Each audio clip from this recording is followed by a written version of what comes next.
Chapter 1. The Pursuit of Wealth. Summer had yet to arrive, and the heating had not been turned off. Nevertheless, temperatures soared to 30 degrees, a stark contrast to the snow that had fallen just yesterday. Liang Ziyan, overdressed for the weather, rode his modified electric bike, donning a helmet, with beads of sweat mingling with the grime inside, that a customer had ordered a spicy hot pot. He parked his bike at the entrance, sought shade to remove his helmet, and wiped the perspiration from his brow. After reattaching his helmet, he hurried into the shop. The proprietor had just finished his task, and Liang quickly grabbed the package and exited. He had delayed slightly delivering a meal to an elderly gentleman who was unable to move, and now he had 2 more orders to complete, with time slipping away rapidly. He needed to act swiftly. After placing the hot pot securely, he contemplated taking a shortcut for the delivery. Yet, the shortcut was monitored by traffic police, and his bike was not compliant with regulations. Not only had he upgraded the battery, but the large box on the back was also prohibited. If he avoided the shortcut, he would surely miss the deadline. The penalties for late deliveries would eclipse his earnings for the day, leaving him in a quandary. Fortunately, he still had some distance to the fork in the road, granting him at least 2 minutes to decide. 3 months ago, he had confessed his feelings to the goddess he had admired for 2 years, fully prepared for rejection. To his astonishment, she accepted him, and they had been together for 3 months. This period marked the happiest days of his 23 years of existence. He had initially worked as a promoter for fast-moving consumer goods, often setting up a stall at the entrance of C University to sell new Rexbury products. 2 years prior, he had met Liang Ziyan, a stunningly beautiful girl with fair skin and bright black eyes, who often wore a white shirt and jeans that accentuated her slender waist. He often mused that her waist was so delicate it could hardly be encompassed by both of his hands. Occasionally, she would pass by his stall, and he felt an impulsive desire to shield her from the scorching sun, unwilling to let her delicate skin suffer. After establishing their relationship, Liang Ziyan swiftly resigned from his job. The meager salary was insufficient to sustain his future plans. Liang Ziyan was set to graduate in 3 months. Liang's intentions were straightforward. Once she graduated, he would propose. He had considered significant purchases, such as a house and a car, but concluded that they were beyond his current means. Yet, he believed that since Liang Ziyan loved him, she would surely marry him. He was determined not to let her down. In their village, the customary bride price for men of the same age was often tens of thousands. He resolved to prepare the bride price in advance. In light of his sincerity, he hoped that the Shun family would be somewhat satisfied, even if not entirely. He had prepared a bride price of 188,000 yuan, of which 100,000 yuan came from the sale of his deceased father's ashes, serving as the final vestige of his father's legacy continuing the Liang family line. The remaining 80,000 yuan was from his own savings, with just 8,000 yuan left to accumulate. Liang calculated that with diligent effort, he could easily save enough by the end of the month. Ultimately, Liang chose to take the shortcut, hopeful that the traffic police might not be vigilant that day. As he mused, his thoughts barely had time to settle before he spotted a reflective vest standing in the middle of the road, signaling to helmetless electric bike riders. Returning now would be futile, especially since the road was narrow and congested, offering no alternate routes. He could only pray that the officer would show mercy and overlook those of them riding modified bikes. Maintaining a steady pace, he was unfortunately the next target of the reflective vest. Being caught would not only mean a fine, but also the potential towing of his bike, rendering his efforts for the past 2 or 3 days futile. Liang seized the opportunity and sped towards the officer. Just as he neared, with the officer about to flag him down, he suddenly swerved in another direction. Behind him, another delivery rider attempted the same evasive maneuver, but the officer was prepared and swiftly grabbed his handlebars. Observing through his rearview mirror that his fellow rider had been apprehended, Liang let out a sigh of relief, albeit tinged with a sense of inevitability. He successfully delivered both orders just in time, and on the way, he picked up 2 additional ones. Feeling parched, he hesitated to spend money on juice or cold drinks, so he parked his bike at the roadside and entered a small convenience store. "He'll have a bottle of mineral water for 50 cents, he said, tossing a coin onto the counter. The rotund shopkeeper frowned. "We don't have any for 50 cents. The lowest is 70 cents right at the door." Noticing a row of bottles in the fridge behind the shopkeeper, he pointed. "Isn't that one?" "Hand me a bottle. This is chilled water," the shopkeeper replied, opening the fridge and tossing him a bottle. "It's 1 yuan." What do you mean 1 yuan? Liang unscrewed the cap and gulped down half the bottle. This should be 50 cents, take it or leave it. He exited the store with the remaining water, unable to withstand the heat and thirst, and finished the bottle in one go. Raising his hand, he tossed the empty bottle back to the shopkeeper. Here, this bottle can't be worth even a dime. With that, he hopped back on his electric bike and rushed to the restaurant to collect the meal. The irate shopkeeper shouted from behind the glass, "You poor wretch, you'll never afford 4 dishes, and you're trying to haggle over 50 cents. Too far away to hear the shopkeeper's insults. Liang quickened his pace to the restaurant, where the food had yet to be prepared. He noticed a nearby cake shop and recalled that the girl he adored had a penchant for sweets. Without hesitation, he stepped inside. The sudden heat was palpable, and the air conditioning had not yet been activated. The staff appeared increasingly lethargic. Upon seeing him enter, the nearest staff member weakly inquired, "Picking up an order?" Liang removed his helmet, feeling somewhat embarrassed as a burly man at the sight of the delicate confections in the glass display. He smiled and pointed to a small cake, roughly the size of a fist, asking, "How much for this?" 58 yuan each. The staff member perked up slightly at the prospect of a sale. Liang mumbled, "So expensive?" The staff explained, "This is made with animal cream, and it's quite reasonably priced. By the way, we have a promotion. The second one is half price." Liang was certain he did not want a second one. Such rich delicacies would be too much for the girl to handle. A rugged man like him was unworthy of such exquisite treats. "Is animal cream really that good?" he inquired. The staff nodded. "Of course, it's easy to digest and absorb, particularly nutritious. It's especially beneficial for girls, enhancing their beauty." Sensing his hesitation regarding the price, the staff pointed to a simpler option. "This one is cheaper, 38 yuan, made with plant cream." Though Liang was low on funds, he did not wish to compromise his girlfriend's enjoyment. "He'll take the 58 yuan one." As the staff prepared his order, they encouraged him. "The second one is half price. Why not get another? It's not often we have such a deal." Liang hesitated. "Will it still be good tomorrow?" The staff explained, "It's hot today. The flavor may not be as good tomorrow." Liang promptly declined. "Then I won't take it." The staff then picked up a bottle of milk, asking, "How about this? It's refreshing and perfect for the warm weather." The milk came in an adorable white glass bottle. Liang was prepared. "How much?" 15.8 yuan per bottle, the staff replied.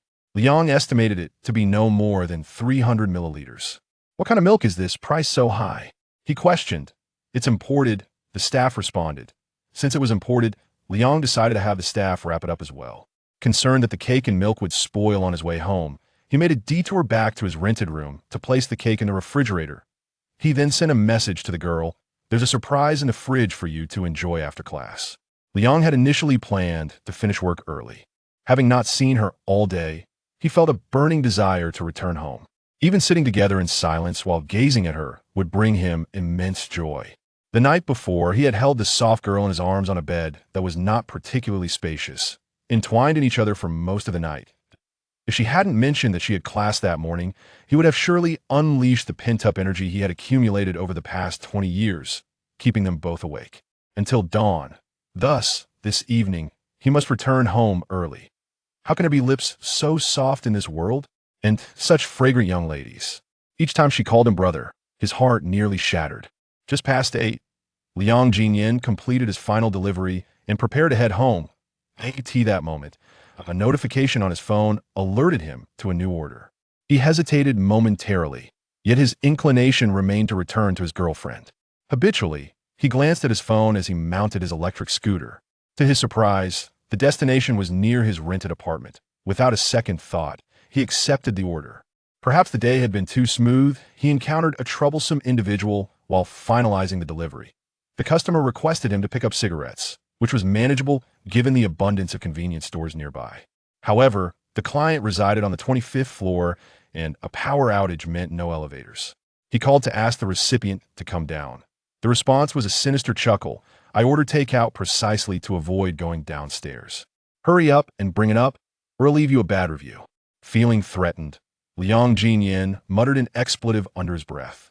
He trudged up to the 25th floor and encountered a scruffy man. He handed over the delivery, saying, "Here, don't forget to leave a good review." The man scrutinized him from head to toe, condescendingly retorting, "You delivery boy think you'll leave a good review, just like that." Liang Ziyan frowned. "What do you mean?" The man spat.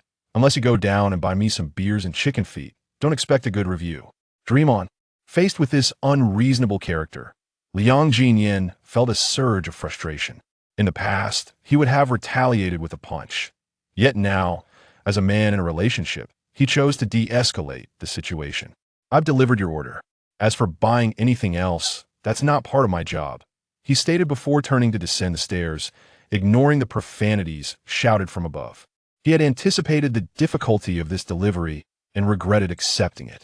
Upon reaching the ground floor, a notification of a bad review popped up.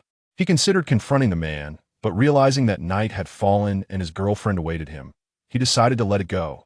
Not only did this delivery yield no profit, but he was also penalized 50. Liang Ziyan felt a simmering anger within. After scaling the 25th floor only to descend again, he lacked the energy to argue further. Hastily, he made his way back to his rented apartment, noticing an adult shop at the entrance of the complex. He had been with Sun Xiyin for 3 months and had never ventured into such territory.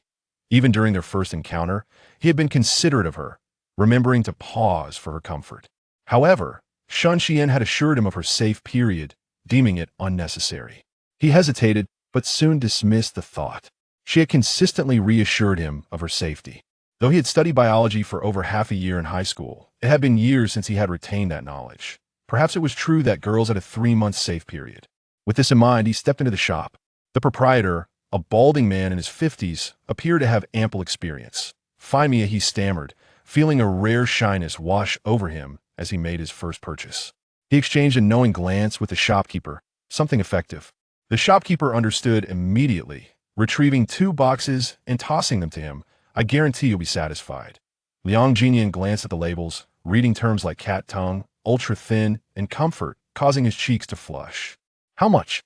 The shopkeeper, wearing a sly grin, replied, 98 per box. Liang Ziyan gasped at the price. "So expensive?" The shopkeeper attempted to persuade him with his wisdom. Such items are all about the experience, they don't come cheap. He then produced a more basic option. $10 a box, would you dare use it? He recognized that the young man was inexperienced. "Listen, he'll tell you, all men feel the same when using these. It's the women that matter. If their experience is poor, they won't come back to you."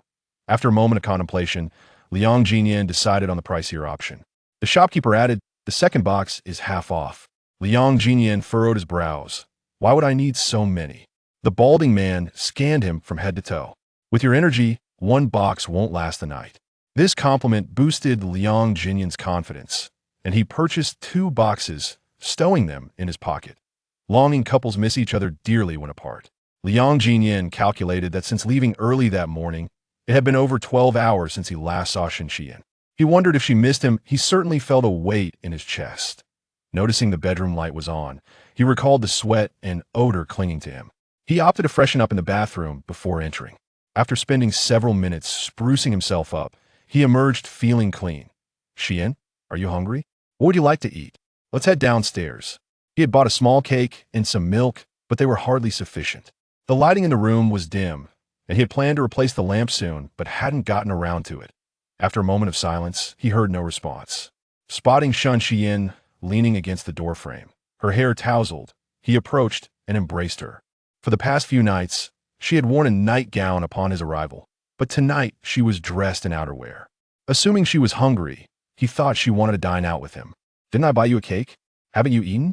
Sun Xiyin shook her head, stepping back slightly, clearly conflicted. "Ziyan, I need to talk to you." The long night stretched ahead, a perfect time for conversation. Liang Ziyan, oblivious to her distress, continued toward the bedroom. "Sing, they'll change my clothes, then we can go downstairs. You want a barbecue, right? There's a new place opening just below. We can discuss anything there." Sun Ziyan's eyes were slightly red, but she quickly composed herself. She sniffed, forcing a natural smile. "Ziyan, it's better to clarify things now." Liang Ziyan frowned. While he yearned to accumulate wealth swiftly, he had meticulously noted everything Sun Xiyin cherished. A meal of barbecue would cost 200 to 300 yuan, which he could scarcely afford. Yet, for her happiness, he deemed it worthwhile. "Why not talk downstairs?" Sun Xiyin shook her head. "What I want to say is we." Finally, Liang Ziyan sensed something was amiss. "Did something happen? Were you bullied? Tell me, and he'll support you." Shan Xian took a deep breath. I want to say that we aren't suited for each other. I came here today to give you closure from now on. We are no longer a couple. I'm sorry. She turned, collecting her bag, and bypassed Liang Ziyan as she headed for the exit. Liang Ziyan felt as though he had been struck with a heavy blow. In that instant, he felt utterly lost, as if his mind was cluttered with thoughts, yet simultaneously void of clarity. Just as she was about to leave, he snapped back to reality and rushed forward to grasp her wrist. Shan Xian, what did you just say? She looked up at him, surprisingly composed. I said we aren't suited for each other. We've broken up, and don't reach out to me again, neither will I reach out to you. Goodbye. She pulled her hand free with great effort, though it hardly required strength, for Liang Ziyan's grip was already weakening as Shan Xian exited the rented apartment. She did not look back. Liang Ziyan, unwilling to accept this reality, watched as she disappeared before him and suddenly felt a surge of desperation as he chased after her. The notion that they were not suited for one another wasn't a sudden revelation. Why had she chosen this moment to recognize it? By the time Liang Ziyan reached the ground floor, Shan Xian had already entered a black Hummer. He forcefully knocked on the window, demanding she exit the vehicle. Shan Xian, come out and clarify what exactly is inappropriate. He was acutely aware of his diminished dignity, resembling a frantic dog desperately seeking scraps. Yet, he could not reconcile himself with this outcome. Though their 3-month acquaintance was brief, they had never exchanged harsh words. Just last night, she had tenderly called him husband. How could she simply dismiss him with a vague assertion of incompatibility and walk away? Shan Xian remained seated in the car, while the driver opened the door and approached him. This was no ordinary chauffeur. Clad in a crisp white shirt and tailored black trousers, he exuded an air of sophistication that bespoke considerable expense. Slightly shorter than Liang Ziyan, his appearance was unremarkable, yet he possessed the demeanor of someone accustomed to authority. Despite Liang Ziyan's height, nearly 6 feet 3 inches, he had always found himself entrenched in the lower echelons of society, whether as an apprentice in a repair shop or a barbering trainee. 3 months prior, he had taken up a job delivering food. Today, he wore a simple short-sleeve shirt that cost no more than 30 yuan, and shorts purchased from a street vendor for merely 15. Only his shoes, albeit authentic, were worth a bit more, yet still under 100. The deep-seated sense of inferiority emanating from him made it difficult to meet the driver's gaze, and he soon found himself faltering. Nevertheless, he was unwilling to concede defeat so readily.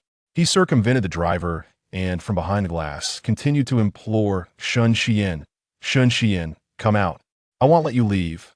The driver smirked derisively, a hint of contempt in his expression. Liang Ziyan, is it? You question her about what is unsuitable? He scoffed, as if he had just heard the most ludicrous of jokes. Do you not find this absurd?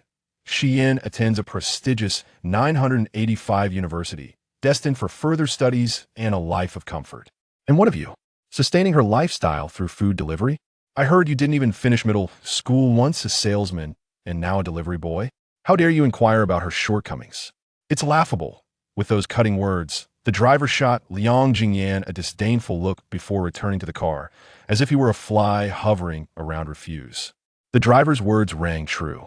Liang Ziyan felt the last vestiges of his courage dissipate, leaving him to watch helplessly as the vehicle drove away, Shan Xian silent in the back seat. Once the car had departed, she wiped the mist from her eyes and spoke with a hint of reproach. Why did you have to say those things to him? Her sentence trailed off as a wave of nausea swept over her, perhaps due to the stifling air within the vehicle, provoking an unsettling urge to vomit. After Shinzai's car had left, Liang Ziyan received a provocative message from Huang Mao. Not only had this individual left him a negative review, but he also had the audacity to insult him further. You filthy delivery boy, I've given you a bad review. Do you dare to retaliate? All the good fortune of Liang Ziyan's day had been disrupted by this Huang Mao. He put away his phone, mounted his electric bike, and headed to the neighboring community. Was it just the 25th floor? Today, he would ensure that this brat learned the harsh realities of life. Otherwise, he would not consider himself a man. Chapter 2. Year 180,000 is gone 4 years later. City. Liang Ziyan's good friend Zhao Yangming had just returned from outside, carrying 2 takeout boxes. As he opened the door, a pungent odor of alcohol assaulted his senses, prompting him to pinch his nose. He placed the food boxes in the foyer, fanned the air with one hand, and carefully navigated around the litter and beer bottles to the balcony to open the window. He then shouted at the man sprawled on the sofa like a lifeless pig. "Liang Ziyan, are you out of your mind? The whole place reeks of alcohol. Can't you just open a window?" The person on the sofa did not respond. Frowning, he kicked aside some trash and approached the sofa, glaring at the sleeping figure for a few moments before resigning himself to bending down to clean up the mess. "Liang Ziyan, can you not live like this?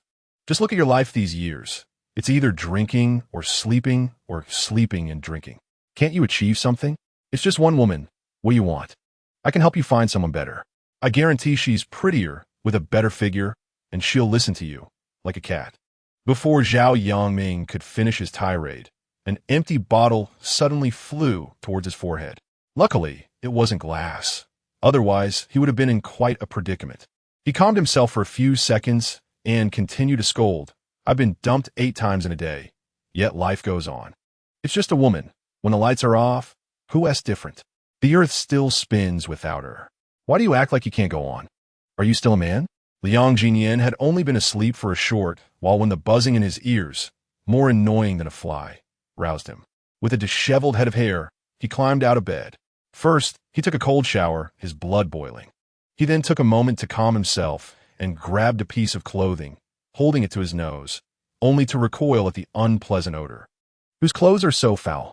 Wrapping himself in a towel, he stuffed all his clothes into the washing machine.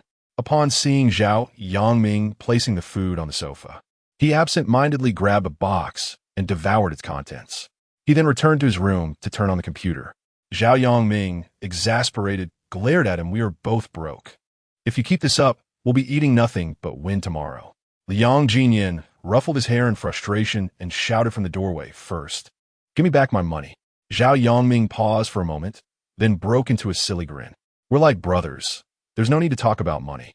3 years prior, Liang Ziyan had saved 180,000 yuan, originally intended for marrying a wife. However, he never got to marry, as Zhao Yongming took the money to pay for his mother's medical treatment, leaving not a single cent behind. At that time, Liang Ziyan had been detained for 5 days after a fight, and when he emerged, his bank account was empty. Upon inquiring about the money, Zhao Yongming claimed it had gone to his mother's treatment.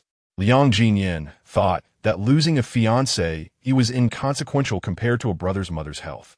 Moreover, Zhao Yongming swore he would repay him soon. Being the generous person he was, Liang Ziyan chose not to press the issue. Now 3 years had passed, and he had not seen a single yuan of his money. As for Zhao Yongming's mother, Liang Ziyan had not paid attention to her condition. After all, as a single man, he took life one day at a time. Having money or not made little difference to him. Today, I found myself irked by Zhao Yongming's incessant prodding, prompting me to inquire. Zhao Yongming quickly grew despondent. He dared not speak the truth, for that money had been swindled away. However, Liang Ziyan's intention to marry was to spend on a woman, and he too had been deceived by one. In essence, both paths led to a similar destination. Indeed, upon mentioning finances, the other party fell silent, granting my ears a brief respite. Yet, tranquility was short-lived. After finishing his meal, Zhao Yongming approached me with a proposition. "Brother Liang, I need to discuss something with you." Liang Ziyan, having indulged excessively in spirits of late, was clearly lagging behind, having just suffered a humiliating defeat in the arena. Irritated, I retorted, "What is it?" Zhao Yongming hesitated momentarily. I snapped, "If you have something to say, be direct. Stop fidgeting like a timid woman." Zhao Yongming playfully slapped my back. Given my already poor performance, the slap sent my game spiraling out of control. Just as I turned to berate Zhao Yongming, I noticed our companions were already hurling insults, abandoning the game in favor of a verbal skirmish. Zhao Yongming seized the opportunity to interject. "It's like this. A friend of mine has opened a barbecue restaurant and is eager to sell.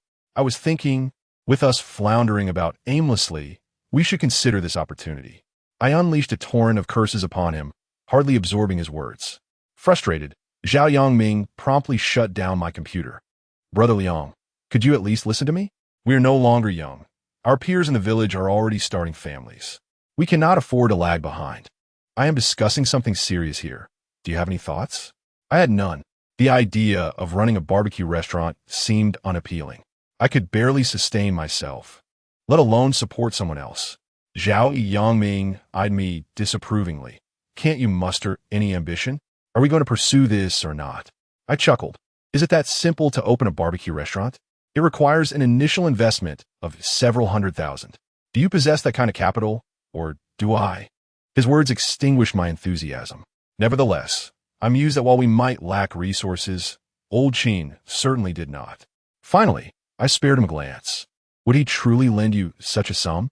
Zhao Yangming, momentarily taken aback, replied, I can't borrow, but you could. Don't say it's just a few $100,000. Even $1 million, he would surely lend to you. That would provide us with the initial capital, and once we earn, we can repay him.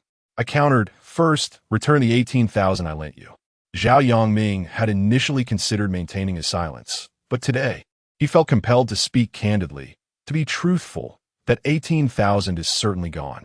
I frowned, a sense of foreboding creeping in. You didn't squander it on some woman, did you? Zhao Yangming had his own rationale. Aren't you planning to spend it on a woman too? What difference does it make who spends it? I seized a cushion and vigorously struck Zhao Yangming. You truly have some nerve. $18,000 was saved from the ashes of my father's remains. How dare you squander it? Return it forthwith, or do not expect me to remain amicable. Our brotherhood would be forfeit. Zhao Yangming, being slender in stature, found himself unable to withstand Liang Ziyan's onslaught and promptly seated himself upon the ground. Even if you were grind me to dust, I could never repay you, he lamented. Moreover, over these past 3 years, you've consumed my resources while I've toiled daily, cleaning up after you like a mere servant. Shouldn't we tally the accounts? As Liang Ziyan prepared to strike him once more, Zhao hastily capitulated. Brother Liang, I was wrong. I never intended to abscond with your money. I, too, have been deceived. Throughout these years, I've yearned to repay you, yet the economic downturn has left me with nothing to save. Why not consider this? Allow me to work at that barbecue joint with you, and I shall labor for 3 years without pay, as long as you provide my meals and drinks. Would that not suffice as repayment? Liang Ziyan simmered with frustration, glaring at Zhao Yangming. Realizing that this money was likely lost, opening a barbecue restaurant could indeed yield some profit, yet he had no genuine desire to venture into entrepreneurship. He was content with sporadically delivering takeout orders, earning a modest sum for his leisure. No, you shall find your own way to repay your debts, he declared decisively. Zhao Yangming, on the verge of tears, implored, Brother, I am no longer a child. If this continues, I will remain single for life. Liang Ziyan scoffed. I have no intention of marrying. Being single is quite satisfactory. This time, Zhao Yangming's tears flowed freely. My mother worries incessantly. She has fallen ill in recent days. You must understand, she is my only mother, and I ought to be a dutiful son. These words struck a chord with Liang Ziyan. Having never experienced maternal love himself, he recognized that a true friend should not stand idly by. Very well. Where is the barbecue restaurant? We shall visit it tomorrow. Liang's spirits lifted, and Zhao Yangming wept with joy. It's just in the neighboring city. We shall go first thing in the morning. The city? Liang Ziyan thought they were referring to their own locale. Zhao Yangming nodded. A sudden pang of emotion gripped Liang Ziyan. Shen hailed from that city. For years prior, following their breakup, he had fought with Huang Mao, resulting in both being detained for 5 days and fined 500 yuan. Upon release, he had heard that Shen Xian had returned to the city. Surely, she must be there now. Chapter 3. 2 unforgivable women in Liang Ziyan's life. Liang Ziyan could not forgive 2 women throughout his life. The first was his mother, who had abandoned him in his youth, leading him to vow, in his innocence, that he would never again address her as mother. The second was Shen Xian. The moment she entered that luxurious car, it sealed their fate, erasing any possibility of reunion in this lifetime. As for the city, even if he were to beg for a living there, he would never set foot inside. Zhao Yangming, have you lost your senses? Why abandon our home to chase the whims of strangers in the city? Liang Ziyan's resolve was unyielding. After enduring a scathing rebuke, Zhao suddenly recalled an important detail. Shen Xian was indeed from the city. How had he forgotten? Liang Ziyan's wrath was formidable. Zhao Yangming opened his mouth. Mustering all his courage to utter, "Are you afraid of encountering someone that you hesitate to go?" Liang Ziyan, consumed by anger, found himself silenced, as if a dam had burst, abruptly halting the flood of his fury. "Zhao Yangming, have you a death wish?" The outcome of a fierce argument between the two individuals was that Liang Ziyan continued to languish in his rented apartment, while Zhao Yangming persistently brought him meals and aided in tidying up. Days progressed, yet Liang Ziyan remained unresponsive, leading Zhao Yangming to suspect that his friend was destined to remain confined in the apartment for a lifetime. One evening, after work, Zhao Yangming, as usual, ordered takeout and, upon descending the stairs, unexpectedly encountered Liang Ziyan's stepmother standing at the entrance. In Zhao Yangming's recollection, this once dominant and striking woman, who had usurped her position, was formidable and imperious. However, that was in the past. When Liang Ziyan was around 6 or 7 years old, Yao Meiyan had entangled herself with his father. The two appeared to be an ordinary couple, coming and going together. At that time, Zhao Yangming had defended his good friend, calling her a mistress, only to be chased down half the street by her, nearly losing an ear in the process. Since then, he had developed a certain trepidation towards this sharp-tongued, heavily made-up woman. To his surprise, they were now face to face in front of the apartment. The woman, nearing 50 and bereaved of her husband, had lost her former arrogance, resembling a rural matron filled with fear and lacking worldly knowledge. Nonetheless, she still wore makeup and lipstick, though the quality was subpar, giving her a somewhat uneven appearance under the lights. Zhao Yangming felt a twinge of empathy. The woman who had once nearly brought his ancestors to life with her scorn now stood before him in this state, with a firm grip on his food container. He straightened his neck and inquired condescendingly, "Do you require something?" Yao Meiyan's expression was somewhat awkward as she responded, "Xiaoming, is Ian with you? I need to speak with him, but I cannot reach his phone." Zhao Yangming found her predicament amusing, replying, "Do you understand why you cannot reach him?" Yao Meiyan was aware, but unwilling to admit it. "Xiaoming, I truly have something important to discuss with Ian. It concerns Annie. He may not acknowledge me as his stepmother, but he cannot disregard his own sister." Zhao Yangming understood his brother well. Despite the lack of communication, Liang Ziyan yearned for familial connections. He did care for his half-sister. After a brief moment of hesitation, he said, "Come with me." Of course, he only intended to bring her upstairs, without Liang Ziyan's consent. He would not dare to invite her inside. "Annie, please wait here. I will go call Ian." Yao Meiyan attempted to follow him inside, but Zhao Yangming unflinchingly closed the door behind him. "Brother Liang," he announced, placing the food container on the coffee table, "your stepmother has arrived." Liang Ziyan, still seething from betrayal by someone close to him, scarcely registered Zhao Yangming's words. In exasperation, Zhao Yangming lowered his voice, "Your stepmother is here. She claims to have urgent matters concerning Annie."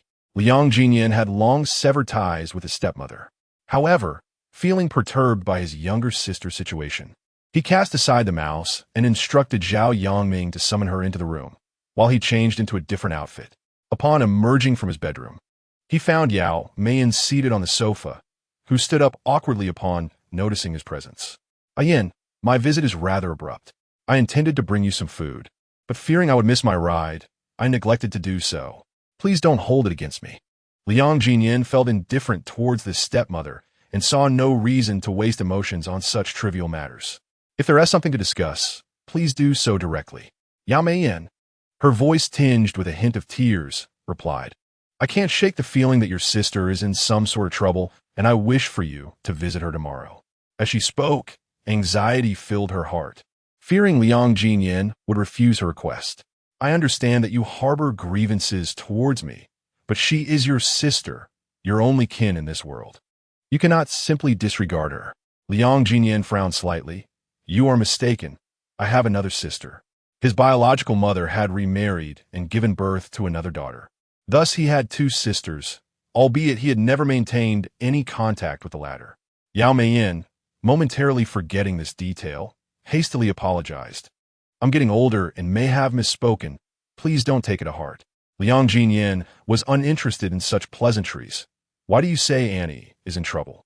Yao Meiyan hesitated before responding. "Last year, She had a falling out with a classmate and was beaten up. Your uncle, who is also Annie's uncle, went to see her afterward and reported it as merely a minor conflict among peers, but I have my doubts. Recently, Annie expressed a desire to drop out of school, and naturally I opposed it. She cried to me over the phone. For the past few days, I've tried to call her, but she hasn't answered. I contacted her counselor, who reported no issues, yet I remain uneasy. I've never traveled such a long distance alone, and even if I did, I fear I wouldn't be of any assistance. You are her brother. She has always held affection for you. If you visit, I'm certain she will confide in you about her troubles. Liang Ziyan remained silent, while Zhao Yongming interjected, why don't you send her uncle instead? Yao Meiyin had her own struggles. Her husband's accident had granted her substantial compensation, yet she had given it all to her family. Initially, they treated her well, but now she found herself financially strained, particularly after Liang Ziyan had taken 100,000 from her. Her brother had severed ties with her. Last year, she had sent her brother to see her daughter, which was merely a 200 or 300-mile journey, yet cost her 5,000, and he complained about the accommodations and food. She had come to realize that relying on her brother or her adopted son was futile. The adopted son, though lacking in regard for her, treated her daughter as his own sister. He was no longer young and did not comprehend the affairs of youth. It was only Ayin and Annie who shared bond. Aside from Ayin, I trust no one, she lamented. Liang Ziyan, still frowning, said nothing. Zhao Yongming continued to advocate on his behalf. Brother Liang, I believe we must pay a visit. Consider the prevalence of campus violence. Annie is traveling to a distant place alone without any support. If we do not check on her, and something were to happen, his motivations were not solely for Annie's sake. The university she attended was conveniently located in the city where he planned to open a barbecue restaurant. After watching Annie, I decided to inspect a barbecue restaurant. Perhaps this venture could flourish. Chapter 4. To the city in the end. Liang Ziyan acquiesced to Yao Meiyin's request. Not for any particular reason, but because since childhood, Annie had always trailed behind him, affectionately calling him brother. No matter how irate he became or how loudly he shouted at her, she remained unperturbed. That night, there were no more buses returning to the village. So Yao Meiyin spent the night at a hotel downstairs, returning to the village the following morning. Liang Ziyan and Zhao Yongming hitched a ride with Qin Xiaocheng to the city. It was Qin Xiaocheng who had taken the initiative to seek out Liang Ziyan. In the front passenger seat, Zhao Yongming was brimming with curiosity about this trip to the city. Old Qin, what prompted this journey? He inquired. Qin Xiaocheng glanced at the back seat, where Liang Ziyan, unkempt and sprawled like an old man, occupied the space. Thankfully, he was driving a large SUV. Otherwise, Liang Ziyan would have struggled to fit. Turning back to answer Zhao Yongming, he replied, I'm going on a blind date. Zhao Yongming was momentarily taken aback before bursting into laughter. But why go so far for a blind date? Qin Xiaocheng sighed in exasperation. My mother arranged it. You know how she is. She heard that the other family is well off and the girl is quite beautiful. My mother is relentless in her ambitions for me to marry into a prestigious family. He huffed, leaving the latter part of his thought unspoken, as if to suggest that he was well aware of his own circumstances. Zhao Yongming cast a sympathetic glance in his direction and patted his shoulder. Brother, I wish you swift success. Perhaps the young lady will appreciate your charm. Indeed, Qin Xiaocheng was wealthy and good-looking, with numerous admirers, making the prospect of marriage seemingly straightforward. However, his mother was a mistress, and her unsuccessful attempts to elevate her status had rendered Qin Xiaocheng's lineage a subject of scorn. While no one typically voiced their disdain in everyday life, when it came to marriage discussions, inquiries would inevitably reveal his background, leading many families to reject the idea of marrying their daughter to the illegitimate son of a mistress. Of course, there were those who, driven by avarice, were willing to overlook his origins for the sake of wealth. Yet, Qin Xiaocheng's mother was adamant. She insisted on securing a match with a daughter from a wealthy family. This was no simple task. Consequently, Qin Xiaocheng had endured countless blind dates, each time meeting rejection upon the revelation of his background. His own aspirations were rather straightforward: to marry a girl from an ordinary family, one who would not be concerned with his lineage.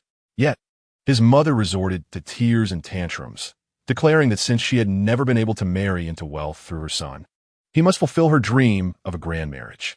This time, it seemed she had pulled some strings and connected with a wealthy family in the neighboring city engaged in the steel business.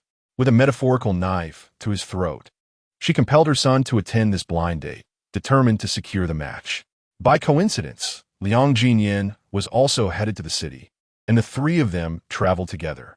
Upon arriving in the city, while Qin Xiaoqing attended his blind date, Liang Ziyan took Zhao Yongming to the market.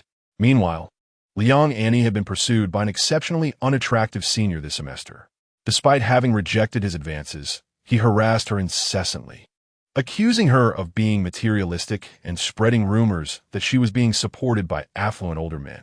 In truth, Liang Annie had taken on a couple of tutoring jobs during her free time. The young girl, conscious of her appearance, felt embarrassed to ask her family for money and sought to earn her own pocket money to buy cosmetics and pretty dresses. One day, when her parents came to the school for some matters, they conveniently picked her up on the way to her tutoring session. Little did they know, this chance encounter was witnessed by an unattractive senior, and soon the entire school was abuzz with gossip. Every time Liang Annie stepped outside, she felt the weight of countless judgmental stares. Though she was quite beautiful, she had spent a mere 100 yuan on a dress from an online store. Yet it exuded an air of high fashion, becoming an excuse for others to attack her. Consequently, she had refrained from attending classes in recent days. Yao Meiyin called the instructor, who was a nearly 40-year-old woman with a misguided perspective. While she pretended to be amiable to Yao Meiyin, she summoned Liang Annie and subtly chastised her for her overly provocative attire. The existing jealousy among classmates intensified, leading to accusations that she was being financially supported by someone.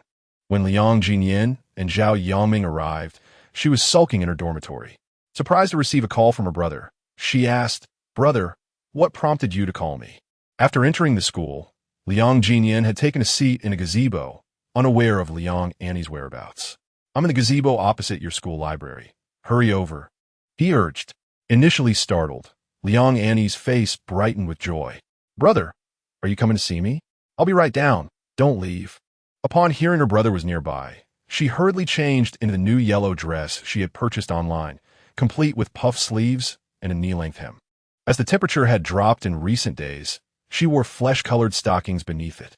After waiting for about 7 or 8 minutes, Liang Ziyan and Zhao Yongming spotted the young girl running towards them, clutching a bottle of sports drink. Zhao Yongming was the first to notice Liang Annie and was taken aback by how much she had changed in the 2 years since they last met. Her beauty was striking. This transformation was understandable, given that Liang Ziyan's father was quite handsome and had undoubtedly captivated many young women in his youth. It was no surprise that Liang Ziyan's mother, a young lady from a well-off family, had defied her parents' wishes to marry him, a poor rural boy. Eventually, Yao Meiyin had insisted on marrying him as well, and she was not unattractive either. The daughter of such a striking couple was naturally beautiful. Noticing Liang Annie carried only a sports drink, Zhao Yongming playfully remarked, "I hope there's enough for me?" Liang Annie, surprised to see him, shyly explained, "I thought my brother was coming alone. You can have this. I'll go buy another." However, Zhao Yongming wasn't genuinely interested and quickly stopped her, saying, "I'm not thirsty. Don't go. Just tell your brother what is going on." Having cried earlier that morning, Liang Annie's eyes were still slightly puffy. The news of her brother's arrival had lifted her spirits somewhat, but Zhao Yongming's inquiry caused her mood to plummet again. She didn't want to burden anyone and vaguely replied, "I'm fine. Did you hear something from my mom? She just tends to overthink when she's alone at home. There's really nothing wrong with me." Zhao Yongming was always patient with the young girl. He gently encouraged her, saying, "Annie, if there's anything bothering you, don't keep it to yourself. We came here today to help you. You're still young. Don't carry everything alone." Liang Ziyan, however, lacked Zhao Yongming's patience and, with a stern expression, bluntly stated, "If there's something to discuss, be straightforward. Don't provoke my anger." As Liang Ziyan's expression darkened, Liang Annie felt a surge of fear. Hesitantly, she recounted the events of the previous year when she had been bullied by classmates, harassed by an unattractive senior, and insulted by her instructor. Just then, a classmate approached. Upon noticing Liang Annie standing with 2 boys, one of whom sported an unkempt beard and clearly did not belong to their school.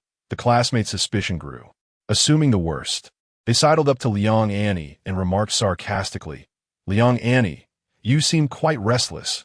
When did you start dating? Is he a delinquent?" Chapter 5. Come here, young one. Let us converse. Liang Annie's classmate mockingly continued. Liang Annie, you truly are quite restless. When did you acquire a boyfriend? A ruffian, perhaps? Liang Ziyan was unfazed by the confrontation. With fingers interlaced, he flexed them slightly and beckoned the classmate forward, saying, "Come here, young one, let us converse." Standing tall and imposing at over 6 feet, he towered over the petite girl, who barely reached 5 feet. His demeanor was grim, his hair unkempt for months, and his beard unruly. Although he maintained a somewhat nonchalant attitude, his sharp gaze conveyed an intimidating presence, one that was more fearsome than any gang member. The young girl was petrified. What do you want from me?" Liang Ziyan stepped forward, looking down at her with a penetrating stare. You might not be aware that Liang Annie has an older brother who is quite the troublemaker. Expelled for fighting in high school. He left someone seriously injured a couple of years ago, and he just got out of jail a few days ago, didn't he? His piercing gaze lingered on her face as he scoffed. Such a beautiful face. If someone were to mar it with a few scars, you might never marry. It must be said that Liang Jingyan's roguish demeanor was undeniably potent. The girl nearly burst into tears, instinctively covering her face. "I was just joking with Annie. We're the best of friends. You can ask her." To substantiate her claim, she turned her head towards Liang Annie, pleading, "Annie, I'm telling the truth. Aren't I?" She even winked at her friend. Liang Annie, momentarily taken aback, eventually nodded in agreement. "Brother, we're friends. Please don't scare her." Liang Jingyan replied with a scoff. "That's for the best." Sensing his tone had softened, the girl quickly distanced herself from the situation. Liang Jingyan was merely intimidating her. As a young man, he would never resort to physical violence against a girl. "Annie, call that unpleasant senior who has been bothering you and arrange for him to meet us." Liang Annie hesitated, fearing her brother might act rashly. Liang Jingyan's expression grew cold. "You wanted to find him myself? Hurry up."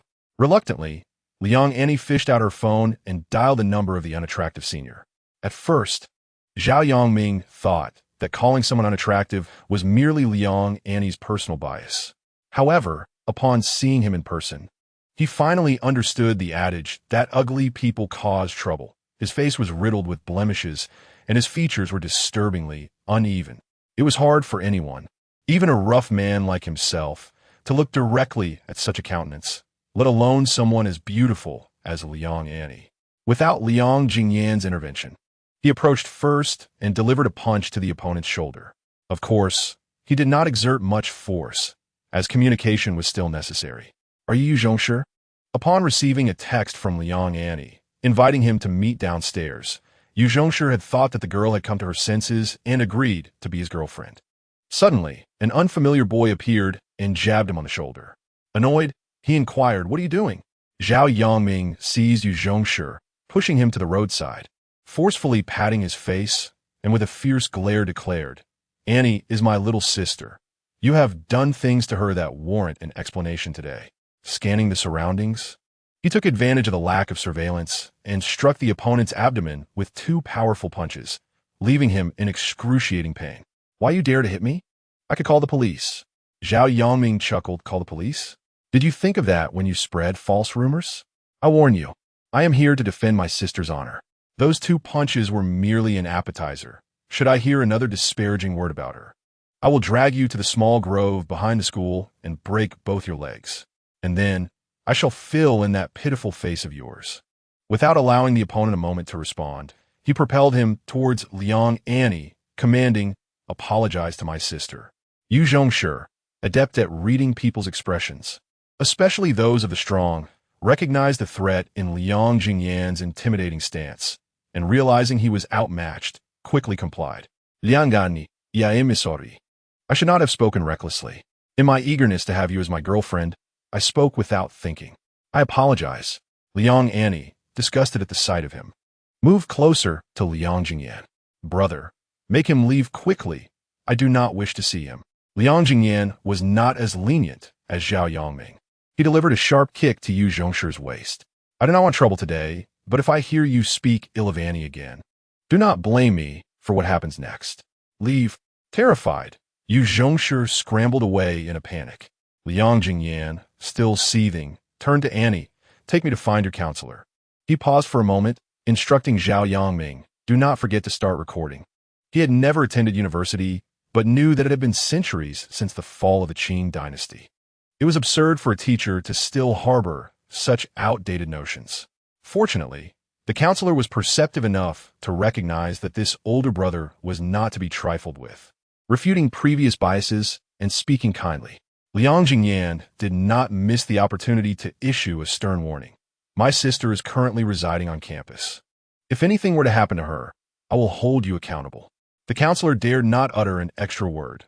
Rest assured, Liang Annie's brother, I'm always diligent with my students and will certainly keep a close watch on her. Liang Ziyan, accompanied by Zhao Yangming and Liang Annie, sought out all the classmates who had bullied her. After resolving the troubles, it was nearly dark. All right, Annie, it's time for you to eat. We shall take our leave.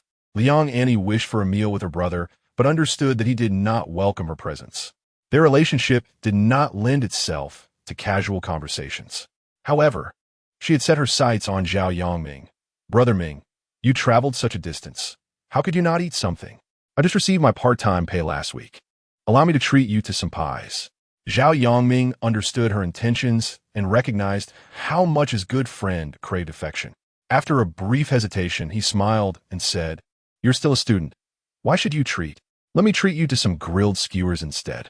Before Liang Annie could respond, he nudged Liang Ziyan with a shoulder, suggesting they visit the barbecue place right in the university town. Liang Ziyan readily agreed. Then let us go. Liang Annie felt uncomfortable spending Zhao Yangming's money and was about to protest when she heard her brother's approval, which made her smile with delight. I know the way. Follow me. Zhao Yangming, lacking sufficient funds for the bill, naturally had to involve the hapless Qin Xiaoqing. The three of them walked to the university town, and upon reaching the barbecue place, they found Qin Xiaoqing already there. He and T entered the establishment, but had the owner set up a table outside, sipping beer while waiting for Liang Ziyan and the others. Spotting Qin Xiaoqing from afar, Zhao Yangming could not contain his excitement and remarked to Liang Ziyan, Look, that Lao Qin sitting there. This is the barbecue place I told you about. It's close to the school, and there are plenty of nearby residential areas, so there's no lack of customers. We must seize this opportunity as summer has just begun, marking the peak season for barbecues. Chapter 6. Settle down early. Have children early. Qin Xiaoqing instructed the waiter to bring a few more sets of utensils and shifted the seating to accommodate Liang Ziyan. Once Liang Ziyan sat down, Liang Annie took a seat beside him, while Zhao Yangming positioned himself between Liang Annie and Qin Xiaoqing. Noticing Liang Annie, Qin Xiaoqing exclaimed in surprise, Annie has come. Liang Annie greeted him somewhat shyly, Brother Qin. Qin Xiaoqing requested the waiter to bring 2 bottles of fruit juice, selecting for Liang Annie. Feeling bashful, she sought Liang Ziyan's approval with her eyes. Liang Ziyan, disliking anyone associated with Yao Meiyan, feigned ignorance to her silent plea. However, Zhao Yangming, perceptive to the nuances, chimed in, Annie, today's meal is on Brother Qin. Don't be shy, order whatever you like. Had it been someone else, Qin Xiaoqing would have certainly scolded Zhao Yangming. Yet, given the awkwardness between Liang Annie and Liang Ziyan, he remained silent. The group engaged in casual conversation, and Zhao Yangming seemingly inquired with concern, Brother Qin, how'd the blind date go today? Did it work out? Qin Xiaoqing shot him a sidelong glance. You really don't know my background? Zhao Yangming instinctively replied. ISN tea at a city affair? Qin Xiaoqing, exasperated, retorted, What family doesn't tea inquire thoroughly before marrying off their daughter? We are somewhat related, though from my father's side. Do you think she doesn't know my family's situation? This created an awkward moment. Zhao Yangming raised his glass to clink with his, saying, There are plenty of good women around. With our height, looks, and charisma, how can we not attract admirers? Indeed, Qin Xiaoqing was not lacking in female attention, but his mother longed for a daughter-in-law from a wealthy family, hoping for a turnaround. Enough about me. How are things on your end? Is everything going smoothly? Zhao Yangming replied with a grin. All is well. With Liang and me around, those little rascals are like putty in our hands. The conversation had already been exchanged between two individuals. Liang Ziyan sat with his legs open on the chair, engrossed in his phone, engaged in a battle of words. Liang Annie, meanwhile, sipped her juice while discreetly observing her brother. The shop owner was a close friend of Zhao Yongming. Upon hearing that his brother had arrived, he hurried back from outside. He was robustly built and exuded warmth, making him seem quite approachable. After embracing Zhao Yongming, he called out to everyone, "Brothers, drink freely. This round is on me." Qin Xiaoqing, equally generous, chimed in, "What do you mean this round is on you? It's on me." The group reminisced briefly before shifting the conversation to the topic of the shop's transfer. Zhao Yongming surveyed the surroundings with a puzzled expression and inquired, "This shop should be doing well. Why are you considering a transfer?" Sun Zhongxiang replied with a cheerful demeanor, "I have some matters at home. I need to return to the city." Zhao Yongming assumed he was facing difficulties. "If something's wrong, don't hesitate to let us know. We can help." Sun Zhongxiang continued to smile. "This is something you brothers probably cannot assist with." Zhao Yongming frowned. "What is it? You seem quite pleased. Is your wife expecting?" Sun Zhongxiang nodded. "Indeed, in 2 months, she will give birth. You know her job. She cannot resign, so I must make some sacrifices in return. She has issued me an ultimatum. If I don't come back, I risk losing my family. Can you imagine the pressure on a brother? I must hurry back." Among these brothers, Sun Zhongxiang was the first to marry, and now he was soon to become a father, inciting envy among the others. "Congratulations. Who would have thought you would have a child so soon? You're the first among us brothers. Don't forget to inform us when the time comes. The group of godfathers will be there at your beck and call." Sun Zhongxiang wore a constant smile, filled with pride at being the first to have children among his friends. He expressed his delight with an air of satisfaction. "Old Qin and old Liang, don't just sit there. Come, let us drink and share my joy. Settle down and start families soon." Qin Xiaoqing, with a hint of reluctance, managed a smile. "Rest assured, I must complete this task within 2 years." Zhao Yongming added, "I'll also make an effort. If you see anyone suitable, please keep an eye out for me. I'm not picky. As long as we can live together, that's enough." The group raised their glasses, while Liang Ziyan remained seated, unmoved. All eyes turned towards him. "Old Liang, what are you doing? Why are you silent?" Liang Ziyan lifted his glass and clinked it with Sun Zhongxiang's. "Congratulations, brother, but I shall pass. A full stomach does not leave the family hungry. And that is quite agreeable." Sun Zhongxiang, unaware of Liang Ziyan's situation, pointed at him and laughed, saying to Zhao Yongming, "What's wrong with old Liang? Still clinging to the idea of being single?" Zhao Yongming chuckled. "Don't mind him. He often has his episodes. In front of so many people, he felt embarrassed to speak. While Liang Ziyan might not be interested in other women, he was certain that should Sun Xian return and beckon him with a finger, he would immediately rush to her side. The brothers, having finally gathered, naturally would not disperse too early. Liang Annie, a young girl, was sent back to her dormitory by Zhao Yongming on his electric scooter just before 9 o'clock. Subsequently, a few of them continued their revelry until the early hours of 2. The barbecue restaurant was up for transfer, with Sun Zhongxiang demanding a price of 350,000 yuan, a figure that still reflected some consideration. This amount included 10 months of rent. In a bustling university town, such a price was not entirely exorbitant. It was not particularly cheap either. The entire barbecue establishment comprised merely 2 private rooms and 6 scatter tables. Zhao Yongming calculated that it might take 2 years to recoup the investment. Sun Zhongxiang, with unwavering conviction, assured him, "Let me tell you, relying solely on indoor space will not suffice. However, with the warm weather approaching, my storefront is spacious enough to accommodate over a dozen tables outside. Each summer, as long as it doesn't rain, every table will be filled." Zhao Yongming's mind was slow to process, and he momentarily struggled to grasp the calculations. He sought Liang Ziyan's opinion. Liang Ziyan, exasperated, cast him a glance. The outdoor tables won tea last a year. Suddenly, Zhao Yongming realized, "Right, brother? At most it'll be 3 months. Liang Ziyan added, "Moreover, the university's winter and summer breaks last over 4 months. Relying solely on nearby residents may not sustain the business." Zhao Yongming agreed. Indeed, how did I overlook that? Sun Zhongxiang then conceded an additional 20,000 yuan, but refused to budge further. This was evidently his bottom line. All right, I'll discuss it with Brother Liang. Coming up with over 300,000 yuan at once is quite challenging. We need some time, Zhao Yongming proposed. Sun Zhongxiang understood, but wouldn't he grant them too much leeway? Brother, let me be honest. I haven't even posted a transfer advertisement for this shop. Once I do, it'll be snatched up. It's only due to our relationship that I'm considering passing it to you. My wife is about to give birth, and expenses are considerable. I can't afford to incur too much loss. If she weren't upset with me, I would have managed to run this place through the summer before transferring. Zhao Yongming grasped the situation. If you give us 2 days, I'll discuss it with Lao Yang. I'm particularly interested in this shop, but he hasn't made up his mind yet. I need to find a way to persuade him. After their drinking session, Sun Zhongxiang insisted that Qin Xiaoqing not settle the bill. Ultimately, Qin Xiaoqing tossed 500 yuan onto the table and departed. The three of them rented 2 rooms nearby, intending to stay for a couple of days to adapt and observe the barbecue restaurant's operations. Chapter 7.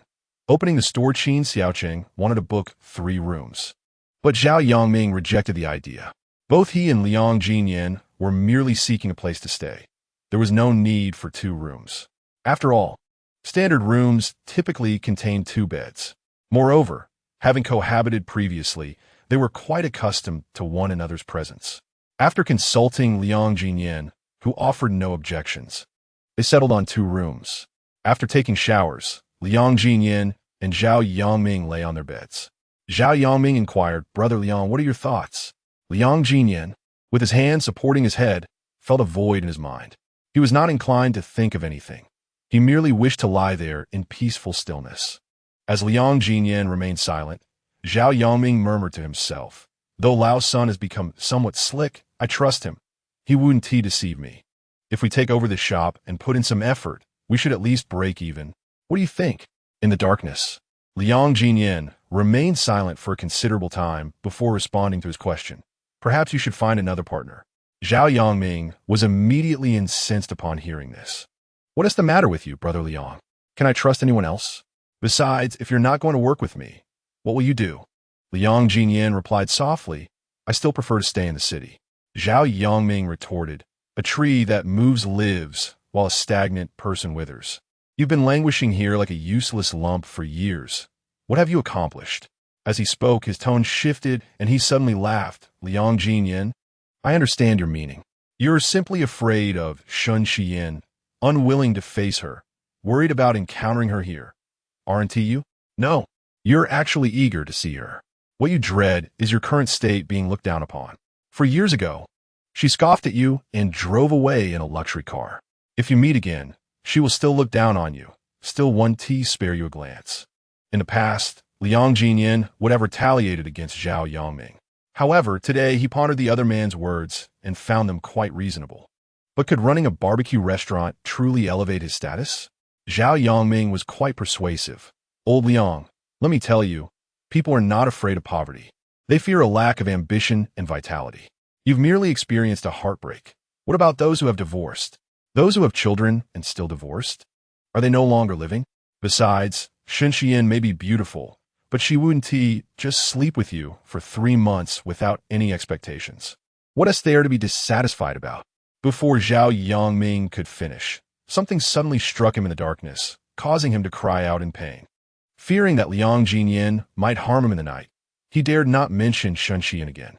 The following day, Zhao Yongming thought he would need to wear out his vocal cords persuading Liang Ziyan, but to his surprise, after a night's reflection, Liang Ziyan agreed. Seizing the moment, he hastily urged Liang Ziyan to borrow money from Qin Xiaoqing and sign a contract with Sun Zhongxiang. Merely signing a contract with Sun was insufficient. They also invited the landlord over to renew the lease for 3 years, with rent due annually. Once these processes were completed, an entire day had passed. As the barbecue restaurant had remained operational, both the grill master and servers were already in place. They could commence operations immediately.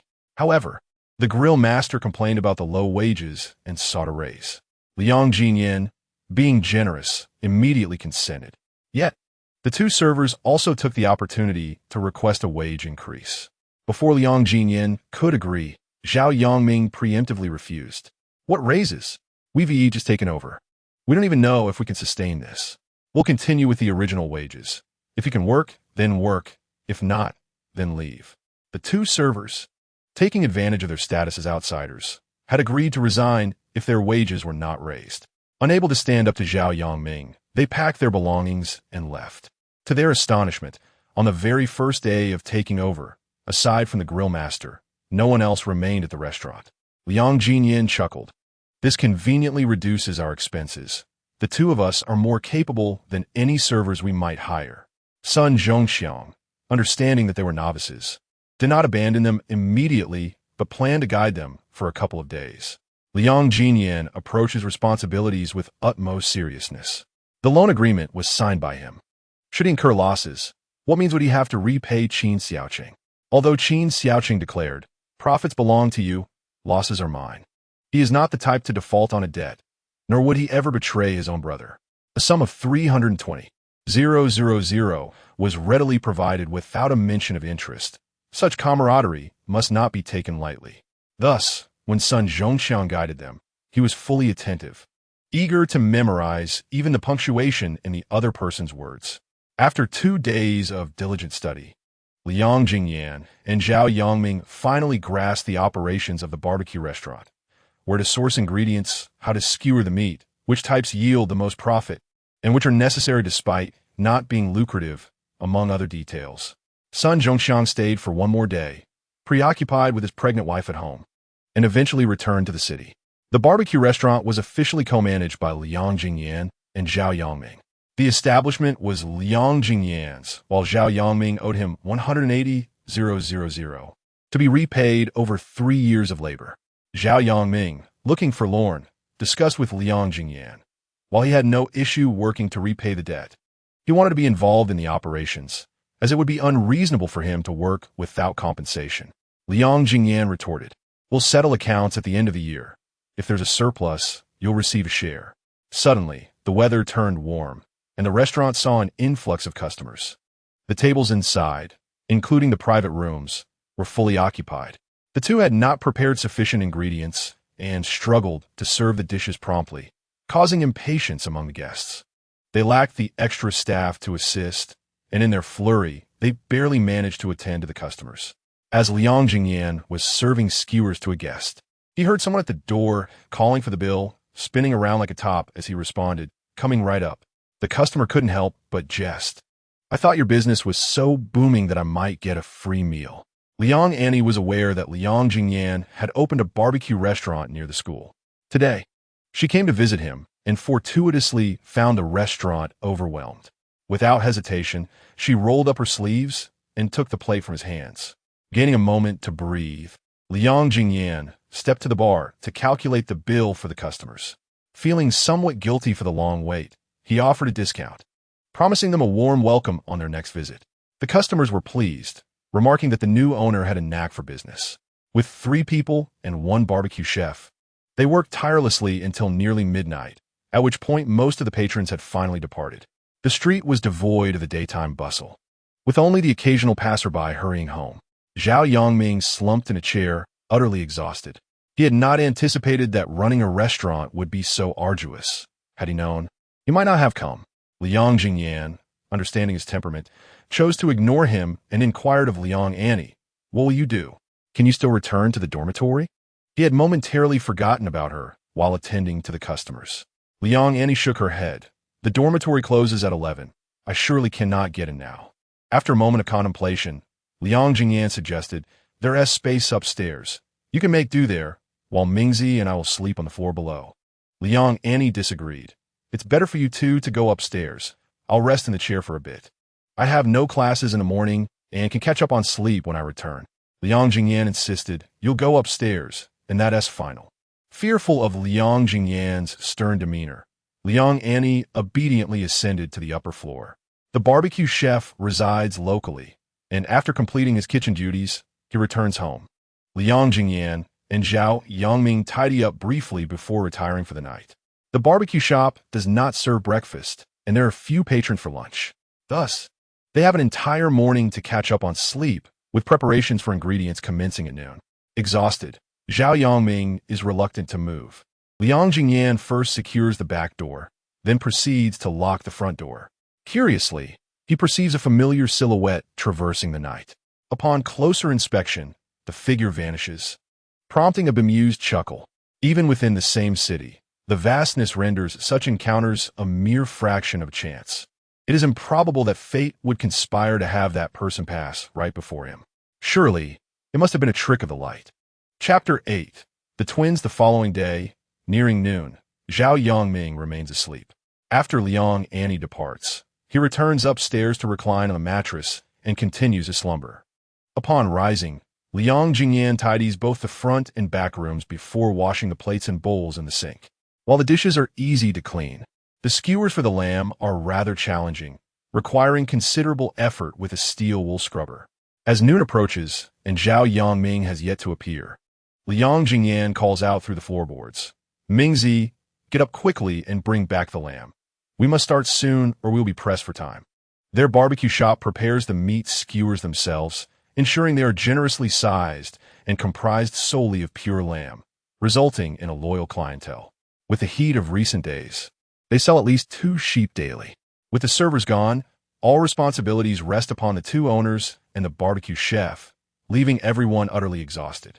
Zhao Yongming descends from upstairs, his hair tousled like a bird's nest, grumbling as he rakes his fingers through his hair. Is this even humanly possible? It's far too exhausting.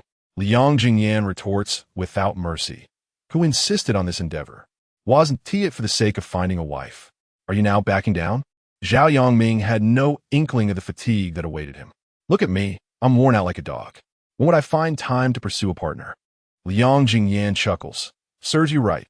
Who told you to meddle? Zhao Yongming hops onto a tricycle to procure supplies, returning with a full load. 2 sheep, chicken wings, chicken necks, chicken cartilage, gizzards, chili peppers, corn, and slices of bread. He brings back everything patrons might request. However, all these are raw ingredients, requiring the chef's expertise to prepare and skewer before they can be grilled. As he unloads, Zhao Yongming shares his thoughts with Liang Ziyan. Brother Liang, I've considered it, and we really ought to hire 2 wait staff. With just the 2 of us, we're bound to wear ourselves out. Fearing Liang Ziyan's refusal, he adds, even part-time help would suffice, just from 7 to 10 in the evening. We can manage the rest ourselves. Liang Ziyan recognizes that if this continues, Zhao Yongming will surely abandon ship. Fine, once we finish up, you can post the job listing, before the recruitment notice could be distributed. A friend from their days as hairdressing apprentices, Zheng Xiaochu, arrived. Having moved to the city 2 years prior, she had heard of Liang Ziyan and Zhao Yongming's collaboration and was incredulous. Upon entering, she first spots Zhao Yongming and, filled with joy, exclaims, "You and Brother Liang really came." Zhao Yongming was busy seasoning chicken wings when a familiar sound caught his attention. He looked up to see a woman walking in, illuminated by sunlight. She wore a fitted black dress that accentuated her curves, her hair elegantly styled, and she walked in high-heeled shoes that elevated her stature. At that moment, Zhao Yongming stood up, shook his hands to confirm he wasn't mistaken, and suddenly shouted to the back room, "Brother Liang, guess who has arrived?" Liang Ziyan, who was slicing lamb, felt a sudden tightness in his chest at the sound of Zhao's voice. He instinctively set down his knife and tidied his hair with the back of his hand as he stepped outside. Upon seeing Zheng Xiaochu, he momentarily lost his composure. "Xiaochu." Zheng Xiaochu approached Liang Ziyan with a hint of shyness and greeted him. "It's me. Brother Liang, when did you come to the city? Why didn't you let me know in advance? I would have treated you to a meal." Liang Ziyan's expression turned slightly awkward. I just arrived a couple of days ago. Why don't you sit for a moment? I still have some work to finish." Without waiting for her response, he retreated to the back room, picking up the knife to continue cutting the lamb into pieces. Zhao Yongming, ever perceptive, invited Zheng Xiaochu to sit down. "I'll prepare some for you shortly, so you can sample our culinary skills." Although Zheng Xiaochu had felt a bit out of place earlier, she quickly regained her composure. Years ago, when she was an apprentice at a barbershop, she had admired Liang Ziyan for his tall stature and handsome features. Unfortunately, He had never shown any interest in her, which was why she found herself alone in the city.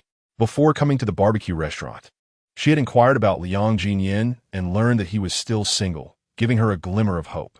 "Great. I've heard your establishment is quite renowned. I'm eager to try it," she remarked. Zhao Yongming and Liang Ziyan had grown up together, and he was well aware of the happenings around them. Knowing of Zheng Xiaochu's feelings for Liang Ziyan, he sought to play matchmaker. "But it wouldn't be fair for you to taste for free. We've just taken over this place and have encountered many challenges. We could use your assistance." Zheng Xiaochu, slightly apprehensive about whether she could be of help, replied, "Whatever it is, just let me know. I'll do my utmost." Zhao Yongming explained, "We've just taken over this restaurant, and we currently have no waitstaff. These past few days have been quite exhausting for Brother Liang and me. Do you think you could help us find a couple of servers?" Zheng Xiaochu responded generously, "Aren't I a ready-made solution?" Zhao Yongming furrowed his brow. "How can you do that? Don't you have a job?" Zheng Xiaochu did have a job previously, but recently encountered some difficulties that forced her small business to close. She was unsure of what to do next. "No, as long as there's food provided. I'm in." Zhao Yongming seized the opportunity, playfully winking at her. "Old Liang is still single. If you put in the effort, you could become the boss's wife and have meals for a lifetime." This comment made Zheng Xiaochu blush with embarrassment. However, having ventured out into the world from a young age, she was not easily flustered and quickly returned to her usual demeanor. She winked back at Zhao Yongming. "Then you must help me." Dressed to impress initially, Zheng Xiaochu soon realized that Liang Ziyan was not swayed by appearances. She adjusted her strategy, returning home to change into more casual attire before coming back to the barbecue restaurant to lend a hand. Whether it was washing vegetables, skewering meat, or cleaning, Zheng Xiaochu proved to be exceptionally skilled, providing much-needed relief for Zhao Yongming. He mentioned that he needed to hire another waiter, allowing him some time to engage in dating. Around 6 o'clock in the evening, Liang Annie arrived to lend a hand. However, Liang Ziyan insisted she return home. Yet, Liang Annie refused to leave, stating, "Brother, there's no point in me going back. I'd rather stay here." Liang Ziyan frowned and asked, "Aren't you studying?" Liang Annie, dismissing the concern, replied, "The material in the textbooks is trivial. I've learned it all in class. I'll just review before the exams. Please allow me to stay. I won't do much. Just help you with the billing and share a meal. Is that all right?" Indeed, Liang Ziyan needed someone to handle the cash register, and he was hesitant to entrust this task to a stranger. After a moment's deliberation, he finally agreed, "You can stay until 8:30. Liang Annie, still reluctant, countered, "But we don't close until 11. I can leave at 10:30. Liang Ziyan remained firm, but Zhao Yongming quickly intervened, "Brother Liang, we are short-staffed. Let her assist us.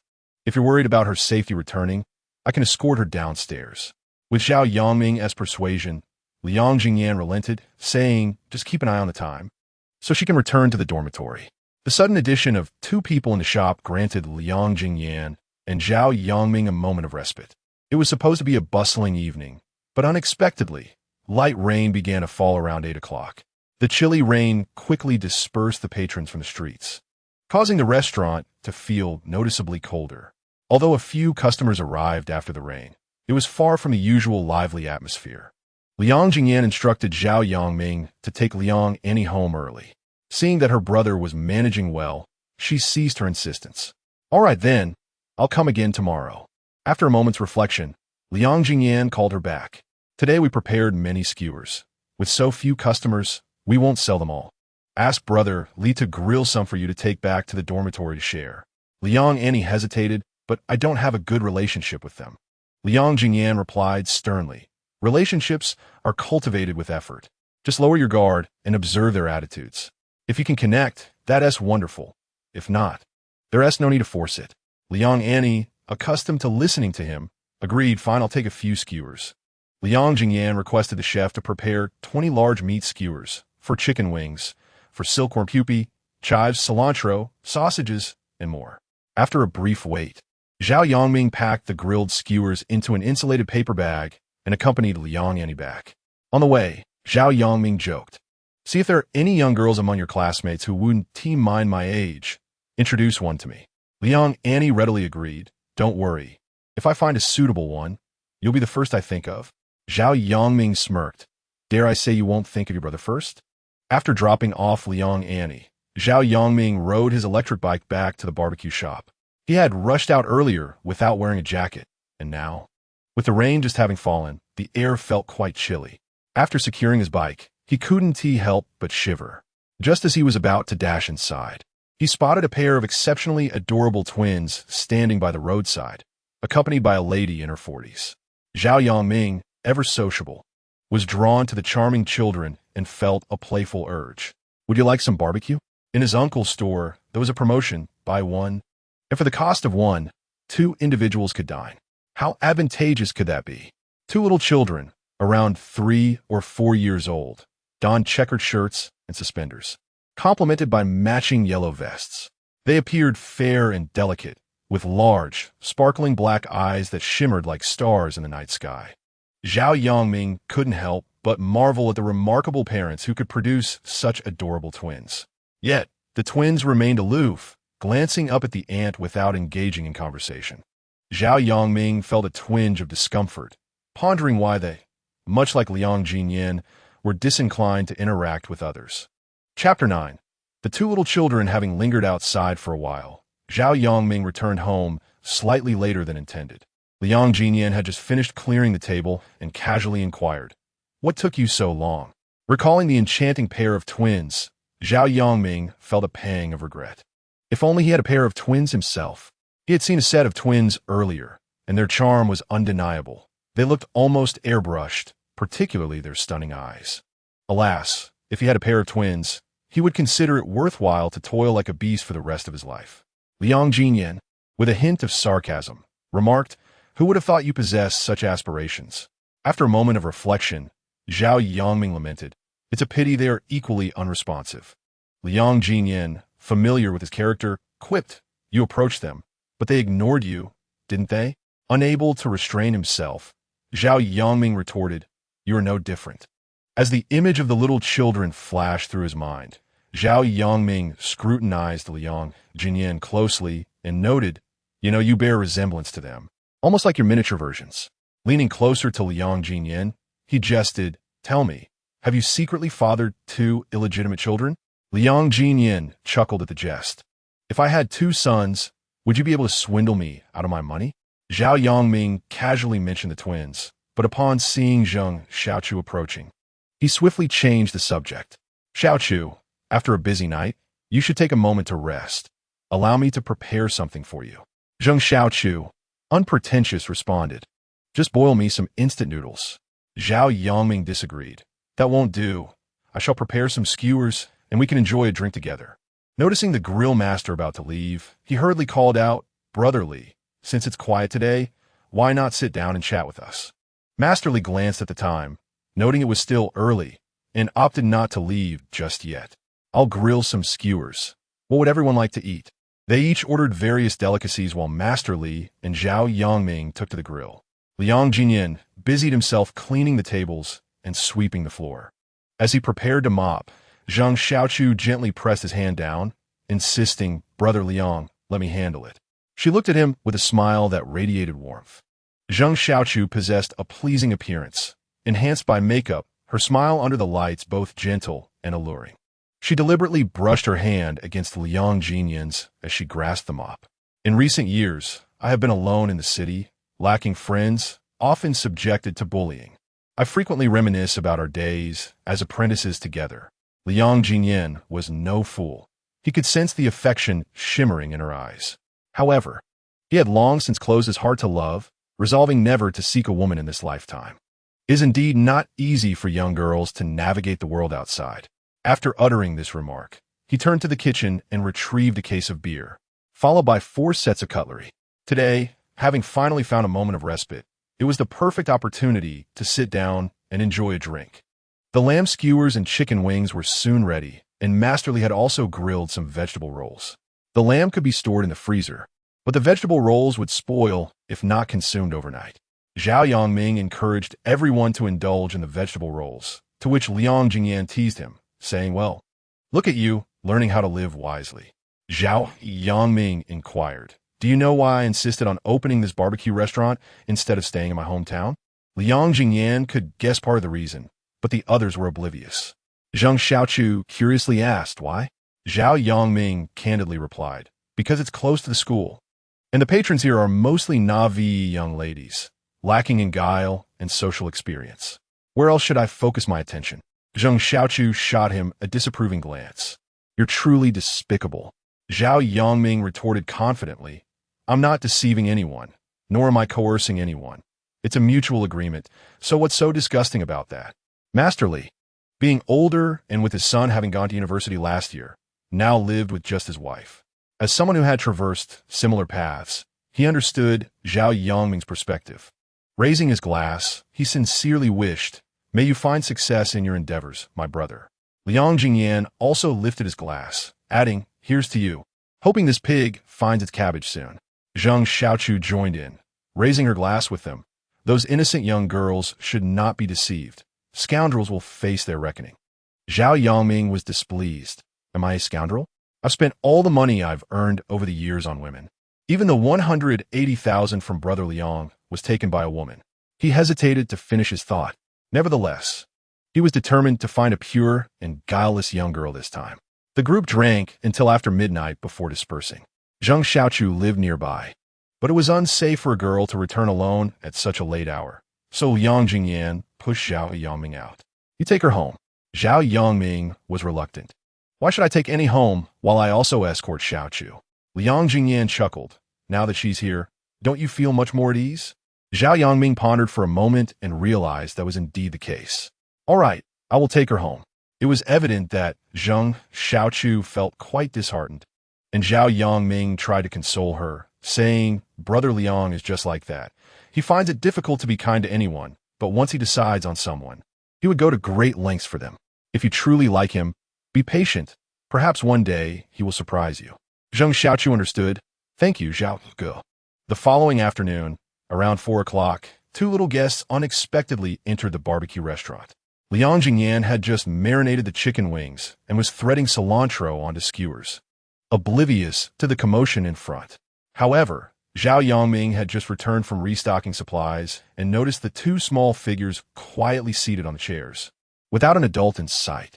He asked, what brings you two here? Are you here for barbecue? Where are your parents? The two children were dressed in matching striped long sleeves and blue trousers, each carrying a blue backpack, resembling characters straight out of an animated series. Zhao Yongming, usually a rough man, felt his heart melt at their cuteness. Two little ones sat upon their chairs, their diminutive legs dangling in the air. One, seemingly the elder of the two, responded, Grandma has gone to the supermarket. We are waiting for her here. Zhao Yongming could not resist ruffling the child's tiny head, remarking, Your grandmother must have quite the heart to leave you two here.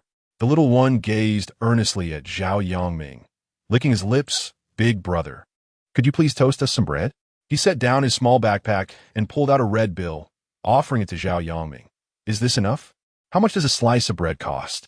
Zhao Yongming hesitated to accept. We do have bread, but our kitchen is not yet ready with the charcoal. I cannot toast it at this moment. If you two can wait a little longer, I shall not take your money. The little one, with a crestfallen expression, took back the money. That may not be possible. If Grandma comes looking for us, we must leave. Zhao Yongming pondered, feeling reluctant to refuse such adorable children. Is it possible for your grandmother to wait a bit longer? Chapter 10. Its father. The two little ones exchanged glances. The chatty one continued. Our classmate Li Jialong says that the toasted bread at the barbecue place is the best, drizzled with sweet honey. But my mother insists it's not good and one tea let us come. From their attire, it was evident that the children hailed from a well-off family. Zhao Yongming understood that affluent families often look down upon small barbecue establishments, deeming them unclean. However, taking advantage of the adult's absence, he was determined to prepare a treat for the two children.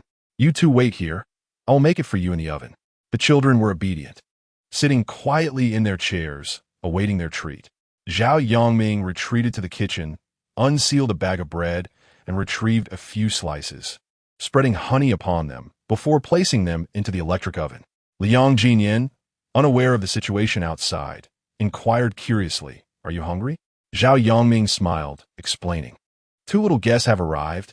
I am toasting some bread for them. Liang Ziyan expressed surprise. So early in the day? Zhao Yongming chuckled, adding a touch of complaint. No, they're just 3 or 4 years old, clearly from a wealthy family. Their parents won't allow them to eat toasted bread, thinking our establishment is unclean. Oomph. Little do they know, our place is cleaner than a 5-star hotel. What is wrong with children enjoying some bread? Yet, their mothers won't allow it. In his moment of distraction, he applied too much honey. Liang Ziyan noticed, and a flicker of concern crossed her mind. You might want to stop. I've heard some children are allergic to honey. It may not be that they look down on our establishment. Zhao Yongming retorted casually. How could that be? I've never seen anyone allergic to honey. Liang Ziyan recalled her mother's allergy to honey, having witnessed her covered in red welts after consuming it. With such young children, it would be best to wait for the adults to arrive. If anything were to happen, our establishment would not be able to compensate adequately. Is it that serious? Zhao Yongming questioned, uncertainty creeping in. Liang Ziyan pointed towards the kitchen waste. You should clean that up first. I will go take a look. He washed his hands, removed his apron, and entered the front room, noticing 2 little ones sitting by the door. One faced him while the other had its back turned. They were undeniably adorable, yet he could not discern how they resembled him. Did you two sneak out without telling your parents? Liang Ziyan remarked, piercing through their ruse. The child facing him blinked with an air of guilt, while the one with its back turned, hearing the shift in tone, turned to look at him. Upon noticing Liang Ziyan's appearance, it seemed startled, its gaze fixated on his face, unwavering. Its tiny hands clenched in little fists, and the legs that had been swinging in midair came to a halt. At such a tender age of 3 or 4, how could these little ones possibly deceive an adult, especially someone like Liang Ziyan? He saw through their charade immediately and asked, where are your parents? I can take you to them, or, if you remember the phone number, I can call them. The guilty child hesitated. Liang Ziyan turned his attention to the one who had been staring at him, amused by its unwavering gaze. What's the matter? Are you upset because you didn't get any toast? What is your mom and dad's number? The child did not respond, but continued to fixate on him. Liang Ziyan then directed his inquiry to the hesitant child. Tell me the number, or where do you live? The timid child whispered to the one across from him. Uncle is so fierce. Liang Ziyan chuckled. Calling me fierce won't help. Just tell me the number quickly. No sooner had he finished speaking when an aunt rushed in from outside, her voice trembling with worry. You two scared me to death. How did you get here? I was about to call the police. Liang Ziyan stepped aside, allowing the aunt to take the children. She scrutinized them thoroughly before turning back to Liang Ziyan. You didn't give them any toast, did you? Liang Ziyan replied truthfully. No, we haven't even started cooking yet. The aunt finally let out a sigh of relief, explaining, Inyan is allergic to honey, and for the past few days, he has been clamoring for toast. I've been too afraid to give it to them. At that moment, Zhao Yongming emerged, startled by the aunt's words.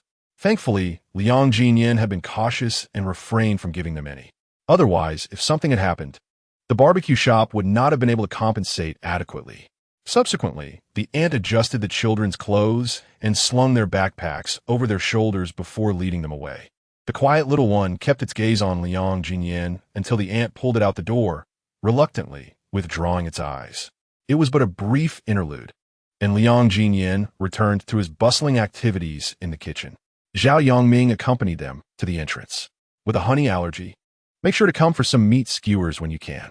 The little one waved back. We'll come after we ask our mom. After school, the aunt came to pick up the children, but after exchanging a few words with acquaintances, they vanished from sight, leaving her quite startled. Pulling the 2 children out of the barbecue shop, her legs felt weak from the fright. Continuously admonishing, she said, You must never sneak away again. If you encounter a villain, your mother would be heartbroken. Shun and Jean, possessing a bold and lively disposition, dismissed the aunt's words, insisting that the older brother was a good person. The aunt, adopting a tone imbued with caution, responded, Even good people may not be reliable. How do you know he is truly good? What if he feigns kindness while harboring malevolence within? After pondering the aunt's words, Shun and Jean nodded in reluctant agreement. Initially, that brother seemed quite amiable, but the uncle who later appeared is another matter entirely. He might genuinely sell us. The younger sibling, Shun Inyan, who had remained silent, disagreed with his brother's assertion, declaring, "That uncle is indeed a good person." Shen Jin, feeling a few moments older than his brother, retorted, "What do you know? That uncle looks suspiciously odd. Just observe his icy demeanor. He hasn't smiled at either of us, so he must be a villain." Shen Enyan, disliking disputes, felt compelled to stand firm in his beliefs. "You simply don't understand. The uncle is a good person. Just ask mother." Upon their return home, although the nanny was concerned about Shun Xian's potential anger, she recounted the events of the evening. Naturally, Shun Xian reprimanded the two children. Shun Jin was accustomed to such scoldings, for his mother would never truly punish him, and he paid little heed to it. Shen Enyan, being more obedient, patiently listened until his mother finished her lecture, at which point he stated earnestly, "It's father." Shen Xian was taken aback, asking, "What did you say?" Shen Enyan pointed to his mother's phone, which bore a photo identical to the one they had seen. Suddenly, Shen Xian felt as though her heart had been struck heavily. She embraced her son tightly, her eyes brimming with tears. After a considerable moment, she regained her composure, releasing Shen Enyan and retrieving the photo from her phone to confirm, "You mean you saw this person at the barbecue restaurant?" Chapter 11. If this continues, we will prosper. Liang Ziyan's barbecue restaurant was thriving. As the weather gradually warmed, some establishments had begun placing tables outside, and he and Zhao Yongming planned to set up a few tables as well. However, his restaurant had few patrons. To add more tables, they would need to hire additional staff. They required at least one full-time worker and one part-time worker. Zhao Yongming posted a recruitment notice, and inquiries about part-time positions soon flooded in. The part-time role was not selective. As long as the candidate was nimble and observant, they were considered. He invited the interested party to trial for one night, offering a guaranteed payment of 100 yuan regardless of their performance. The full-time position was also filled swiftly, with working hours set from 2 in the afternoon until midnight, with wages aligned with the local barbecue restaurant averages. Zheng Xiaochu was still assisting at the barbecue restaurant, and Liang Ziyan, wishing to honor this obligation, encouraged her to come by for skewers when she had time, while also suggesting she seek a more stable job. Zheng Xiaochu was reluctant to leave, asserting, "You're hiring others. Why can't I work here?" Liang Ziyan replied frankly, "I am well aware of the hairdressing industry. Even a modest job there would yield more than being a server here." Zheng Xiaochu retorted, "So am I not quick enough? Why are you trying to push me away?" Liang Ziyan, left with no choice, stated, "You must decide for yourself. If you stay as a server, I can only offer you the same wage as the others." Currently, the establishment comprises only 2 proprietors, he and Zhao Yongming, alongside 1 barbecue chef, 3 waitstaff, 2 part-time workers, and 1 Liang Annie, totaling 9 individuals. Neither he nor Zhao Yongming receive any salary, leaving 7 personnel to be compensated. The monthly payroll alone amounts to nearly 30,000.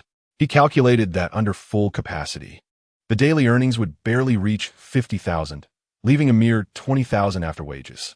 This does not account for rent, utilities, or various operational expenses, all while he and Zhao Yongming remain unpaid.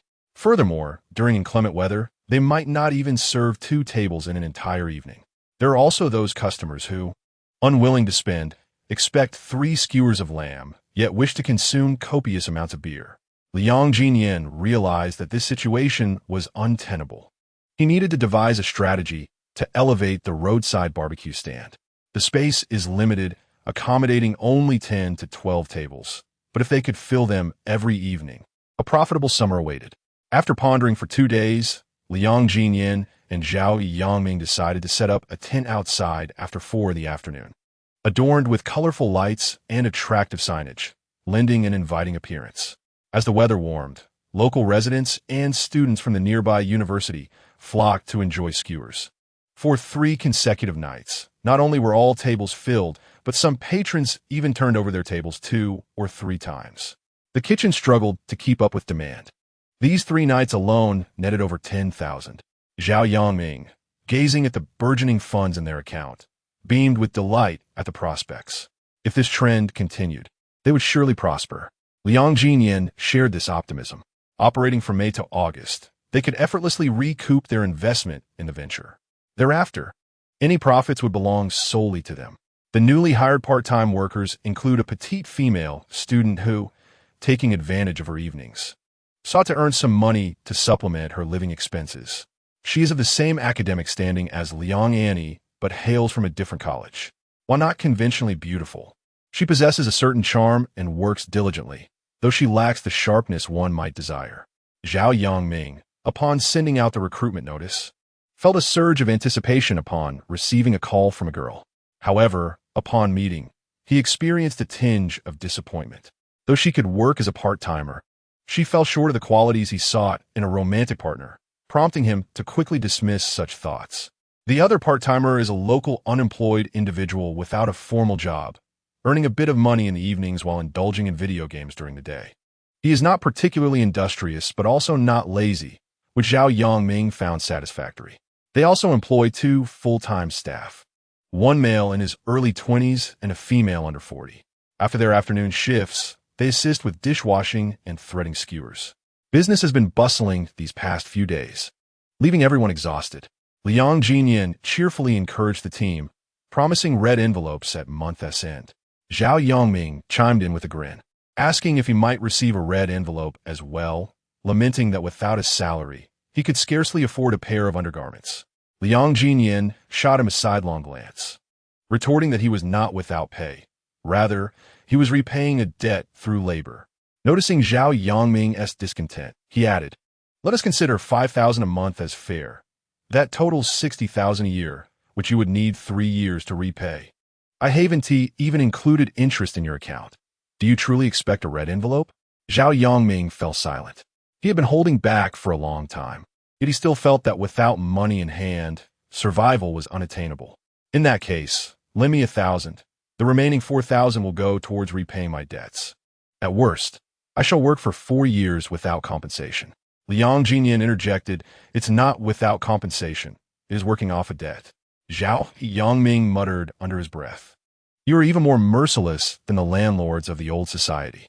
Liang Ziyan chuckled, "When you first applied for the card, did you not consider that one day you would need to repay it?" Zhao Yongming carried the vegetable washing basin away, unable to connect with Liang Ziyan.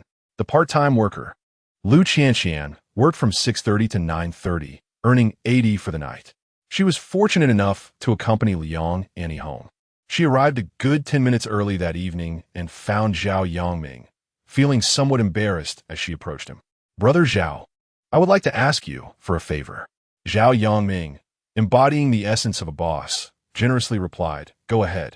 Lu Qianqian's face turned crimson, and after a considerable struggle, she finally articulated, "I have run out of money for food, and I was wondering if—" Zhao Yongming suddenly realized a matter and interrupted her. "I promised you that your wages would be settled daily. I was too busy last night and forgot. Let me give you what you are owed for the last 2 days." Lu Qianqian shook her head. "That is not what I meant." Zhao Yongming furrowed his brow. "What do you mean then?" Lu Qianqian replied, "I was hoping I could receive an advance for a week. I am a bit short on cash lately. Rest assured, I promise to come on time every night. It will not affect your business." Since taking over the barbecue shop, Liang Ziyan had yet to keep a record of the accounts. Typically, aside from cash, all payments went into his own account, and Zhao Yongming managed the purchases, providing as much as was requested each day. After finishing the kitchen tasks, he calculated the major accounts, which remained within reasonable bounds. However, the detailed accounts proved more troublesome. Several pounds of chili, various spices, and an assortment of miscellaneous matters all jumbled together, making it impossible to tally. Upon hearing Zhao Yongming's request for an advance, he questioned, "Even if you wish for your wages, is this truly the moment to ask for it?" Zhao Yongming glanced at Lu Qianqian, recognizing her cautious demeanor when she sought his assistance, understanding that she must be in a difficult situation to speak up. He could not refuse her. "Brother Liang, it is not me. It is Lu Qianqian who lacks living expenses and wishes to borrow some wages. You can trust me. I have confidence in her character. She will certainly not default." Liang Ziyan scoffed. "How can you be so sure about any woman? What about that 180,000? Zhao Yongming, slightly irked, replied, "Come on, that is not fair." Liang Ziyan, though not unreasonable, felt it prudent to be cautious when it came to financial matters. "Have her sign an IOU. I will lend her the money." Zhao Yongming found it bothersome. A few hundred yuan doesn't require such fuss. Liang Ziyan, adopting an unusually serious tone, stated, "This money is considered a loan. It will be deducted when salaries are paid. We must adhere to the rules." In the end, Lu Qianqian signed the IOU with Liang Ziyan. Zhao Yongming still felt a bit awkward. "Little Lu, do not take it to heart. Brother Liang is just like this, quite rigid. I have known him for over 30 years, and he treats me the same way." As he spoke, he suddenly felt that the age of 30 was rather unfortunate. He corrected himself, saying it hadn't been 30 years, but rather 25 or 6. Liang Ziyan, disinterested, wished she could adorn his head with peacock feathers. Soon, there would be guests arriving. Preparations must be made promptly. Just as Liang Ziyan had dismissed Zhao Yongming, she spotted Qin Xiaoqing entering the room. Their eyes met, both taken aback. Initially, after borrowing money from Liang Ziyan, Qin Xiaoqing had returned to the city, declaring he would never return after a failed blind date. Yet, less than a month had passed, and here he was again. "Find a place to sit and order whatever you like. Let Brotherly grill something for you," she suggested. Qin Xiaoqing tossed his coat behind the bar and chose a table outside, requesting, "Bring me some beer first. I'll order food later. I'm not hungry yet." Liang Ziyan poured 2 glasses of draft beer, one for each, and they settled down for a leisurely conversation. "Given your complexion, I assume your mother is matchmaking again?" Liang Ziyan inquired. Qin Xiaoqing nearly burst into tears. "Don't even mention it.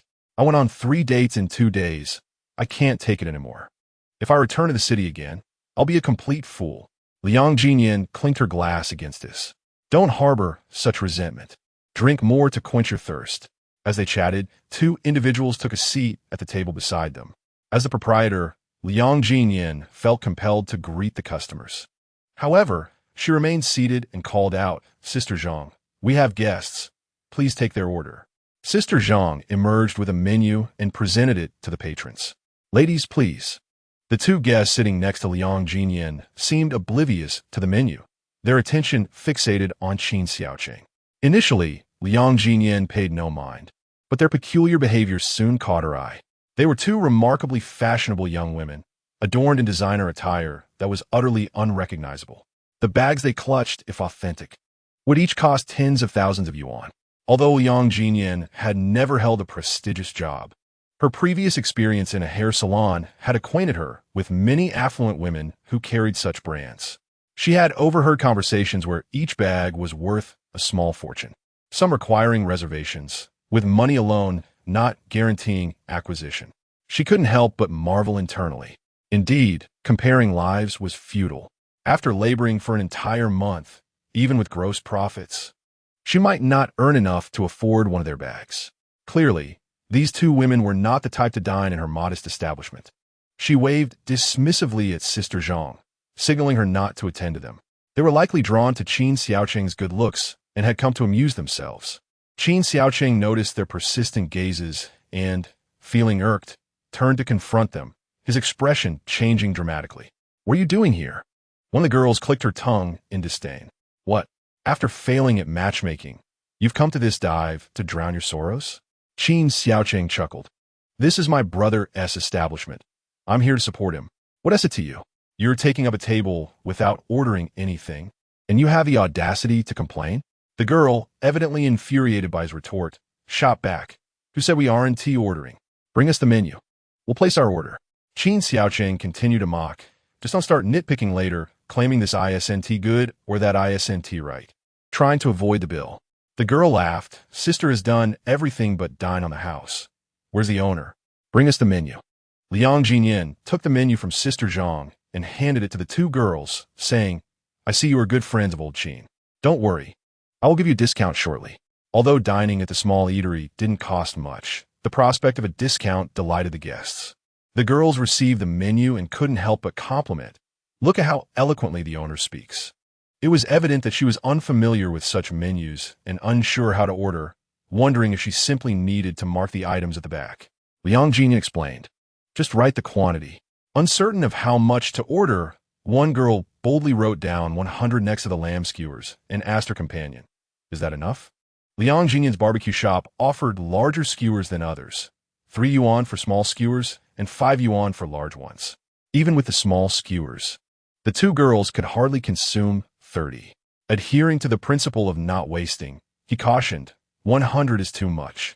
Qin Xiaoqing intentionally interrupted, Old Liang, don't mind it. This little fairy could devour a whole lamb. What's wrong with 100 skewers? Just a snack between meals. Chu Jinjin also felt she might be ordering too much. Yet she didn't wish to appear diminished and deliberately refrained from changing her order. I can do as I please. Unlike some people who can't even afford a skewer and only sit there drinking beer. Chu Jinjin casually ordered a few more items and, as she handed the menu back to Liang Ziyan, looked up at him naturally. Noticing his appearance, she felt an odd sense of familiarity. What is your name? Have we met before? Liang Ziyan was certain they had not crossed paths. You might be mistaken, beautiful. We haven't met. After saying this, he handed the menu to Sister Zhang. Please wait a moment. It will be ready shortly.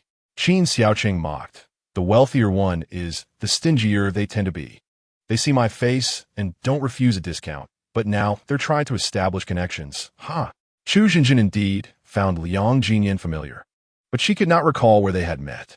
Suddenly, she heard a particularly clear child's voice, and without needing to look, she knew who had arrived. As she turned to find the source of the voice, a flash of realization struck her. She remembered having seen the owner's photo on her best friend's phone. She scrutinized the figure before her with skepticism, but extended her hand to catch the little one rushing towards her.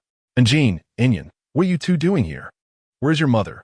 Chu Jinjin had always been unaware of the children's backgrounds, but upon noticing Shun Inyan's features, she suddenly understood. It was as if she had discovered a new continent. She glanced back and forth between Shun Inyan and Liang Ziyan, increasingly convinced that they bore an uncanny resemblance. Shun Injin and Shun Inyan had come with their nanny. They initially intended to play in the community park, but Shun Inyan expressed a desire to visit the barbecue shop, cleverly informing the nanny that they were heading to the supermarket for school supplies. Unable to refuse the two children, the nanny reluctantly accompanied them. Shun Inyan, being quiet, kept his gaze fixed on Liang Ziyan and did not respond to Chu Jinjin's inquiry. As Shun Injin nestled closer to her, he sweetly remarked, Annie Chu Jinjin, we came out to play, yet you indulged in delightful treats without inviting us. Have you ceased to care for us? Chu Jinjin flushed, as if she had committed a misdeed, and mumbled, I merely passed by and suddenly felt thirsty, which is why I sat down. It wasn't intentional. Shun Injin, however, remained unconvinced, but wouldn't you call me? Amused, Chu Jinjin replied, would your mother permit you to eat? If I called you, would you truly come? In Chapter 13, father still unaware of his existence, it is revealed that Shun Xian had never taken the two children to dine at a roadside eatery. Time constraints and the children's sensitive digestive systems made her hesitant, especially since Shun Inyan had numerous allergies. He could not consume common items such as pollen, mangoes, honey, or peaches, and his reactions to other foods were still uncertain. Thus, she was cautious about taking them out to eat. The doctor had mentioned that as the children grew, their allergies might subside. Shun Injin, feeling a twinge of guilt, boldly asserted, my mother would definitely allow it. Knowing of Shun Inyan's allergies, Chu Jinjin dared not decide hastily. She took out her phone and called Shun Xian to inquire if the children could have lamb skewers. Upon realizing that the children were with Liang Ziyan, Shun Xian hesitated before responding, Injin can eat anything, but let Inyan have only a little lamb. Do not let him have honey with the chicken wings. And no fruits either. I shall return shortly. After hanging up, Chu Jinjin initially intended to tease the two boys, but upon seeing their eager faces, she found it difficult to resist. All right, your mother says that Injin can eat, while Inyan may have just a few lamb skewers. She beckoned the aunt to join them for a meal. The server brought out the charcoal fire, and Zheng Xiaochu approached to greet them. Having heard that two lovely ladies were present, and knowing they were acquainted with Qin Xiaoqin, she was on high alert, concerned about any potential sparks that might fly with Liang Ziyan. The kitchen had only prepared 30 skewers, rather than the 100 they could have cooked. Placing them before Chu Jinjin, she teasingly remarked to Qin Xiaoqin, is this all? How can we possibly enjoy ourselves? Zheng Xiaochu clarified, this is merely 30. There are 70 more. We fear they might cool down if we cook them all at once. Chu Jinjin gazed at the mound of lamb skewers before her, inhaling sharply. "Njin, Inyan, you must put in some effort."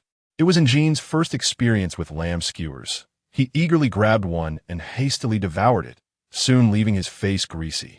Inyan, more reserved, held his skewer while observing his brother, who had already managed to consume nearly half of his. Aside from Shun Inyan, only Chu Jinjin had an inkling of his true background. In a playful manner, she turned to the two children, saying, "Njin, Inyan, Annie forgot to bring money today. You two must cover the bill for me." Without hesitation, Shun Njin replied, "I have plenty of lucky money. Annie can spend it freely." Chu Jinjin did not wish for Shun Njin's money. She inquired of Shin Inyan through a mutual friend, "Inyan, will you not contribute?" The lamb skewers were quite challenging to consume, causing Shun Inyan to blush. After glancing at the nanny, she responded to Chu Jinjin's question, "I am but a child. Perhaps you should ask my mother." Chu Jinjin initially contemplated humiliating Liang Ziyan later. After all, it was the first time her son had come to enjoy skewers. Yet he insisted on charging for them. To her surprise, the little one was not deceived. She playfully tapped Shun Inyan's forehead and remarked, "You are quite clever." Meanwhile, the conversation about asking the little one to pay reached Qin Xiaoqing's ears.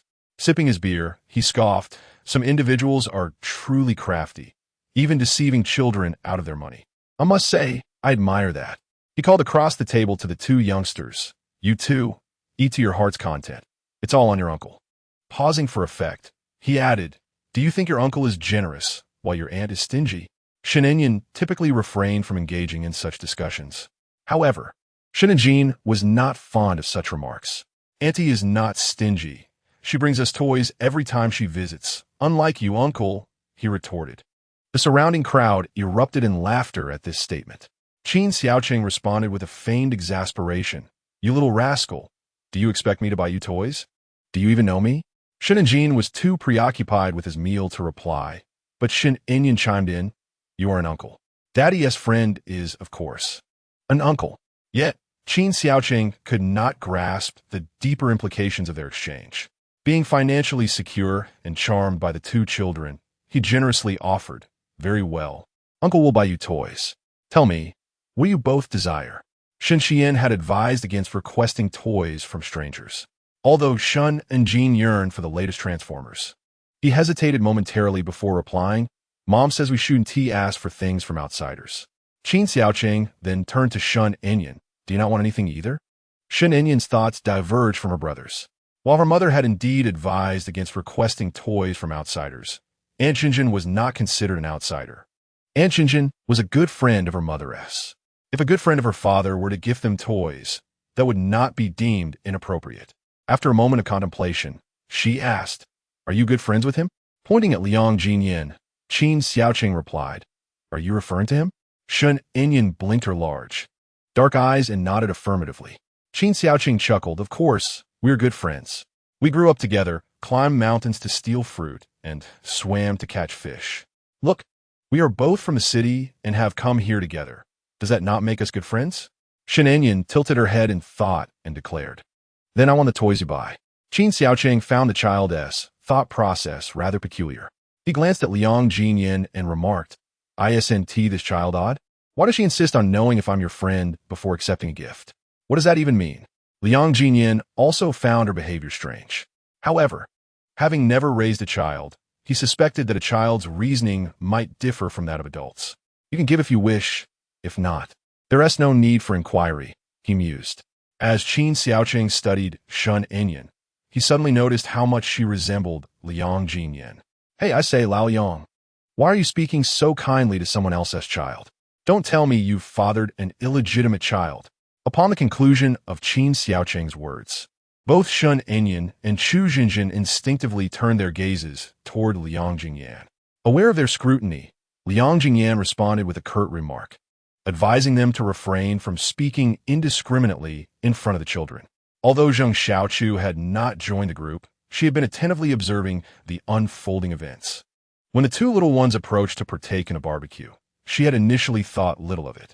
However, upon hearing Qin Xiaoqing's comment, she couldn't help but glance at Shun Inyan, sensing an uncanny resemblance between the two, as if they were molded from the same clay. A wave of inexplicable bitterness surged within her heart. "Liang Ziyan, who had been born and raised in the city, had received countless invitations from her in the past to visit, all of which he had declined. Now, he had inexplicably opened a barbecue establishment in the very city she resided in, making it difficult to deny the reasons behind his presence. Could it be that this child truly had a connection to him? After Liang Ziyan's words hung in the air, Shun Inyan's once bright eyes dimmed rapidly. Disappointment washed over him as he lowered his gaze, nearly on the verge of tears. Just days ago, he had confided in his mother about having seen his father, who she did not deny existed. Thus, the towering figure before him was indeed his father. Yet, when he had inquired whether he could call him father, his mother had cautioned him that his father was unaware of his existence and that speaking out could frighten him. Not only was he unable to acknowledge his father, but he was also required to maintain a distance. Chapter 14. A gift for father. His mother had reiterated that his father was unaware of him, and that speaking up could alarm him. Therefore, he was not only unable to recognize his father, but was also expected to keep a certain distance. Following this, Shen Inyan lost his appetite entirely.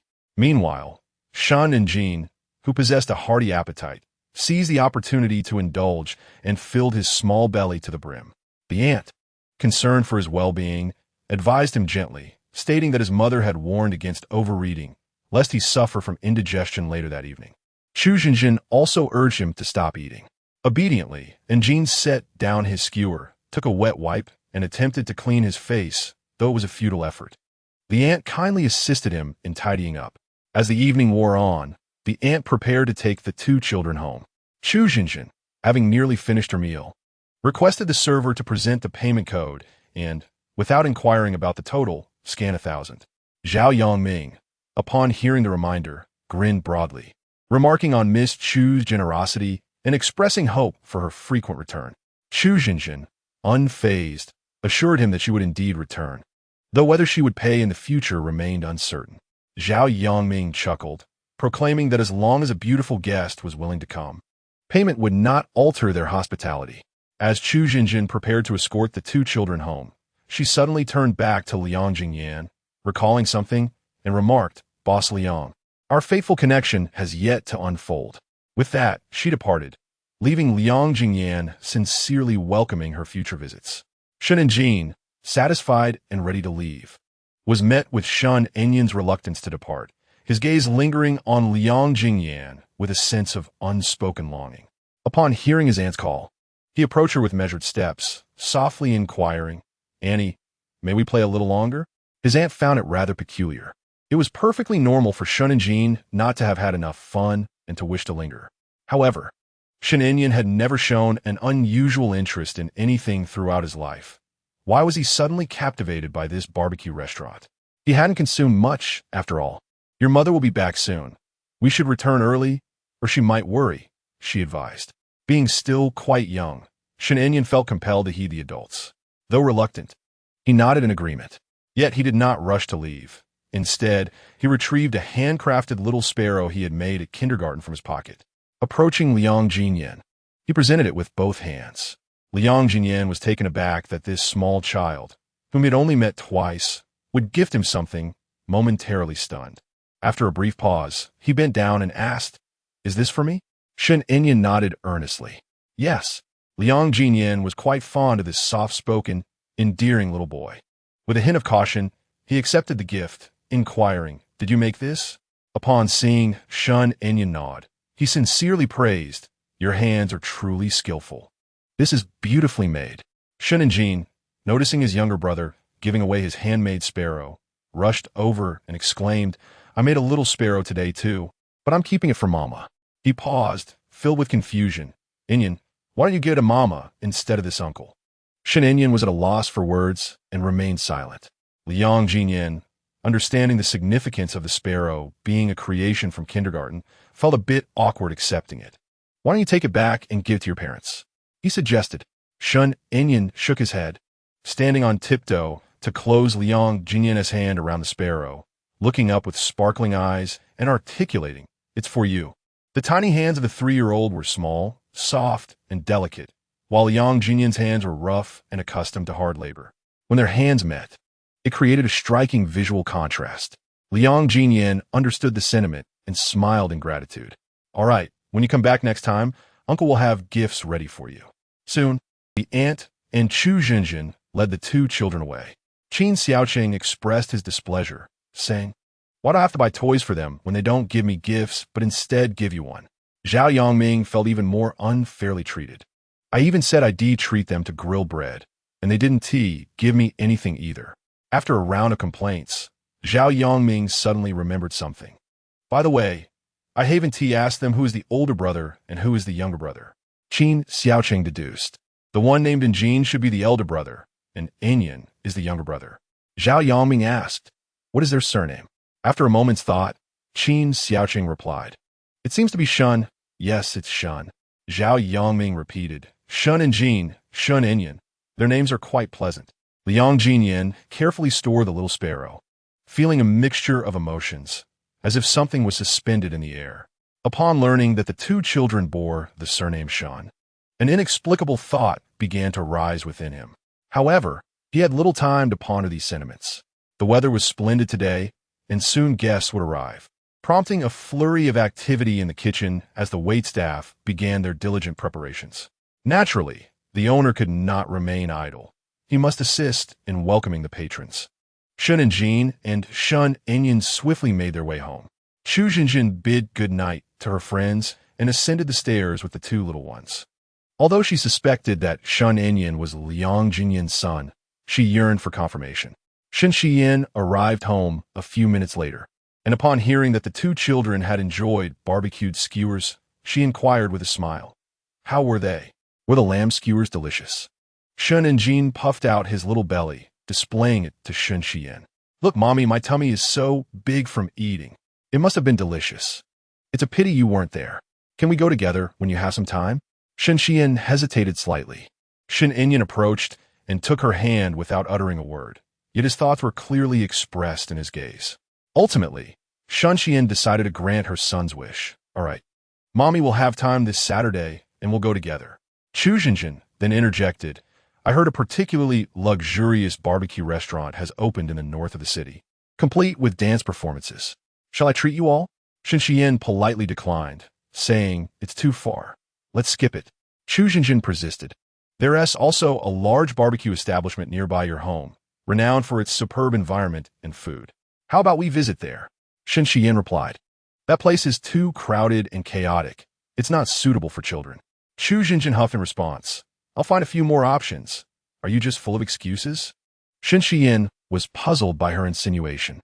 Chu Jinjin cryptically remarked, "Don't think I'm unaware of the situation. Someone has ulterior motives." Shen Xiyan retorted, "Can you please speak plainly?" Chu Jinjin blinked playfully. "Honestly, do you have some secretive connection with that barbecue place? Dare you claim you don't know the owner?" Shen Xiyan had never visited a barbecue restaurant, so denying it was no issue.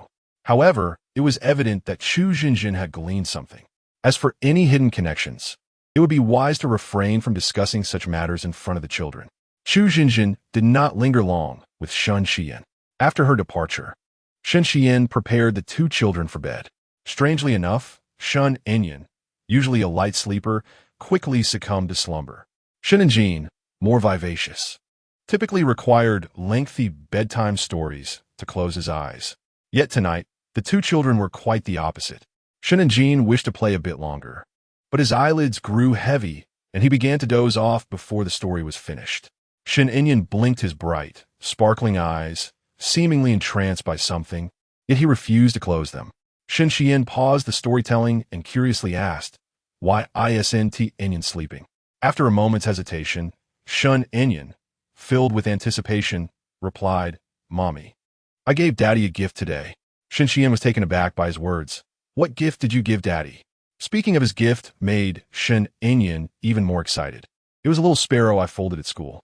Shen Xiyan felt an inexplicable tension in her heart. She wondered how Daddy had reacted.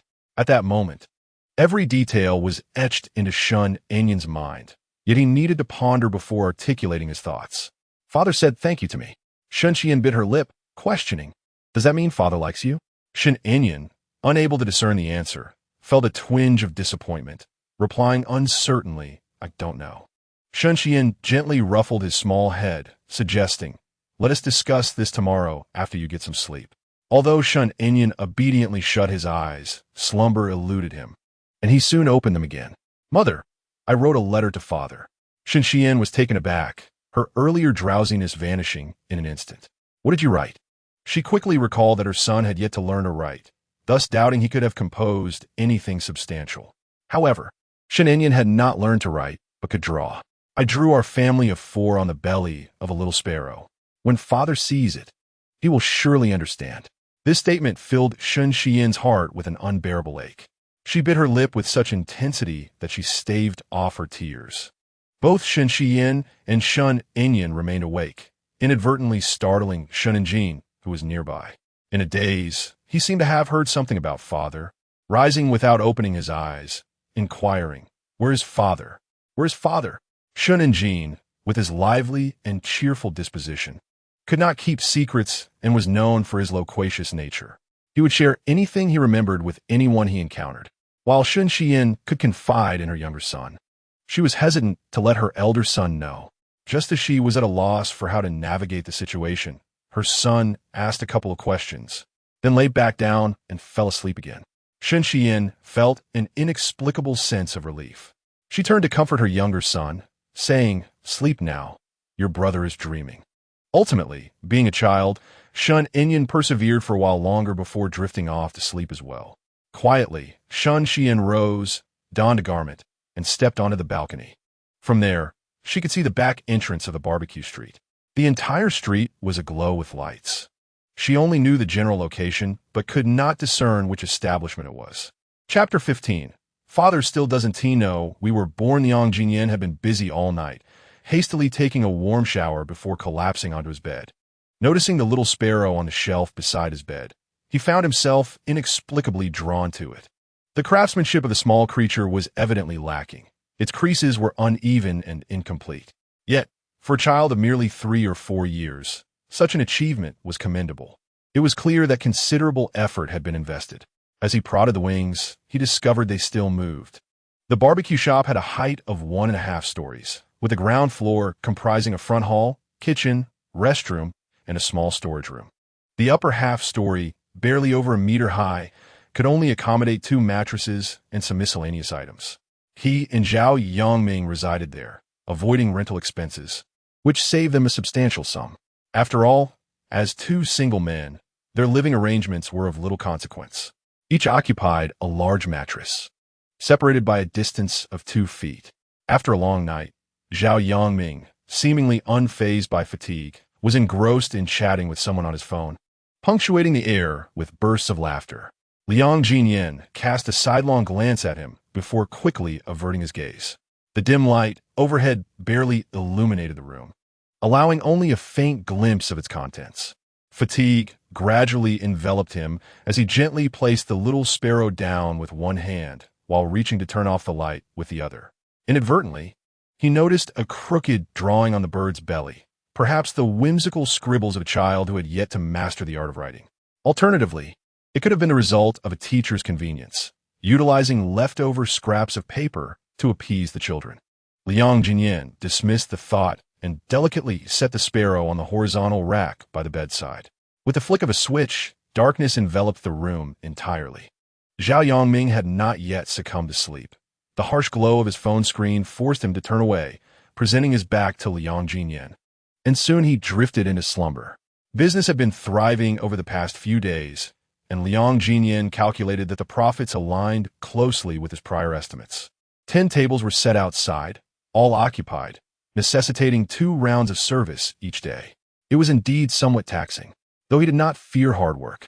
He found himself lacking a purpose, uncertain of what to do with the money he earned, leaving him devoid of motivation. His desires were modest. He could make do with simple meals and had no inclination towards luxury items. His wardrobe consisted of market finds, where 200 yuan could procure him enough clothing to last an entire summer. Traveling was a notion he had never entertained. With no particular hobbies, he occasionally indulged in a few games, yet he had never invested money into them. For someone like him, the reasoning behind striving to accumulate wealth remained elusive. Even the venture into the barbecue business had been spurred by Zhao Yongming's inexplicable encouragement to borrow money and embark on this path. Nonetheless, he would not deliberately shirk his responsibilities. Having taken the reins, he committed himself wholeheartedly. As Liang Ziyan finalized his calculations and prepared to inquire with Master Li about any missing ingredients, he spotted the two little ones, Shun Jin and Shun Enyan, arriving with their backpacks, led by their aunt. In her hand, she carried a large bag, bulging with various items. With the warmth of a host, Liang Ziyan greeted them with a smile. "Aren't Jin and Enyan here to enjoy some skewers?" The aunt hesitated to allow them to consume outside food, fearing Liang Ziyan's displeasure. She quickly clarified, "They have already eaten at kindergarten, and Enyan has a sensitive stomach, so he shouldn't eat indiscriminately." Embarrassed, she approached Liang Ziyan and placed the bag on the table. "You see, the kindergarten teachers require children and parents to collaborate on these crafts. But their mother is busy and won't return until late. As an elderly person, I find it challenging to assist them with this. I thought that you young folks might possess the skills to help. I apologize for the intrusion during your busy hours, as this is when guests typically arrive. However, if the children do not submit their crafts, they will have to seek out their parents tomorrow. Could you possibly spare some time to assist? It doesn't need to be perfect, just enough to meet the requirements." The aunt was exceedingly polite, and even if Liang Ziyan wished to decline, he felt it would be impolite to do so. Furthermore, the two little ones gazed up at him with hopeful eyes. He could only accept the bag from the aunt's hands, asking, "What do we have here?" He instructed someone to fetch 2 cushions for the children to sit upon. At that moment, the advantage of Shun and Jin's loquacious nature became evident. He chattered incessantly, starting from the moment the teacher distributed the food, meandering through topics such as his desk mate's pickiness, another child's unfortunate accident, and yet another needing to use the restroom during mealtime, all the while neglecting to mention anything of substance. Liang Ziyan found himself utterly bewildered. Shun Enyan, feeling exasperated, nudged his brother's arm, silently imploring him to cease his incessant babbling. After all, their father had guests to entertain and little time to spare. Unfortunately, he was unable to voice his thoughts, for it would surely reveal his own capabilities. The aunt unearthed the teacher's message and presented it to Liang Ziyan. Here it is. Having never cared for a child before, Liang Ziyan scrutinized the message for a considerable time, as if he were unfamiliar with the Chinese language. He recognized each character individually, yet struggled to comprehend their collective meaning. He then called for Liang Annie. The siblings collaborated, with Liang Annie explaining while Liang Ziyan crafted, and, after much effort, they successfully completed the task at hand. They needed to create 2 copies. Armed with the experience of their first endeavor, Liang Ziyan finished the second in under 5 minutes. "Take a look. Is this how it's done?" Shun and Jin continued to regale them with amusing tales from kindergarten. "Today, our teacher led us in a game. We were all little chicks while the life skills teacher played the role of an eagle. She was rather clumsy and couldn't catch us." Shun Enyan felt a sense of despair for his brother's condition. He took the 2 crafts, distributing one to his brother and keeping one for himself, casting a knowing nod towards Liang Ziyan. The children were simply adorable, and Liang Ziyan affectionately ruffled Shun Enyan's hair. "Which of you is the elder brother, and which is the younger?" Shun Enyan replied with a hint of regret, "I'm a younger brother." Liang Ziyan marveled at how such an exquisite pair of twins could exist, curiosity piquing within him. "By the way, why Haven Tea? I seen your parents. Are they very busy?" He had overheard the aunt mention that their mother was preoccupied, but there was no mention of their father. It was likely that he was away on business, making it pointless to bring it up. Nevertheless, it was evident that these children came from a well-off family, meticulously cared for. Their demeanor and attire spoke volumes about their upbringing. Upon hearing Liang Ziyan's inquiry, Shun Enyan glanced at his brother, who was still engrossed in recounting amusing anecdotes from kindergarten. After a brief hesitation, he replied, "Mom is busy with work. As for Dad, he doesn't even know us yet." This statement left Liang Ziyan perplexed. What did he mean by not knowing them? Shun Enyan clarified his thoughts. "It means Dad doesn't even know about our birth." Liang Ziyan understood then that their mother was raising both children alone, a formidable challenge indeed. "You too ought to behave yourself, then, to alleviate your mother's burden of providing for the family while simultaneously caring for you. Don't you think?" Chapter 16. It shouldn't be considered bullying, right? Liang Ziyan encouraged the children to be obedient. Shen and Jean, feeling insightful, finally relinquished his fixation on kindergarten escapades and engaged in the conversation with his brother and Liang Ziyan. We always behave ourselves. Mom praised us this morning for being understanding. The little one was simply delightful. Liang Ziyan couldn't help but gently ruffle their little heads. And Jean, with his charming demeanor, certainly looked the part of an elder brother, so obedient. Flattered by the praise, Shen and Jean patted his chest and proclaimed, "Of course. With me around, no one dares to bully my little brother." Liang Ziyan picked up on his words and inquired, "Do you often get bullied?" Shen and Jean tilted his head in thoughtful contemplation, struggling to recall any instances. Liang Ziyan turned to Shen Yanjun and asked, "What about you?" Shen Yanjun shook his head. They were united as one. Who would dare to bully them? After a moment's reflection, Shen and Jean finally remembered. Actually, there was something. Liang Ziyan was taken aback. Really? Even the nanny was startled. She had been with the children around the clock, except during their kindergarten hours, yet had not noticed any bullying.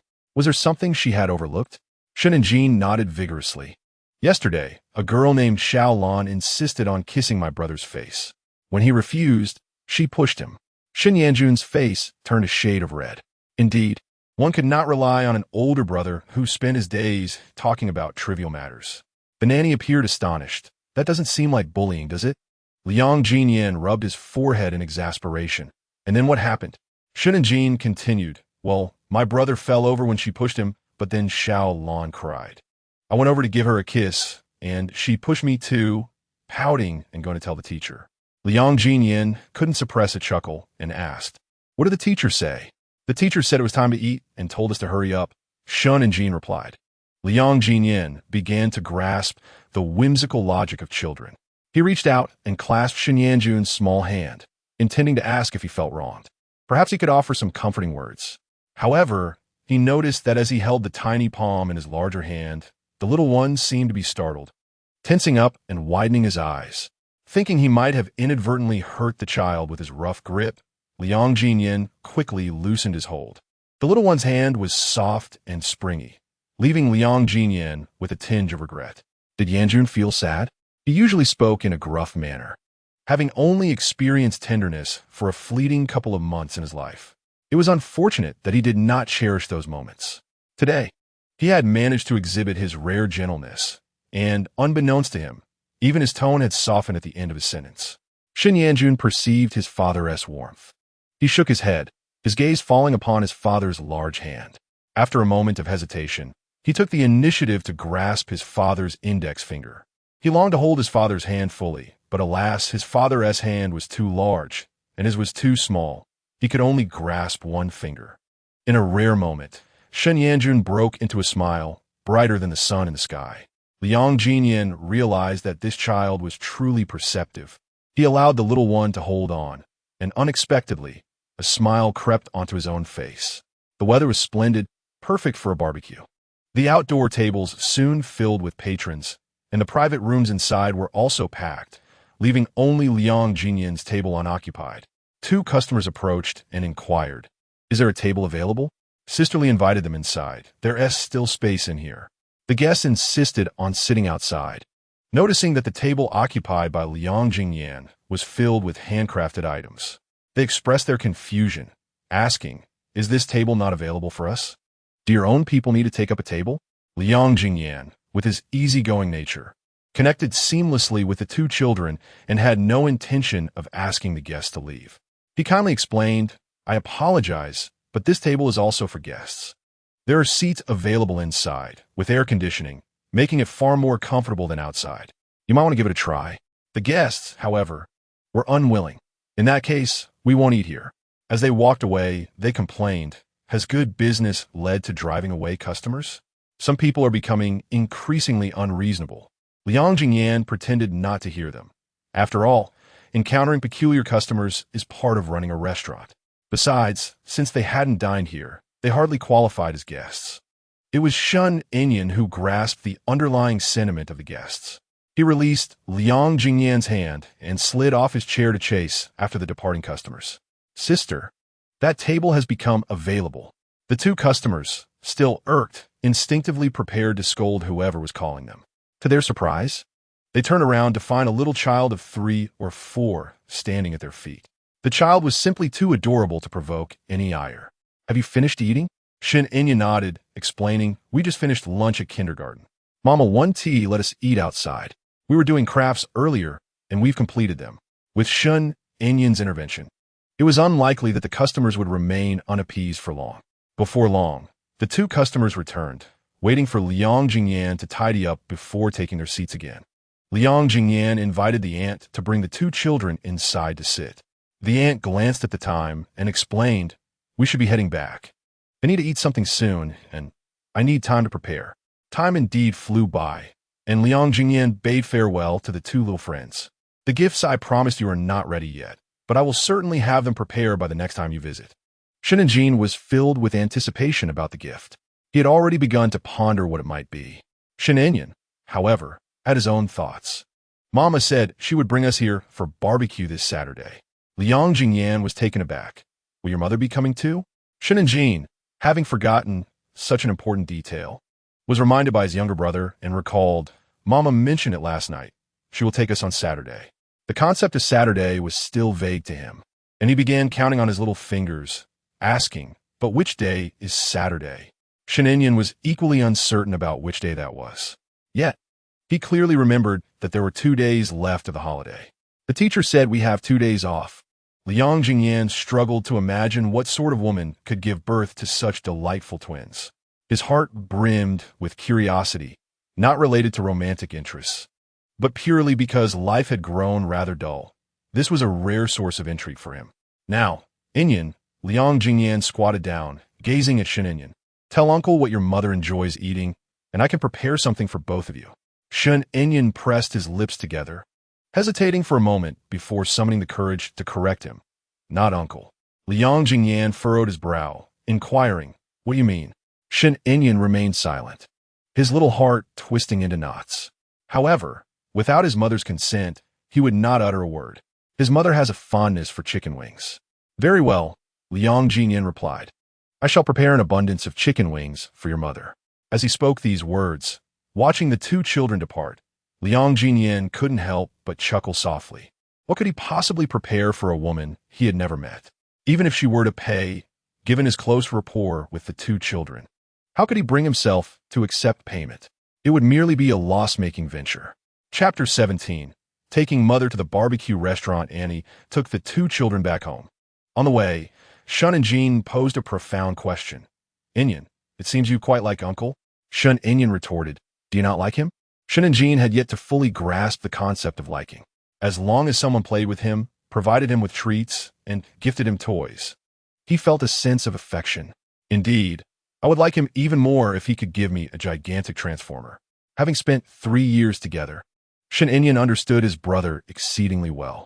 After a moment of contemplation, he inquired, "What if he were to become our father? Would you like that?" The mention of father prompted Shun and Jean to ponder seriously for a rare moment.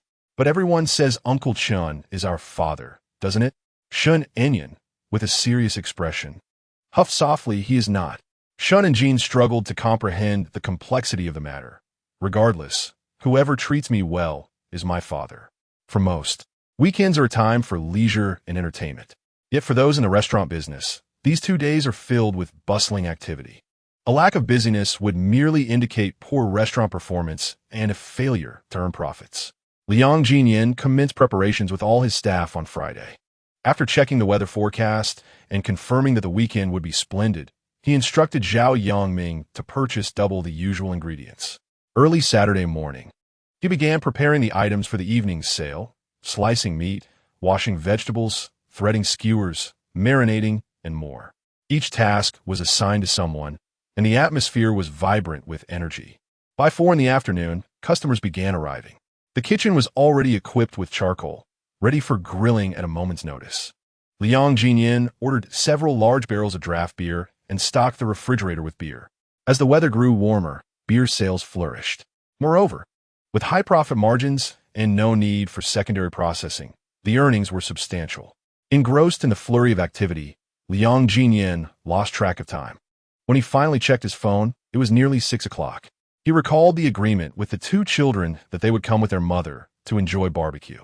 The previous evening, he had taken a brief outing and, uncertain of what children might enjoy, purchased 2 sets of toys recommended by the shopkeeper. Uncertain of when the trio would arrive and noticing that the outdoor tables were filling up, he hesitated over whether to reserve a table for them. While adults do not intentionally deceive children, unforeseen circumstances might alter plans. Ultimately, Liang Ziyan decided against reserving a table. As he observed the last available table being occupied, he felt an inexplicable sense of emptiness. Fortunately, there were still empty tables inside. Zhao Yongming relished the bustling atmosphere when the table was full, observing Liang Ziyan, who appeared distracted, occasionally glancing at his phone. Curiously, he inquired, "What are you doing?" Liang Ziyan, running his fingers through his hair, recalled that Shen Inyan had mentioned a few days ago that they would be visiting with their mother this Saturday for a barbecue. While Zhao Yongming held a fondness for the 2 little ones, he did not take their words to heart. "You're an adult now. Why take a child's words seriously?" Liang Ziyan concurred with Zhao Yongming's sentiment, deciding there was no need to reserve a table in that room. Indeed, as Zhao Yongming said, children's words could not always be trusted. Approaching 10 in the evening, he calculated that the children should be in bed by now, yet there was no sign of them. He speculated that perhaps their parents did not favor their modest establishment, and, even if they took the children out to eat, would likely opt for a larger restaurant. Since Shen Xian had promised the 2 children that they would go out for barbecue on Saturday, they had been eagerly counting down the days. Each morning upon waking, their first question for their aunt was, "What day is it today?" Upon learning it was only Thursday, they were inevitably disappointed. Finally, on Saturday morning, when their aunt confirmed it was indeed Saturday, they leapt for joy. That day, they were particularly obedient, completing their routines of washing their faces, brushing their teeth, dressing, and eating without needing a second reminder. Shen Xian had to rush to the company early that day due to an unexpected situation, leaving little thought for dinner. When evening arrived and she could not return in time, she considered asking Chu Xinjin to take them. However, Chen Shiyang insisted on picking the 2 children up to take them back to the villa. Not wanting to create animosity with him, she reluctantly agreed. The children were unwilling to go with Chen Shiyang, particularly Shen Inyan, who held a strong dislike for him. Yet being too young, he had no choice but to comply with the adults' arrangements. With a sullen face, he grasped his brother's hand as they entered Chen Shiyang's car. Chen Shiyang had prepared 2 extravagant toys, which he presented as soon as they entered the vehicle. "What do you think? Do you like them?" Shen Inyan responded nonchalantly. "I like them," while Shun and Jean displayed genuine excitement, exclaiming, "Uncle Chun, I've wanted this toy for ages, but Mom has always refused to buy it for us." "Thank you, Uncle." Chun Shiyang hesitated to correct the child's form of address, but ultimately decided against it. "How about spending the night at my villa?" Shen and Jean was indifferent. As long as he had company, he was content wherever he stayed. "Sure, we have a holiday these 2 days anyway." Shen Inyan said nothing, although he felt reluctant. His mother had promised him they would go to his father's barbecue restaurant today, yet she had not appeared. He felt a tinge of anger towards her. However, his father had instructed him to listen to his mother and be a good boy. After arriving at the villa, Shen Inyan discreetly called his mother, inquiring when she would return. Shen Xian, having just finished her work, assumed it was still early, only to realize it was nearly 8 o'clock. "Have you 2 gone to the villa with Uncle?"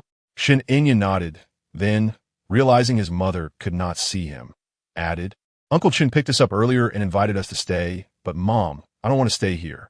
"Mother, you promised us that we would go for barbecue today. Have you forgotten?" Shen Xian certainly had not forgotten. After a brief moment of hesitation, she replied, "Please wait for me. I will come to fetch you." Once Shen Xian had settled her work affairs, she drove directly to the villa. Logically, she should have brought the 2 children to stay at the villa, as it was, after all, her home. However, circumstances were unpredictable, and her current desire was to take the children far away. Before entering the house, Shen Xian took a moment to compose herself. In the living room, she saw Chen Shiyang and greeted him politely, brother-in-law. Upon seeing her, Chen Shiyang's calm demeanor broke into a smile. "Xian, you're back. I just had the aunt prepare a feast. Why don't you stay here tonight? After all, the 2 of them don't have school tomorrow." Shen Xian politely declined. Let's not, please. Their belongings are still at Anyang Community, and they have only just begun to adapt there. I fear that if we move them again on Monday, they will cause a ruckus. Chen Shiliang frowned slightly, noticing the two children running over, and ultimately swallowed his words. Shen Xian packed her things and returned to Anyang Community with the two children and the nanny. She parked the car by the roadside and, along with the nanny, took the children to the barbecue restaurant. The two children had been there twice before and were already familiar with the place. Upon reaching the dining area, they turned back to Shen Xian, calling out, "Mom, wait for us here." Chapter 18. More beautiful than the leading lady in a drama, Shen Xian was not yet prepared to meet Liang Ziyan. If it weren't for the children running too quickly, she might have already turned back with them. Just then, a table became available. Zheng Xiaochu had never seen Shen Xian before, but she recognized the two children. She tidied the table and invited them to sit. "Please, take a seat. What would you like to eat? Here is the menu." As she handed over the menu, she took the opportunity to scrutinize her companion closely. Earlier, upon seeing the two lovely children, she had guessed that their mother must be even more beautiful. However, she was taken aback by just how stunning Shen Xian was.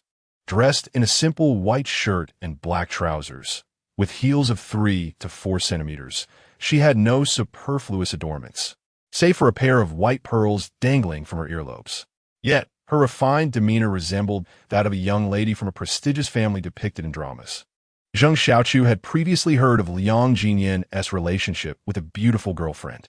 Upon meeting Shen Xian in person today, she felt that the term beautiful hardly sufficed to describe her.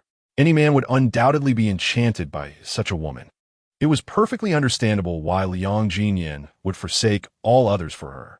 However, Zheng Xiaochu simply could not fathom how such a woman could have any interest in Liang Ziyan, a young delinquent who hadn't even completed high school.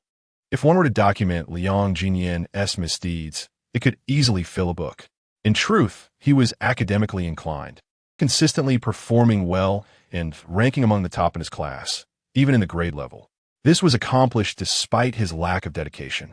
He frequently engaged in fights and was considered a problematic student by teachers. Not long after the beginning of his first year, he had already been involved in a brawl that left his opponent with a 3 to 4 centimeter gash on the head. The other party's parents had reported the incident to the authorities. Indeed, Liang Ziyan was quite young, yet he faced a stern reprimand. Subsequently, he was expelled from school. At that time, the institution intended to offer him a chance for redemption, albeit at the cost of appeasing the aggrieved parents of the injured student. However, both his biological father and stepmother declined to provide the necessary funds, leaving Liang Ziyan without the forgiveness of the other family. From that moment on, he became a member of the local delinquent community. Zheng Xiaochu was unaware of the specific details surrounding these events, yet she had heard accounts from others. Logically, a girl like Shen Xian, who was beautiful, came from a good family, and was a student at a prestigious university, would have no connection with a hoodlum like Liang Ziyan. Yet, not only had they fallen in love, but they also had a pair of lovely, charming twins. This thought left Zheng Xiaochu feeling quite unsettled. However, upon reflection, even if Liang Ziyan had opened a barbecue restaurant, he would likely still be looked down upon. Otherwise, they would not have separated. Hence, she still held a glimmer of hope for herself. With these thoughts in mind, Zheng Xiaochu put on a cheerful demeanor and asked, "What would you like to drink, juice or beer?" Shen Xian, who would be driving later, suggested, "Let us have 4 glasses of juice." The two little ones dashed into the room, but finding neither Liang Ziyan nor Zhao Yangming, they could only inquire with the staff present. "Excuse me, where is Boss Liang?" The server replied truthfully, "He went out just a short while ago." Shen and Jean felt indifferent. After all, he was there for the skewers, and as long as they were available, he was satisfied. Shen Enyan, however, was profoundly disappointed. "When will he be back?" The server was uncertain. He left in quite a rush. He must have had something urgent to attend to and will likely return later. Shen Enyan glanced outside at the darkening sky. Though he was unsure of the exact time, he understood that bedtime was approaching. "What about Uncle Zhao?" The server responded, "He is not here either. He left even before the boss." Oh, Shen Enyan looked as if he were the only one in class without a star sticker. his head drooping as he exited the room silently. He quietly walked over to Shen Xian's side and remained speechless. Shen Xian, puzzled, asked, "What is the matter? Why do you look upset after going into the room?" Shen and Jin replied, "Uncle Liang and Uncle Zhao are both out, and my brother is unhappy because he didn't TC them. He did not perceive it as a significant issue. Their absence did not mean the skewers were missing. Why should his brother be upset? He could simply eat more later." Hearing that Liang Ziyan was not present, Shen Xian inexplicably felt a sense of relief. She was not mentally prepared for their encounter today. What would she say upon seeing him? What expression and mindset should she adopt? Given the manner in which she had left back then, Liang Ziyan would undoubtedly not forgive her. Thus, they could not even be considered ordinary friends, let alone contemplate her child recognizing him. "Inyan, let us not be sad. There will be opportunities in the future." Shen Inyan pouted and nodded. "Moments latte." A spark reignited in his eyes. "Mom, can we come back tomorrow?" Shen Xian took her son's small hand and pulled him into her embrace. She did not wish to deceive her child, nor did she want to make any rash promises. Therefore, she would not easily concede to anything. "Tomorrow, Mommy will be very busy. How about we wait until I finish this round of work?" The luster in Shen Inyan's eyes dimmed once more. Shen Xian felt as though her heart had been tugged at, yet she was powerless to act and could only let out a silent sigh. Liang Ziyan had not intentionally chosen this time to venture out. Business had been exceptionally brisk that evening, and there was a shortage of lamb. Zhao Yangming had taken a tricycle to fetch more lamb, but midway, he collided with a car. Though no one was injured, such matters are fraught with complications. The absence of surveillance cameras left each party to assert their own narrative, and the other side had influential connections. The traffic police aimed to seize Zhao Yangming's tricycle, leaning towards assigning him full liability. With the tricycle uninsured, being deemed fully responsible could cost him several thousand yuan, a burden he could not accept. Thus, he sought Liang Ziyan's assistance. Lacking contacts in the city, Liang Ziyan turned to Qin Xiaocheng, who in turn sought help from Chu Xinjin. Chu Xinjin initially believed that Qin Xiaocheng had been at fault in the accident. Being a native of the city, she possessed connections that were undeniably formidable. After a flurry of phone calls, they ultimately decided to assign both Zhao Yangming and the other party equal responsibility, each to repair their own vehicle. When Liang Ziyan received Zhao Yangming's call, concerned that he might be taken advantage of, he hastily mounted his electric bike to find him, leading to his missed encounter with Shen Xian. Zhao Yangming and the other party exchanged accusations. In the absence of evidence, neither would concede error, and both sought their respective connections. In an unexpected twist, they discovered that they were reaching out to the same individual. The two shook hands in reconciliation and soon became brothers, a fortunate bond forged through adversity. Liang Ziyan extended an invitation, suggesting they meet at his place for a drink. On him, the other man, impressed by his openness, grasped his hand firmly and replied, "What do you mean if there's a chance? Tonight is perfect. I'll swing by after I settle the insurance." Embracing the philosophy that more friends yield more avenues, Liang Ziyan sent him the address. The newfound brother would be waiting. This minor scrape had consumed over an hour. After securing the lamb and returning to the store, he learned from an employee that Shen Xian had already left with the two children. To his surprise, they had come so late that he had missed them. Zheng Xiaochu feigned ignorance, saying nothing. Sister Zhang, ever the gossip, exaggeratedly informed Liang Ziyan, "Boss, you should have seen how stunning the twins' mother is. I tell you, she surpasses all those leading ladies from television dramas combined by a factor of 10. Liang Ziyan was utterly unconvinced. In his heart, there was only one woman of such exquisite beauty, and that was Shen Xian, with whom he had been in a relationship for 3 months. Chapter 19. Today, even if the King of Heaven were to arrive, I would still be this way. After Sister Zhang extolled the beauty of the twins' mother, others soon joined in the praise. Some even joked, "Old Liang, you seem to have such a connection with the twins. They even gifted you something. Why not take their beautiful mother as a bargain father?" Zhao Yangming, having simmered in frustration earlier, finally relaxed. What is the point of being a single dog earning so much money? Just consider it a form of wealth redistribution. However, the others did not concur with Zhao Yangming's sentiment. Sister Zhang dramatically countered, Who has to say who supports whom? That woman carries a handbag worth more than our annual salaries. She is certainly no ordinary woman. Zhao Yongming felt invigorated. Such a splendid opportunity. I shall seize it. The next time she visits, do inquire about the type of man she seeks. Immediately, someone chimed in. You? She is wealthy and attractive. What would she want with you?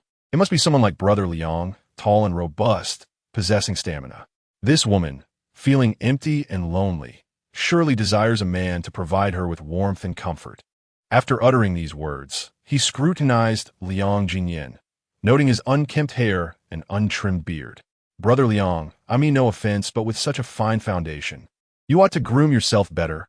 Otherwise, you might miss out on favorable opportunities.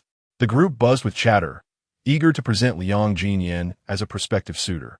Not only would he avoid years of detours, but he would also gain a stunning wife, something many could only dream of.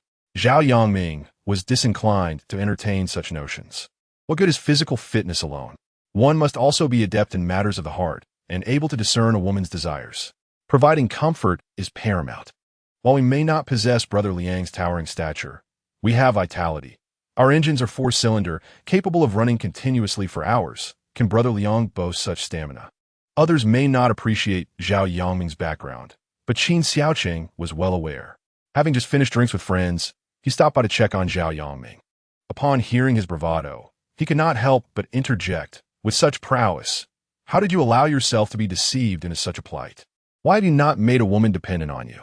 Zhao Yongming, caught off guard, was about to retort when he spotted Qin Xiaoqing and recalled that he would need his assistance for the evening. Thus he greeted him with a smile. Brother Qin, care to join us for a drink? As they conversed, the individuals who had previously bumped into Zhao Yongming arrived with their companions. Seeing the commotion, Qin Xiaoqing initially thought a confrontation was imminent, but Liang Ziyan restrained him on the phone. No worries, they are merely here for the meal we arranged. Zhao Yongming pushed 2 tables together at the barbecue stall, allowing both parties to sit together, enjoying skewers and beer by the charcoal fire, engaging in lively conversation. It felt as though life was meant to be this way, where all worries could be forgotten. Liang Ziyan, who had become the center of their jesting, felt surprisingly at peace. Being alone suited him well. He need not be concerned with appearances or the emotions of others, nor did he have to gauge anyone's expressions. He spent as he earned, relishing this carefree lifestyle that was so elusive. The thought of becoming a son-in-law or seeking a partner seemed trivial. After all, it was common knowledge that women from affluent families often possessed worse tempers and were more discerning and spiteful. Even if such a woman were to take an interest in him, he would not entertain the idea. The only regret he harbored was his desire for a son like Shan Inyan, a caring and delightful child.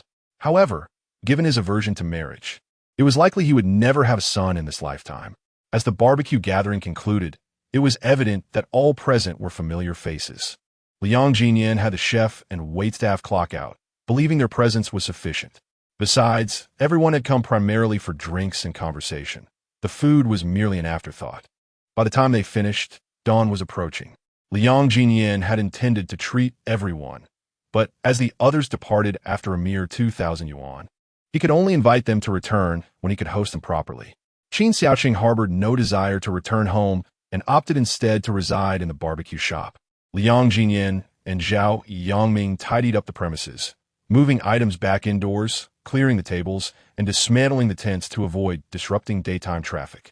By the time they returned to their beds, it was nearly 4 in the morning. They slept soundly until noon the following day. Liang Ziyan, groggy from sleep, answered a phone call and noticed Zhao Yongming still slumbering. He tossed a cushion at him, exclaiming, "Aren't you going to fetch the supplies? Bring back the lamb." Zhao Yongming jolted awake, startled and confused, muttering, "I'll go right away." Liang Ziyan reminded him, "Keep an eye on the vehicle and avoid letting others bump into you." Qin Xiaoqing was merely a carefree heir, with money deposited into his account monthly, necessitating no effort on his part. Having not rested well, he saw no reason to rise early. "Old Liang, order me some takeout," he requested. Liang Ziyan shot him an incredulous glance, replying, "What takeout? I'll cook some rice and stir-fry a couple of dishes myself. It's much cleaner." Qin Xiaoqing, now somewhat alert, shot him a skeptical look. Where was your awareness when you were indulging in takeout for years? Liang Ziyan chuckled self-deprecatingly. That was in the past. He indeed intended to prepare a meal himself. But Zheng Xiaochu snatched the task away. I'll cook. You can see what needs to be done. We can eat and then get to work. Being Sunday, the crowd was expected to be less than Saturdays. Moreover, Liang Ziyan and Zhao Yangming had been managing the restaurant for nearly a month and had become familiar with the workflow, gaining increasing experience in handling customers. All right, I'll check the accounts, Liang Ziyan said, as time was of the essence due to their late start. After finishing their meal, they hastily washed the dishes, sliced the meat, and prepared the ingredients for the evening service. Liang Ziyan, having overindulged the previous night, merely splashed water on his face, brushed his teeth, and neglected to wash his hair or change his clothes, reminiscent of the sharp style of a bygone era. As the clock approached 5, customers began to trickle in, prompting him to encourage everyone to expedite their efforts. Liang Annie had just finished teaching a class and headed directly to the barbecue shop. Noticing a discrepancy in last night's accounts, she had messaged Liang Ziyan but received no response. Upon entering, she retrieved the previous night's accounts and handed them to Liang Ziyan. Brother, it seems we undercharged the table by 100. I'm not sure if it was intentional on the customer's part or if there was an error during checkout. Liang Ziyan glanced over the documents. With the influx of customers the previous night, every table had been occupied, some even turning over twice, resulting in nearly 40 tables being served with just 9 people, including Zhao Yangming and part-time workers handling the workload. Zhao Yangming had also gone out to assist after a minor accident, exacerbating the strain on their manpower. Missing a mere 100 yuan was already quite commendable. No worries, just make a note of it, Liang Ziyan replied. As soon as he finished speaking, Sister Zhang rushed over to inform him. The twins are here, and they brought their mother. I'm not joking. You should go out and see. I guarantee you've never encountered a woman so beautiful. Liang Ziyan frowned. He was not particularly interested in beautiful women, but the collective praise piqued his curiosity. He was eager to ascertain just how stunning she could be. If she did not live up to the hype, he would surely mock the other's judgment. With this mindset, Liang Ziyan stepped outside. Unbeknownst to him, Zhao Yangming intercepted him. Old Liang, I advise you to return home and tidy yourself up. Zhao's expression suggested impending calamity, leaving Liang Ziyan utterly perplexed. What I need to tidy up for? I'm not going on a blind date. Zhao Yangming, disheartened by Liang's obliviousness, retorted. Don't say I didn't warn you. Liang Ziyan scoffed, asserting that even if the king of heaven himself were to arrive today, he would remain unchanged. Chapter 20. His heart is also flesh. 2 minutes prior, Zhao Yangming squatted at the door, washing vegetables when he unexpectedly spotted 2 little children approaching. Accompanying them was not their usual nanny. He tilted his head against the light, eager to catch a glimpse of their beauty. Yet, the brightness hindered his view of their faces. However, judging by their figures, there was no doubt they were stunningly beautiful. The woman wore a floral dress and sandals that revealed her toes, her skin fair and smooth, each toe resembling exquisite pearls carefully selected by a merchant. Her calves were not only well-proportioned, but also elegantly long and straight. Zhao Yangming inhaled deeply. With such legs, he would gladly serve as a humble son-in-law or toil like a beast of burden. Liang Ziyan, however, showed no inclination to comply. He was determined to seize the moment. Rising, Zhao Yangming wiped his hands and contemplated extending a handshake, hoping to gain a slight advantage. It was at this moment that he clearly discerned her face. Having spent 3 months with Shun Xian, dining together intermittently, it was impossible for him not to recognize her. Moreover, Shun Xian had not undergone any significant transformation, save for her attire, which was now more radiant and her demeanor markedly more poised. His outstretched hand faltered, suspended in mid-air as he gaped at her, momentarily forgetting how to react. It was Shin Xian who broke the silence, jolting him back to reality. Zhao Ge, it has been a long time. Realizing the situation, Zhao Yangming fled into the house as if he had seen a ghost. Liang Ge, who could fathom the tumult of emotions swirling within him? He collided with Liang Ziyan, and upon noticing his disheveled appearance, he quickly implored, Liang Ge. Liang Ziyan, somewhat irked by the sudden collision, retorted, What are you doing? Be more careful.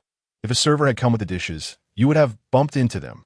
Zhao Yangming, disregarding the need for explanation, insisted that Liang return to groom himself and change his attire.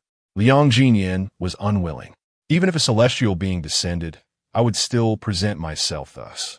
I have no intention of seeking a girlfriend. Why should I care how others perceive me? With Zhao Yangming's disapproving gaze following him, Liang Ziyan exited the house. He too faced the sunlight, but being taller than Zhao Yangming, the brightness did not obstruct his view. In an instant, he recognized Shen Xian, becoming petrified in place. His breath turned shallow. After 3 months of devotion, he had offered his heart entirely, willing to brave mountains and seas for her. The abrupt and devastating split left him baffled, still unable to comprehend where he had erred. In the years that followed, countless nights were spent pondering this matter, leading to headaches that left him in torment without clarity. He possessed neither identity nor status, nor did he exude glamour. Yet, in the moment of his confession, he remained utterly transparent. Why did she agree only to depart unexpectedly 3 months later? He found it unbearable to accept this reality. Thus, he endured a tumultuous struggle for 4 long years. How could he possibly fail to recognize her, even if reduced to ashes? The scent alone would guide him to distinguish which pile belonged to Shen Xian. Uncle. Shen and Jean observed the peculiar behaviors of the 2 adults and tugged at Liang Ziyan's trousers, declaring, "This is my mother. She brought us here for skewers." Shen Enyan remained silent, his small face taut with anxiety. Yet he managed to endure, standing faithfully to the side, keenly observing his parents' reactions. He longed for his father to bend down and embrace him. Other children were greeted by their parents after school. He had witnessed countless times how they would rush to their fathers, who would lift them effortlessly by their little arms. He had never experienced such warmth. However, he could perceive the joy on the faces of those children. It must be delightful, truly delightful. Alas, Liang Ziyan disappointed the little one. Realizing his disheveled state, having not changed his clothes for an entire night, neglected to shave for a week, and avoided a haircut for half a year, he turned swiftly to retreat indoors, aware of his disarray, without needing a mirror. He did not reflect on why he had allowed himself to deteriorate, but instead lamented Zhao Yangming. "What is wrong with you? Why didn't you inform me?" Zhao Yangming replied, feeling wronged. "I suggested you tidy up, yet you didn't mention the celestial beauty would arrive, and look at you now. Moreover, the celestial beauty hasn't even shown up." Liang Ziyan recognized Zhao Yangming's deliberate mockery and shot him a cool glance before ascending the stairs. Zhao Yangming made a hasty attempt to tidy himself up before heading out to greet the guests. "Sister-in-law, would you prefer to sit inside or outside?" Zhao Yangming called out, still addressing Shen Xian as sister-in-law. Shen Xian glanced at Liang Ziyan for less than 2 minutes before abruptly retreating indoors, leaving her bewildered. As for where to sit, she had no preference. "Outside, please, it's spacious." Shen Xian led the child to a seat near the door. Upon hearing Zhao Yangming address her as sister-in-law, she felt a twinge of discomfort. "Zhao Gu, please just call me Xian." What if Liang Ziyan was already married or had a girlfriend? Such a designation would be quite awkward. Zhao Yangming, understanding her sentiment, replied, "All right then. What would you like to eat? Order anything. It's on me." Noticing the handbag in Shen Xian's hand, he discreetly noted its design, planning to search for its value later, curious if it was worth a fortune. Upon not receiving a response from Shen Xian, he explained her absence. Brother Liang went inside to tidy up, fearing his appearance might startle you. Shen and Jean, focused solely on the prospect of food, paid little mind to the adults' affairs. Shen Enyan, more anxious than both adults, intermittently observed his mother-esque expression and glanced towards the room. Time seemed to stretch endlessly, and he realized it had been far too long since his father had emerged. Unsure of what to say, he quietly tugged at his mother-esque finger. Shen Xian snapped back to attention, responding with a soft, Shen Enyan proposed, Mom. May I go inside? Since Shen Xian brought the children along, she naturally would not prevent them from interacting with Liang Ziyan. After a moment of hesitation, she advised them to watch their step and not disturb the work of the uncles and aunts. Shen Enyan nodded earnestly. Shen and Jean also wanted to join, sliding off the chair and grasping his brother's hand as they raced to the door. Noticing no one moving about inside, they swiftly dashed into the inner room. Annie, "Where is Uncle Liang?" The two little ones scanned the room, but found no one, so they inquired with the nearest Zhang Jie. Zhang Jie smiled and pointed to the second floor, indicating that he was above. The instant Liang Ziyan recognized Shen Shiyin, he indeed contemplated retreating to tidy his appearance. However, upon reaching the upstairs, he changed his mind. He lay on the thick mat, too lethargic to move. He wondered if Shen Shiyin had come by chance, encountering him unexpectedly, or if she had known he was here all along and brought the two children to confront him. Was she attempting to provoke him? Did she find joy in witnessing his struggles? Liang Ziyan could only concede that she had succeeded. He was indeed not faring well. For 4 years, he had felt like neither man nor ghost. It was only after opening a barbecue shop a month ago and finding a source of income that he began to regain some semblance of stability. Was her visit now a ploy to drag him back into despair? He loved her deeply, yet he was also a flesh-and-blood human capable of feeling pain. His heart, too, was made of flesh. Experiencing one injury in this lifetime was more than enough. Chapter 21. Daddy must really like it in the aftermath of their breakup. Liang Ziyan once dreamt of Shen Shiyin regretting her decision to leave him. However, as time passed, even his dreams of her began to fade. Over the past 2 years, he had gradually forgotten that period, even coming to regard it as merely a dream, a love that could not possibly exist in reality. It was a product of his own delusion, a perfect romance crafted from fantasy to fill the voids of his upbringing. "Uncle, uncle." In a daze, Liang Ziyan heard a childish voice calling for him. Rubbing his face vigorously, he sat up and looked downstairs. The two little ones stood hand in hand on the first floor, gazing up at him. "Uncle, why aren't you coming down?" Shun and Jean, filled with curiosity, looked up at him with sparkling eyes. He seemed ready to ascend if the person above did not come down soon. After a moment of hesitation, Liang Ziyan placed his foot on the nearby ladder, but still did not descend. "Uncle is busy. You two should go outside first." Shun and Jean, ever curious, was eager to see what lay above. He released Shun Inyan's hand and began to climb the ladder. "Uncle, wait for me."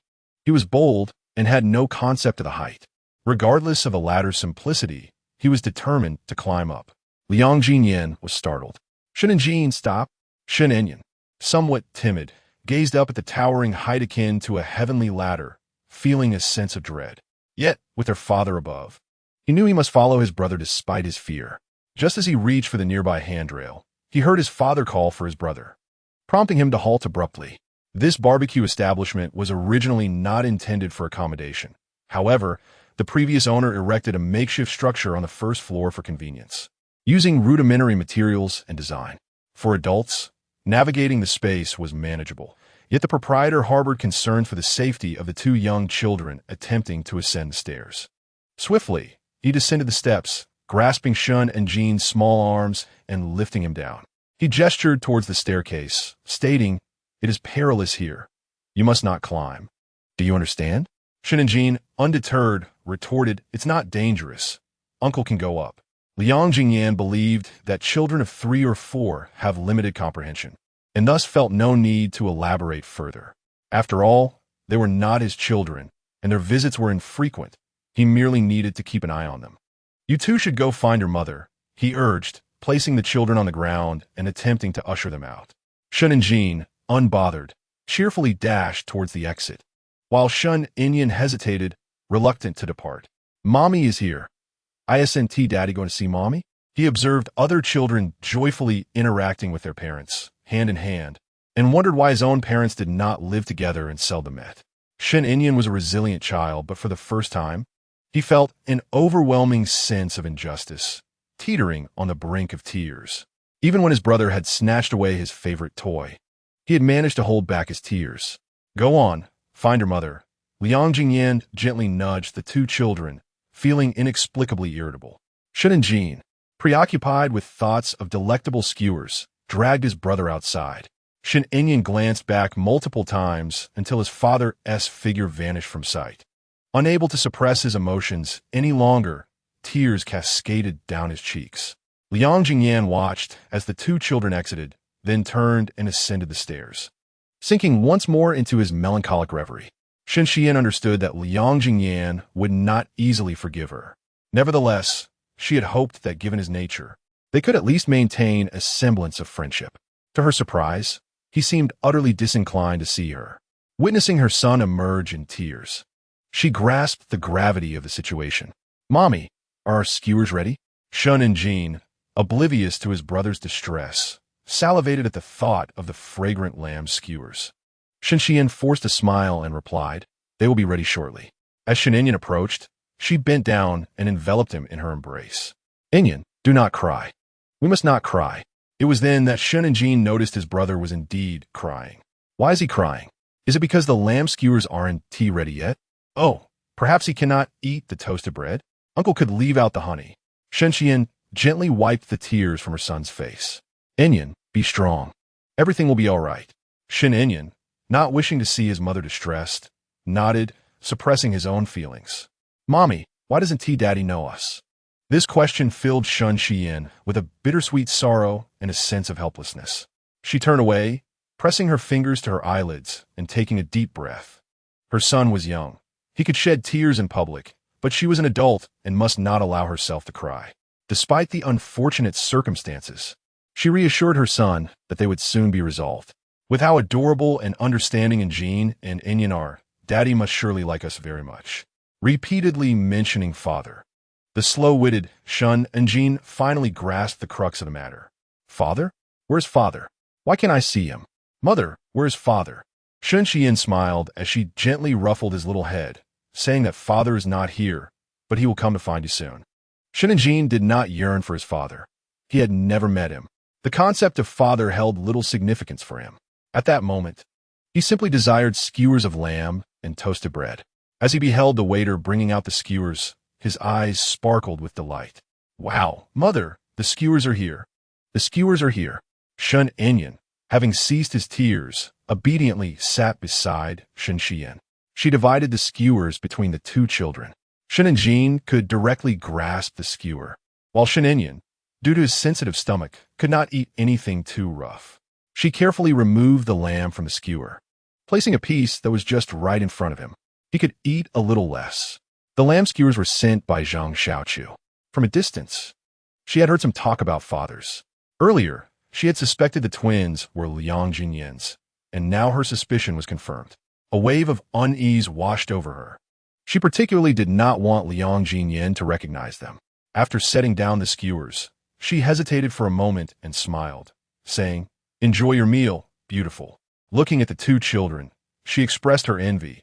It's truly enviable that someone so young has such an adorable pair of twins.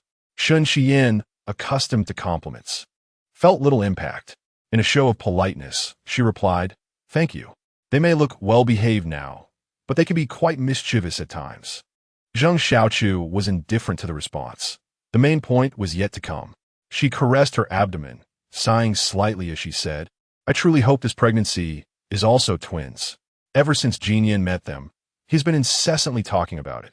I'm almost tired of hearing it."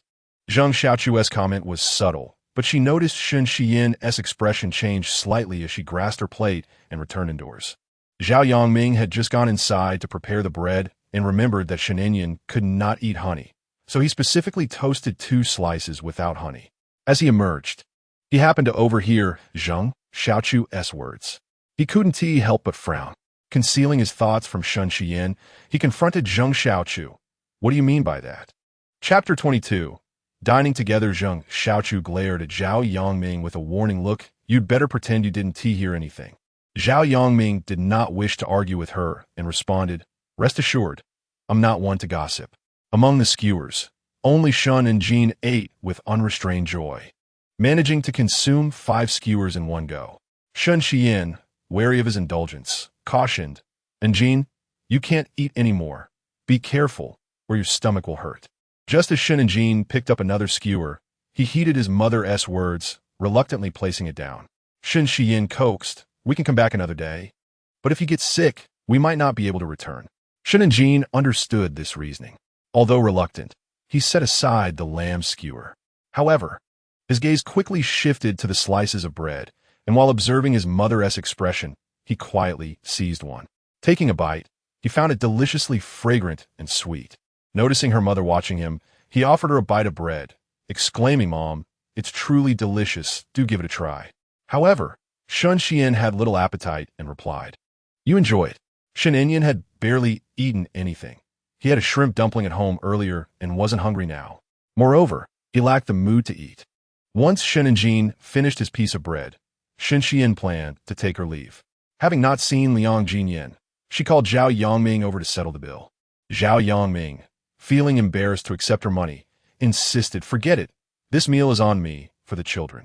Shen Xian contemplated this, thinking it would not bode well to mention taking her son to his father's restaurant for a meal later. Then I shall treat brother Zhao to dinner another day. Thank you for today, she added. Zhao Yongming glanced upstairs and called out loudly, Table 5, please settle the bill. Receiving no response, he smiled as he bid her farewell. Brother Liang has a matter to attend to in the kitchen. Come again another day, and he will surely be out. Shen Xian nodded in understanding. Got it. By the way, what's brother Zhao's phone number? I'd like to note it down for a future invitation. Delighted by the beautiful Lady S request, Zhao Yongming replied. It's still the same number. Let me input it for you. Shen Xian declined his offer, stating she already had that number and wouldn't need to jot it down. She intended to leave with her 2 children. Suddenly, Zhao Yongming remarked, Old Liang's number hasn't changed either. Shen Xian paused briefly before acknowledging this. As Zhao Yongming watched Shen Xian and her children enter the community, he suddenly realized something significant. The way Shen Enyan walked was strikingly similar to Liang Ziyan's.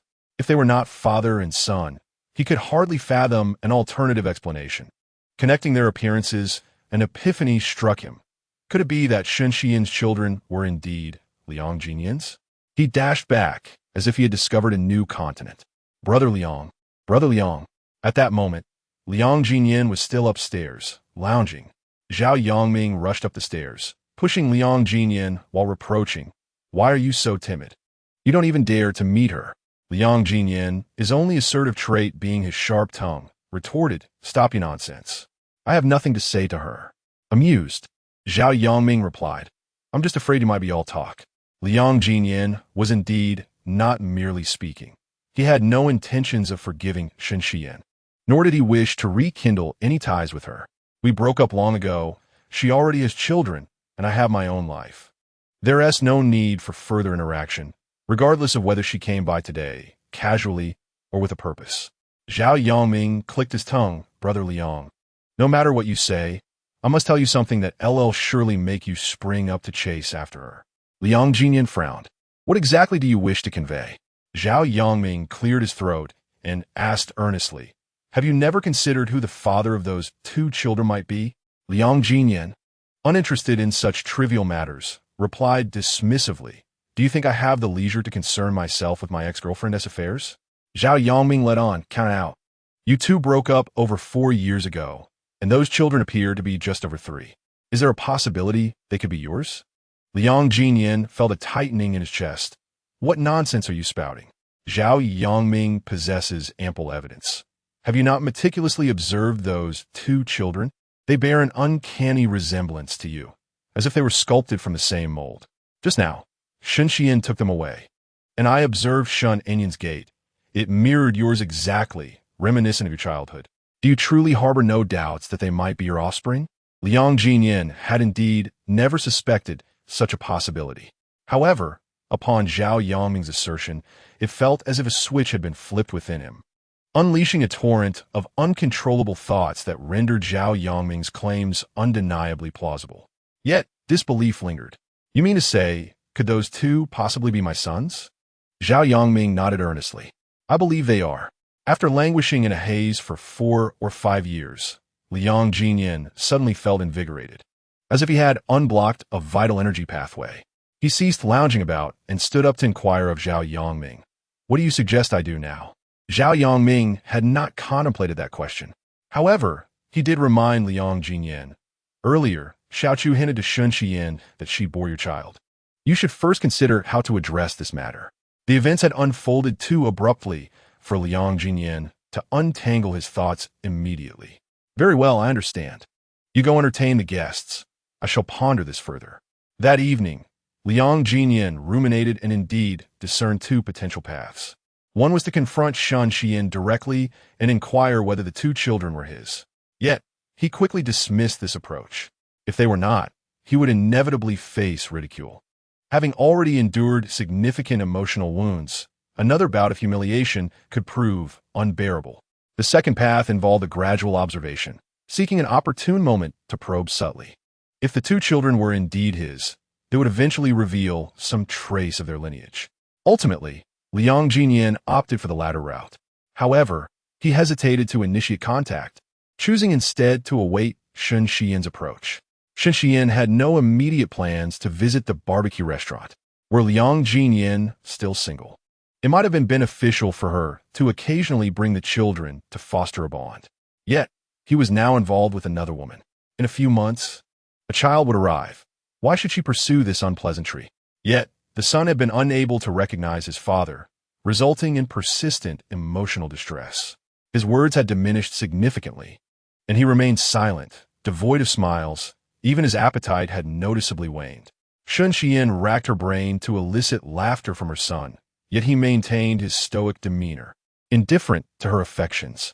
With a silent sigh, Sun Xian pondered the difficulty of soothing a 3-year-old. What would become of them in the future? In recent days, Liang Ziyan had been restless, plagued by a sense of agitation.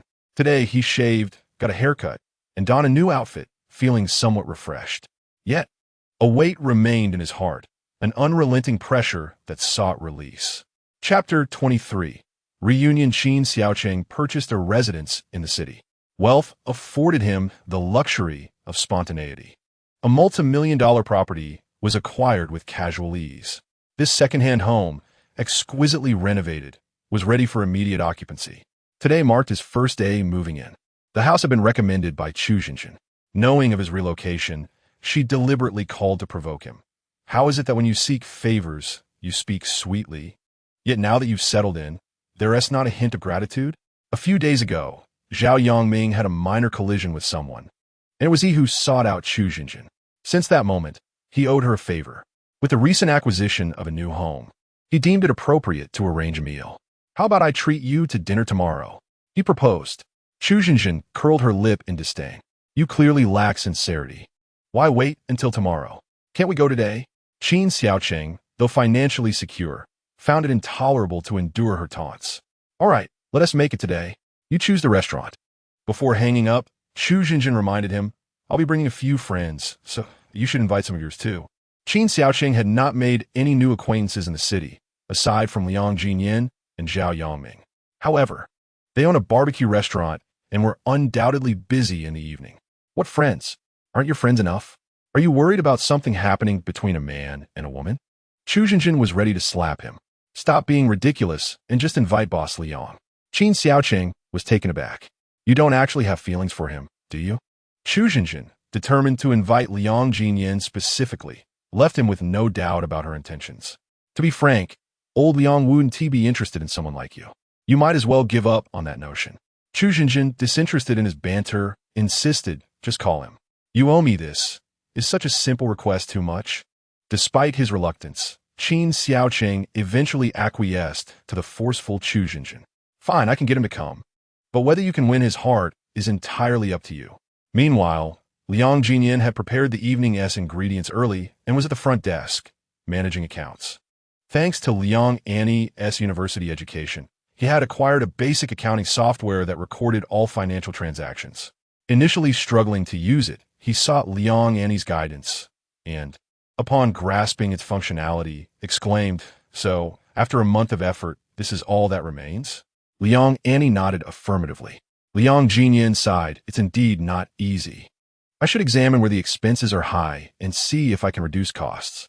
As the siblings were engrossed in their analysis, Qin Xiaocheng's call came through, and Liang Ziyan deftly placed it against his ear. What? You want to treat me to dinner? Forget it. I can't possibly make it out tonight. Qin Xiaocheng, feeling a pang of bitterness, replied, But she specifically requested you to join. If you don't come, I won't be able to explain myself. With a chuckle, Liang Ziyan retorted, Who wants me out for what purpose? Qin Xiaocheng replied, Chu Jinjin, perhaps she has taken an interest in you. Honestly, brother, your luck with women is rather extraordinary. Liang Ziyan was skeptical of Qin Xiaocheng's claims. You know my situation well. She is a wealthy heiress. Even if we placed a ladder, we couldn't reach her. Not wishing to hear more of his complaints, Qin Xiaoqing insisted. Regardless, she stated that since you assisted Zhao Yongming, the least you could do is thank her by attending. Whether you can make it is up to you.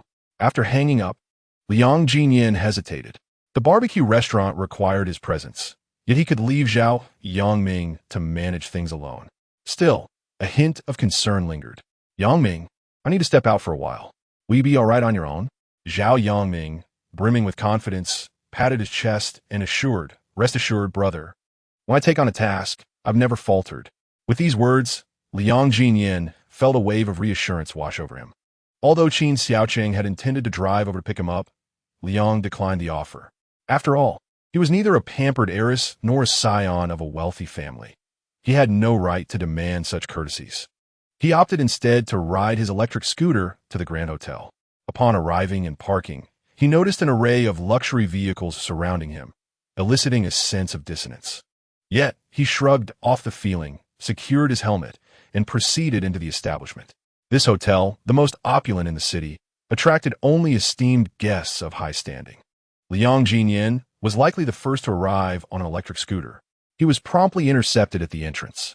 Excuse me, but we cannot allow unauthorized individuals to enter, the security guard stated. Liang scoffed. I'm not allowed to come in for a meal?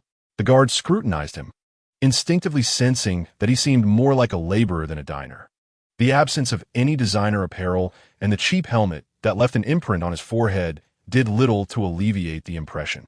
However, since he claimed to be there for a meal, the guard hesitated to offend him. After Liang Ziyan entered, the guard discreetly informed his colleagues to keep an eye on this individual, lest he was there to pilfer. Liang was monitored closely as he navigated through the hotel until he finally reached the private dining room, where the strange gazes could no longer penetrate. Old Liang, take a seat here, Qin Xiaoqing beckoned, already seated and pulling out a chair for him. However, Chu Xinjin promptly occupied the chair beside Qin, much to his dismay.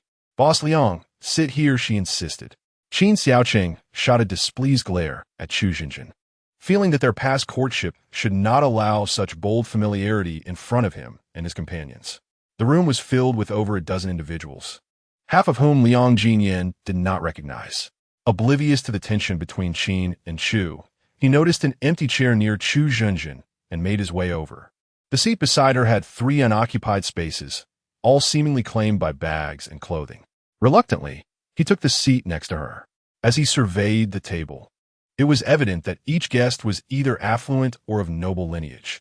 The attire he wore, recently purchased for over 200, felt extravagant compared to his usual expenditures over his 20-some years of life. Yet, juxtaposed against the wealth surrounding him, he feared that even a single button on their garments might surpass the cost of his ensemble.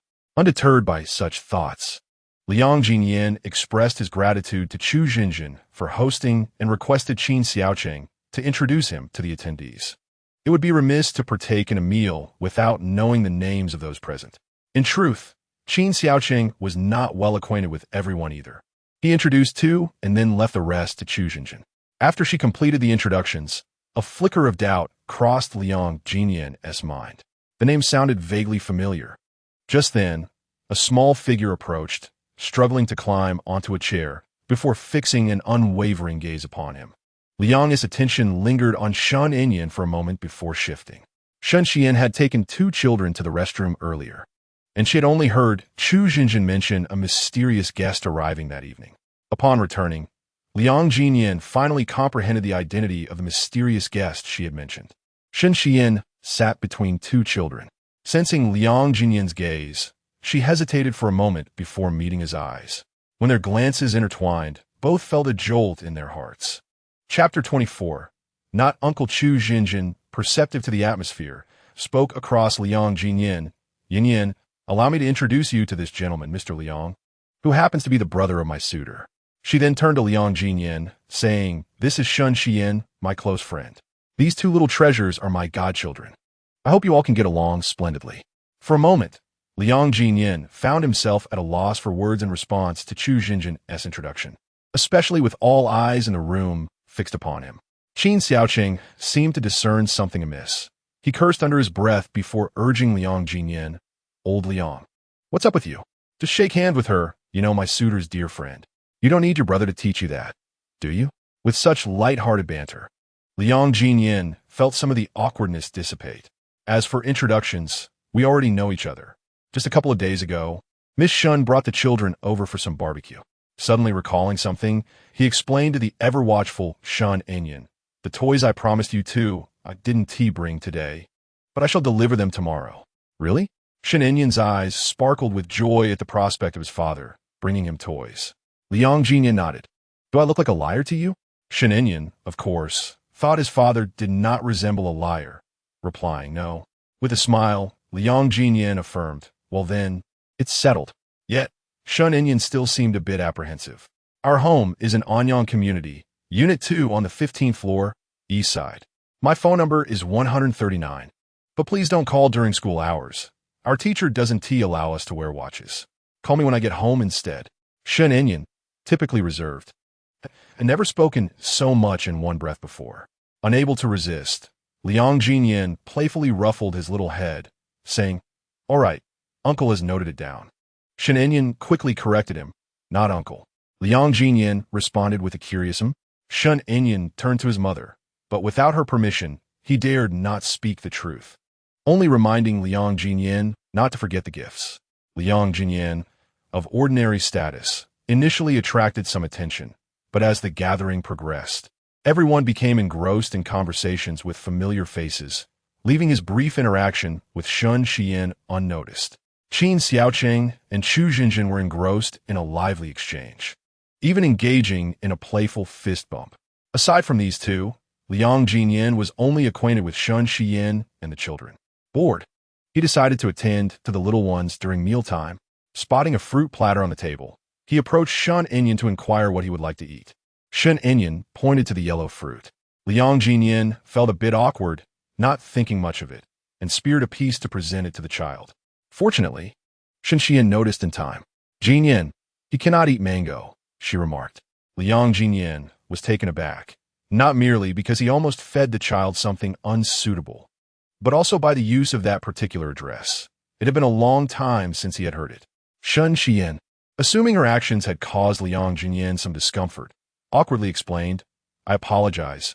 The child is too young and forgot that he cannot eat mango." Certainly, the combination of various fruits may have led Shun Enyan to overlook them. "Liang Ziyan is not so fragile. I should have inquired first," while others remained oblivious. Shun Enyan noticed someone feeding his brother fruit, stirring feelings of imbalance within him. Uncle, may I have some mango?" he implored, sliding off his chair and approaching Liang Ziyan with his mouth agape. Liang Ziyan hesitated, glancing towards Shun Xian for guidance. In perfect harmony, Shun Xian nodded, indicating that Enyan was allowed to indulge, while Enyan, due to his allergies to pollen, honey, peaches, and mangoes among other items, was not. She promised to compile a list of his allergens and send it to him tomorrow. A wave of unspoken emotions surged within Liang Ziyan. Did Shun Xian's intention to share the child's allergies signify a desire for him to foster closer interactions with the children? If that were the case, did it imply that the two children held a special bond with him, thereby obliging him to partake in such responsibilities? He fed Shun Enyan 2 pieces of fruit. Hearing that Shun Enyan was not allergic to cantaloupe or watermelon, he offered the child 2 slices of watermelon instead. Although Shun Enyan felt a tinge of regret for missing out on the mango, he found solace in the sweet taste of the watermelon, eagerly calling out, "Mommy." His joy brought a smile to Shun Xian's face. She playfully pinched her son's cheek, saying affectionately, "Are you happy now?" Shun Enyan nodded enthusiastically. Children, after all, are naturally insatiable. Leaning closer to Shun Xian, he whispered, "Can we bring Daddy home with us?" Shun Xian glanced at Liang Ziyan, who was engrossed in telling a story to Shun Enyan, and hesitantly replied, "I'm afraid not just yet." Seeing her son's disappointment, she quickly added, "However, it should be very soon." Shun Enyan's spirits lifted. "Then, Mommy, you must work hard." He paused for a moment before adding, "I will work hard too." He was determined to bring their father home as soon as possible. Though Liang Ziyan had little experience with children, his patience was commendable. He spent the entire evening caring for them, feeding the two little ones, narrating stories, and ultimately guiding them through games. The trio soon became engrossed in play, filling the air with joyous laughter. Watching this, Shen Xian felt the warmth of tears welling in her eyes. Qin Xiaoqing had been preoccupied with banter with Chu Zhenjin and sharing a few drinks with other friends. It was only as the gathering began to wind down that he noticed Liang Ziyan entertaining the children. Casually, he remarked, "What is up with old Liang tonight?" He asked, more dedicated than when caring for his own child. Chu Zhenjin shot him a disapproving glance. "What do you know, you single dog?" Qin Xiaoqing chuckled. "If I'm a single dog, then what are you? You're not exactly off the market." Thus, the two resumed their playful quarrel. As the little ones were accustomed to sleeping early, Shen Xian bid farewell to everyone shortly after 9 o'clock. Typically, the children would be preparing for bed at this hour, but today was an exception. With Shen Xian ready to leave, Liang Ziyan decided not to linger either, bidding farewell to the group before following her out. As Qin Xiaoqing prepared to leave to see someone off, he was halted by Chu Zhenjin. "How can you be so oblivious?" Qin Xiaoqing chuckled. "What is wrong with sending off my own brother?" Chu Zhenjin whispered a reminder. "Haven't you noticed how much the two children resemble someone?" Suddenly enlightened, Qin Xiaoqing realized her implication. Chu Zhenjin quickly covered her mouth, exclaiming, "I didn't say anything. I know nothing. It's merely conjecture. Don't speak carelessly." Qin Xiaoqing understood her concern. Feeling the softness of Chu Zhenjin's delicate hand, imbued with a faint fragrance, he momentarily paused, his thoughts wandering. Liang Ziyan escorted Shen Xian and the two children to her car. Shen Enyan clung to Liang Ziyan's fingers, reluctant to let go. "Mommy." Shen Xian understood her son's feelings and, after a brief hesitation, asked Liang Ziyan, "How did you arrive? Would you like me to give you a ride part way?" Liang Ziyan declined. "I rode my bike here. You all should go ahead and drive safely." Shen Enyan, unwilling to release his father's hand, looked up at Liang Ziyan and asked, "Can I ride with you?" Naturally, Liang Ziyan replied without hesitation, "Not possible. Wait until I buy 2 smaller helmets. Then you can join me on the electric bike." Chapter 25. I've always been well behaved. I never cry in a car. Shen Xian placed the two little ones in the child seats of the back seat, fastening their seatbelts before taking her place in the driver's seat. Her vehicle had been specially modified to accommodate the two children, sturdy yet convenient for them. Although Liang Ziyan did not own a car, he had obtained a driver's license and had once indulged in dreams of driving luxurious vehicles worth hundreds of thousands. However, the most extravagant vehicle he envisioned was only worth 50 to 60,000, which he believed was the limit of what he could achieve through hard work. Regrettably, to this day, he only possessed an electric bike that had been modified for food delivery, which he had abandoned in the parking shed after ceasing delivery work. After being left for an extended period, it was moved to the roadside by others, eventually dismantled for scrap by the elderly scavengers in the neighborhood. Once, Zhao Yang had intended to ride it and found only 2 wheels left in the parking shed. Eventually, even those wheels disappeared. Since moving to the city, the tricycles and bicycles in the store were remnants left by the previous owner, and he had acquired nothing new. Even now, with a modest income, he felt the need to repay Qin Xiaoqing first, which made the thought of purchasing a car seem distant. Observing Shen Xian's luxury vehicle, which he knew was worth no less than 2 million, a slight sting of pain pricked his heart. He forced a smile and greeted the two little ones. "And Jean, Enyan, be good and listen to your mother. Don't distract her while driving." Both children responded obediently. Shen and Jean proudly declared, "I have always been well behaved. I never cry in the car." Well, for a 3-year-old to hold back tears is indeed commendable. Shen Enyan's thoughts differed. He reminded Liang Ziyan through the car door. "I finish school at 5 tomorrow. You can call me." Liang Ziyan remembered this detail. However, he had only arranged to meet with 2 young friends without the consent of any adults. "Shishun, may I see them tomorrow?" he inquired. Shen Xian fastened her seatbelt and was about to start the car when she replied, "Of course, they're quite easy to coax, so you need not expend too much effort." Liang Ziyan nearly blurted out the question of whose children they were, but ultimately he could not muster the courage. He could only watch helplessly as Shen Xian departed with the 2 children. Through the rearview mirror, Shen Xian observed the increasingly distant figures, feeling somewhat dazed. After hearing that he had taken up with another woman, she had wished to sever the children's ties with him. Yet today, Chu Jinjin had taken it upon herself to invite them both over. With events having unfolded to this point, could she still exert control? Liang Ziyan only found his electric scooter after the car had vanished from sight. He donned a substandard helmet and hurried towards the barbecue restaurant. On a weekend past 9 o'clock, the establishment was bustling with patrons. However, weekdays were more manageable. He should be able to cope. Today, the clientele was neither sparse nor overwhelming. Zhao Yongming had just seen off guests from 2 private rooms and was squatting at the entrance, pondering over Liang Ziyan and the 2 children. Just as a peculiar thought flitted through his mind, Liang Ziyan returned. He sprang to his feet, approached Liang Ziyan, and exclaimed, "Brother, I've stumbled upon something." Liang Ziyan furrowed his brow. "What is it?" Zhao Yongming continued. "Have you ever pondered the names of those 2 children?" Liang Ziyan had found their names melodious, but had not given them much thought. Zhao Yongming prompted him, "What are their names?" Liang Ziyan replied, "The elder brother is Shun Enjin, and the younger brother is Shun Enyan." Why? The sounds were correct, yet he was uncertain about the specific characters of their names. Zhao Yongming clapped him on the shoulder. "Think about the pronunciation of the last character." Liang Ziyan murmured twice. "It seems to be what is so strange about that." Zhao Yongming looked at him as if he were quite dull. "Jingyan, when combined, it spells your name." Liang Ziyan repeated it twice. Indeed, it did sound similar. But the younger brother's name seemed to end with yin, a 3rd tone. Zhao Yongming did not share this perspective. Both your name and Shun Xian's are in the 2nd tone, so it will be quite normal for the child to avoid it. I believe these 2 children's names are simply your names split apart. Therefore, they must undoubtedly be your sons. Rest assured, listen to your brother. I do not deceive you. Go ask Shin Xian and clarify. You might just find out you have sons. He was more exhilarated by this revelation than Liang Ziyan himself. Goodness, without doing anything, you have sons already.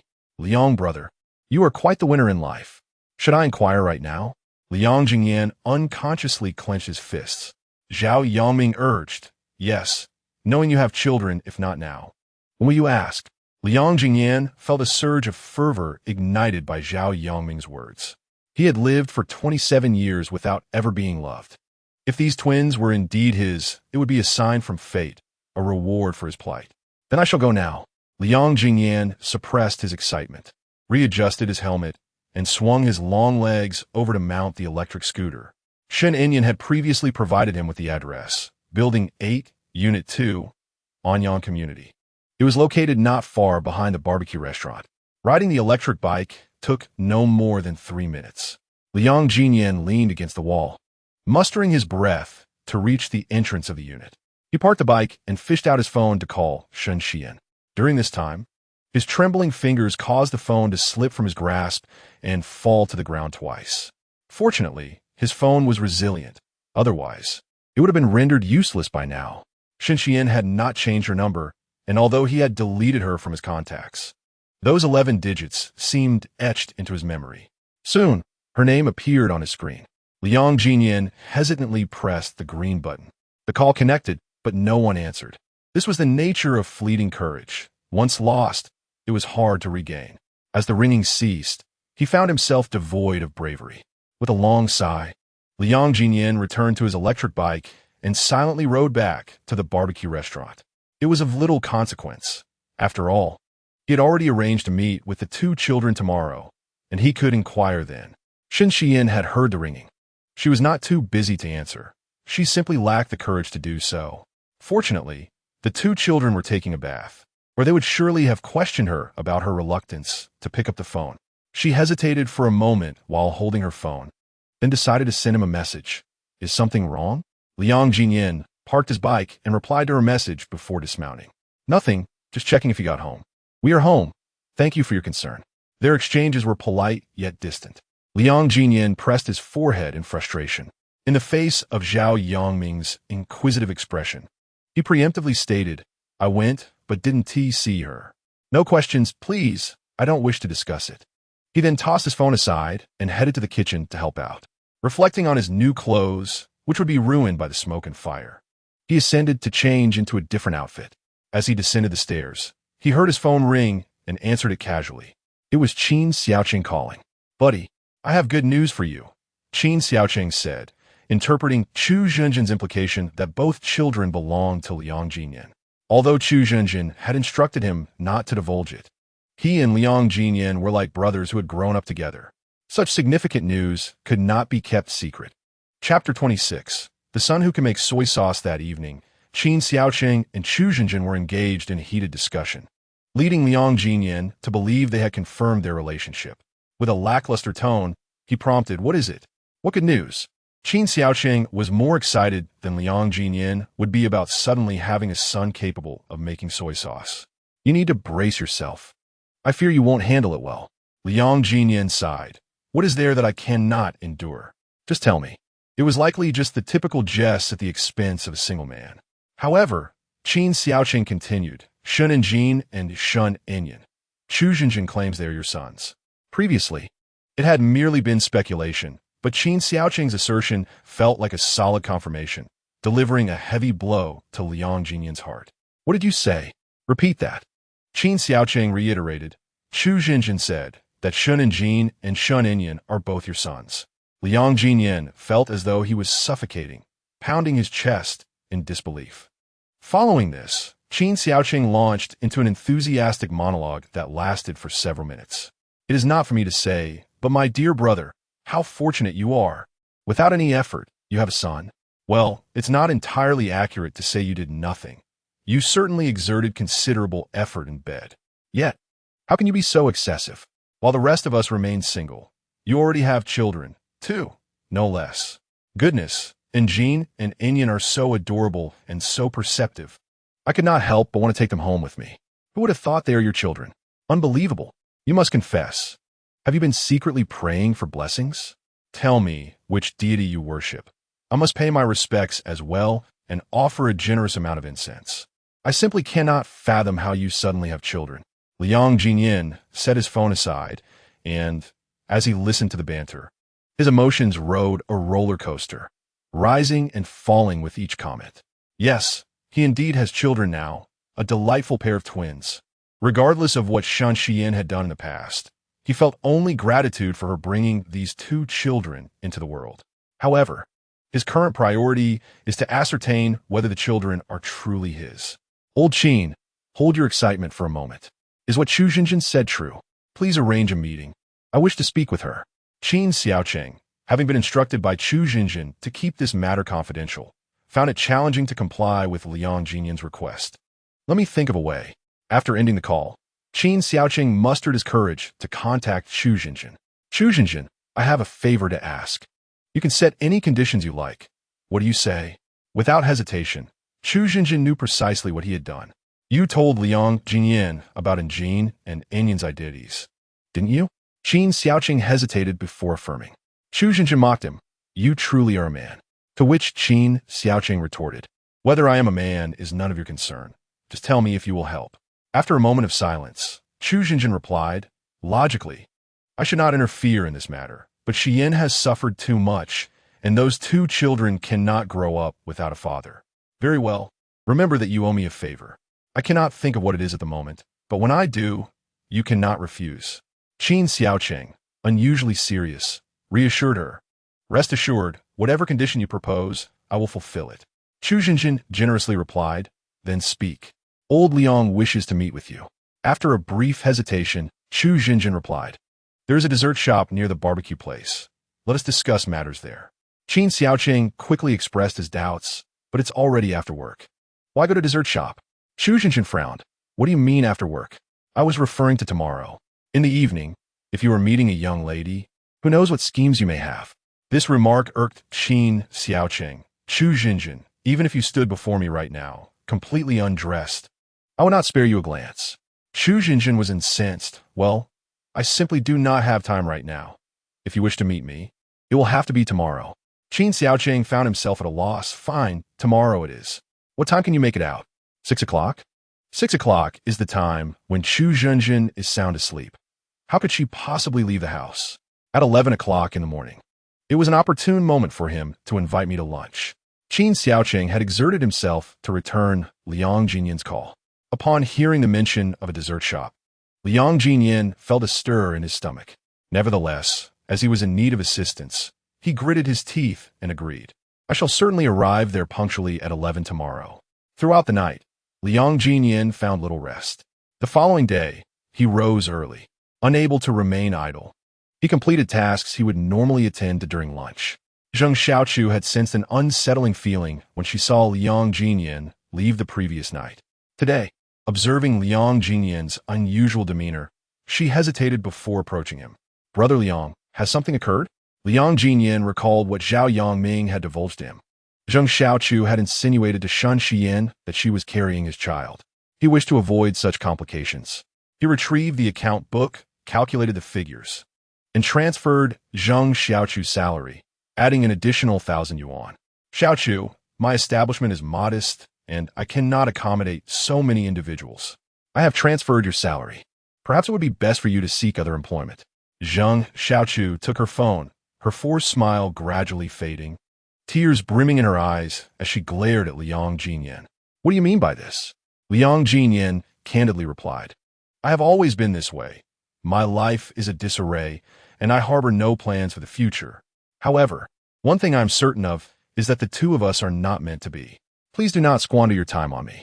You own a salon, which is far more profitable. Why waste your time here with me?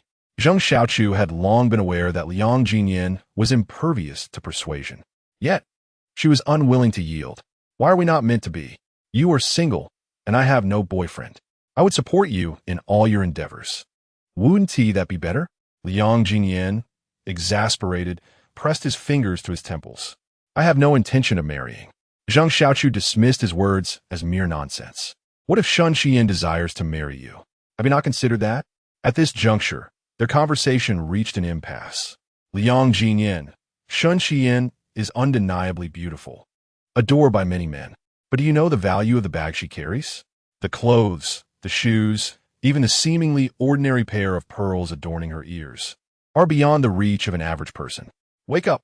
She is merely toying with you, a rich heiress seeking diversion.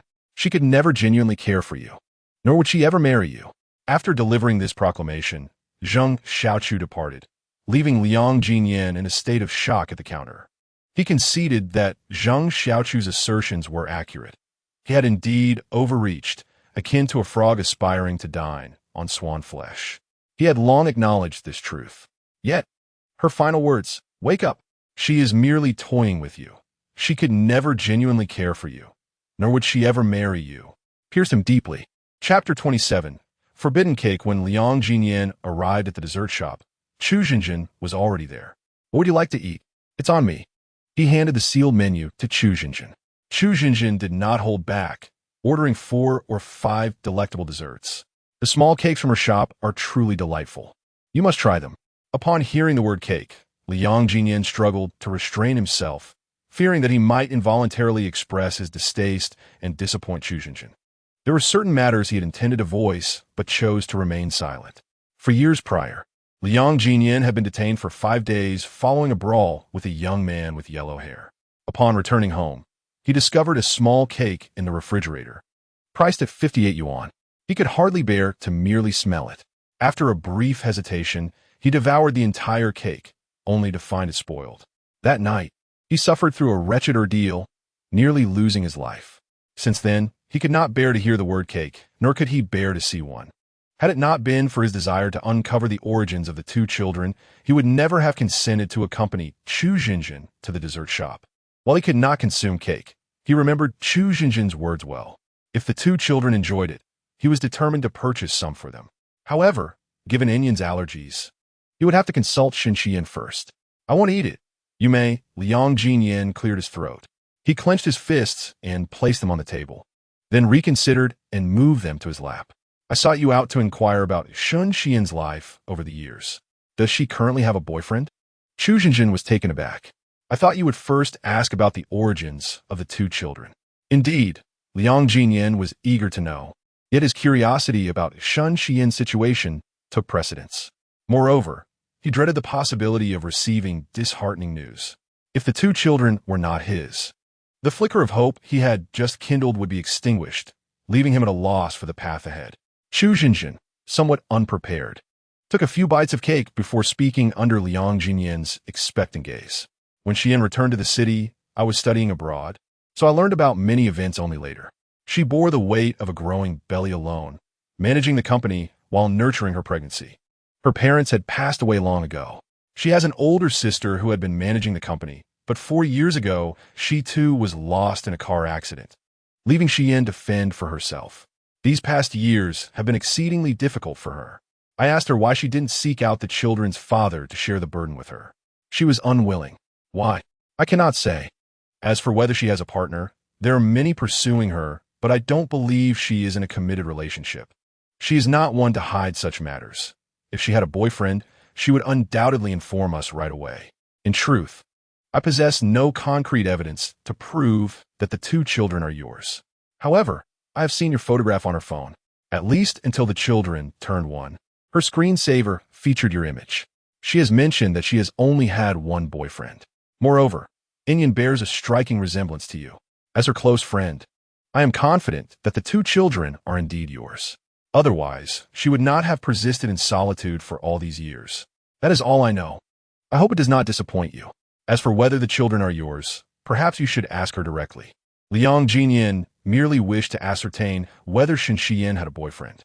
If there are plans for marriage, the manner in which he interacts with Shan Xian requires further contemplation. If not, it is considerably simpler. All right, thank you, I understand what to do. Chu Jinjin still harbored some concerns, expressing, I am unaware of the reasons behind your breakup. But regardless of the cause, do not harbor resentment towards her. She is left with only 2 children in this world, which is already quite pitiable. Liang Ziyan comprehended her words. I have taken your advice to heart, and I shall devise a solution that accommodates both sides.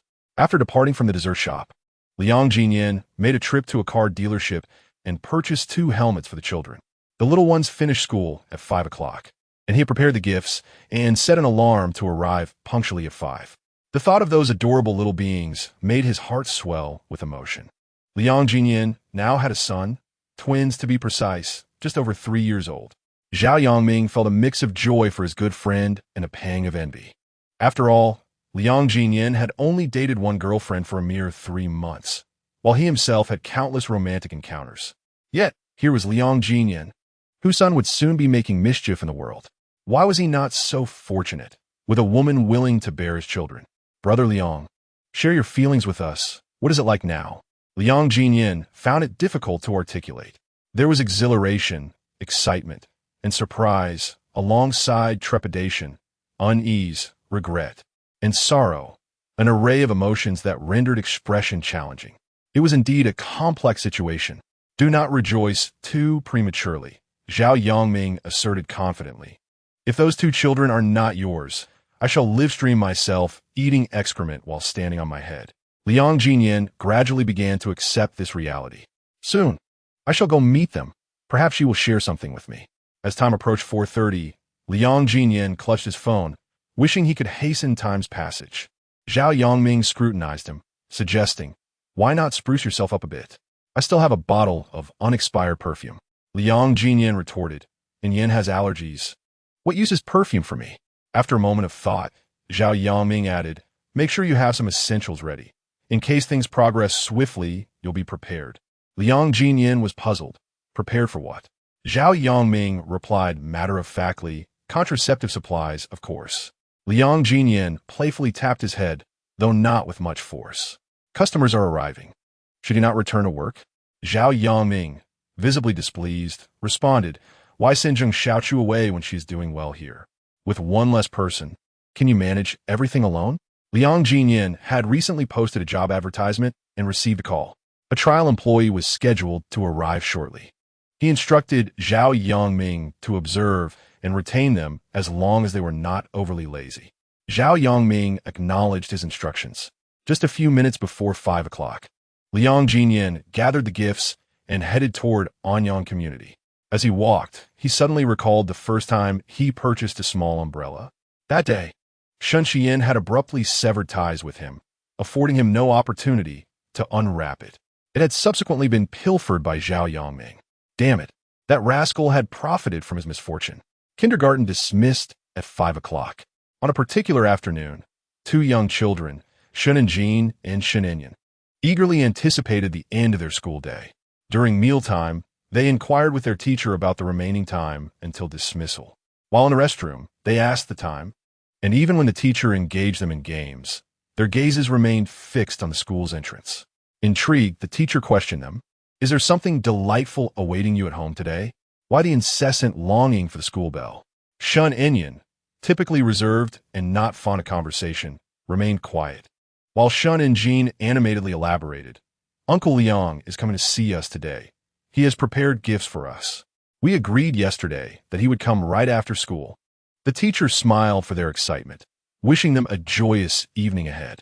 Unbeknownst to them, Liang Ziyan was not aware of the kindergarten's precise location. However, he noticed the lone kindergarten within the community as he entered. He decided to wait at the entrance, where the nanny had arrived early. She had overheard the children chattering the previous night about their planned meeting with Uncle Liang. Shen Enyan had even requested her to help him wear a children's watch, ensuring he wouldn't miss any calls.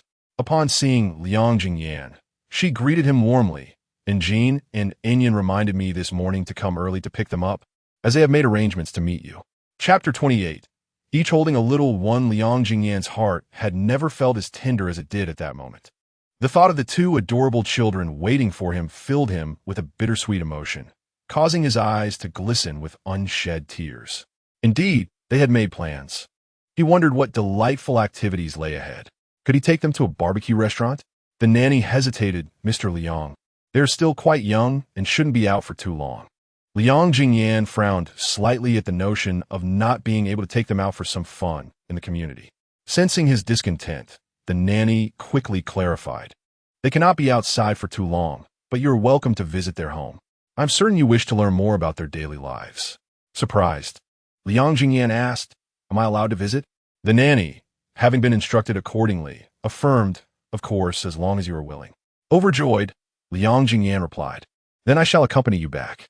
Typically, Shun and Jean and Shun Enyan took their time, changing after school, leisurely being the last to finish. However, today was different. They were the first to don their clothes and shoes, standing at the forefront. The teacher chuckled, "It seems you two can hardly wait." One child beamed like a blossoming flower, while the other maintained a serious expression, following the teacher's command and striding towards the exit with exaggerated steps. Upon spotting Liang Ziyan awaiting them at the door, they dashed forward like untamed colts.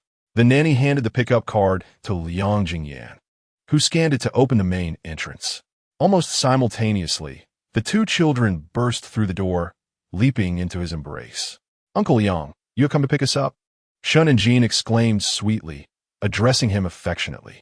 Shun Enyan, who refrained from calling him uncle, remained silent but wore a radiant smile, his bright eyes reflecting pure joy. Liang Ziyan possessed a robust physique, imbued with seemingly boundless strength. With one child in each arm, he effortlessly lifted the two young ones. "And Jean Enyan, do share with your uncle what you both engaged in at kindergarten today." Shun and Jean, once prompted, could hardly contain his excitement, recounting every detail from the number of buns he consumed to the brief exchanges with their teacher, leaving nothing unspoken. Shun Enyan, nestled against Liang Ziyan's neck, contributed to his brother's narrative, filling in any gaps left behind. Having just handed a toy to their aunt, Liang Ziyan now carried the two children back to her. As Jean finished recounting their kindergarten adventures, he finally caught sight of the toy in their aunt's hand. "Uncle, I want to see the toy," he exclaimed, wriggling to be set down. Liang Ziyan complied, though a flicker of anxiety lingered within him. He realized he had neglected to inquire what the children liked before making his purchase, leaving him uncertain whether they would appreciate his choice. Upon receiving the box, Shun and Jean's eyes sparkled with delight. "Uncle Liang, how did you know this was the toy I wanted most? Are you a worm in my belly?" With this innocent remark, Liang Ziyan felt a wave of relief wash over him. "Indeed, I must be that worm." He then presented another toy to Shun Enyan, asking, "Do you like it?" The boy nodded vigorously, affirming his fondness. Unable to resist, Liang Ziyan affectionately tousled their little heads. Shen Xian had moved into the area after the children began attending kindergarten, having purchased a home in Anyang specifically for this purpose. It was not so much the quality of the kindergarten that persuaded her, but rather the fact that the principal was a close friend, instilling a sense of trust in her choice. Upon entering the house, their aunt invited Liang Ziyan to make himself comfortable. The interior was exquisitely decorated, prompting Liang Ziyan to remove his shoes at the entrance and step inside barefoot. The aunt expressed her apologies. "I'm sorry, we haven't prepared any men's shoes." Liang Ziyan, a rugged man at heart, found no concern in being barefoot, especially since he still wore socks. "It's quite all right." Shen Enyan clung to Liang Ziyan's index finger, leading him into the craft room without releasing his grip. "I've folded many little sparrows, all of which I intend to give to Daddy." Liang Ziyan hesitated, uncertain if he was permitted to enter, but the child's steadfast hold made it difficult to decline. Fortunately, the aunt did not intervene, likely having received prior instructions from Shen Xian. Shen Enyan displayed all of his little sparrows on the table, tugging Liang Ziyan's large hand to touch them. "Here, this is for you." Liang Ziyan was taken aback. "All of these are for me?" The child's eyes sparkled with excitement as he nodded affirmatively.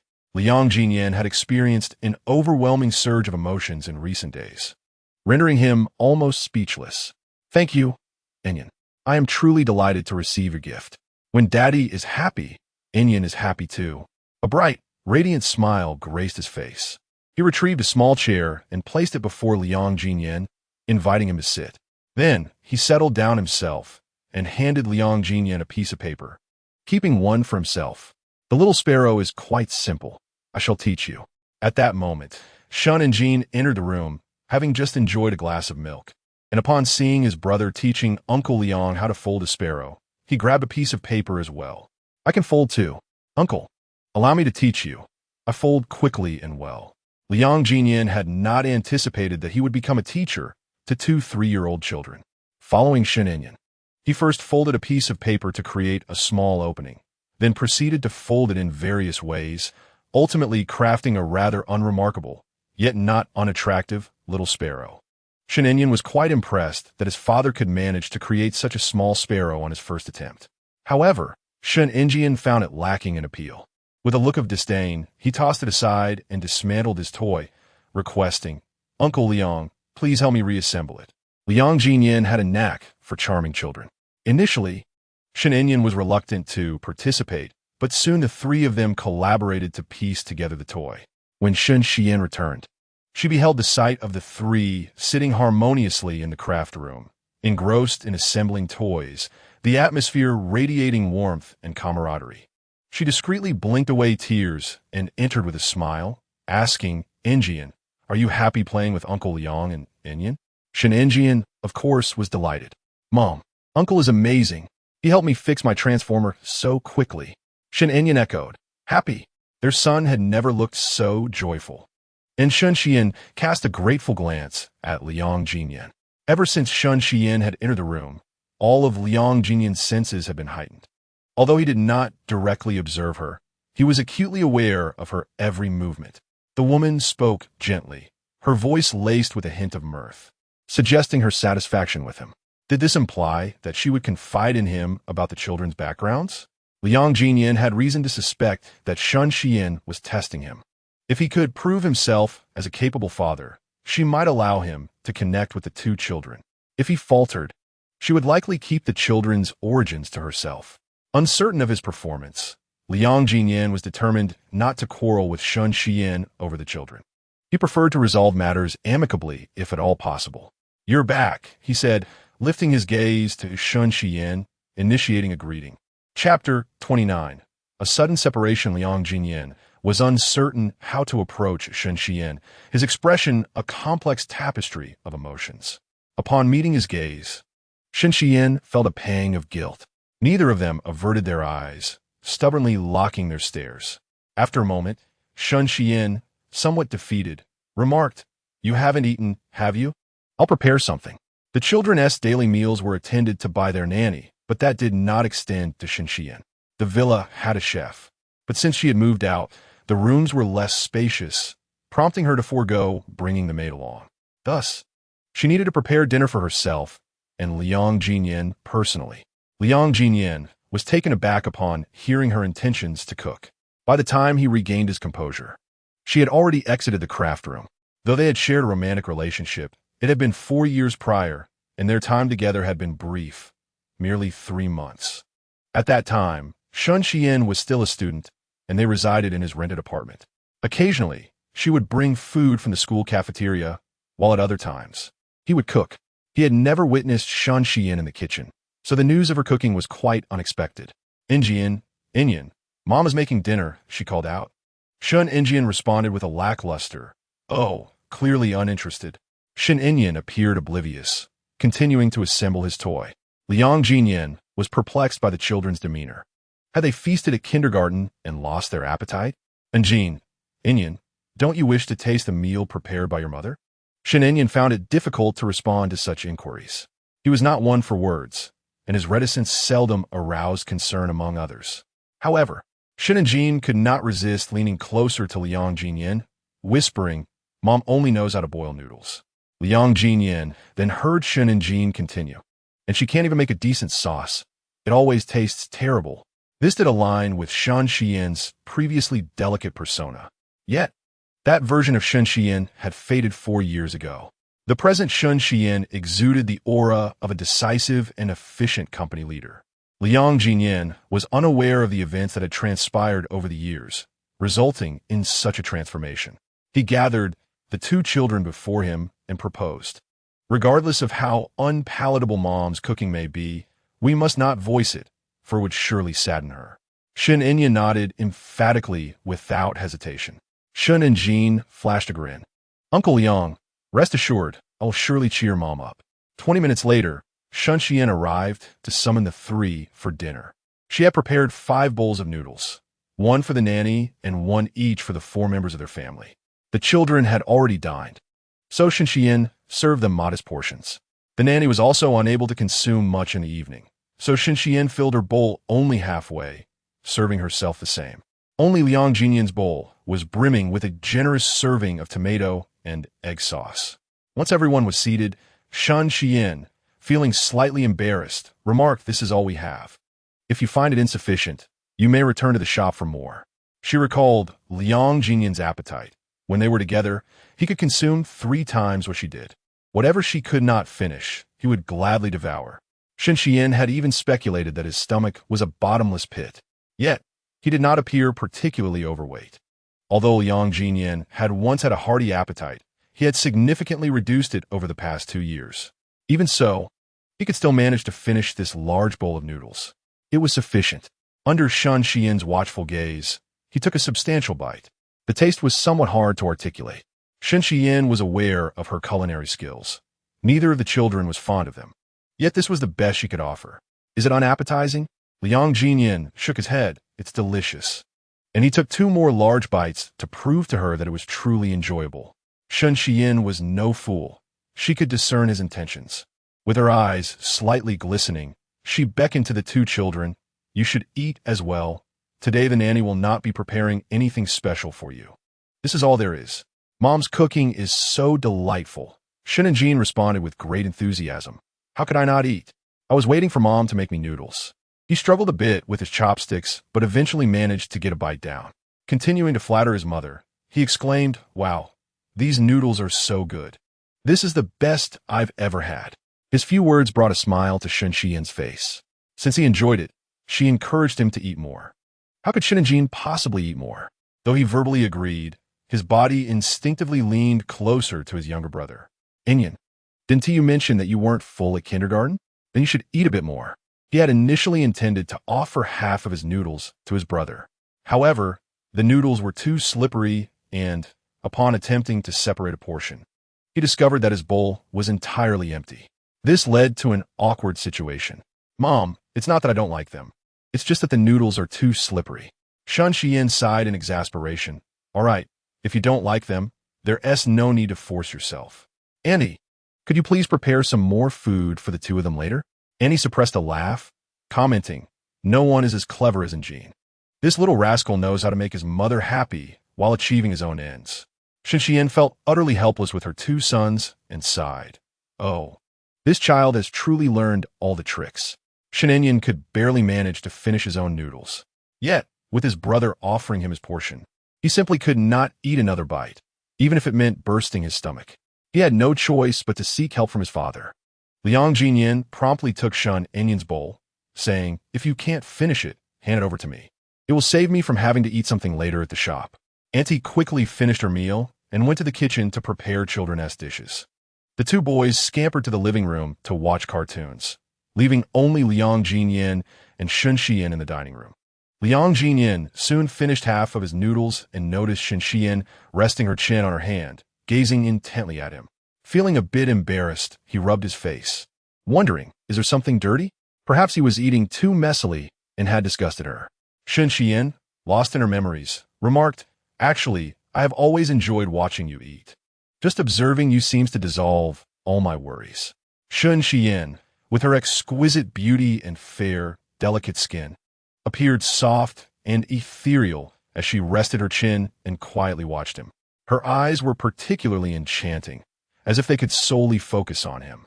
Liang Ziyan found himself in a reverie, almost floating in a dreamlike state. Had it not been for their abrupt breakup 4 years ago, he would have willingly surrendered everything for her. However, having already been hurt once, he knew that such indulgence was fleeting and he soon regained his composure. Is that so? If you were speaking the truth, then you wouldn't have walked away 4 years ago. At that time, Shun Xian had left him with 10,000 yuan, which he discovered after returning from a 5-day trip to the police station. Under his pillow lay an envelope containing a note she had left behind. After 3 months of cohabitation that had cost him dearly, that 10,000 yuan was essentially living expenses. Liang Ziyan's eyes turned crimson as he fiercely tore at the money, as if he were shredding Shun Xian herself. Chapter 30. Have you been well all these years? The past was too painful to revisit, and Liang Ziyan wished to avoid those memories. As long as the 2 children were his, he could forgive any past hurt, no matter how deep. Shun Xian found it difficult to respond to Liang Ziyan's assertion. "Would you like something to drink?" She redirected the conversation. Liang Ziyan realized his previous comments had been presumptuous and that he should not have brought up the past. "Anything will do," he replied. Shun Xian poured him a glass of beer, saying, "I remember you used to like this." "Thank you." Liang Ziyan felt a restless discomfort within, and upon receiving a beer, he tilted his head back and drank a glass in one go. Shun Xian handed him 2 more bottles, and seeing him drink with such gusto, she felt a stirring within her and poured herself a glass as well. "I shall join you in this indulgence." Liang Ziyan had never succumbed to inebriation from beer. Yet after consuming several bottles, he suspected that some button within his body had been activated, granting him an inexplicable surge of courage. "Have you been well these past years?" He had finished his noodles and feigned nonchalance as he stole a glance at Shun Xian's profile, inquiring. Shun Xian did not respond directly, instead countering with a question of her own. "And you? Are you well?" Liang Ziyan yearned to confess that he was not, that his life had been far from satisfactory. However, this was not the moment for discussing matters of the heart. What he truly wished to know was the lineage of the 2 children. "You have yet to answer my question." Shun Xian clinked her glass against his, and he mirrored her response. "I am merely doing fine." Shun Xian scoffed. "You're mimicking me." Liang Ziyan gradually steered the conversation towards the children's origins. "All right, I shall refrain from mimicking you. Now, tell me, where is their father? Why are you not together, raising the children?" He posed these questions, his heart laden with trepidation, gazing intently into Shun Xian's eyes, eager to hear her reply. Alas, she was unable to answer any of his inquiries. "First, tell me about your relationship with that woman at the store." Liang Ziyan furrowed his brow. "Which woman?" Shun Xian replied. "The one who is quite beautiful and gazes at you differently." Her tone carried a hint of jealousy. Liang Ziyan found this rather endearing. He quickly discerned that Shun Xian was referring to Zheng Xiaochu and replied truthfully, "I have no relationship with her.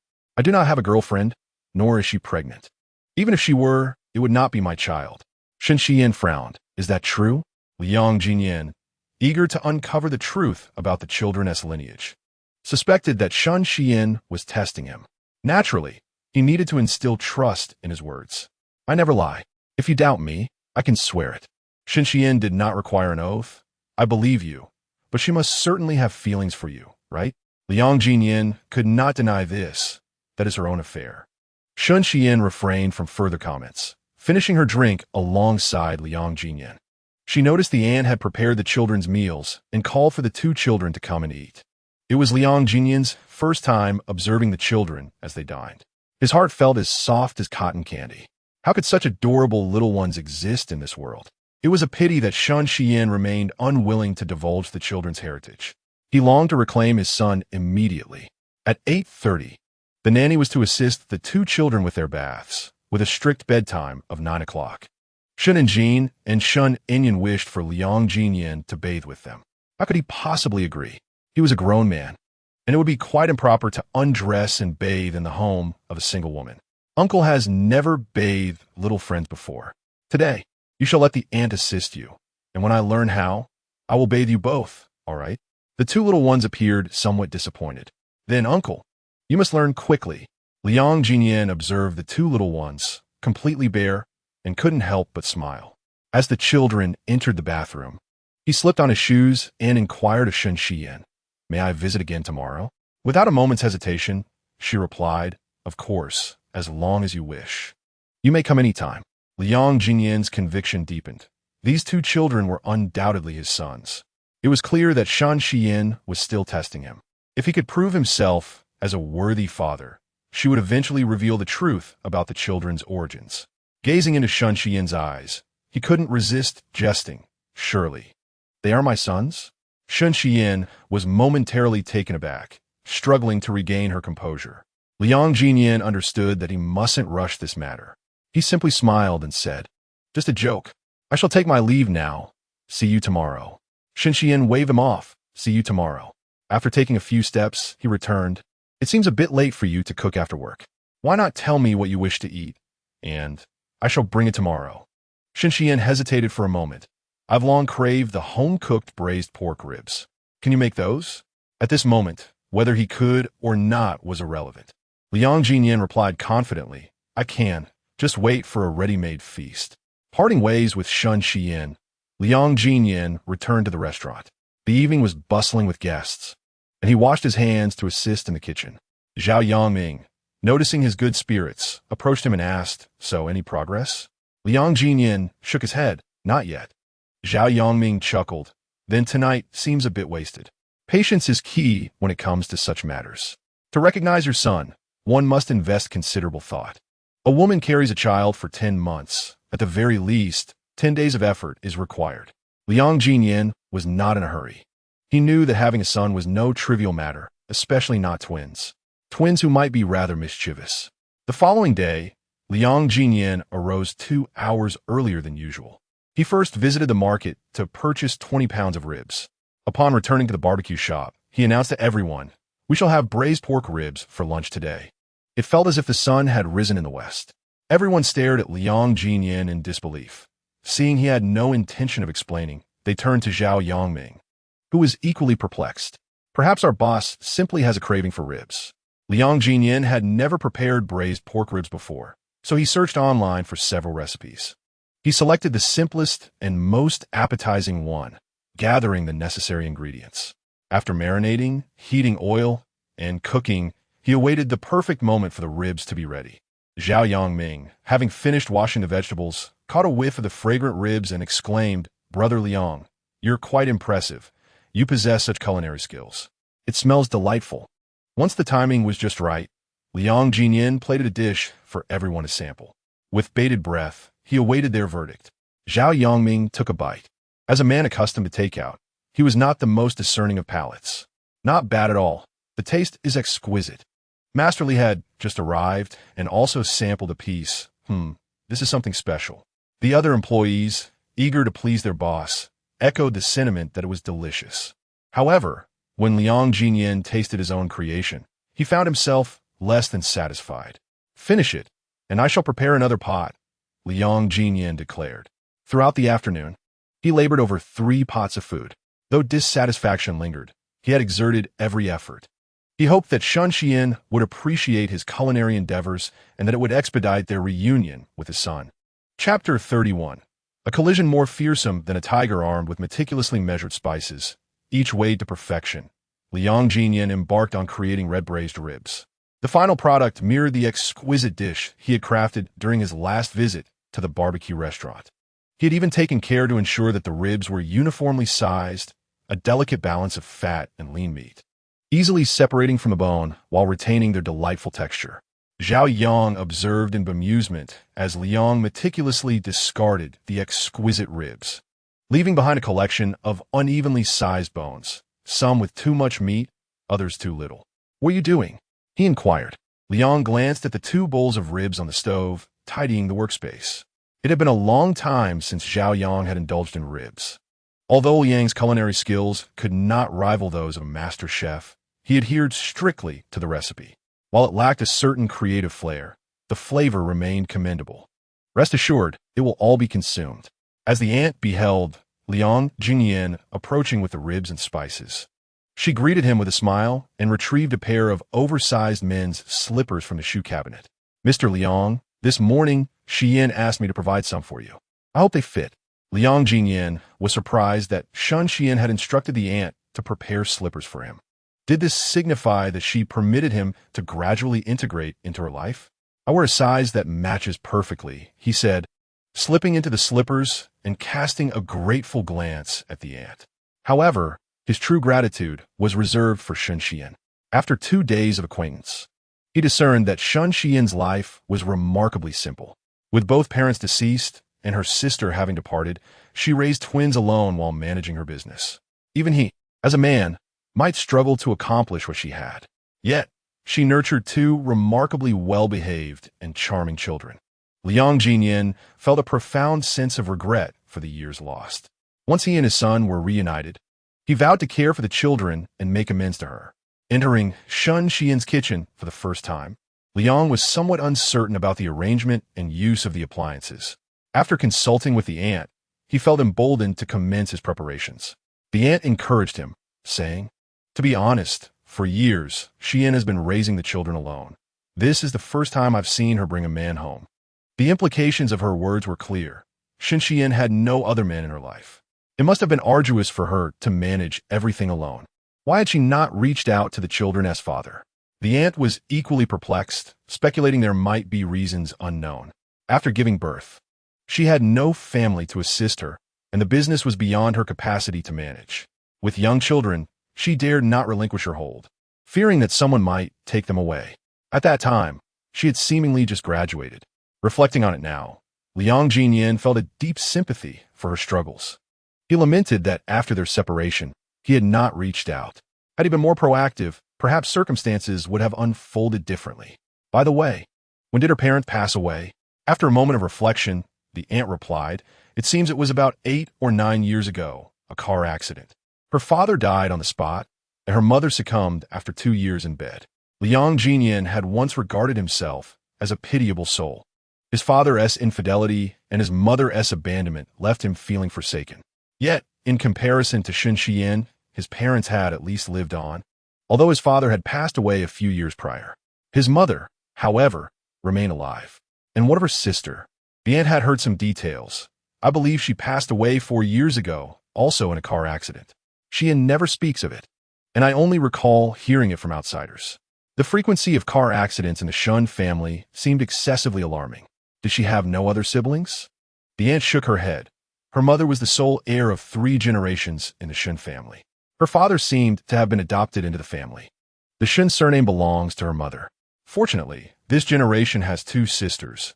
Otherwise, with such a large company, there would be no heirs. At this juncture, she clicked her tongue. However, Xian currently has no involvement with the company. She only manages the beauty salon, while the company is in her brother-in-law's hands. Liang Ziyan furrowed his brow. Brother-in-law? The aunt was preparing to pick up her child, and, having changed her clothes, answered him. Yes. Xian's sister was engaged several years ago to a man who appears to be his son-in-law, and he seems to be an adopted son of the Shin family. 4 years ago, before the wedding could take place, her sister passed away, and the wedding was never held. Since then, her brother-in-law has been running the company.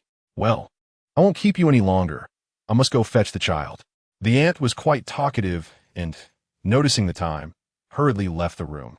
Dinner could not consist solely of spare ribs, so Liang Ziyan decided to buy some vegetables on his way, intending to prepare a meal together with Sun Xian upon her return. Halfway through washing the vegetables, he heard his phone ring and wiped his hands hastily to answer it. "Brother, it's Yao Yao." Liang Ziyan glanced at the screen. He had been so engrossed in cooking that he hadn't noticed it was an unfamiliar number. Normally, he wouldn't have bothered to engage in conversation. However, having just learned about Sun Xian's background, he felt a slight softening in his heart. "Oh, Yao Yao." His tone was not particularly warm, yet it lacked the usual coldness. Zhao Jingyao paused for a moment before laughing. "Brother, this is my new phone number. Don't forget to save it. Mom has always refused to buy me a phone, but after days of pestering, she finally agreed. However, I can only use it after school and for just half an hour each day. I didn't even play games. I just called you." Liang Ziyan felt an unusual sensation in his chest. This was perhaps the first time he had heard Zhao Jingyao speak so much. In the past, he would have hung up as soon as the other party began to speak. "You should be starting high school this year. Soon enough, you'll be able to use your phone freely in college." There was a hint of disappointment in her voice. "Brother, I'm almost done with freshman year. In just a few months, I'll be a sophomore." Liang Ziyan replied, "Is that so? I must have remembered incorrectly." Zhao Jingyao, having just received her phone, wanted to boast to her friends for a little while and didn't have much time to spare for Liang Ziyan. "To make a long story short, brother, I called you to inform you that in a few days, it will be Mother's 50th birthday. If you have time and are not too busy, I sincerely hope you can come. Mother has not been in good health lately. She returned to the city a few days ago just to see you. However, I believe she did not get to meet you, as she has not mentioned it since her return." Liang Ziyan has not seen his mother for a long time, and he is on the verge of forgetting her appearance. The only memory that lingers in his mind is that of when he was 8, crying and begging his mother to take him with her, only to see her leave in a luxury car without looking back. He once hated his mother more than his father. Now, as a father of two himself, the pain of wanting to nurture, yet feeling utterly powerless, is excruciating. After a moment of silence, he ultimately conceded, "I am not in the city. I was there a few days ago." Zhao Jingyao was initially taken aback, but soon broke into a joyful smile. "Brother, where do you live? I'll come visit you this weekend." Chapter 32. Will you come tomorrow? Zhao Jingyao hung up the phone, unable to wait even a moment, eager to share this delightful news with her mother. Mother, do you know who I just called?" Tao Ranxin was reclining on the sofa, flipping through an art album with a weary demeanor. In a few days, it would be her 50th birthday, and both her husband and daughter wished to celebrate it well, allowing her to choose a gift. Yet, she was utterly disinterested. Hearing her daughter call her, she absent-mindedly asked, "Who is it? Buying you a phone is meant to help you study, not for play." Zhao Jingyao pouted and quietly approached her mother, placing the call log before her. "Mother, you recognize this number, don't you?" How could Tao Ranxin not recognize her son's number? Upon seeing the digits on the screen, she exclaimed in surprise, "You called your brother?" But then she felt a wave of disappointment, thinking he must have rejected her. Zhao Jingyao helplessly replied, "Take a good look at the duration of the call." Tao Ranxin stared in disbelief. "You two spoke for 7 minutes and 8 seconds?" Zhao Jingyao nodded. Brother's attitude was quite warm this time, unlike before when he was so cold. "By the way, Mother, do you want to hear another piece of good news?" A thought bubbled up in Tao Ranxin's mind. Perhaps her son had agreed to attend her birthday celebration. However, she heard her daughter say, "Brother has come to the city." This news was so shocking that Tao Ranxin's heart began to race. "Are you serious? Where is he?" Just as Zhao Jingyao was about to say she didn't know, she noticed a message had arrived on her phone from her brother. It was the address of a barbecue restaurant. "Mother, look, my brother must be here." Liang Ziyan hung up the phone and hesitated for a moment before sending his address to Zhao Jingyao. He has 2 sisters, one from his father and another from his mother, and their relationships are not particularly close. However, recently, Liang Annie has been helping out at the restaurant. Although he pays her, the work she does far exceeds what her wages cover. How could he not feel a twinge of emotion? After all, blood is thicker than water. If they could set aside the grievances of their parents' generation, they should be able to foster a good brother-sister relationship. Uncle Liang was suddenly greeted by the voice of Shun and Jean at the doorstep. Liang Ziyan set the vegetables aside and stepped out to welcome the little ones. Shun and Jean and Shun Inyan, clad in blue uniforms and carrying yellow backpacks, ran towards him. One after the other, Liang Ziyan bent down, enveloping both children in his embrace. Tell Uncle what you did at kindergarten today. Were you happy? Shun and Jean eagerly recounted every detail from the moment they entered the kindergarten until they left. Shun Inyan, however, simply stated happy. The stark contrast in their personalities amused Liang Ziyan, who found charm in both. After listening to their chatter, he suggested they call their mother to inquire when she would return. Upon learning she would be home after 7, he postponed cooking to play with the children for a while before returning to the kitchen. As fate would have it, just a few minutes before the dish was ready, Shen Xian arrived home. Even before entering, she caught a whiff of the delectable aroma of ribs. She slipped off her shoes and peeked into the kitchen, observing Liang Ziyan. Tall and handsome, donned in an apron embroidered with cartoon bears. A smile graced her lips. Did you make this? Liang Ziyan replied with a simple MHM. Noticing her bare feet against the cool marble floor, he squinted slightly. Her petite feet were exquisitely delicate, the skin luminous and translucent, with each toe perfectly rounded and plump. He had once held and tenderly caressed them, a memory that lingered delightfully in his mind. Shen Xian caught sight of his gaze, which had grown heated, and hurriedly excused herself. I'll change my clothes first. Blushing, she dashed away, while Liang Ziyan watched until her graceful silhouette vanished. If he could reclaim his son and embrace the beauty, his life would feel complete. Yet he swiftly curbed these dangerous thoughts, reminding himself that finding his son was the priority. Earlier, Liang Ziyan had worried about the ribs not being well prepared, but to his surprise, Shen Xian praised the dish multiple times. Even the two little ones had enjoyed a hearty portion, albeit under Shen Xian's caution. They had just finished their meal and were not to indulge too much. Concerned that Liang Ziyan might overthink, she explained, especially regarding Inyan, whose stomach was frail. He had to be cautious, visiting the hospital several times a year. Hearing his mother only mention his brother, Shun and Jean eagerly asked, Mom, can I have one more piece?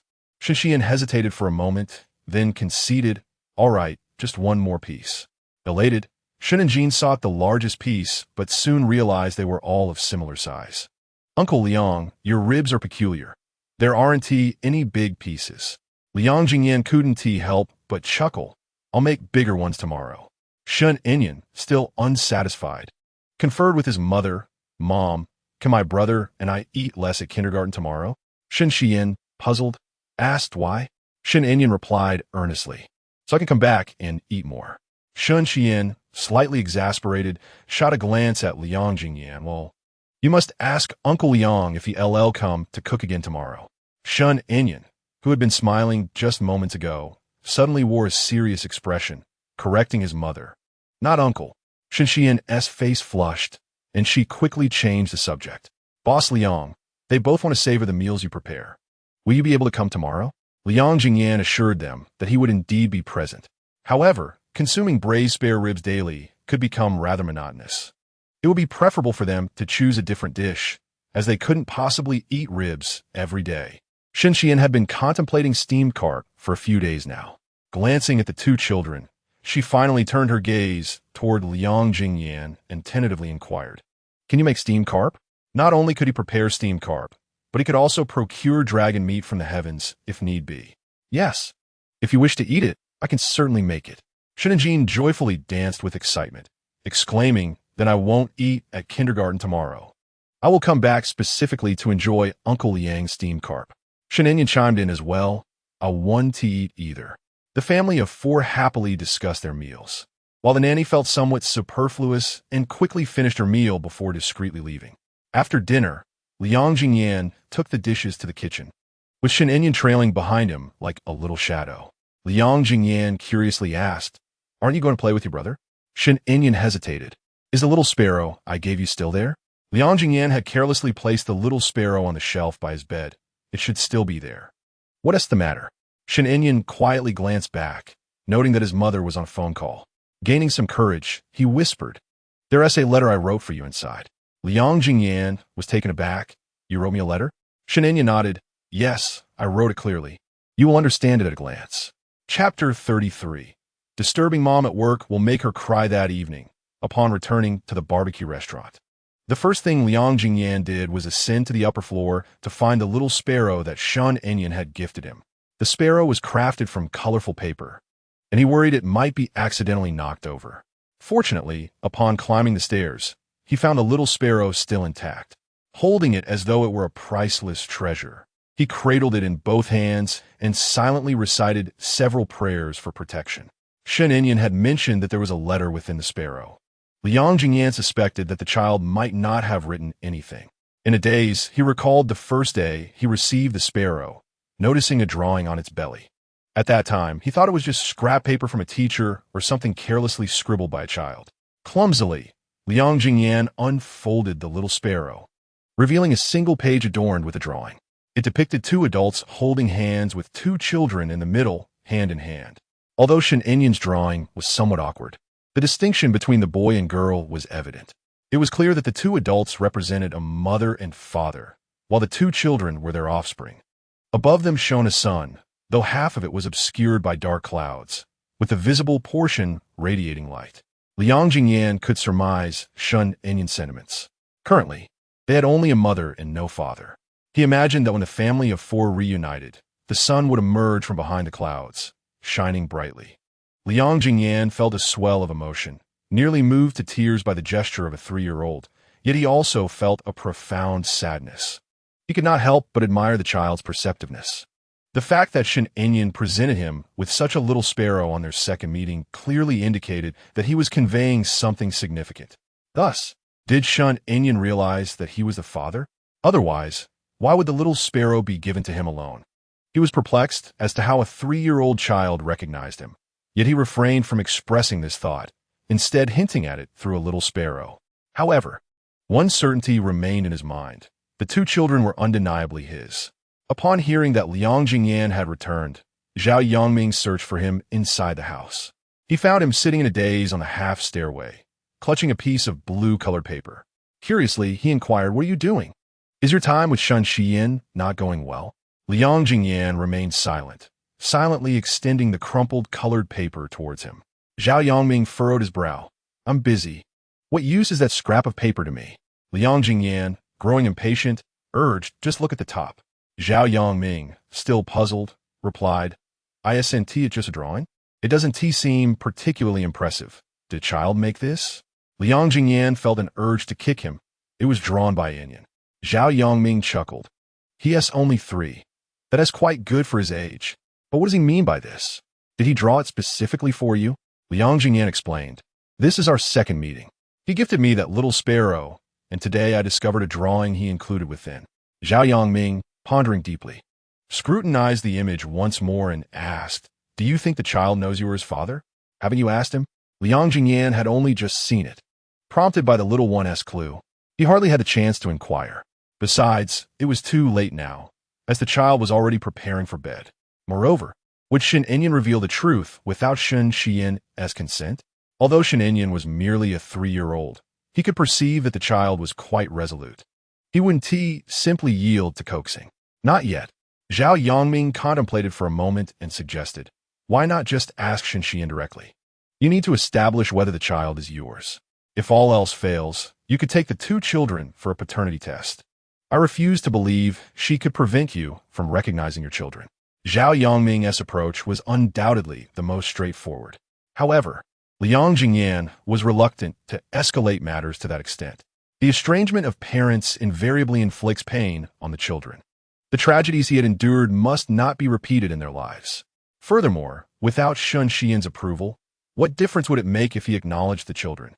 Could a mere test grant him the right to take them away? He had never cared for them, even for a single day. Even if he sought the children as opinions, it was likely they would choose their mother, having lived with her since infancy. Liang Ziyan felt he had no chance of success. He could not afford to take that route.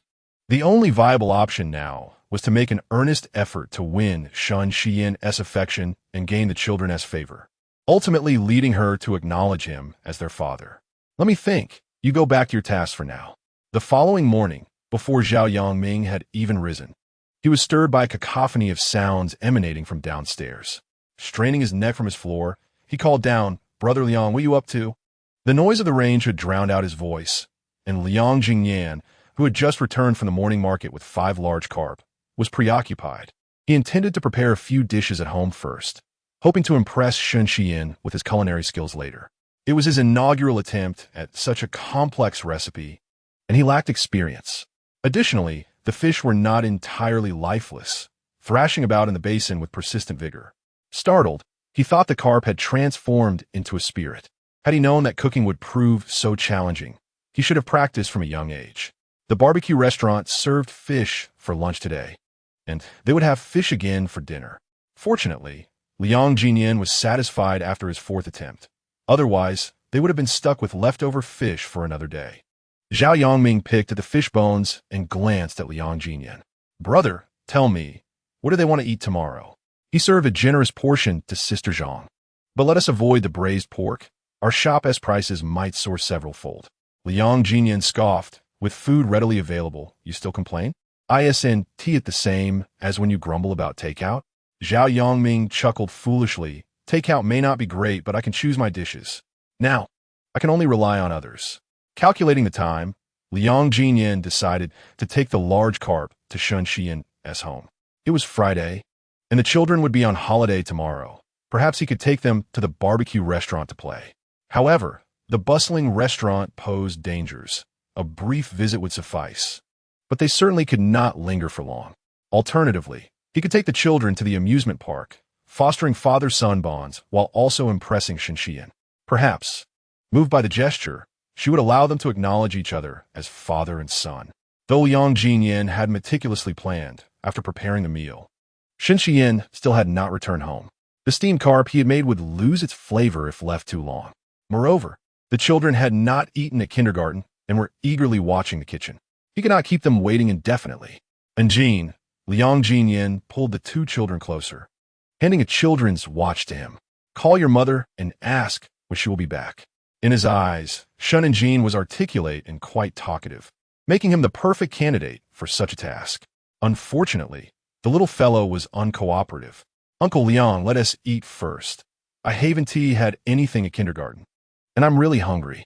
He did not take the watch. Liang Ziyan had no choice but to pass the watch to Shun Inyan, who also refused to call. Liang Ziyan frowned. "Don't you want to ask your mother to come home for dinner?" Shun Inyan hesitated, saying, "If we interrupt Mommy at work, she might cry."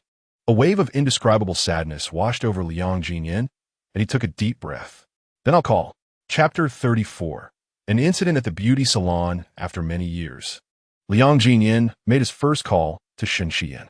It didn't quite feel like the first time. He had called her a few days earlier, but she hadn't answered. As the phone rang, a wave of anxiety washed over him, even more intense than waiting at the starting line of a 100-meter dash for the teacher signal. The call was answered promptly. Liang Ziyan's lips felt glued together, and after a moment of hesitation, he could not utter a word. Shun Xian spoke first. "Ziyan, is that you? I'm tied up with something here. It may take a while.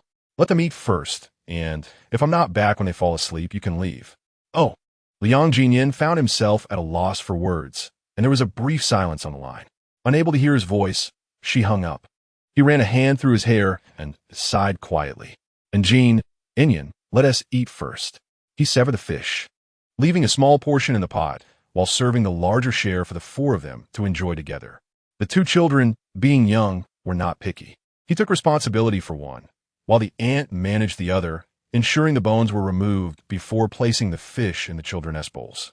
The 2 little ones ate heartily, their bellies round and full. "Uncle Liang, we have a holiday tomorrow. Will you take us out to play?" Shun and Jean eagerly invited after satisfying his hunger. Liang Ziyan was inclined to agree. "As long as Mother consents, I shall take you both." "Mother will surely agree," Shun and Jean declared, already presuming on his mother's behalf, and he pulled his brother into the conversation. "Isn't that right, little brother?" Shun Inyan naturally sided with his elder brother, affirming, "Yes, Mother will definitely agree." Liang Ziyan promptly decided, "All right, I will message Mother shortly." He waited until the children were sound asleep before departing. That evening, he assisted the 2 children with their baths, their clothes soaked through by the playful antics of the little ones. Fortunately, it was summer and they dried quickly. Once downstairs, he stood beneath the inky night sky and called Liang Ziyan. He had already promised the children an outing and needed to seek Liang Ziyan's approval. After a prolonged ring, someone finally answered the call. Liang Ziyan, with keen ears, quickly discerned that something was amiss on the other end. It sounded as though a quarrel was unfolding, with sharp voices piercing through the line. Ziyan, what is happening over there? Just as Liang Ziyan was about to respond, the phone was abruptly snatched away. Don't think that just because you called someone, you can evade responsibility. I am going all out today. You must provide an explanation, or I will not relent. Liang Ziyan grasped the situation, understanding that Liang Ziyan was in trouble. The phone was seized once more, leaving him no choice but to contact Liang Ziyan. Upon learning of Liang Ziyan's predicament, Liang Ziyan immediately drove to the beauty salon, sending her location to him and urging him to hurry. Without hesitation, Liang Ziyan hopped onto his second-hand electric bike, racing through the night, arriving just a step behind Liang Ziyan. The Shen family operated a skincare business, owning a large beauty salon. Liang Ziyan had been in charge of the salon for the past 2 years. Initially inexperienced, she managed it quite well. However, since the latter half of last year, an inexplicable series of issues had arisen with customers who either questioned their products or doubted their techniques. This afternoon, a customer had already visited, marking the third such incident this year, and they were threatening to involve the police. Such occurrences at the beauty salon could spell disaster. Fortunately, she had handled previous situations promptly, avoiding any severe repercussions. This evening, despite her willingness to refund all fees, the customer remained obstinate, demanding a compensation of 100,000 yuan. Given that the salon only garnered a few million in profits annually, how could she afford such a sum? Moreover, conceding to such a demand would imply an admission of fault, dissuading future clients from seeking services at her establishment. Furthermore, she had her own responsibilities. If she could not manage a beauty salon effectively, how could she hope to regain control of the group company? Liang Ziyan was exhausted after being disturbed all afternoon. Whether considering reporting the incident or pursuing legal action, we are prepared to cooperate fully. However, I must reiterate that our beauty treatments are without any issues. The security personnel have long been on standby, ready to escort anyone out if necessary. Liang Ziyan is reluctant to take such drastic measures unless absolutely unavoidable. Should the situation be maliciously publicized online, it could easily incite panic among the misinformed public. Furthermore, in a conflict with customers, the beauty salon inherently holds a position of power, while the clients are at a disadvantage. If anyone were to exploit this situation, it could jeopardize the salon's operations.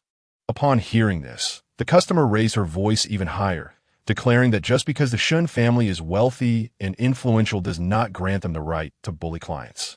I have paid for my services, yet look at my face covered in blemishes. This is a result of using your products. If you don't settle this with 10,000 yuan today, I will take this matter online and let the entire nation judge. When Liang Ziyan and Liang Ziyan arrived, the commotion in the salon was at its peak. The beauty salon is a standalone 5-story building, with surgical rooms on the 3rd and 4th floors, while the 1st and 2nd floors are designated for beauty treatments and offices. The disgruntled customer had brought along 3 or 4 companions, and they were causing quite a scene in the lobby. Liang Ziyan stood at the cash register, flanked by several security guards and 4 or 5 beauticians. Liang Ziyan, skilled in confrontations, had also brought her entourage.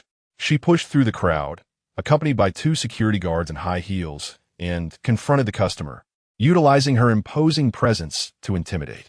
Look at that face full of pimples. Is it a result of faulty beauty treatments, or perhaps your natural complexion is lacking? She remarked, pressing her own flawless skin. Liang Ziyan, strikingly beautiful, possessed a sharp tongue that often overshadowed her charm. I'm a long-time patron of this salon. How come I have not encountered such an issue? Are you truly so destitute that you resort to extortion?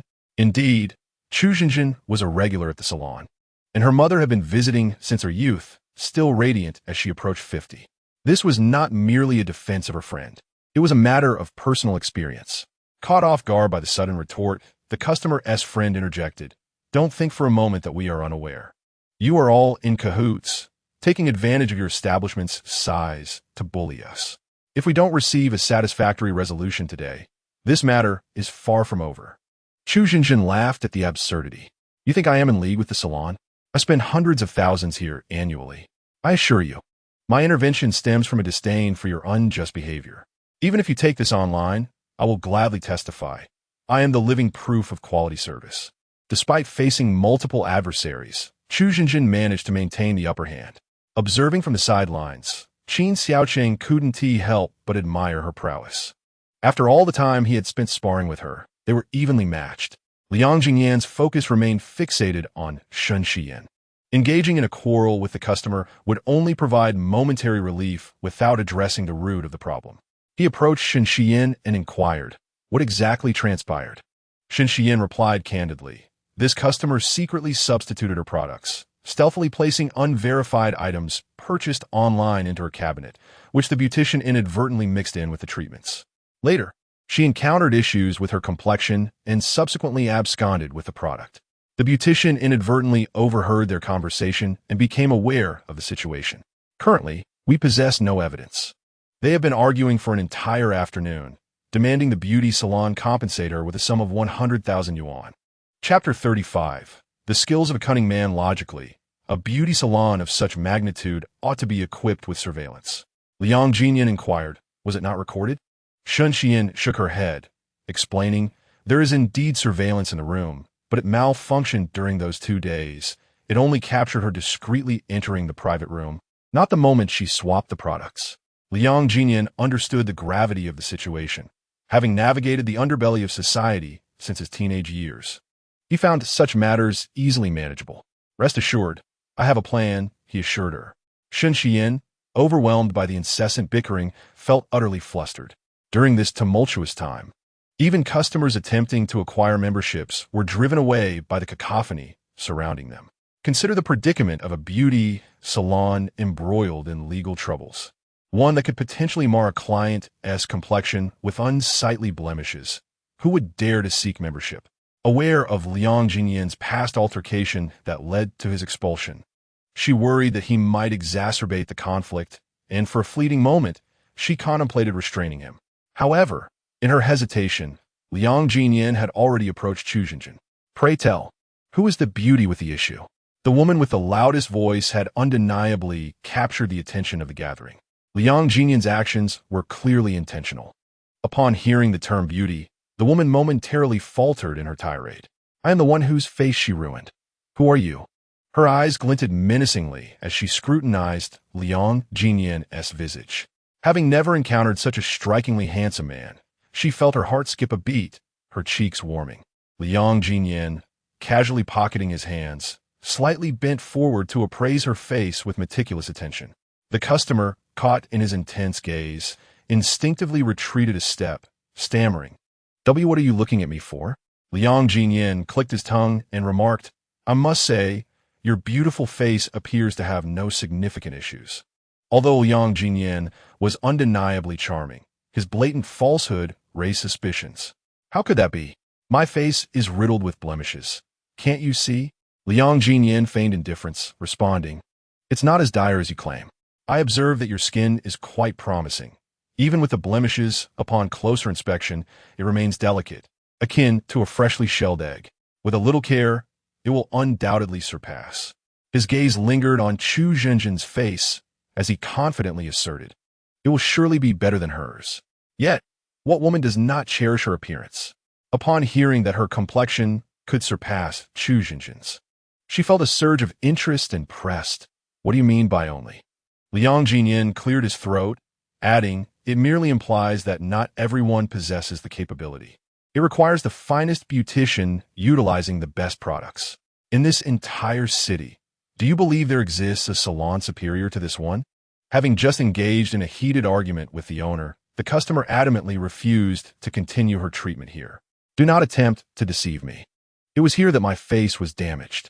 Liang Ziyan chuckled, his striking appearance, formidable stature, and high allure rendering him serious when not smiling. With a smile that curves at the corners of his lips, he exudes an undeniable charm intertwined with a hint of mischief. His deep-set eyes possess a captivating allure, drawing one in with their romantic intensity. At this moment, he commands the atmosphere with unwavering authority. To the beautiful woman before him, There are matters I wish not to unravel, yet it does not imply my ignorance of the situation. Observe the surveillance cameras scattered throughout this space. If someone exchanged products, could we remain oblivious? This declaration startled the customer. What are you talking about? I don't understand a word. She had been informed that the cameras were malfunctioning and that a product exchange was permissible. How could this possibly have been recorded? Liang Ziyan clicked his tongue. Not understanding is of no consequence. The police will comprehend. Our employer, aiming for a peaceful resolution, wishes to quell this incident. However, should you refuse, I am curious. What is the sentence for framing a beauty salon and extorting 100,000? 3 years or less than 10? Oh dear! Such a stunning beauty would be ruined for life if sentenced. Liang Ziyan's words were spoken without knowledge of extortion sentencing standards, yet they proved effective. The customer and her companions were visibly shaken, exchanging glances filled with uncertainty.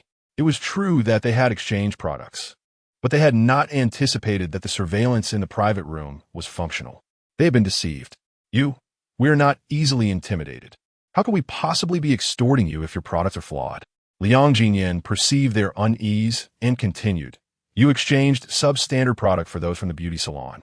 Transactions leave traces, and do not presume that the police are inept. It seems you too have been duped. In the spirit of amicable dealings, we can temporarily reserve the right to pursue this matter. If you acknowledge the salon's capabilities and wish to remedy that unsightly blemish, I have a suggestion. Should you choose to bear these blemishes for a lifetime, that is your prerogative, but extortion is a matter we will pursue vigorously. Liang Ziyan half-heartedly intimidated them, leaving the customers in a state of disarray. He was in no rush. I will grant you 10 minutes to confer in the reception area. The group found themselves at a loss, unwilling to reveal their thoughts to outsiders, and retreated to discuss a strategy. Chu Xinjin was taken aback by how effortlessly Liang Ziyan had seized control of the situation, unable to suppress her admiration. You are impressive. Qin Xiaocheng, displeased, pulled her closer. Am I not capable? Chu Xinjin retorted. You certainly excel at being a coward. Liang Ziyan still had matters to confirm with Shun Xian. Approaching her, he inquired, can the blemishes on the customer's face be treated? He lacked expertise in beauty care. His earlier remarks had merely been a temporary measure. Shun Xian summoned the salon's finest beautician, asking, what is your assessment? The beautician pondered briefly before responding candidly. She has indeed used inferior products. With a few days of care, the blemishes will diminish, and subsequent treatment will suffice. Shun Xian turned to Liang Ziyan. Do you see? It can be handled appropriately, provided they cease their entanglement. A full refund would suffice. However, compensation is beyond the salon's means. Liang Ziyan understood her limits and reassured her. Rest assured. I have a solution. Just watch. As Liang Ziyan calculated that 10 minutes had elapsed, she proceeded to the reception area to inquire about the progress of the discussion with the client. At that moment, the customer seemed to lack confidence, asking, you mentioned you could offer suggestions. What solutions do you have? Liang Ziyan took a seat, scrutinizing the customer's face with the precision of a seasoned beautician. Your complexion is quite challenging to restore, she candidly remarked. To be frank, you were once a strikingly beautiful woman. It's perplexing how you resorted to using substandard products. I gather your husband hasn't been home lately? If you continue down this path, consider the consequences. Her words struck a chord with the customer, who had relied on her appearance for her status. Recently, she had entrusted her savings to her family, hoping to economize on beauty treatments. Little did she expect to purchase inferior products that resulted in unsightly blemishes. The thought of her husband possibly being involved with another woman sent a shiver through her. Her future prosperity could vanish in an instant. Overwhelmed by these thoughts, the customer felt tears welling up. What should I do? Is it truly impossible to restore my face? I cannot bear the thought of being disfigured. If my husband finds me unattractive, my life would be over. Liang Ziyan urged her to remain calm. Rest assured, I am genuinely committed to helping you. If you place your trust in me, I will assign our finest beautician to your case, utilizing the most exceptional products to ensure your face is restored to its former glory, as pristine as a newly hatched chick. The customer touched her face, troubled by the unsightly bumps. Is that truly possible? Liang Ziyan nodded confidently. Would I deceive you? If you see no improvement in 10 to 15 days, you can come back to me. I want to evade responsibility. The customer felt a surge of hope. Very well, let your best beautician care for me, and ensure only the finest products are used. Liang Ziyan had eagerly awaited this affirmation, but added, however, your original membership card may no longer suffice. It requires an upgrade. The customer gasped in surprise. An upgrade? Liang Ziyan affirmed, naturally, your previous products are no longer applicable. You did switch to those inferior items, didn't you? Now you must renew your membership to access our top-tier beautician and the finest products. The pricing cannot remain the same. The customer, who had been brimming with enthusiasm, now resembled a defeated rooster, her spirits plummeting. Liang Ziyan coaxed her further. Consider your husband. Think of the alluring young women out there, and reflect on your own face. Unable to bear the thought any longer, the customer clenched her teeth and declared, fine, I'll upgrade. Liang Ziyan gestured to the beautician, signaling her to assist in upgrading the membership. Initially, the customer had intended to demand a compensation of 100,000. Unexpectedly, she ended up receiving nothing, instead upgrading her membership and spending 88,000. In the room, no one anticipated that business could be conducted in such a manner. After a night of heated arguments, nearly escalating to violence, they had still managed to collect 88,000? Chu Jinjin stared at Liang Ziyan, astonished, yet directed her words to Qin Xiaocheng. Your friend is quite excessive. Qin Xiaocheng, having known Liang Ziyan for a while, merely scoffed. He possesses a multitude of cunning strategies.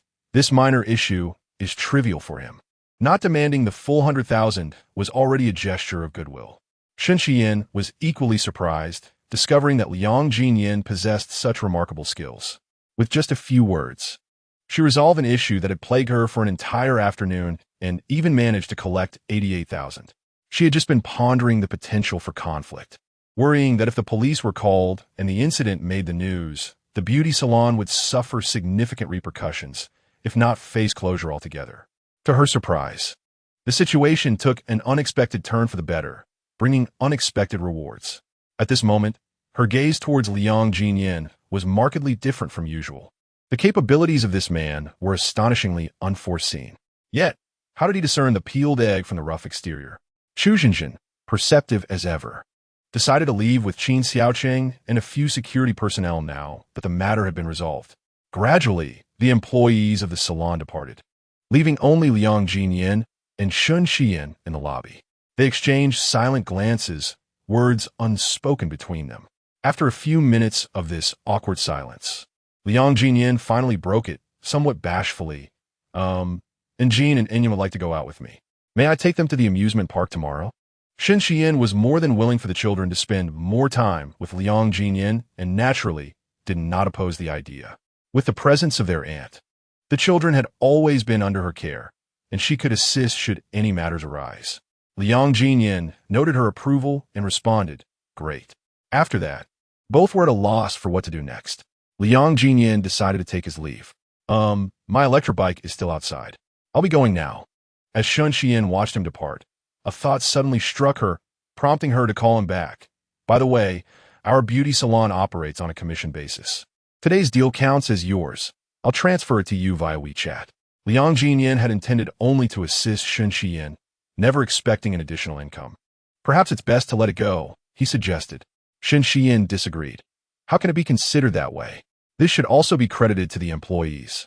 Liang Ziyan hesitated for a moment, then proposed, how about I use this commission to treat you to dinner? Shen Xiyan, indeed feeling hungry, hesitated slightly before agreeing. All right. Chapter 36. A long time without simplicity, Liang Ziyan was unaware of the commission amount. However, he was open to spending any sum to treat Shen Xiyan to a meal. Ever since he opened the barbecue restaurant, his desire for skewers had significantly diminished. He yearned for some stir-fried dishes instead. Yet, he preferred to wait for Shen Xiyan to express her preferences first. Aware that Liang Ziyan was new to the city and unfamiliar with its culinary offerings, she politely inquired about his cravings before taking the initiative. There's an old vegetable house nearby, where they serve a variety of stir-fried and stewed dishes. I'll take you there to try. This suited Liang Ziyan perfectly. All right, you drive ahead, and I'll follow on my bike. Shen glanced at his aging electric bike and teased, "Can you keep up?" Liang Ziyan nodded confidently. "Just don't drive too fast, and I'll manage." The old vegetable house was not far. It was merely a couple of turns away. Liang Ziyan's nimble electric bike managed to park before Shen Xian's vehicle. Approaching her car, he said with a hint of pride, "Look at me, I caught up." Shen Xian noticed the smile on his face, reminiscent of 4 years ago, as if they had both returned to the past. She opened her car door and continued his banter. "Yes, you caught up. Quite impressive." Her tone was gentle, laced with playful teasing, yet it resonated pleasantly in his ears. Had such remarks come from anyone else, the youthful Liang Ziyan might have reacted with aggression. Shen Xian is a frequent patron of the old tavern, while Liang Ziyan visits for the first time. Upon entering the establishment, Shen Xian guides him to the table she usually occupies, placing the menu before him. She informs him that the stews may take a while, but the stir-fried dishes are prepared swiftly.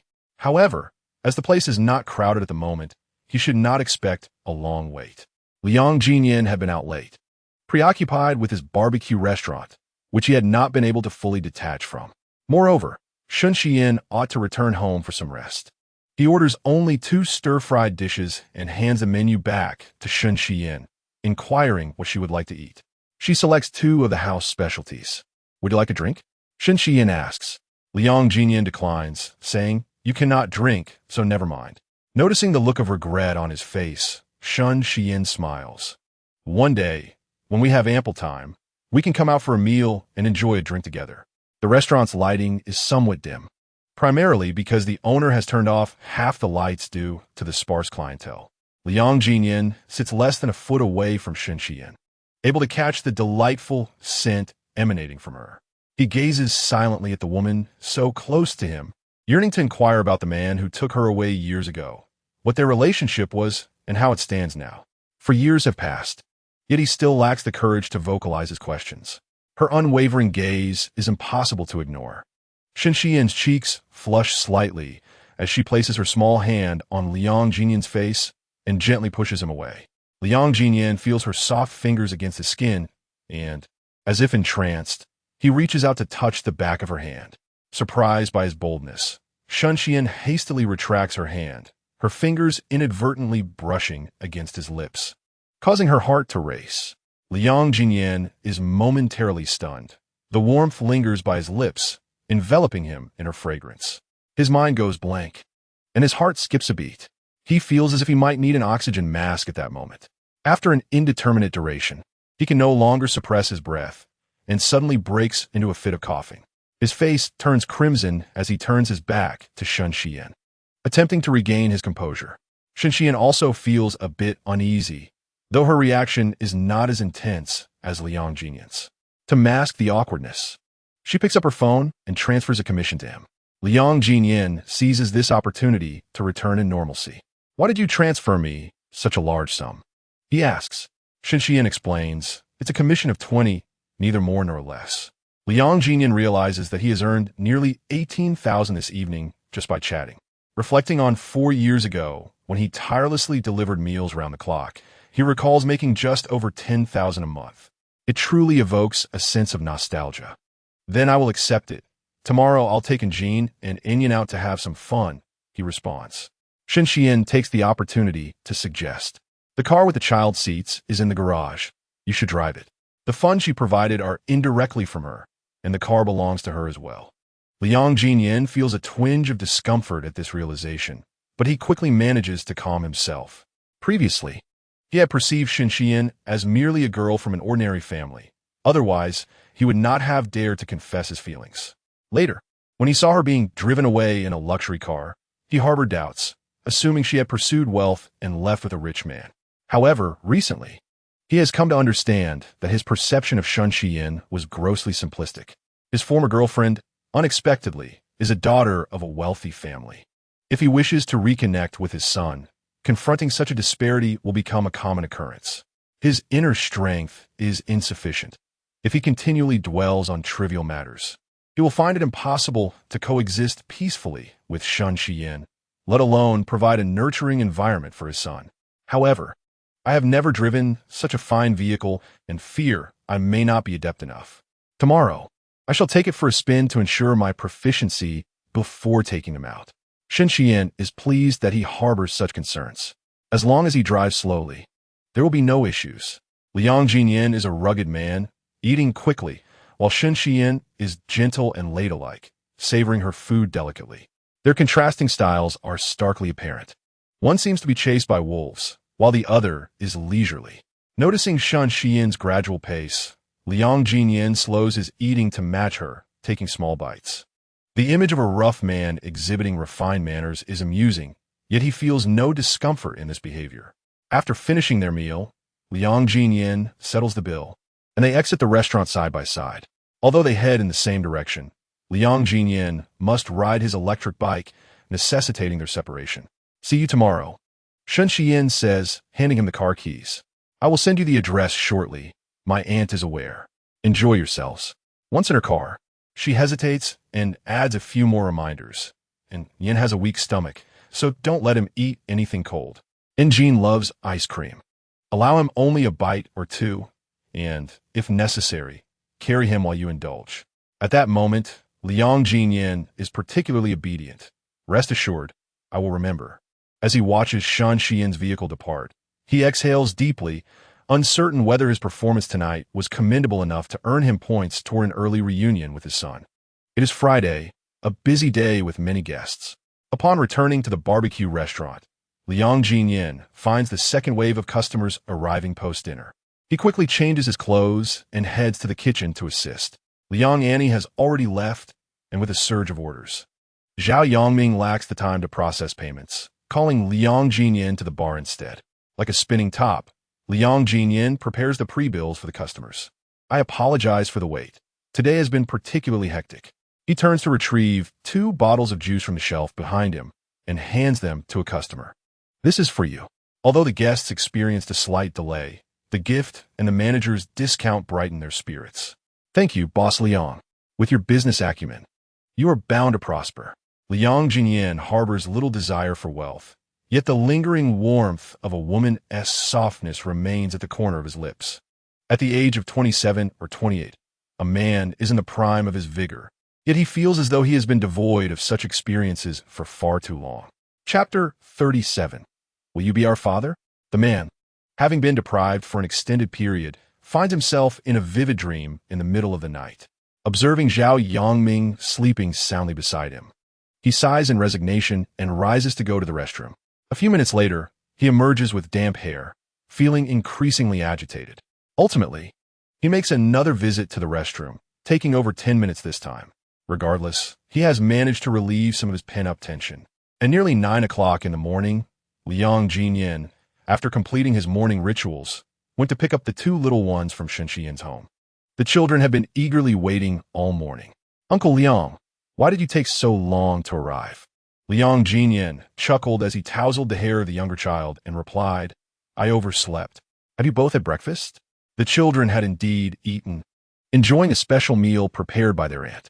Upon hearing this, Liang Ziyan helped them put on their hats, declaring, All right, let us embark on our adventure. Last night, he had researched and consulted with friends, planning to take them to the largest indoor amusement park in the city. With a single entry fee, they could enjoy the attractions all day, with breaks for meals and naps. Shen Xian had previously taken the children there, but due to their young age, there were limited activities they could engage in. Moreover, Shen Xian's stamina could not keep pace, and she often found it challenging to attend to both children, leaving them unsatisfied after their visits. Liang Ziyan, however, was different. He effortlessly carried one child in each arm. No matter how high the children climbed or how far they ran, he managed to keep pace with ease. The trio became the most joyous participants at the amusement park, bouncing on trampolines, sliding down slides, navigating mazes, and stacking blocks, leaving them sweating from excitement. Liang Ziyan remained by their side, displaying no signs of impatience. The aunt recorded their playful moments and sent them to Shen Xian, who couldn't help but exclaim how fortunate the children were to have their father join their fun. At noon, Liang Ziyan treated them to children's meals. After a brief respite at home, they returned to the amusement park in the afternoon. However, the aunt stayed behind as Shen Xian had returned. The family of 4 ventured out together for the first time, each face adorned with smiles, genuinely experiencing the essence of happiness. Meanwhile, Zhao Yongming found himself increasingly discontented over the past few days. How was it that other men had wives and children, while he, a single man, was trapped in the bustling restaurant?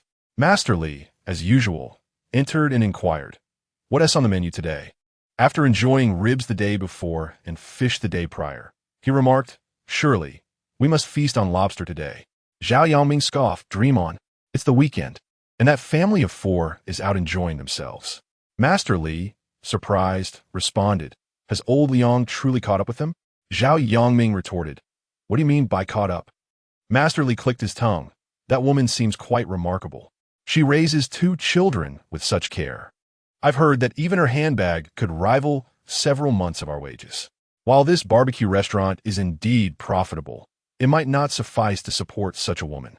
Master Li genuinely considered Liang Ziyan's situation, hoping he wouldn't end up being deceived, losing everything in the process. Zhao Yongming, aware of matters yet to be made public, refrained from speaking recklessly. "Don't worry, Brother Liang isn't as simple as he appears. There are those who will support him in critical moments." Master Li, an astute individual, hadn't discerned Liang Ziyan's true identity but gleaned hints from Zhao Yongming's tone. Which young master is experiencing life outside the confines of privilege? Zhao Yongming struggled to explain. "It's complicated, but as long as Shen Xiyan is with Brother Liang, she won't suffer any indignities. 3-year-olds are full of energy, their little legs dashing about with remarkable speed." As Shen Xiyan followed Shen and Jin, she unwittingly found herself on a steep platform. Below her lay a sea of balloons, and with her eyes shut tight, the little one leaped down. However, for her, it was quite the ordeal. Suffering from a mild fear of heights, she hesitated to jump, feeling the weight of several children's eager gazes upon her, as if her reluctance marked her as timid. In a quandary, Shen Xiyan sought solace from Liang Ziyan. He, standing nearby, approached with outstretched arms, clearly intending to catch her. A blush crept onto Shen Xiyan's cheeks, her bashfulness evident. Yet, with the children watching, she steeled herself and leaped. He caught her effortlessly, his strong arms enveloping her. Instinctively, she wrapped her arms around his neck, the atmosphere growing increasingly intimate. Noticing their mother in another's embrace, 2 other children clambered onto the platform, demanding Liang Ziyan's attention as well. Reluctantly, he set Shen Xiyan down, commenting rather unceremoniously that she seemed a bit heavier than before. Annoyed, she shot back, "Are you doing this on purpose?" Liang Ziyan couldn't help but chuckle. "But your figure is still quite splendid, shapely yet soft. Isn't that delightful?" With his flattery, she chose to ignore him and stepped away. Subsequently, Liang Ziyan took turns catching the 2 children until they grew weary from play. As twilight approached, the family of 4 returned home, where an aunt had prepared dinner. Shen Xiyan first bathed the children, and later they all shared a meal together. Such joyous days are always fleeting.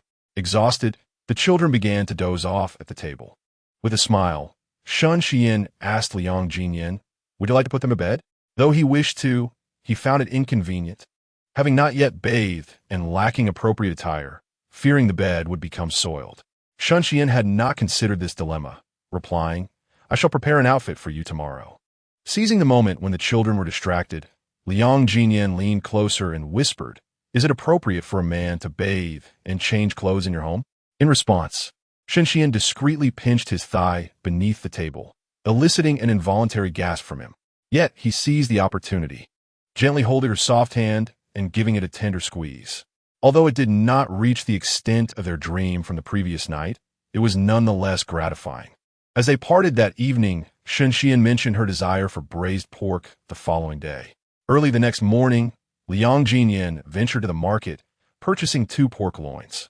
After preparing the dish at home several times to perfect the technique, he brought the ingredients to Shen Xiyan's place. Zhao Yongming, upon seeing the kitchen filled with braised pork, couldn't help but exclaim, "This is far too extravagant." He took the last pot for himself, distributing the rest among the others, declaring, "Taste the braised pork made by our esteemed boss. We are fortunate indeed." Drawing from their past experiences, the group had noted a trend. The first pot was always the least flavorful, while the last pot was the most exquisite. Seizing an unexpected moment, Liang Ziyan snatched the bowl from Zhao Yangming's hands, stating, "Mr. Zhao, as Liang's good brother, you ought to have this first pot." Angered, Zhao Yangming stared intently. Today, Shen and Jean and Shun Inyan accompanied their aunt in the garden below, where they made two good friends and enjoyed themselves thoroughly. Yet, the two children still longed for the amusement park. Shun and Jean murmured to Shun Inyan, "Why didn't Uncle Liang come today? I didn't play enough yesterday." Shen Inyan, having overheard his parents discussing a dinner of braised pork for tonight, wore a radiant smile on his small face, but he knew they could not go every day. However, Shen and Jean wished they could visit daily. If only Uncle Liang and Mom had time every day, he lamented. Shen Inyan, with his dark, sparkling eyes, countered, "Brother, do you want Uncle Liang to be our dad?" Chapter 38. Do you like Uncle Liang as our father? Recently, Shen and Jean had been able to see Liang Ziyan every day, and his feelings began to sway. Gradually, he accepted this notion. "Of course I wish for that. But would Uncle Liang agree?" He pondered. Shen Inyan replied, "Why wouldn't he?" Despite his young age, Shen and Jean had his own reservations.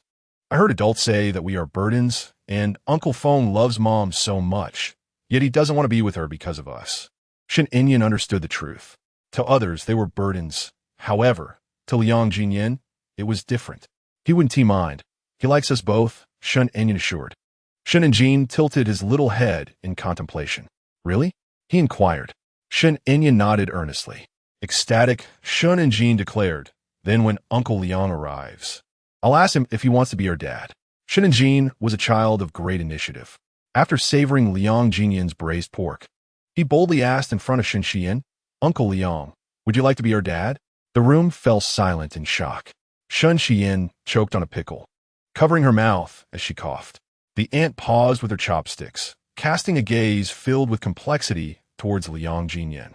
Shen Inyan clenched his small fists, his face a mask of tension, his eyes darting between his mother and father. Liang Ziyan had just picked up a piece of radish when his hand trembled, causing it to fall onto the table. He hastily grabbed it and stuffed it into his mouth. Perhaps the piece was too large as it lodged in his throat, causing sharp pain in his chest. He pounded his chest twice and glanced at Shen Xian, noticing her condition was not much better. For a moment, he found himself at a loss for how to respond to the child's question, creating an atmosphere of awkwardness and discomfort. Shen and Jean, still awaiting an answer, gazed at Liang Ziyan, puzzled by his reaction. "Uncle Liang, don't you like us?" Of course, Liang Ziyan liked them. Yet, such matters were not solely within his purview. He decided to pass this dilemma to Shen Xian. "What do you think I should tell them?" Shen Xian furrowed her brows, her face flushed as she replied, "If you want to, then say so. If not, just be honest. They may be small, but they understand that one cannot force another." Liang Ziyan was uncertain of Shen Xian's stance. Ultimately, since it was her suggestion, he resolved to answer truthfully. "I am certainly willing, but this matter ultimately hinges on your mother's disposition. If she does not permit it, I cannot impose." Shen and Jean gazed eagerly at Shen Xian. "Mom, do you agree for Uncle Liang to be our father?"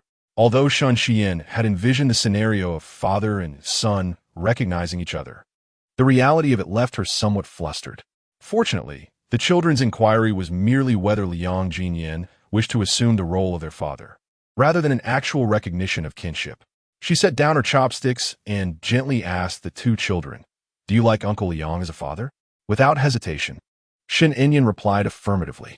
Shun and Jean, fearing he might miss his chance, echoed, "I like him too." He could hardly contain his excitement as he inquired, "Mom, can I call him Dad now?" Shen Inyan swiftly turned his little head towards Shen Xian, calling out, "Mom." Shen Xian had not anticipated the situation evolving to this extent. It felt as if she were being nudged by some unseen force, compelling her to respond. "Jian, what do you think?" Ultimately, the decision rested with Liang Ziyan. Although it was not a formal recognition, the children had called him Dad today, and it was only a matter of time before further developments ensued. He nodded in affirmation. Shen Xian conveyed to the children, "Yes, you may call him Dad." "Dad!" Shen and Jean exclaimed joyfully, dancing with glee, his bright voice ringing out as he repeatedly called for his father. Shen Inyan pursed his lips, looked at Liang Ziyan, and earnestly called out, "Dad." From this moment forth, he had a father, A father who would treat him well, prepare delicious meals, and take him to the amusement park. A father who was tall and strong enough to lift both him and his brother. Henceforth, he would no longer envy other children for having their parents by their sides. For now, he too had a father. Liang Ziyan knelt down and embraced the two children, an inexplicable warmth welling in his eyes. He released the little ones and gazed at them, summoning all his strength to respond. As long as you wish to call me Dad, I shall strive to be a good father and take responsibility for you. Mom, I have a dad now. Shin and Jean called out to his mother. Mom, we have a dad now. Shin Inyan echoed. Shin Xian leaned down to observe her two sons, their faces radiating pure and brilliant joy. She had never witnessed such happiness in them before. A wave of warmth surged within her, and she sincerely expressed her gratitude to Liang Ziyan. Thank you. What Liang Ziyan longed to hear was not mere gratitude. He sought to ascertain whether the children were indeed his biological sons. While the reactions of those around them suggested that there was no doubt they were his children, the absence of Shen Xiyan explicitly stating it left him feeling uncertain. Liang Ziyan could endure hurt from Shen Xiyan, and he could assist her in raising her children, yet he could not remain in ambiguity. You know, what I wish to hear is not this. A flicker of unease crossed Shen Xian's eyes as she forced a smile and replied, in due time, I will give you the satisfaction you seek. To Liang Ziyan's ears, this implied that she would eventually disclose the true identities of the two children. She simply wasn't ready yet. Liang Ziyan possessed ample patience, unhurried in this moment. All right, I shall wait. Suddenly blessed with two sons, Liang Ziyan inquired about Shen Xian's thoughts. Should I prepare a gift for them? Shen Xian felt it unnecessary to complicate matters. In the future, on weekends, he could take them out to play, and that would surely delight them. Liang Ziyan affirmed his capability. That's no problem. What would you like to eat tomorrow? I will come over in the evening. Shen Xian had already asked him to cook dinner for 3 days. Not wanting to impose on him continuously, she suggested, you have your business to attend to. You cannot always delegate to others. Regarding dinner, I thought it best to have the chef from the villa come over since there's no one dining there. From now on, you can coordinate with the aunt each evening. If it's convenient, you can come over. If not, it's perfectly fine for the aunt to take the boys over to play for a while. Liang Ziyan had only recently taken over the barbecue restaurant, and Shen Xian did not wish for her and the children to jeopardize his career. Although his restaurant might not yield significant profits, it was still his enterprise. All right, I understand. Raising children is a long-term endeavor. Liang Ziyan resolved to contemplate gradually, choosing to spend today enjoying playful moments with the children. He took them to the craft room to create little frogs. They only paused when the table was filled with little frogs, and it was bedtime for the two children. You two, be good and sleep well, and eat properly. Daddy will play with you again tomorrow. Seeing the children nod, he couldn't resist planting a kiss on each of their foreheads. All right, off you go. As Liang Ziyan departed, Shen Xian accompanied him to the door. Hesitating as if she had something to say, Liang Ziyan urged her to voice any concerns. Shen Xian hesitated before asking, you will treat them both equally, right? This question left Liang Ziyan momentarily puzzled. Since they both called him Dad, of course, he would treat them equally. Shen Xian nodded. Burdened with thoughts, they are both quite adorable and well-behaved. And Jean is more talkative and clever, but he truly is a good older brother. Whenever anyone bullies Inyan, he always comes to his aid. Liang Ziyan agreed with Shen Xian's sentiments. Yes, I know their personalities differ, but I like them both and will treat them the same. Chapter 39. A father at last. Liang Ziyan had become a father. He yearned to announce it to the world. However, without Shen Xian's approval, he felt something was amiss. Regardless, the two children had called him Dad today, which marked a significant milestone. From this moment onward, he must strive doubly hard to earn a living. With such adorable sons, he must fulfill his responsibilities as a father. For years ago, after their separation, he thought he could not endure. Little did he know that darkness would give way to light. Indeed, there's sweetness that follows hardship. The thought of his delightful little ones warmed his heart immensely. Liang Ziyan hummed a cheerful tune as he entered the barbecue restaurant. Zhao Yangming, sensing his exuberance from several meters away, inquired, "What's the occasion?" Liang Ziyan, not one to conceal the truth, replied, "The little ones will be coming by any time. When they call me dad, everyone will hear it. Zhao Yongming was taken aback. You've reunited as father and sons? Liang Ziyan expressed his slight regret, saying, not at all. Xian said nothing. Yet she consented to let the two children call me dad. Zhao Yongming felt genuine happiness for his good friend. This was indeed a significant step toward success. Reconciliation was only a matter of time. He thought it fitting to gather his dear friend for a celebration when the moment arrived. Naturally, Liang Ziyan contemplated that after the father-son reunion, he would host a grand banquet to celebrate. Suddenly, Zhao Yongming declared, I want to be the godfather to those two children. No one can take that away from me. Liang Ziyan couldn't help but laugh, responding, all right, if you wish to be their godfather, you must prepare a proper gift. Being a godfather is not merely a title. However, Zhao Yongming's aspirations to be a godfather were thwarted, as Qin Xiaocheng also sought the role, and Chu Zhenzhen had already assumed the position of godmother for the children. Zhao Yongming watched in dismay as the title he coveted was snatched away from him. Nearly bursting into curses, damn it, old Qin, you're not playing fair. You were prepared all along. Tell me honestly, did you know beforehand?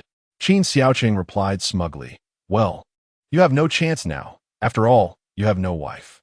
Zhao Yongming scoffed, as if Chu Zhenzhen would willingly marry you. Sooner or later, she'll find another man to be the godfather for the kids. Qin Xiaocheng remained unfazed. Then can't I find another woman to be their godmother? Zhao Yongming suddenly had an epiphany. Brother Liang, I shall be the second godfather. Who says there can only be one? Liang Ziyan simply accepted the gifts, saying, prepare your gifts. You may be whatever number you like. Zhao Yongming was elated, reasoning that a godson is still akin to a son, and he could boast that his son now knows how to buy soy sauce. Seeing their excitement surpassing his own, Liang Ziyan felt even more delighted. He eagerly awaited the day when Shan Xian would fully accept him, allowing the father-son reunion to take place. On Monday evening after school, the two little ones arrived with their yellow backpacks, escorted by an aunt. Recently, Liang Ziyan had neglected the operation of his barbecue restaurant. Today, free from visiting Shan Xian, he intended to attend to matters of the restaurant. Nonetheless, spending time with the children was paramount, and he made sure to carve out a moment to play with them. The thoughtful children each took a puzzle and quietly assembled them on a chair, even encouraging their father to focus on his work while they took care of themselves. Zhao Yongming's jealousy was evident on his face. How was it that he, too, could not enjoy such fortune, suddenly blessed with a pair of twins calling him dad? To Liang Ziyan, these children were more precious than his own eyes. Every time he paused to glance at them, his heart felt wholly fulfilled. He had never imagined that Shan Xian would bless him with such adorable twins.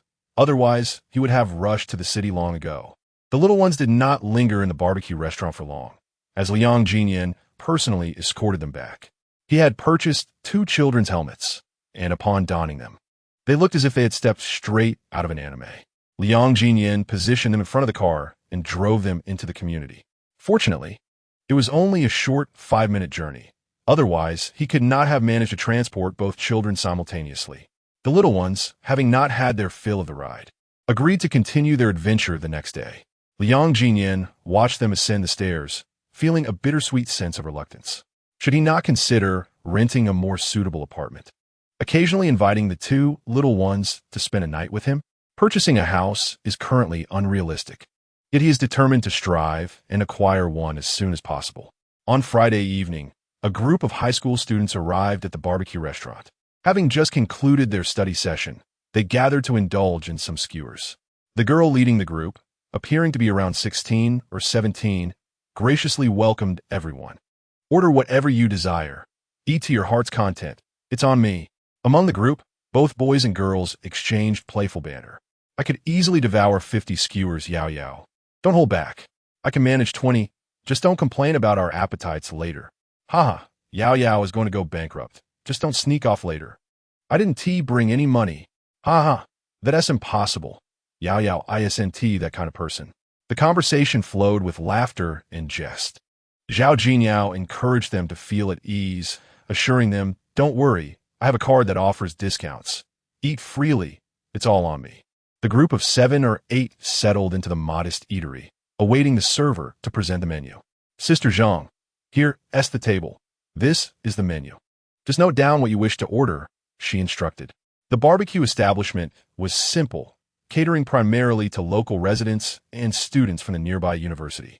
Its prices were reasonable, portions generous, which ensured a steady stream of patrons. Among the students present, some hailed from ordinary families while others came from more affluent backgrounds, displaying disdain for such a humble establishment. Upon receiving the single sheet of paper that constituted the menu, one exclaimed with contempt, "Is this really the menu? In this day and age, ISNT everything done on tablets?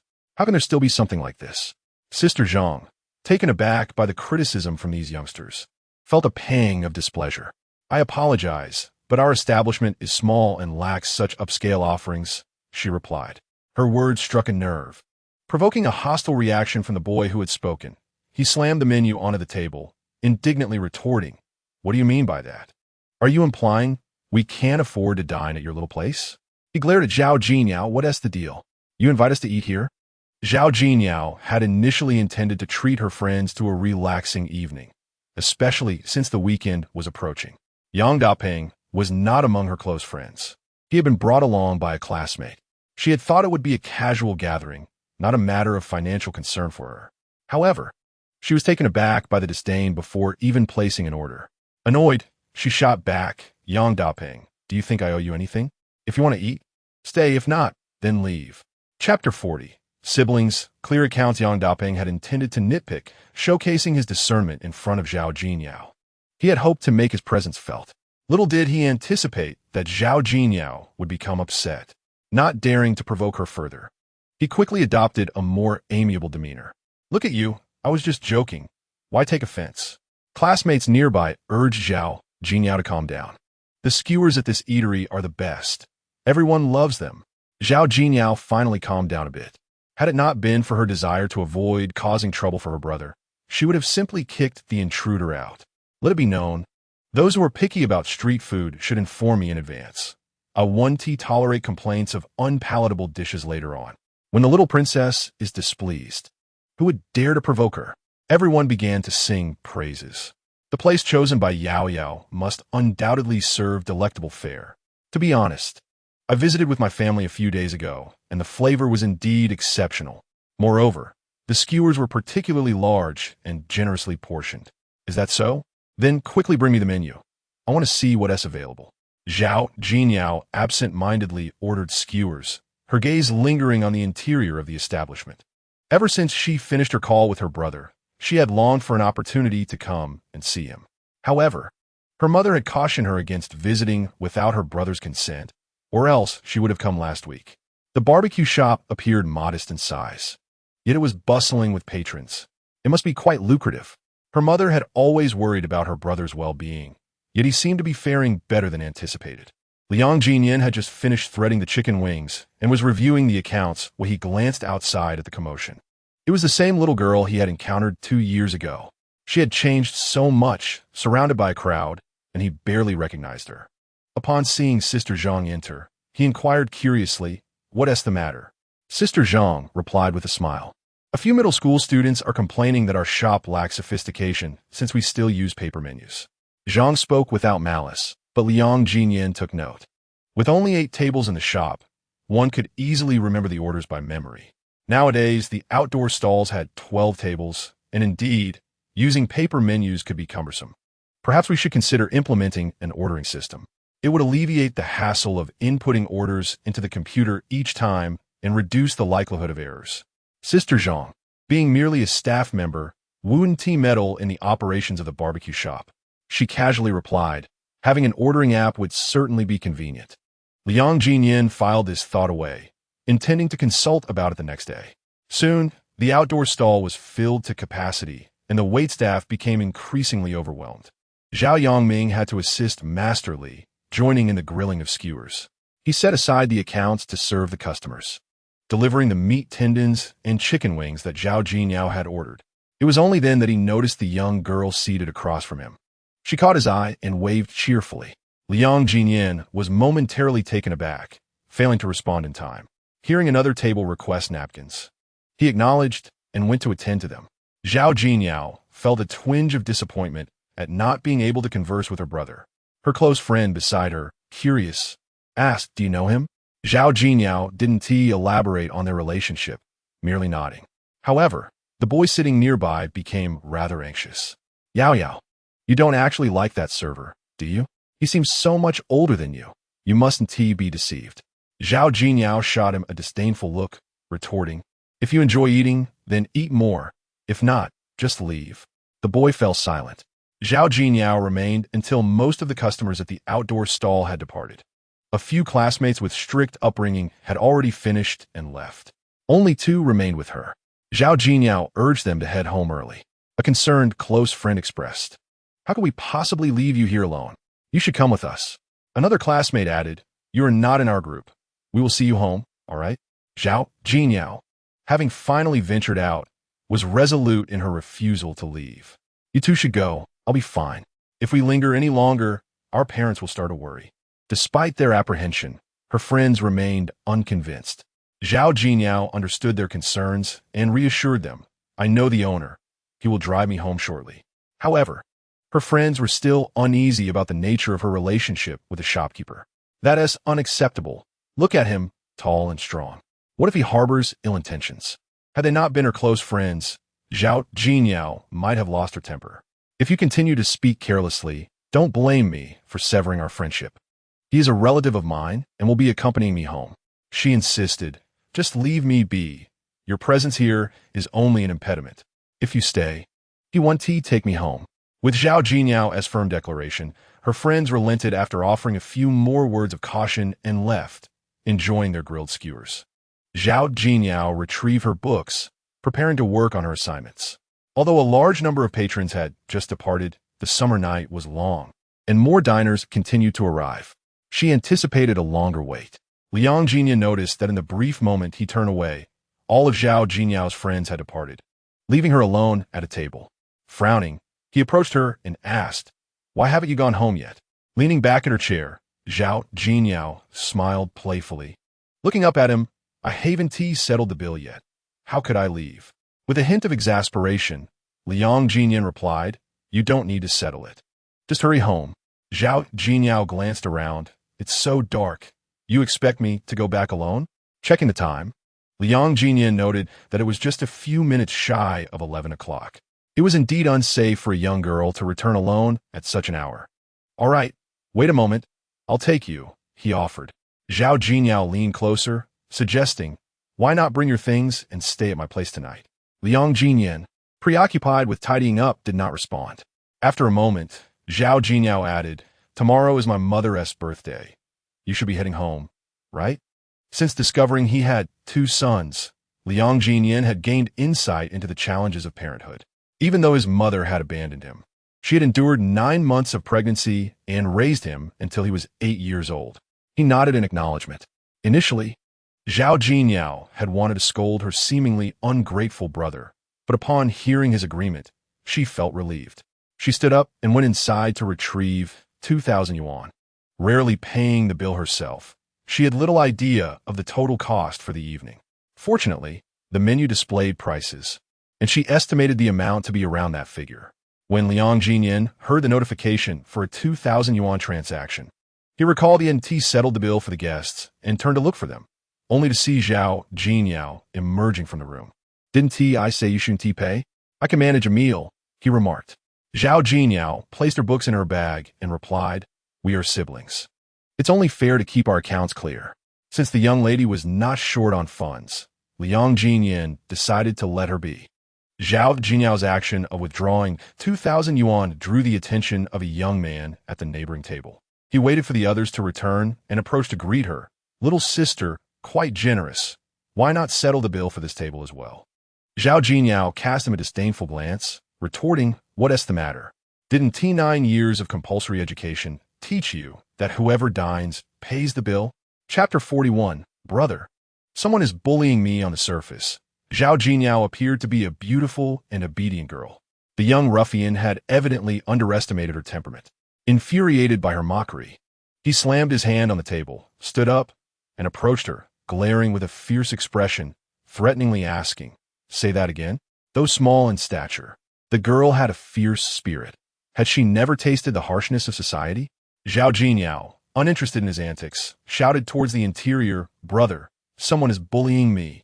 Liang Ziyan, having grown up in fights, was accustomed to being the one who bullied others. He never anticipated that trouble would come to his own domain. Striding over, he glared at the young man, inquiring, "What do you want?" In the past, he would have immediately retaliated with a punch. However, as a man of esteemed status now, with a son, he refrained from engaging in physical altercations. Moreover, this was his establishment, and adhering to the principle that harmony brings wealth. He intended to simply dismiss the troublemaker. To his surprise, the young ruffian, mistaking his restraint for weakness, attempted to confront him. "What am I doing? Is it wrong to pursue her? You're just a restaurant owner. Why meddle in my affairs? Get lost." Liang Ziyan, now angered by the insult, decided to grant the lad a final warning. "She is merely a child. How dare you pursue her? Look in the mirror and assess yourself. Engage in something worthwhile, or do not blame me for being unkind." The ruffian, accustomed to bullying young girls and never facing repercussions, dismissed Liang Ziyan's warning entirely. Grabbing a wine bottle, he smashed it on the table, pointing the jagged edge at Liang Ziyan. "Say that again? Who is truly being impolite here?" At that moment, the waitstaff and Zhao Yongming emerged, while two nearby tables of patrons, worried about being caught in the fray, retreated to the side. It was evident that a confrontation was imminent. Zhao Jinyao took out her phone and began recording. "Brother, step back. Let me capture a full shot of him." Adjusting her posture, she proclaimed loudly, "This man is harassing me. I'm still a student, and he dares to pursue me and expects me to pay. The shop owner intervened for my sake, and now he brandishes a weapon." Her recording left everyone stunned. Zhao Yongming, quick to react, pulled out his phone and dialed the police. In this age of the rule of law, he thought it prudent to have the ruffian detained for a couple of days. Liang Ziyan, clenching his fists, was poised to evade the ruffian's wine bottle and subdue him on the ground. Yet his sister's interruption left him momentarily uncertain about how to proceed.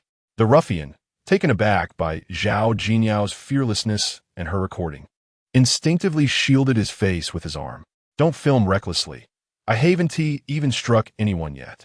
His two companions, who had previously been absorbed in the spectacle, now grew wary of the potential fallout. He grabbed him, arguing with Zhao Jinyao, "My brother has had a bit too much to drink. It was not intentional. Please do not take offense. Besides, is it necessary to call the police over such a trivial matter?" As they insisted it was unnecessary, they began to retreat until they reached the roadside, suddenly turning and sprinting into the darkness. Zhao Jinyao put away her phone and clapped her hands, saying, "You still want to challenge me?" Noticing Liang Jinyan's unfriendly gaze, she felt a twinge of fear and hurriedly lowered her head, reverting to a more compliant demeanor. Zhao Yongming gestured for everyone to continue their meal, and the employees returned to their respective tasks, resuming their busy activities. Suddenly, Zhao Yongming realized, wait, did those fools forget to settle the bill? Liang Ziyan also came to the same realization, but since they had already left, there was nothing he could do. Forget it. Considered a charitable act, he concluded. Zhao Jinyao's eyes brightened as she picked up a mobile phone from a chair at the adjacent table. "Brother, don't worry. This is their phone, an Apple one. They'll definitely come back for it," she remarked. Before she could finish her sentence, someone returned, though it was not the one who had just snatched the bottle. A boy with red hair, looking rather youthful and no older than 20, timidly approached Liang Ziyan, pleading, "Brother, it was indeed my brother's fault earlier. He was just drunk and is sobered up now, regretting his actions." Liang Ziyan scoffed, "Is that so?" The red-haired boy, mustering his courage, replied, "Absolutely. I came back to settle the bill. I ran away too quickly before." His comment about running too fast elicited laughter from the diners around them. Liang Ziyan, not wishing to make things difficult for him, said, "Settle the bill, take your phone, and behave yourself in the future." The boy let out a sigh of relief, quickly affirming, "I will settle it right away." Zhao Jinyao returned the phone to him, warning him to inform the earlier rude man that this matter was not over and that he should be cautious in his steps. If she caught sight of him again, she would not hesitate to break a leg. The red-haired boy, clearly intimidated, repeatedly assured her, "Don't worry, we will steer clear of you in the future." Satisfied, Zhao Jinyao noticed Liang Ziyan's disapproving look and reverted to a harmless demeanor, saying, "Brother, I was just trying to scare him." Zhao Yangming, having not recognized Zhao Jinyao earlier, now comprehended everything upon hearing her address Liang Ziyan as brother. "Brother Liang, since you're no longer busy, please take my little sister home. She has class tomorrow, right? During the weekend, she wouldn't have hurried over tonight otherwise." However, she refrained from voicing this thought, knowing she had caused her brother trouble today, and he might not be too fond of her now. Liang Ziyan rode his electric scooter to escort Zhao Jinyao back to the grand villa of the Tao family. He parked at the entrance, waiting for her to disembark. Zhao Jinyao hesitated to get off, asking, "Why don't you come inside? Mother is still waiting for you. Don't you want to see her?" Liang Ziyan took a deep breath, glancing down at his attire, deciding it was better to visit tomorrow. Zhao Jinyao felt a bit disappointed as she finally stepped down. "Be careful on your way back. Come early tomorrow. Mother has specifically not invited outsiders since she heard you were coming. It's just family." Liang Ziyan, annoyed by her chatter, replied, "All right, just go inside. I know what to do." Zhao Jinyao muttered a few words, adjusted her backpack, and entered the villa. Liang Ziyan pressed his forehead with his hand and exhaled deeply. When his mother departed, he was merely 8 years old. 19 years had swiftly passed. Liang Ziyan rode his electric bike back to the barbecue shop. The following morning, he received a call from Shen Xiyan, requesting him to look after her 2 children for the day. An issue had arisen at her aunt's home, necessitating her absence. Burdened with numerous responsibilities at the beauty salon, she could only turn to Liang Ziyan for assistance. He readily agreed, to which Shen Xiyan expressed her gratitude and suggested they dine together when time permitted. Liang Ziyan reassured her that caring for his own son was only natural. However, he had plans to celebrate his mother's birthday that day and could not entrust the children to others. He would have to take them along. Just before departing, he suddenly realized he had not prepared a birthday gift. Chapter 42. The 3 of them strolling down the street when Liang Ziyan arrived at Shen Xian's home. The 2 little ones had just finished breakfast and were engaged with a puzzle. Shen Xian had already tidied up and was ready to head to work as soon as he arrived.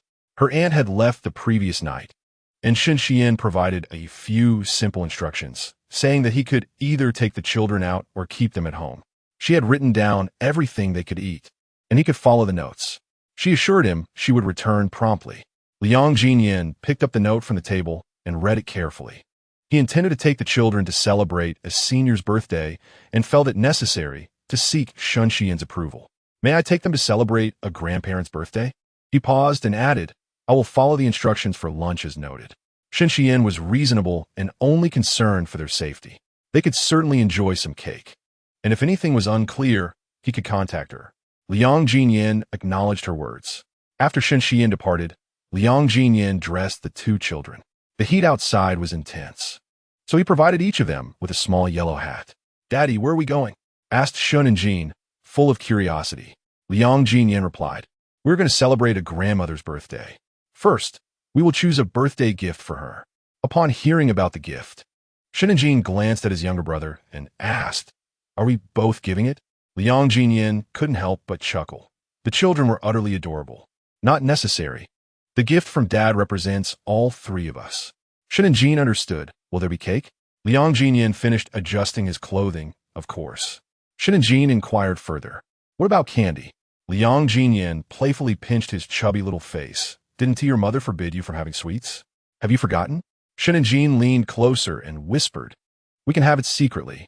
"You little rascal, aren't you afraid of getting caught by your mother?" Liang Ziyan ruffled his hair and took the 2 boys outside. Shen and Jin was not afraid of punishment. His mother was too fond of him.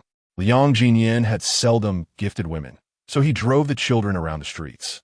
Eventually deciding that a gold shop was the only suitable option, he opted to purchase a piece of gold jewelry. With his handsome appearance and luxurious car, and accompanied by 2 lively and charming children, the trio strolled down the street, creating a picturesque scene. Upon entering the store, the attendant beamed as if flowers had blossomed upon their face. "Good sir, how may I assist you today? I would be delighted to make some recommendations." Noticing the 2 charming trinkets by his legs, their eyes sparkled with delight. "Oh, what exquisite little ones you have. Sir, You are truly fortunate to have such a delightful pair of twins. Shun and Jean, flattered by the compliment, proudly lifted his chin, resembling a model in his little yellow hat. Shun Enyan, less prone to conversation, maintained a stoic expression, showing little reaction to the praise. Liang Ziyan, however, was far more proud of her son, her face adorned with an uncontainable smile. "Do you have any suggestions for a woman turning 50? Liang Ziyan inquired. The attire she wore bore no designer labels, the total not exceeding 500. This was after she had given birth to her son, and she had made a special effort to present herself in a more refined manner. In the past, 500 would have sufficed for an entire summer-esque wardrobe. Yet, the clothing on her children was anything but inexpensive. The attendant surveyed the room, finding it difficult to ascertain the price range desired. No matter, she thought, ruby, tourmaline, emerald, whatever is valuable, present it. Liang Ziyan glanced around, finding nothing that caught her eye. Her mother had been raised in luxury, never lacking in jewelry. Comparatively, these offerings were inadequate, particularly given their steep prices. "Do you have any designer pieces under 5,000? She requested. The attendant understood and approached a nearby display, presenting a selection of necklaces. "Sir, take a look at this. Each piece is from this year's collection, and they're all stunning." Liang Ziyan selected a pendant. "I'll take this one." While checking out, she noticed a bracelet within the display case. Shun Xian, with her petite frame and fair skin, would undoubtedly look lovely adorned with such a bracelet. "Please bring that to me for a closer look." "Sir, your taste is impeccable. This piece is newly released, exclusive to our store," the attendant exclaimed enthusiastically. Liang Ziyan, impressed, decided to purchase it without hesitation. The bracelet, though crafted with little gold, was prized for its design, costing less than 5,000. Liang Ziyan settled her bill and then took her two little ones to the Tao family villa. Upon learning that her son was coming to celebrate her birthday, Tao Ranxin, concerned for her son's comfort, had declined all invitations from relatives and friends. Only immediate family would be present. Even her father-in-law, as old wartime comrades, were turned away. "Let me see what this son of yours has to offer," Tao Laoi grumbled, leaning on his cane with discontent. Tao Ranxin, unwilling to hear such remarks, replied, "Father, you have yet to witness Jin Yin. He has always been sensible and dutiful. You will surely like him upon meeting." Tao Laoi scoffed. "Sensible? Sensible enough to be expelled for misbehavior?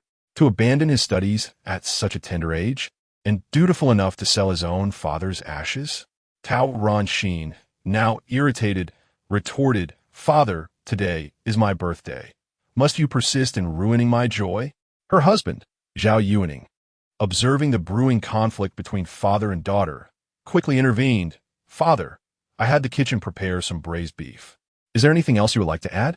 Tao Laoi cast a glance at his daughter before rising to retreat to the pavilion to amuse himself with the birds.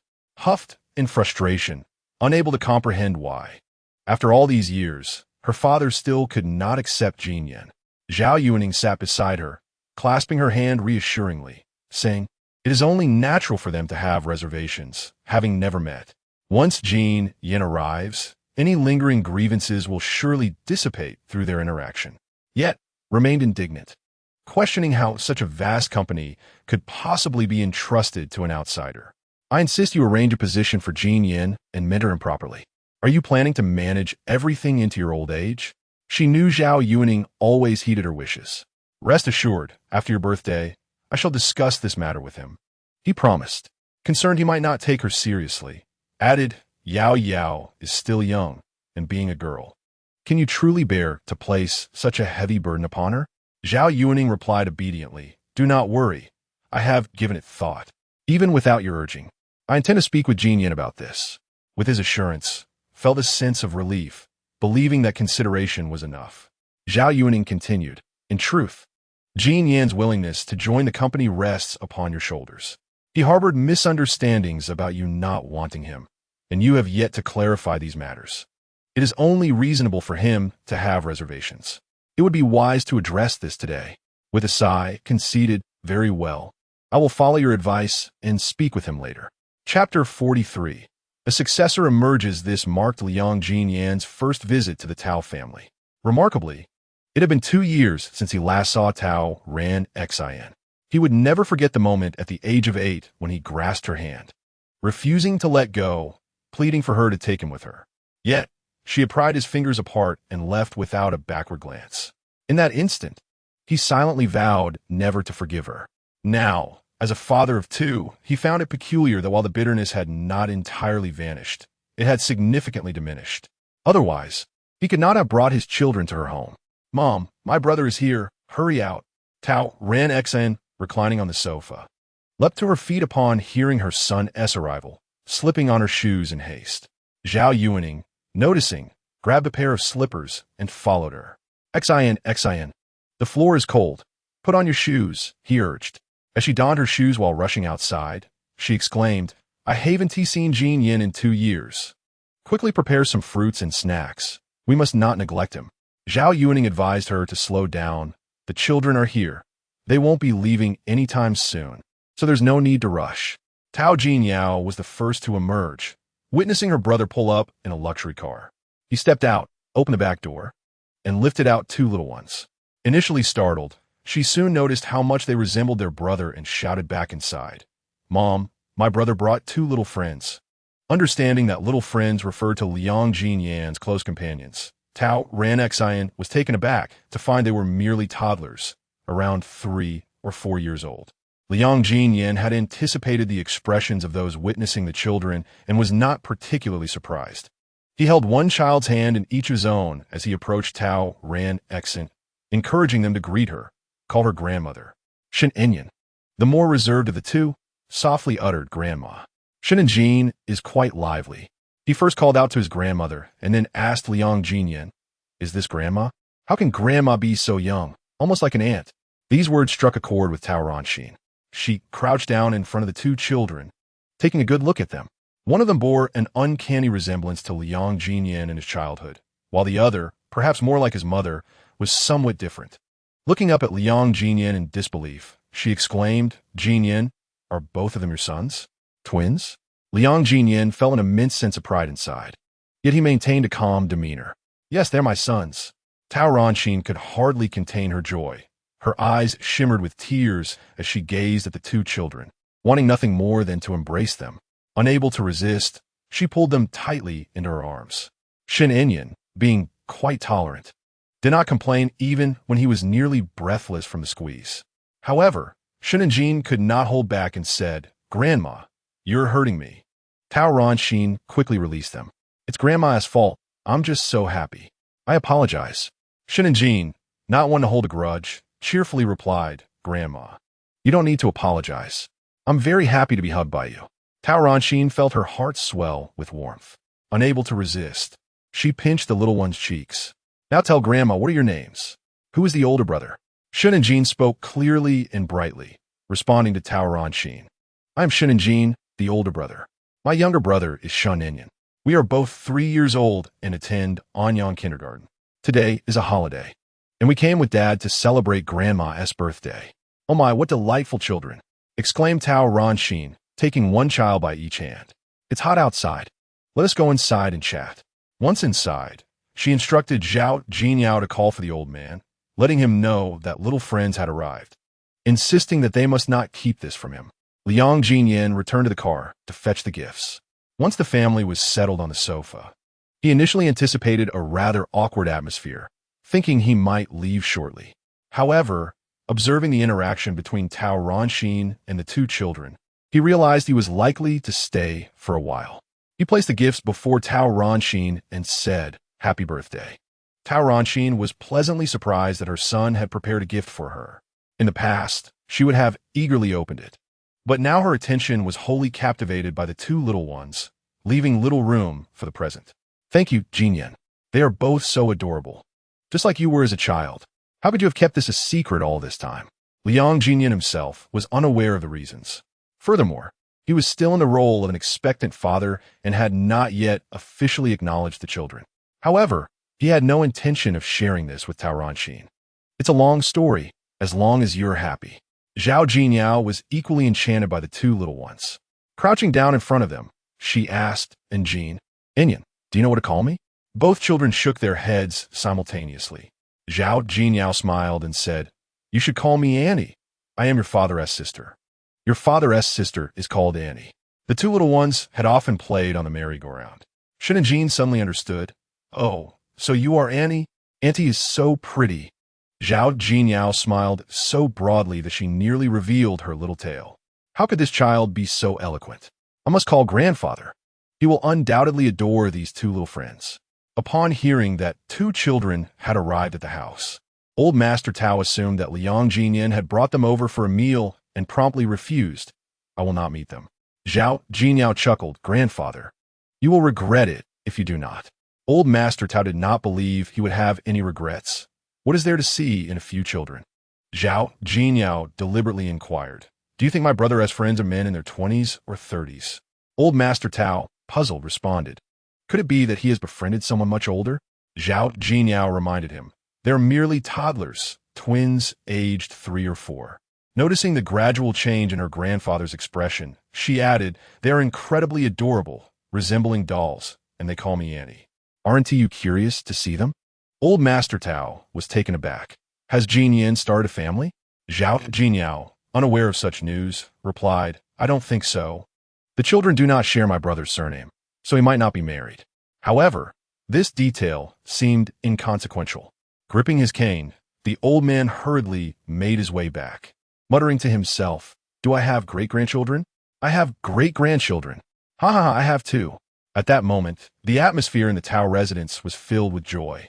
For Tao Ranxin, celebrating her 50th birthday, not only had she welcomed her son back, but she had also met two beautiful and charming grandsons. What could be a better birthday gift? Jinyan, look at you. Your children have grown so much, yet you Haven Tea brought them to see us. She pondered, such precious grandsons deserved a proper greeting gift. Aning, reserve 2 villas from the ones you are building. Each of my grandsons shall have one. As old Master Tao entered the house, he had already taken a good look at the 2 children. The more he observed them, the more he cherished them. Hearing Tao Ranxin's words, he immediately exclaimed, you, as their grandmother, are being rather stingy. Let Jin Yin return to work, and Aning should take good care of him. Our Tao family finally has heirs. Chapter 44. Strive to bring him back. Liang Ziyan was indifferent to what the Tao family offered him. Otherwise, he would not have entered the Tao residence for the first time at his age. What mattered to him was that everyone cherished the 2 children. The genuine affection radiated from their gazes was something he could not ignore. Old Master Tao looked at his great-grandsons with eyes that sparkled more brightly than before, having completely cast aside his reluctance to acknowledge them. He leaned closer to the 2 children, smiling as he inquired, tell great-grandfather your names. Who is older? Shen and Jean handed the fruit he had just received to old Master Tao. Great-grandfather, this is for you. Seeing the old man accept it, he smiled and said, I am the older brother. My name is Shen and Jean, and my younger brother is Shen Enyan. The old man furrowed his brow. Why the surname Shun? It is neither Liang nor Tao. That name is not favorable. Dear grandsons, tell great-grandfather what you like, and I shall have someone bring it to you. Shen and Jean was still somewhat skeptical of his great-grandfather's capabilities. Really? Old Master Tao, fond of these 2 children, would indeed have the moon plucked from the sky if necessary. Of course it is true. Zhao Jinyao encouraged the 2 children, expressing a desire for an abundance of plush toys. Tao Ranxin, in disbelief, remarked on their age, questioning the appropriateness of still playing with dolls, especially since they were both boys. Indeed, the 2 little ones showed no interest in dolls. Shen and Jean tilted his head thoughtfully and eventually declared, I want to ride a bicycle, skate, and I desire numerous Transformers, as well as Ultraman. The elder gentleman decisively proclaimed by them. He summoned the butler, saying, loudly, head to the mall and procure anything the children desire. Shen and Jean gleefully added, and I want a grand amusement park with slides, castles, trampolines, and countless building blocks. The elder continued to acquiesce. Did you hear that? Get started shortly. It was Shun and Jean who dominated the conversation, while Shun Enyan remained silent throughout. The elder pulled Shen Enyan closer, asking, what would you like to tell your great-grandfather? Shen Enyan had contemplated this, albeit with concern that his great-grandfather might disagree. He cautiously glanced at Liang Ziyan, who encouraged him, as long as it is not excessive. Shen Enyan pondered whether his request might be deemed excessive. knowing his mother would likely disapprove. Yet, from the tone of his great-grandfather, he felt assured of a favorable response. I wish to raise a puppy. A puppy? This notion genuinely surprised the elder. Shen Inyan nodded, pressing his lips together. I wish to have a white Samoyed. Raising a dog is not a significant matter, Xian. Just see which of our relatives or friends has a puppy. If not, we can always buy one. Taoranshin certainly had no objections. With a puppy, even if her grandson could not stay in the villa for now, he would surely want to visit. I will inquire shortly, Zhao Jinyao scoffed. Feeling her grandfather was rather biased. Why is it that I have longed for a puppy, yet my grandfather has never consented? The elder chuckled. What you pursue is merely a fleeting fancy. You've never cared for one properly before. Zhao Jinyao laughed. He is just a little one. How could you expect him to take care of it? Shen Inyan could perceive the underlying meaning in their conversation and earnestly asserted, I can take care of it. This made Zhao Jinyao feel somewhat embarrassed. Annie is not against you raising one. She was merely joking with great-grandfather. Meanwhile, lunch had been prepared in the kitchen, featuring an abundant array of dishes, with a towering cake at the center. Liang Ziyan found it difficult to look at the cake, reminiscent of a putrid wildcat or dog. Yet, for the sake of the two children, he endeavored to maintain a natural demeanor. Remembering Shun Xian's advice, he noticed that several dishes were suitable for the children, eliminating the need for a special children's meal. This birthday was undoubtedly the happiest Taoranshin had experienced in nearly 2 decades. Her son had returned, bringing along such adorable grandsons. Standing before the cake, she closed her eyes and made a wish for the health and happiness of her children, hoping for the enduring blessings of the Tao family. She wished for her grandsons to be joyfully nurtured by their parents' love. After the birthday celebration, Liang Ziyan took the 2 children to rest, while the elder stared longingly at his great-grandsons. Chuckled lightly, it's merely sleep. I won't be leaving. Father, you should take a moment to rest as well. The old gentleman understood in his heart that the complexities surrounding his great-grandson, who did not carry the family name, were far from simple. He admonished, regardless of the circumstances, you must ensure that the child remains with me. Could not make any promises, replying, I will do my utmost. After a brief slumber, the 2 children awoke, and the butler returned with a cart full of toys. Liang Ziyan had initially assumed that the old gentleman was merely jesting, intending to buy a couple of sets to amuse the little ones. To his surprise, toys could be procured by the cartload, filling him with an indescribable sense of gratitude.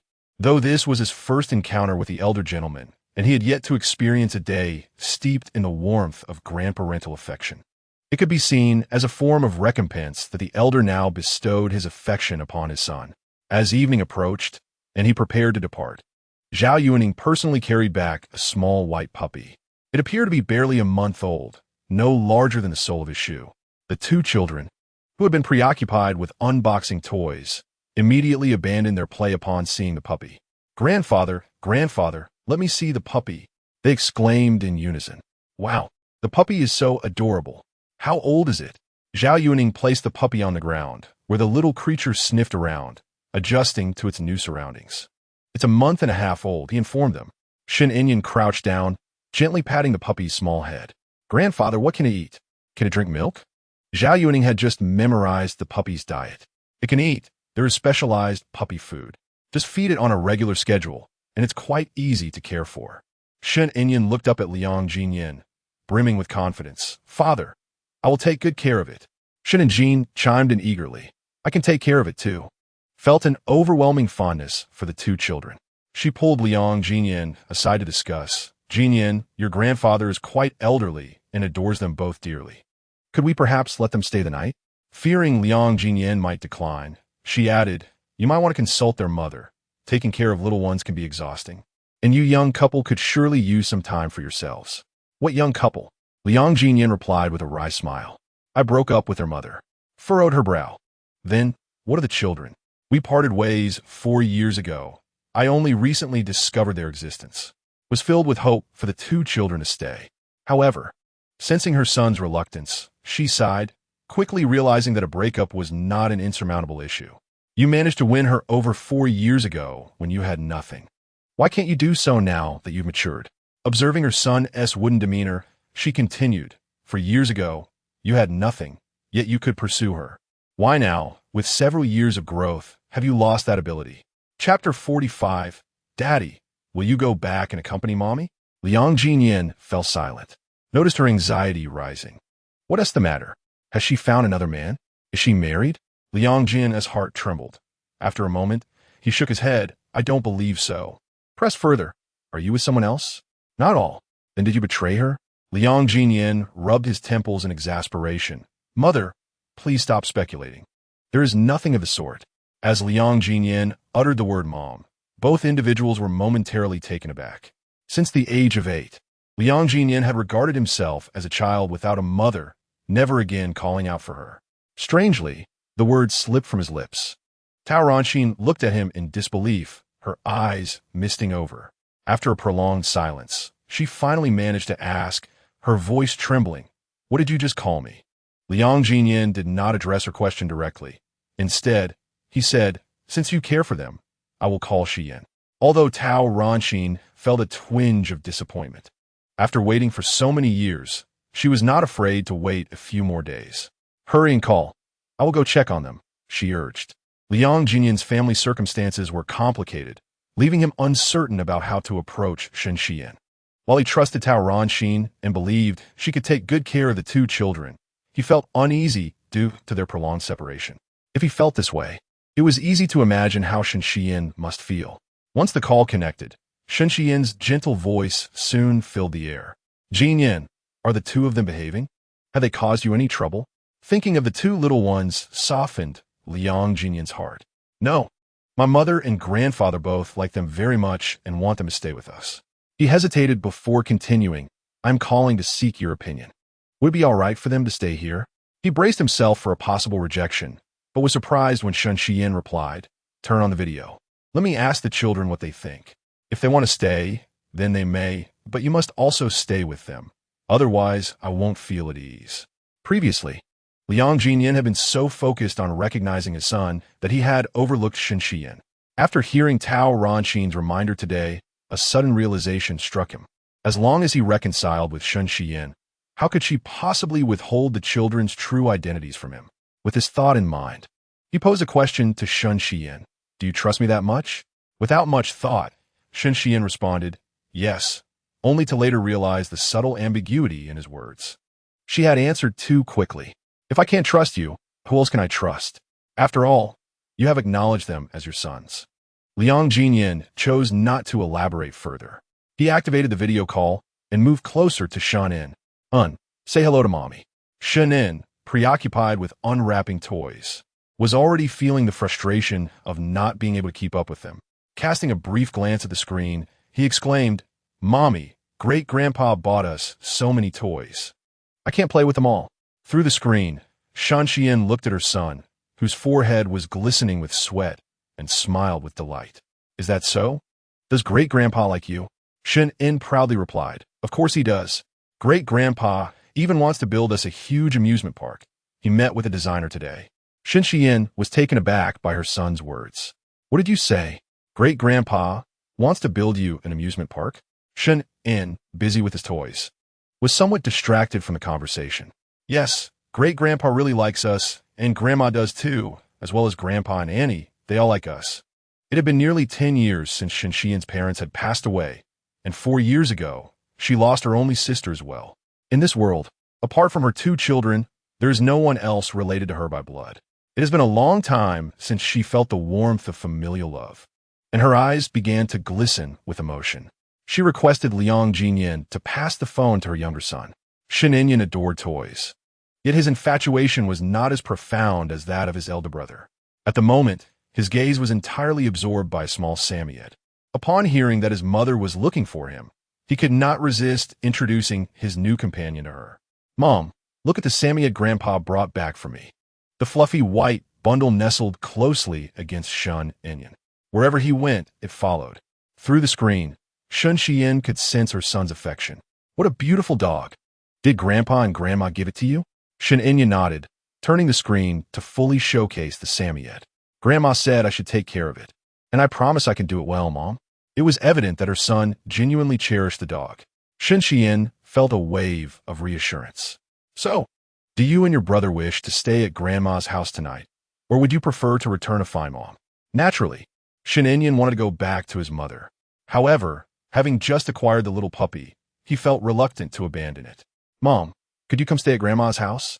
Shin Shiyin was momentarily taken aback. She had long since parted ways with Liang Ziyan. How could she return home with him? Inyan, if you wish to stay at Grandma's, how about I come to see you both tomorrow morning? Shin Inyan was torn between his affection for the Samoyed and his concern for his mother. Their grandmother, who usually took care of them, had returned to her hometown, leaving only Shin Shiyin at home today. After a moment of contemplation, he looked at Liang Ziyan and said, Dad, could you go back and keep Mom company? Liang Ziyan called out, and Inyan, come see the goldfish. Zhao Jinyao waved to them from the doorway. Upon hearing about the goldfish, Shun Inyan abandoned the Samoyed and dashed away. The Samoyed, witnessing Shun Inyan's departure, wobbled after him on its short legs. Liang Jiyan smiled helplessly while holding the phone. It seemed that at this moment, the two children might not require their parents. Shin Shiyin had been caring for them daily, and now with some assistance, she felt a desire to unwind and relax. How about I go out with Jinjin and the others for a while tonight? Liang Jiyan found this to be a reasonable suggestion. You've worked hard taking care of them. Consider tonight your respite. Do whatever you wish, they are in my care. Shin Shiyin, previously constrained by her responsibilities towards the two children, often yearned for a breath of fresh air. Suddenly having an evening free, she felt a bit uncertain about how to spend it. I appreciate your help. After ending the call, Shun Shiyin reached out to Chu Jinjin to arrange a night of singing. Surprised to hear that she could come out without the children, Chu Jinjin exclaimed, You haven't given them away, have you?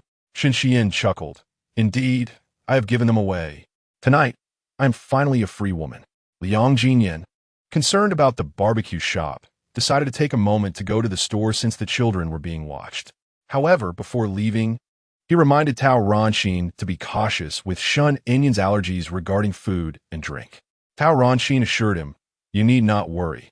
Inyan's condition is well understood by me, and I am aware of all the allergy issues you mentioned. Liang Jiyan was taken aback. You are allergic to? Then, recalling his mother's allergy to honey, he was struck with a sudden realization. Tao Ronxin naturally remarked, Their mother must not be allergic, and neither are you. So, from whom did their allergic constitution originate? It can only be me. Liang Jiyan had previously found it peculiar that both he and Shin Shiyin were not allergic, yet their son had numerous allergies. The root of the matter lay here. Chapter 46. Opening beer with one hand, Liang Jiyan returned to the barbecue restaurant. The weekend crowd was particularly large, and the staff was struggling to keep up. Upon his arrival, everyone greeted him as if he were savior. Boss, you're back. Today's crowd is even bigger than last week's. If you hadn't returned, some people would have been ready to smash the stall, without even changing his clothes. Liang Jiyan went straight to the kitchen to lend a hand. The addition of one more person eased the burden on everyone, and the frantic atmosphere that had earlier prevailed dissipated, allowing them to attend to customers more effectively. Among the patrons was a table of guests dressed flamboyantly, who had been nitpicking since they were seated. Whether it was the delay in serving lamb skewers, the overcooked chicken gizzards, or the undercooked green beans, they found fault with everything. While such complaints could be understood, one guest even expressed disdain for the lack of seafood, demanding that a server fetch some from another establishment. The server, already overwhelmed, muttered under their breath, If you want seafood, go to a seafood restaurant. This remark deeply offended the customer. He slammed the table and glared at the server like a pestilence incarnate. How dare you speak to me like that? Are you trying to chase customers away? Call your boss. I want to see how you train your staff. I'm spending money here. Is this how you provide service? The server, having endured a night of being bossed around, was already furious and did not relent. If you want to act like a big shot, go to a 5-star hotel. Enjoy a roadside stall and see how you fare. Hearing the commotion outside, Zhao Yongming hurried out to mediate. Sir, please calm down. Our new server is inexperienced and spoke out of turn. Please don't take it to heart. As Zhao Yongming spoke soothingly, he had someone pull the server inside. With Zhao Yongming's humble apologies, the customer's anger subsided somewhat, yet he continued to demand to see the boss. Zhao Yongming replied amiably, Our boss has stepped out. When he returns, I'll have him come over. Please enjoy your meal and don't let this minor issue ruin your mood. Liang Ziyan had just returned, and Zhao Yongming had not mentioned the incident to him. Little did he know that the customer had not forgotten, and, as they were finishing their meal, began clamoring for the boss again. Adhering to the principle of maintaining peace, Liang Ziyan approached to mediate. To his surprise, the customer turned out to be an old acquaintance. Upon seeing him, the customer was momentarily stunned. "You? Is this your restaurant? What a small world." Liang Ziyan couldn't help but scoff. "Your penchant for finding fault and stirring trouble evidently remains unchanged." He never anticipated that, after 4 years, he would encounter the very person who had once made him ascend 20 flights to deliver food, only to immediately leave a negative review and later berate him as a petty delivery boy. Back then, Liang Ziyan had no desire to stir up trouble. Yet, after Shun Shiyin abruptly severed their relationship, he was reluctant to direct his anger at a woman and instead unleashed it on the delivery boy. The boy was shorter and thinner than him, making him no match, and Liang Ziyan easily subdued him, delivering a sound thrashing. The crucial point was that the boy had struck first. Regardless of how severe Huang Mao's injuries were, it was merely a mutual brawl. The police instructed him to first seek medical attention, subsequently imposing a 5-day detention along with a fine of 500. Both individuals faced the same penalties. Huang Mao, now no longer the same, sported a head full of gelled hair, resembling a large cranium adorned with several antennas. He glared at Liang Ziyan, unable to restrain himself from uttering, "Aren't you still the same as before?" Liang Ziyan raised an eyebrow, retorting, "What? Do you wish to be detained for a few more days?" Wei Yuda's face flushed with fury. "You are scheming against me." Years ago, Liang Ziyan had confronted him, pointing a finger and cursing, daring him to make a move. So, Wei Yuda thought he might as well give it a try. He had presumed Liang Ziyan to be a coward, unwilling to retaliate, but once he struck, it appeared as though the other had been activated, responding with ferocious intensity. He found himself unable to defend himself. When confronted by the police, this scoundrel accused him of initiating the conflict, backed by chat records as evidence, leading to his substantial loss and the 5-day detention, without a single cent in compensation. Today, as fate would have it, they must address this matter thoroughly. "Brothers, let's swiftly seek out his faults. First report him to the urban management, then to the Industry and Commerce Bureau, followed by a tip to the tax department. I refuse to believe we cannot bring him down." Liang Ziyan's outdoor stall operated in a manner that encroached upon the public thoroughfare. Such matters are often overlooked unless raised by citizens. Furthermore, every establishment along the street operated similarly. If someone were to report it, surely there would be repercussions. Liang Ziyan wished to avoid this trouble, but could not appear too meek, lest the other take advantage of his weakness.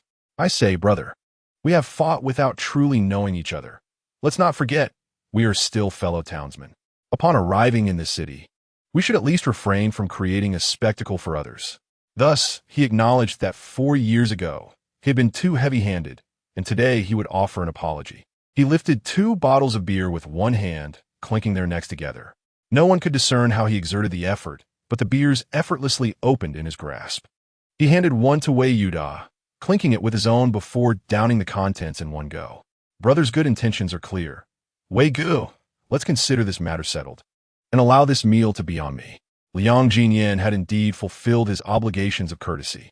Wei Yuda's gaze flitted across Liang Ziyan's face. There was little advantage in provoking him.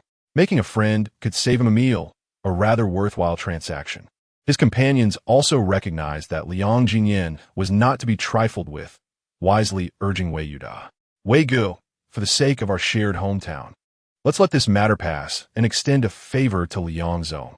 Indeed, Wei Gu, it is better to resolve enmities than to deepen them." Zhao Yongming also approached to persuade, "As brothers, our guiding principle in life is simply to be loyal. Today, we have made a friend, which means we are brothers henceforth." Wei Yuda finally grasped the situation. He seized a bottle and clinked it against the table, wishing to make a bold impression, declaring, "I will down this bottle in honor of our newfound friendship." Thus, the quarrel subsided. Liang Ziyan exhaled with relief. He now had a pair of delightful twin sons and aspired only to lead a good life, nurturing them as they grew. He had no desire to revisit the misdeeds of his past. Shen Xian invited Chu Jinjin to join her at a barbecue restaurant shortly after finishing a round of activities. They chanced upon Liang Ziyan effortlessly popping open a beer with one hand. This sight left Chu Jinjin in awe, nudging Shen Xian and exclaiming, "Your man possesses remarkable strength." Shen Xian turned to her, playfully admonishing, "Do not speak nonsense. We currently share no such relationship." Chu Jinjin, unconvinced, retorted, "On such a splendid day, if you're not out enjoying yourself, what brings you to this humble barbecue joint?" Shen Xian quickly concocted an excuse, stating, "Isn't it reasonable for me to come and ascertain the situation since he has taken the child away?" Indeed, Chu Jinjin thought, choosing to remain silent about her suspicions. They found a secluded table to settle down. Liang Ziyan had already noticed their presence and approached with a menu in hand. "What would you like to eat?" "It's all on me." Chu Jinjin, smiling brightly, took the menu and teased, "How generous of you, Boss Liang. If this table is yours, then surely the next one is as well. You won't be at a loss, will you?" Liang Ziyan felt a twinge of embarrassment as he discreetly admired Shen Xian, noting her flushed cheeks while recalling Tao Ranxin's words urging him to win her back, which left him somewhat distracted. Chapter 47. How you once betrayed my brother. Both Shen Xian and Chu Jinjin were breathtakingly beautiful, adorned in attire that surpassed ordinary standards. As they walked through the dim light of the evening, they resembled celestial beings descending from the heavens. Their enchanting presence at the bustling food stall instantly captivated the attention of everyone around. Among those captivated was Wei Yuda, who scrutinized the two with a furrowed brow, contemplating a few more drinks with his friends, especially since someone was footing the bill that night. However, his companion, Liang, could hardly contain himself, nearly wishing to pluck out his own eyes to affix them to the pair. "Brother Wei, look at those two beauties. They are stunning." Wei Yuda scoffed, turning his friend's face away. "Forget it. Neither of them is someone we could ever aspire to." Liang soon realized that these ladies were undoubtedly of affluent or noble descent, far beyond the reach of a mere ruffian like himself. Yet, he soon observed Liang Ziyan approaching, engaged in lively conversation with the two women, and begrudged, "Brother Wei, it seems he knows them." Someone nearby chimed in indignantly, "Humph. P.S. just a lowly barbecue shop owner. What do we lack?" Liang concurred, "Right, we have nothing to lose. Let us go say hello." Wei Yuda remained unmoved, secretly snapping a photo to send to a distant cousin. Liang Ziyan continued to attend to customers and, after greeting Shen Xian, returned to his duties. When he reemerged, he was taken aback to see Shen Xian and Chu Jinjin sandwiched between two men, both of whom had arrived with Wei Yuda. Shen Xian and Chu Jinjin bore grim expressions as they found themselves caught in the middle. Although Liang Ziyan couldn't hear the men's conversation from a distance, their eyes betrayed intentions that were far from innocent. Frowning, he approached them, adopting an assertive yet polite demeanor. "Gentlemen, these two young ladies are my family. I kindly ask that you return to your own table." Liang scoffed, "I say, Boss Liang, even if you know them, you can't stop them from dating. Furthermore, are we not already brothers? When good fortune smiles upon us, we ought not to indulge in selfishness. As the saying goes, brothers are as close as one's own flesh and blood, while women are like garments. If you cannot afford them, then neither should you claim them as your own." With a swift motion, Liang Ziyan delivered a kick to Liang's knee, followed by a firm grasp on his wrist, forcing him beneath the table. With a face aflame with fury, he admonished, "If you truly consider me a brother, keep your mouth in check. Otherwise, do not blame me for my lack of courtesy." In that instant, Liang felt as though his limbs were no longer his own. He had not anticipated Liang Ziyan's severity. In agony, he cried out for mercy. "Boss Liang, I was wrong. I was wrong. I should not have spoken carelessly. Please release me." Observing that Liang displayed a modicum of sense, Liang hesitated momentarily before letting him go. Scram! Liang retreated, accompanied by his companions, their tails between their legs. Liang Ziyan cast a chilling glance at the group before his gaze softened like the glow of evening lights when it fell upon Shen Xian. "Are you unharmed?" How could Shen Xian be anything but unscathed? The interloper had merely exchanged a few crude remarks, and before she and Chu Jinjin could even respond. Liang Ziyan had already dismissed him. Could this bring you any trouble? Liang Ziyan settled beside her, adjusting the charcoal fire and placing skewers of lamb above it. With a slight smile, he remarked, "What trouble could arise? We are living in a society governed by law." Chu Jinjin, noticing Liang Ziyan's singular focus on Shen Xian, couldn't he help but feel slighted herself. "Is it thus, Boss Liang? Do you treat us so differently? I too was harassed. As your customer, do you not even care for my well-being?" Liang Ziyan recognized Harriest. He was more than capable of banter. He pulled out his phone and called Qin Xiaocheng. Within 20 minutes, Qin Xiaocheng arrived in his luxurious vehicle. Chu Jinjin shot a disapproving look at Shen Xian. "You're not going to intervene?" Shen Xian chuckled. "Isn't this precisely what you desire?" Chu Jinjin refused to concede. "Do not speak nonsense. There is nothing between us." After saying this to Shen Xian, she glanced at Qin Xiaocheng. "Are you so idle? Do you come running at their beck and call?" Qin Xiaocheng nearly lost his temper. "I was in the midst of a game, almost finishing a round, and if it weren't for Liang mentioning you were in trouble, do you think I would have come?" Chu Jinjin huffed in displeasure. "What concern is it of yours whether I am in trouble?" Qin Xiaocheng replied dryly, "Fine. Consider me meddling. Liang, bring me 10 skewers and a pint of draft beer." At this time, the bustling roadside eatery had thinned out considerably. Even Wei Yuda had retreated with his companions upon seeing Qin Xiaocheng arrive. Zhao Yongming finally seized a moment to breathe, pouring 2 large glasses of draft beer and offering one to Qin Xiaocheng. "I am exhausted. Let's share a drink." His weariness was not merely physical, but stemmed from emotional strain. The part-time worker Lu Qianqian had borrowed money for the first time, and with Liang Ziyan intervening, she was made to sign an IOU. She repaid the loan punctually. Zhao Yongming had even scolded Liang Ziyan for a young girl borrowing a few hundred yuan. "Must you insist on an IOU?" Liang Ziyan, fully aware that Zhao Yongming had not learned from his mistakes, chose not to engage further.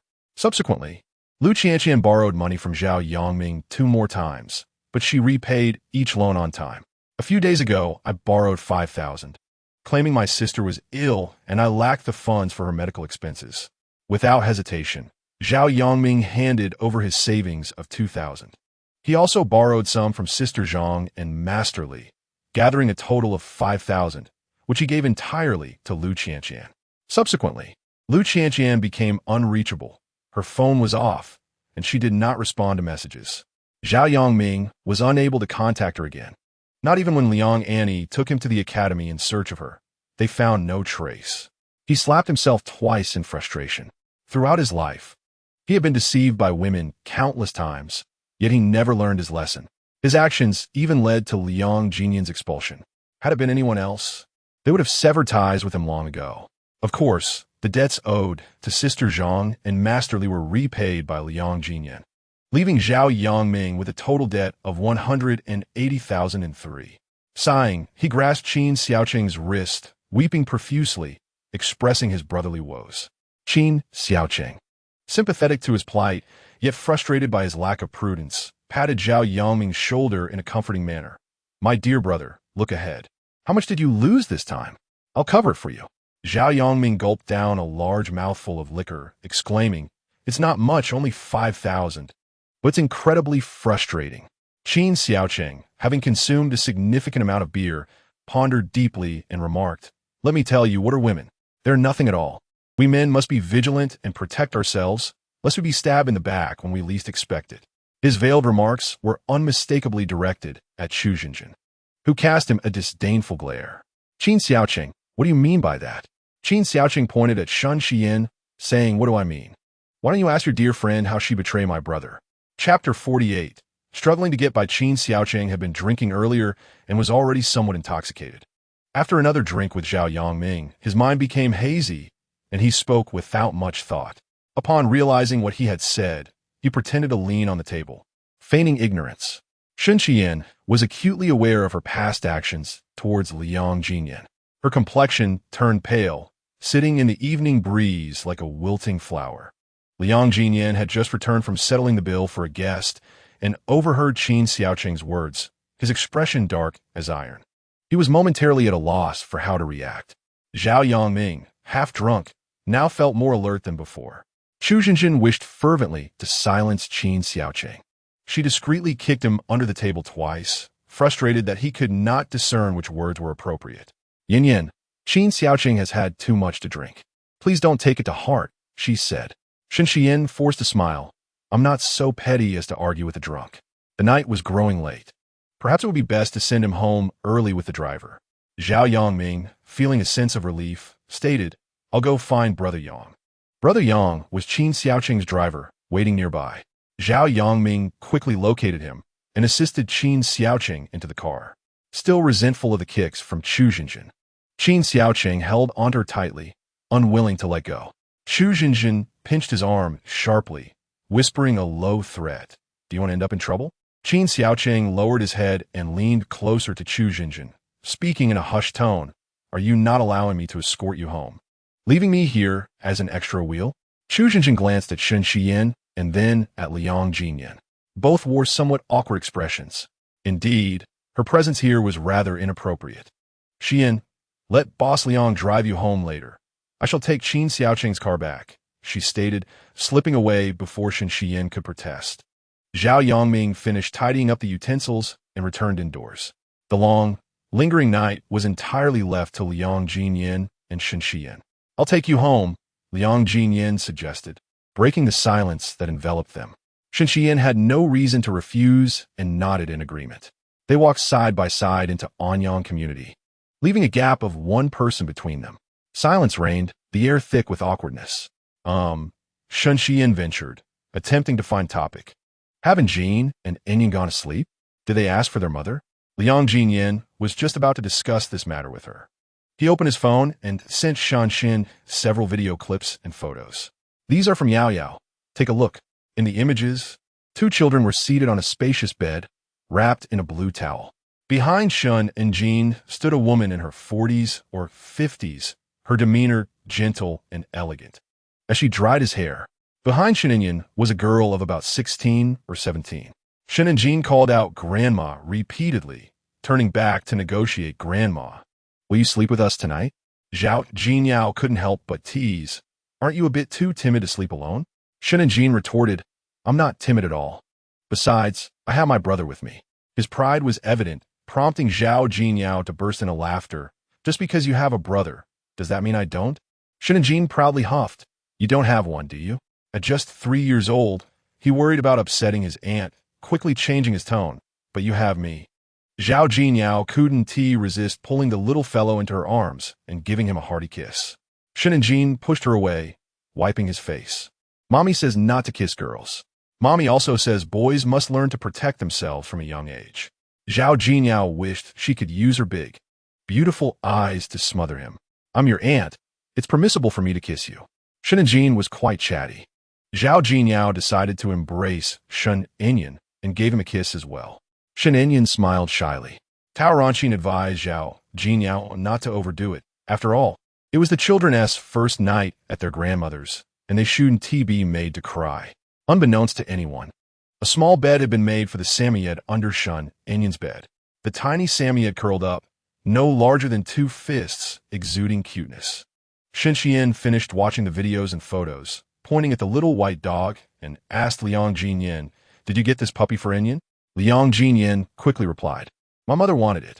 Shen Xian could already sense through the screen just how cherished the 2 children were at the Tao household, reflecting, children with grandmothers are truly fortunate. Enyin had been asking me for a puppy for ages, but had never found the time to get him one. Liang Ziyan reassured her, You can rest easy. Shan Xian naturally remarked, What is there for my dear grandmother to worry about? As she spoke, they arrived at the doorstep of her home. Liang Ziyan halted, watching Shen Xian enter. Tao Ranxin had urged him to pursue the child's mother. It sounded simple enough, yet his lips felt as if they were glued shut, making even the act of parting them a formidable challenge. The girl's attire, though simple in style, was crafted from materials and designs beyond the reach of ordinary individuals. Her makeup, although subtle, was discernible even to someone as unrefined as him. Even a mere lipstick could not be within his financial means. Earlier that day, while purchasing a birthday gift for Tao Ranxin, he had also acquired a bracelet for her, far exceeding his budget. The item remained concealed in his pocket, too embarrassing to present. He had discreetly searched for the watch on Sun Xian's left wrist and discovered it was worth several $100,000. In contrast, he calculated his own financial standing. Zhao Yangming owed him 180,000, a sum he doubted would ever be repaid. The barbecue shop was relatively prosperous, yet he had borrowed over 300,000 from Qin Xiaocheng, and merely repaying that this year would be a considerable achievement. Thus, he found himself in a state of debt. The prospect of supporting a woman was daunting enough, let alone 2 children. Liang Ziyan clenched the bracelet tightly before ultimately releasing it. For years ago, he had failed to grasp reality, a testament to his youthful ignorance. For years later, to still harbor such fantasies was a sign of his immaturity. "Good night," he said, pocketing one hand while waving to Sun Xian with the other, the one that had just relinquished the bracelet before turning to descend the stairs. Sun Xian, watching him leave from within the house, inquired, "Shall we go pick up the children together tomorrow?" Without turning back, Liang Ziyan replied with a simple, Sun Xian instructed, "Then come a bit later, sleeping a little." He responded again with an as the elevator doors opened, and he stepped inside. Once the doors closed, he glanced at the bracelet once more, only to stow it back away moments later. One must not be greedy. He already had a pair of adorable twin sons. How could he dare to wish for such a beautiful and refined girl to be with him? He was so impoverished that even sustaining himself was a challenge. The income from that barbecue stall, working tirelessly day and night for an entire year, would scarcely suffice to cover the cost of her cosmetics. What right did he have to indulge in such aspirations? Liang Ziyan chuckled bitterly at himself, his solitary figure fading completely into the night. Chapter 49.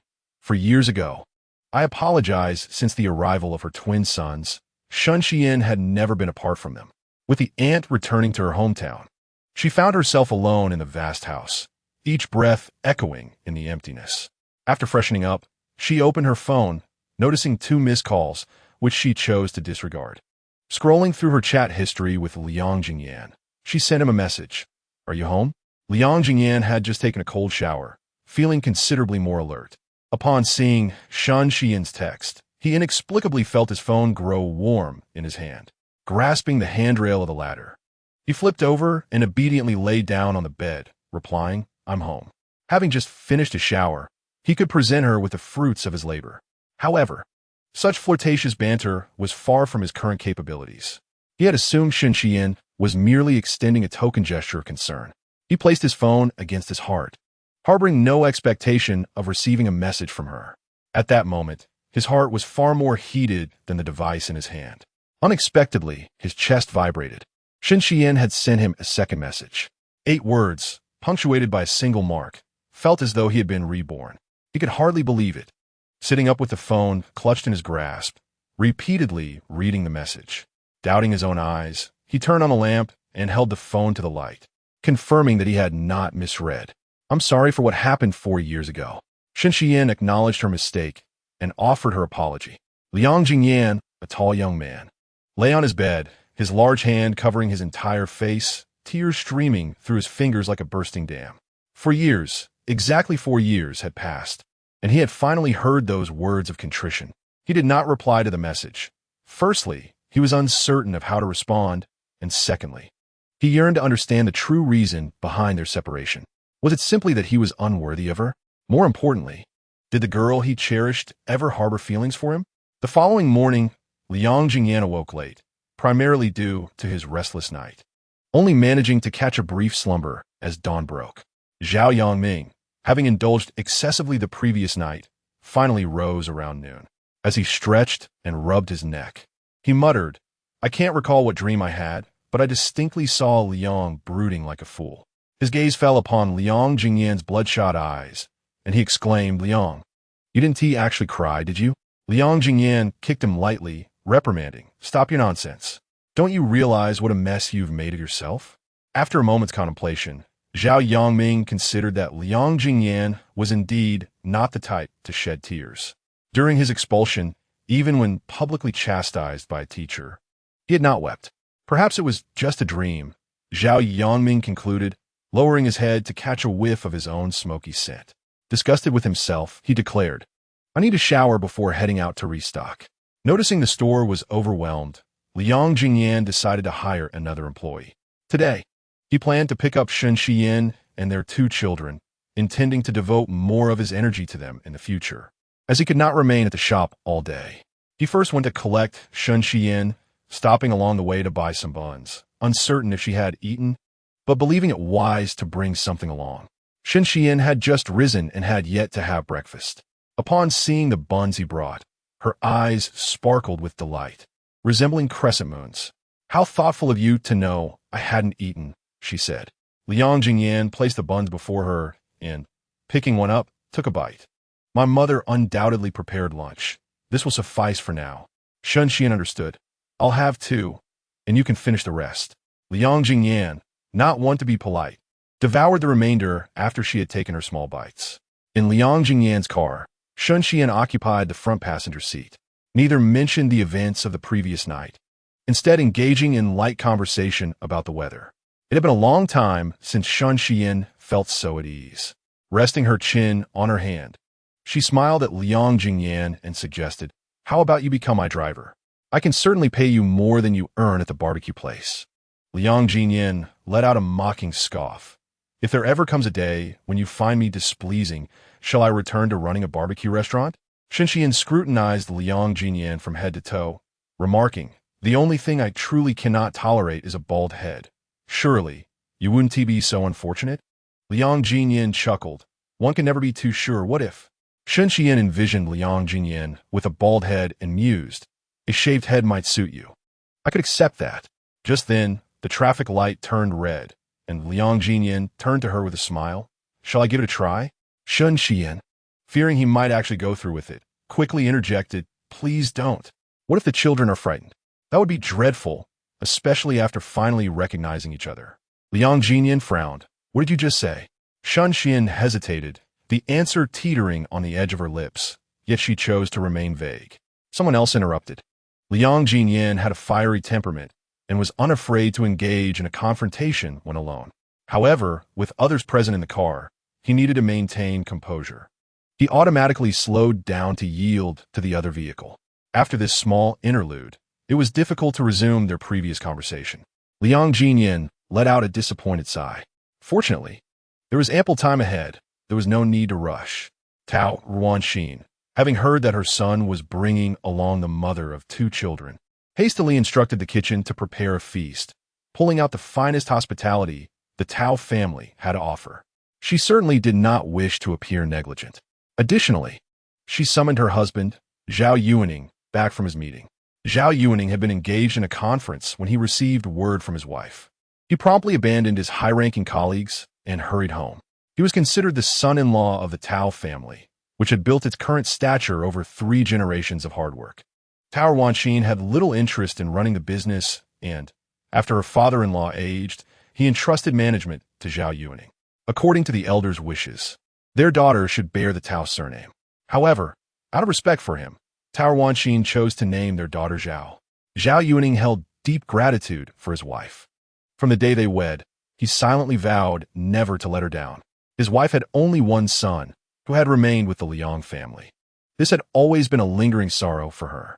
Now that there was an opportunity to mend this, he was determined to spare no effort.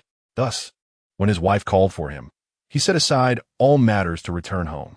Shen Xiyan had just received a phone call from her assistant, who was tearfully lamenting. "This President Zhao is exceedingly difficult to schedule with. I've tried everything." Shen Xiyan held the phone, casting a furtive glance at Liang Ziyan before turning away slightly. Speaking into the line, "I've already found a solution. You need not concern yourself with this." Liang Ziyan concentrated on driving. Initially, he had anticipated that interacting with Tao Ruanxin would be a daunting task, but surprisingly, with the addition of the 2 children, the awkwardness had dissipated. He wondered how their morning had unfolded. The absence of a single call indicated that they had likely not encountered any displeasure. The car swiftly approached the villa, where Tao Ruanxin awaited their arrival. Upon seeing Shen Xiyan, she was taken aback, exclaiming, "Isn't that the second daughter of the Shen family?" Chapter 50. I miss you already. Liang Ziyan was taken aback to discover that Tao Ruanxin recognized Shen Xiyan and judging by Shen Xian's expression. She was also familiar with Tao Ruanxin. A wave of inexplicable emotions washed over him upon witnessing two little children donning new garments rush out of the house. His emotions were softened. He crouched down, awaiting their embrace. "Daddy, Mommy," the children exclaimed, their faces adorned with smiles. One leaped into Liang Ziyan's arms, while the other bounded toward Shen Xian. Liang Ziyan was prepared, securely enveloping his son in a warm embrace. Shen Xian, engaged in a conversation with Tao Ruanxin, was unexpectedly knocked off balance. Shen Jin clung to Shen Xian's thigh, gazing up at her with wide eyes. "Mommy, why did you take so long to come? I missed you." Shen Xian found his words hard to believe. After such joyous play the previous night, he must have forgotten about her entirely. Did he truly miss her? Shen Xian playfully poked his chubby cheek, questioning whether he was merely trying to please her. Shen Jin couldn't possibly admit he had been too engrossed in play to think of his mother. Pounding his chest, he insisted, "I thought of you here very much." Shen Yin was lifted by Liang Ziyan, and the father and son exchanged a few hushed words. Shen Xian had brought an abundance of gifts. She released the children and opened the trunk, retrieving each item one by one. "Annie, I have prepared a small token for you, Grandpa and Uncle Zhao." Tao Ruanxin urged her not to be so formal, reminding her that they were family and gifts were unnecessary. Reflecting on her own family background, she couldn't help but feel a pang of sadness. "By the way, I am still good friends with your parents. We often gather for meals and conversations. I even have a membership card at your family's beauty salon and occasionally go there for treatments." Shen Xian's parents had passed away years ago. Hearing Tao Ruanxin bring it up so casually made it impossible not to feel sorrow. A fleeting expression of pain crossed her face. Yet the sight of her two adorable sons quickly alleviated it. She forced a smile, saying, "Auntie, I shall arrange a permanent card for you, so you can visit anytime." "Oh, how resourceful you are, my dear child," Tao Ruanxin replied warmly, linking arms with Shen Xian to head back inside, instructing the butler to put away the items. Liang Ziyan also led the two little ones back indoors. The Samoyed puppy, still quite small and uncoordinated, had only just reached the entrance. Upon seeing Shen Yin return, it wobbled back with its round, ball-like body. Shen Xian, enchanted by the adorable little dog, couldn't resist bending down to scoop it up. "Yin has been telling me he wishes to have a puppy, but I haven't had the time to agree," she remarked. "Are you happy now? Have you thanked Grandma?" Shen Yin had indeed forgotten to express his gratitude to his grandmother. He approached Tao Ruanxin with earnestness, saying, "Thank you, Grandma." Tao Ruanxin couldn't help but hug him tightly, exclaiming, "Oh my, what a sweet grandson you are." Upon learning that the children's mother had returned, the elder Mr. Tao, who had been reluctant to leave his room, now leaned on his cane and hurriedly made his way to the living room. "Anjin's mother has arrived. If you want anything to eat or drink, tell your aunt, and she will get it for you." Shen Xian respectfully greeted the elder. The entire family gathered around the coffee table, chatting amiably, interspersed with the joyous laughter of the two children and the barks of the Samoyed. Zhao Yuning and Zhao Jinyang arrived together. Tao Ruanxin introduced them to Shen Xian. Upon seeing her, Zhao Yuning momentarily froze, exclaiming, "You are the mother of the two children?" Shen Xian felt somewhat reserved at first, but soon regained her composure. "Indeed, they had always been well-behaved and understanding, causing you no trouble, I trust." Zhao Yuning chuckled, remarking that a grandfather would never consider his grandchildren a burden. The old gentleman and Xian were exceedingly fond of them, even wishing to accompany them to sleep at night. With Zhao Yuning's reassurance, Shen Xian relaxed considerably. The conversation continued among everyone until the meal was served. After lunch, Tao Ruanxin took the two children to rest. The elder Tao pulled Shen Xian aside, proposing, "My dear, given my advanced age, it is a rare joy to see my great-grandchildren. Might you consider allowing them to stay here a few more days? The nanny has yet to return, and there is truly no one I can trust with them at home." Originally, the children were set to start school in September, but due to family circumstances, I had to send them to kindergarten 6 months early. Shen Xian glanced towards Liang Ziyan, seeking his opinion. Liang Ziyan had never associated with the Tao family. After the age of 8, even Tao Ruanxin had severed ties. Leaving the children at the Tao residence for a day was manageable, but for an extended period, he was inclined to refuse. Zhao Yuaning, sitting beside the elder, cleared his throat at an opportune moment. Shen Xian did not allow Liang Ziyan to continue. Jinyan, since both Grandpa and Annie are fond of them, and we do not have ample time to care for them ourselves, why not let them stay here for a few days? If the children adapt well, and Annie doesn't mind, it could work out, she suggested with a smile. As long as we have time, we can visit. What do you think? With Shen Xian's agreement, Liang Ziyan had no grounds to object. All right, I'll defer to your judgment. As Shen Xian sighed in relief, she teased Liang Ziyan, you won't blame me for being lazy and leaving the children with Annie, will you? Liang Ziyan forced a smile, though it appeared strained. After the children fell asleep, Tao Ranxin came downstairs and urged Liang Ziyan to take Shen Xian to rest. They had prepared a room for the two of them, though not two separate rooms. Jinyan, Xian has finally managed to take a day off. Don't just sit idly here, go rest for a while. Your grandfather needs to rest too. Suddenly recalling something, she called out to Zhao Yuaning, Xian is the mother of those two children, essentially our own child. If she faces any challenges at her company, this homemaker cannot assist, so you must pay attention. Zhao Yuaning had been married to Tao Ranxin for 18 years. Yet his gaze towards her remained gentle. He would go to great lengths to meet her expectations. Understood. I will treat Xian's matters as my own, rest assured. Tao Ranxin had a habit of napping in the afternoon. All right then, I shall rest for a bit before taking the children out to play. After Tao Ranxin left, the elder Tao returned to his room, with Liang Ziyan assisting him. Seizing the opportunity, Shen Xian spoke to Zhao Yuaning, Uncle Zhao, my company is indeed facing some difficulties, and I would like to ask for your help. Zhao Yuaning was aware of the ongoing discussions she had been seeking with him. However, he had not anticipated that she and Liang Ziyan had two sons together.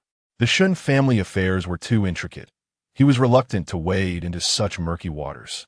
In the past, he could have easily declined without hesitation. In the present day, mingling personal relationships with professional matters does not adhere to established protocols. Zhao Yuaning pressed her fingers against her forehead, recalling that when Jinyan introduced you to us, he refrained from declaring you as his girlfriend, suggesting that you two were not in a romantic relationship. Zhao Yuaning pondered, stating, I shall not outright refuse your request, but it is imperative that Jinyan discusses this with me. You should first confer with him. Chapter 51. I shall escort you to your room for rest upon Liang Jinyan's return. Zhao Yuaning had already retreated to the study. Noticing Shen Xian seated alone in the living room, a surge of unspoken emotions flickered through his mind, rendering his demeanor somewhat awkward. I will take you to your room to rest, he offered. Tao Ranxin had deliberately prepared a room, intending to create an intimate environment for the two. Liang Jinyan felt uncertain about how to interact with Shen Xian within such confined quarters and contemplated returning to the barbecue restaurant for a brief while. Rest for a bit. I have some matters to attend to and shall return in the afternoon. Today, Shen Xian donned a violet floral sundress complemented by a delicate white cardigan. She removed the cardigan, revealing her fair, smooth shoulders and a deep neckline. Her figure was ample, and the straps of her dress cascaded down her elegant collarbone, tied with a simple bow at her chest, which was as pristine as white jade. Upon hearing that Liang Jinyan was departing, she gathered her hair into an updo, showcasing her long, graceful swan-like neck. Approaching him, she blocked his path, gazing up at him with a playful blink. Are you not afraid of being alone with me? During her university days, Shen Xian frequently became the subject of admiration among her male classmates. It could be said that she was the most beautiful girl on campus, the dream girl of countless young men. Merely exchanging a few words with her would leave them blushing, immensely satisfied. At that time, Liang Ziyan harbored dreams akin to those of ordinary boys, cherishing every glance at her and relishing the opportunity to engage in conversation, which would fill him with joy akin to enjoying an extra bowl of rice. Who would have imagined that such a stunning and elegant girl would willingly become his girlfriend and share 3 months of cohabitation with him? At this moment, Liang Jinyan's gaze fell upon the girl's exquisite face, her skin delicate and more supple than jelly. His eyes drifted downward, admiring her fair neck, and further still. The view below was more dazzling than sunlight itself. He felt an uncontrollable surge of desire ignite within him, nearly overwhelming his composure. He quickly averted his eyes after a fleeting glance. His throat felt parched as he stammered, "I don't understand what you're saying." Shen Xian giggled, playfully poking his firm chest. "You're not a Na'vi youth. Don't pretend to be innocent." Despite the air conditioning in the room, Liang Ziyan felt an oppressive heat, almost suffocating. He swallowed hard and took a step back, his voice gravelly as he replied, "Shen Xian, we ceased being a couple 4 years ago. Your words are inappropriate." Shen Xian bit her lip, her lips a luscious crimson and her pearly teeth glistening. The simple act of her gentle nibble was incredibly alluring.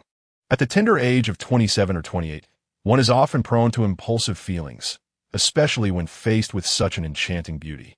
Liang Ziyan found himself grappling with a sense of impending loss of control. The disparity in their identities loomed too large in his mind. He was acutely aware of his own limitations. Even if they were to force a relationship, it would inevitably lead to a separation due to their incompatibility. He could endure the first heartbreak, but he could not guarantee his resilience for a second. "What exactly do you wish to achieve?" Shen Xian, sensing Liang Ziyan's reluctance, allowed a sigh tinged with disappointment. "So, I no longer hold any allure for you?" Liang Ziyan furrowed his brow, responding, "You know very well that my desires extend beyond such trivialities." Shen Xian turned to drape a cardigan over her shoulders. Such games could only be played once. Liang Ziyan was not swayed by her tactics. She would do better to be straightforward. "I have a favor to ask of you." Liang Ziyan was well aware that there is no such thing as a free lunch in this world. The girl's eagerness revealed her ulterior motive. "What is it that you need?" he inquired. Shen Xian hesitated, saying, "You must promise to assist me before I divulge." Liang Ziyan urged her to speak freely. Given that she had borne him a pair of twins, he would not refuse her, no matter the challenge. Shen Xian settled into a nearby lounge area, awaiting his approach. "As you know, I currently manage a small beauty salon, while our Shun family's enterprise is a publicly traded company. After my parents and sister passed away, I was bequeathed their shares. However, at that time, I was still in university, and the company was left in the hands of my soon-to-be brother-in-law. Now that I have given birth to 2 children, I wish to return to the company to assist. He has rejected my efforts, claiming that I lack the necessary competence and insisting I should focus on running the salon before returning. That salon has encountered frequent troubles. Do you think I am unaware of the reasons?" She continued, "Recently, after much insistence on my part, he stated that he would only convene a shareholders' meeting if I could secure a partnership he had specified. Not one of the shareholders is willing to listen to me. This company was built by our ancestors, and my parents poured their heart and soul into it, as did my sister. I cannot leave its management to others indefinitely." Liang Ziyan's most significant achievement had been running a barbecue restaurant. What did he know about managing a company? "How can I assist you?" "If it involves storming into the office to seize the company's seal, I might be able to help." Shen Xian chuckled at his remark. "What use is a seal? The true power lies in management rights." Liang Ziyan frowned. "How do you intend to acquire them? You mentioned that securing the partnership would lead to a shareholders' meeting. Shall I negotiate on your behalf?" Even as he spoke, Liang Ziyan felt a pang of insecurity. The most formidable person he knew was Qin Xiaoqing. While he was not lacking in financial resources, he had no grasp of corporate affairs. How could he possibly be of assistance? Asking him to negotiate a partnership was akin to asking someone untrained in dance to perform ballet. With his rough demeanor, he would only make a fool of himself. Shen Xian did not mock him. Rather, she appeared exasperated. "I understand that this may be burdensome for you, which is why I hesitated to approach you. However, you must realize that if the company returns to me, I can eventually hand it over to the children when they grow up. Otherwise, they will only inherit a few shares." Such a straightforward truth was not lost on Liang Ziyan. He merely felt that there was something that Shen Xian could articulate clearly to him. Even without the 2 children, he would strive to do his utmost. "So tell me, what should I do?" A sense of guilt welled up within Shen Xian, yet she felt compelled to speak. The partnership proposed by Qin Shiliang was with the Tao family's company. Liang Ziyan finally comprehended the reason behind Shen Xian's reluctance to speak up. Asking him to seek assistance from his grandfather or Zhao Yuaning was indeed testing his limits. After turning 8, he severed all ties with Tao Wanxin. Despite her numerous attempts to meet him, He consistently refused to see her and had not called her mother in nearly 2 decades. He endured countless hardships and challenges without ever reaching out to Tao Wanxin. Had it not been for Zhao Jinyao locating him for Tao Wanxin's upcoming 50th birthday, he would have continued to maintain his distance. By a twist of fate, when the nanny returned home and the 2 children were left unattended, he had no choice but to bring them to the villa. From that point on, events spiraled beyond his control. Now, with Sun Shiyin asking him to seek help from the Tao family, he felt a profound reluctance. Liang Ziyan lowered his gaze, and Sun Shiyin let out a knowing sigh. I understand this is difficult for you. I'll think of another solution. Chapter 52. Aren't Jin and Enya my biological sons? Sun Shiyin did not wish to place Liang Ziyan in a predicament and resolved to consider alternative measures. Naturally, Liang Ziyan would not abandon the situation. Don't worry, I will speak with Zhao Yuning and assess the situation. After uttering these words, he prepared to leave, only to be stopped by Sun Shiyin's gentle grasp on his hand. Her delicate fingers contrasted sharply with his larger palm. He glanced down and chuckled. What's wrong? Are you afraid I won't manage? Sun Shiyin, recalling something, forcefully withdrew her hand, finding his demeanor inappropriate. Liang Ziyan smirked as he exited. The mirth in his eyes faded entirely as he approached Zhao Yuning's study. Years ago, when his father had an affair with Yao Meiyin and Tao Wanxin decided to leave, he could understand that. What he could not comprehend was why. Despite his tearful pleas for Tao Wanxin to take him with her, she abandoned him nonetheless. Clearly, she was not the daughter of an ordinary family and could afford to take him along. Why could she not bring him with her? As for when Tao Wanxin married Zhao Yuning, he remained unaware and had never inquired. In any case, he had no interest in anything related to her. Standing at the door of the study, he hesitated for an indeterminate period until a servant approached with tea, inquiring curiously why he had not entered. Only then did he knock on the door. Zhao Yuning instructed the servant to place the tea down, and upon seeing him, appeared unfazed. Sit down and have a drink with me. Liang Jinyan's mind was solely on alcohol. When had he ever consumed tea? That was a pastime for the affluent, while he, a rough man, was only worthy of drinking 50-cent bottled water. Zhao Yuning personally poured him a cup of tea and, after he settled down, spoke slowly.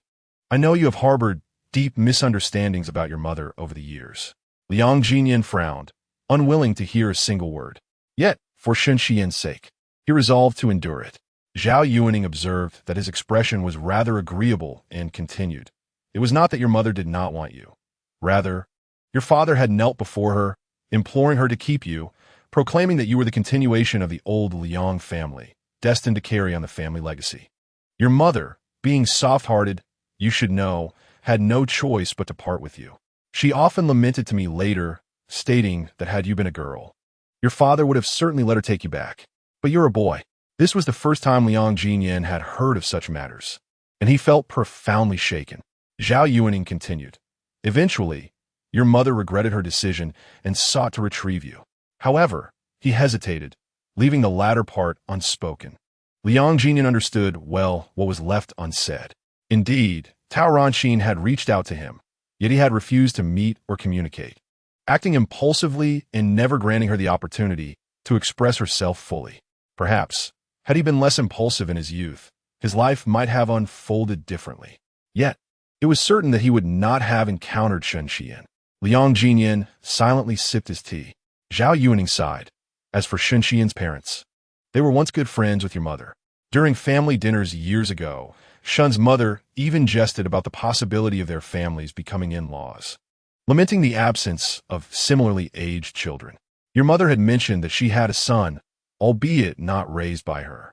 He paused, reflecting on the past. But all of that is bygone now. The Shin parents have been gone for nearly a decade.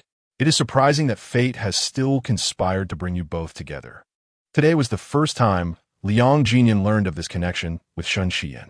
Even if he returned to the Tao family, he would still have the chance to know her, perhaps as childhood sweethearts, united by their parents' intentions. However, these were mere hypotheticals, and they could only serve to deepen his regrets. After Zhao Yuning recounted the old tales, he broached the subject of Sun Shiyin's need for assistance. Zhao Yuning did not refuse outright, saying, Jinyan, Your mother has urged me several times to encourage you to return to the company. I am aging and cannot sustain this for many more years. The company must eventually be entrusted to you. If you do not learn now, you may end up following the same path as Sun Xian. You must think this through.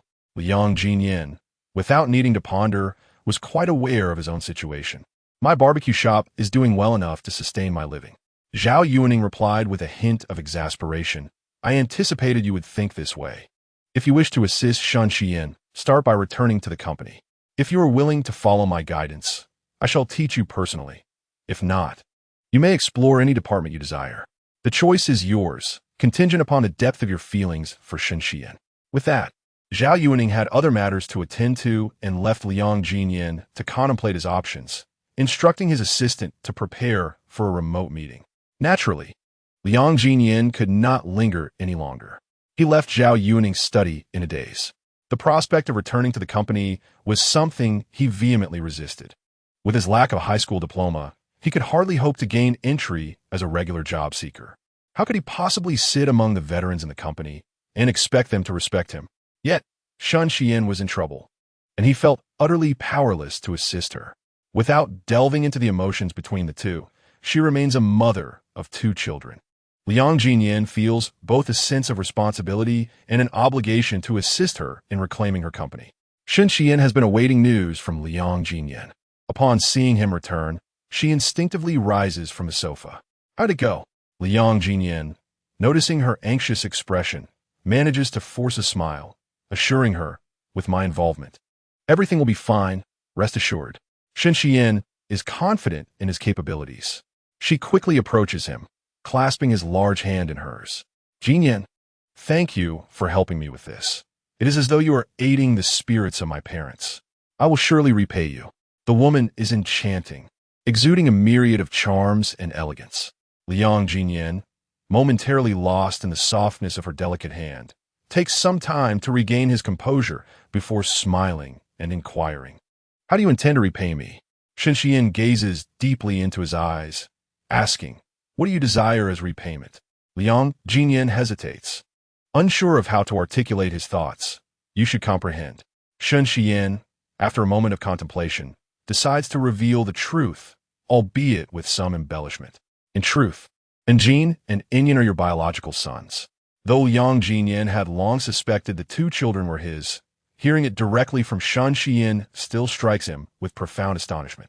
He instinctively tightens his grip on Sun Xian, striving to maintain his composure, yet his voice trembles uncontrollably. What did you say? His grip is too firm, causing Sun Xian discomfort, and seeing her frown, he quickly loosens his hold. Xian, what did you just say?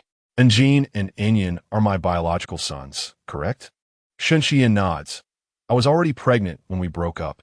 Liang Ziyan cannot help but interject. Then why did you still choose to leave? Sun Xian, harboring her own unspoken struggles, replies, it was something I only realized later. I should have informed you, and I apologize for that. Chapter 53. I, Liang Ziyan, have a son. Liang Ziyan has a son, a fact confirmed by Sun Xian. He trusts her more than himself, whether 4 years ago or 4 years later. Thank you, Sun Xian, for bringing them into this world.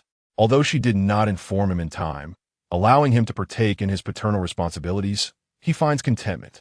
What is there to thank me for? Sun Xian's eyes brim with tears. She genuinely feels remorseful towards Liang Ziyan.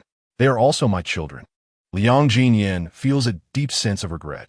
Had he known of Sun Xian's pregnancy and her decision to keep the children, he would not have squandered those years in a haze of drinking and gaming, wasting his youth. Yes, they are our children, and we will raise them together. Regardless of whether they end up together, he is determined that the 2 children will not lack a father's presence in their lives.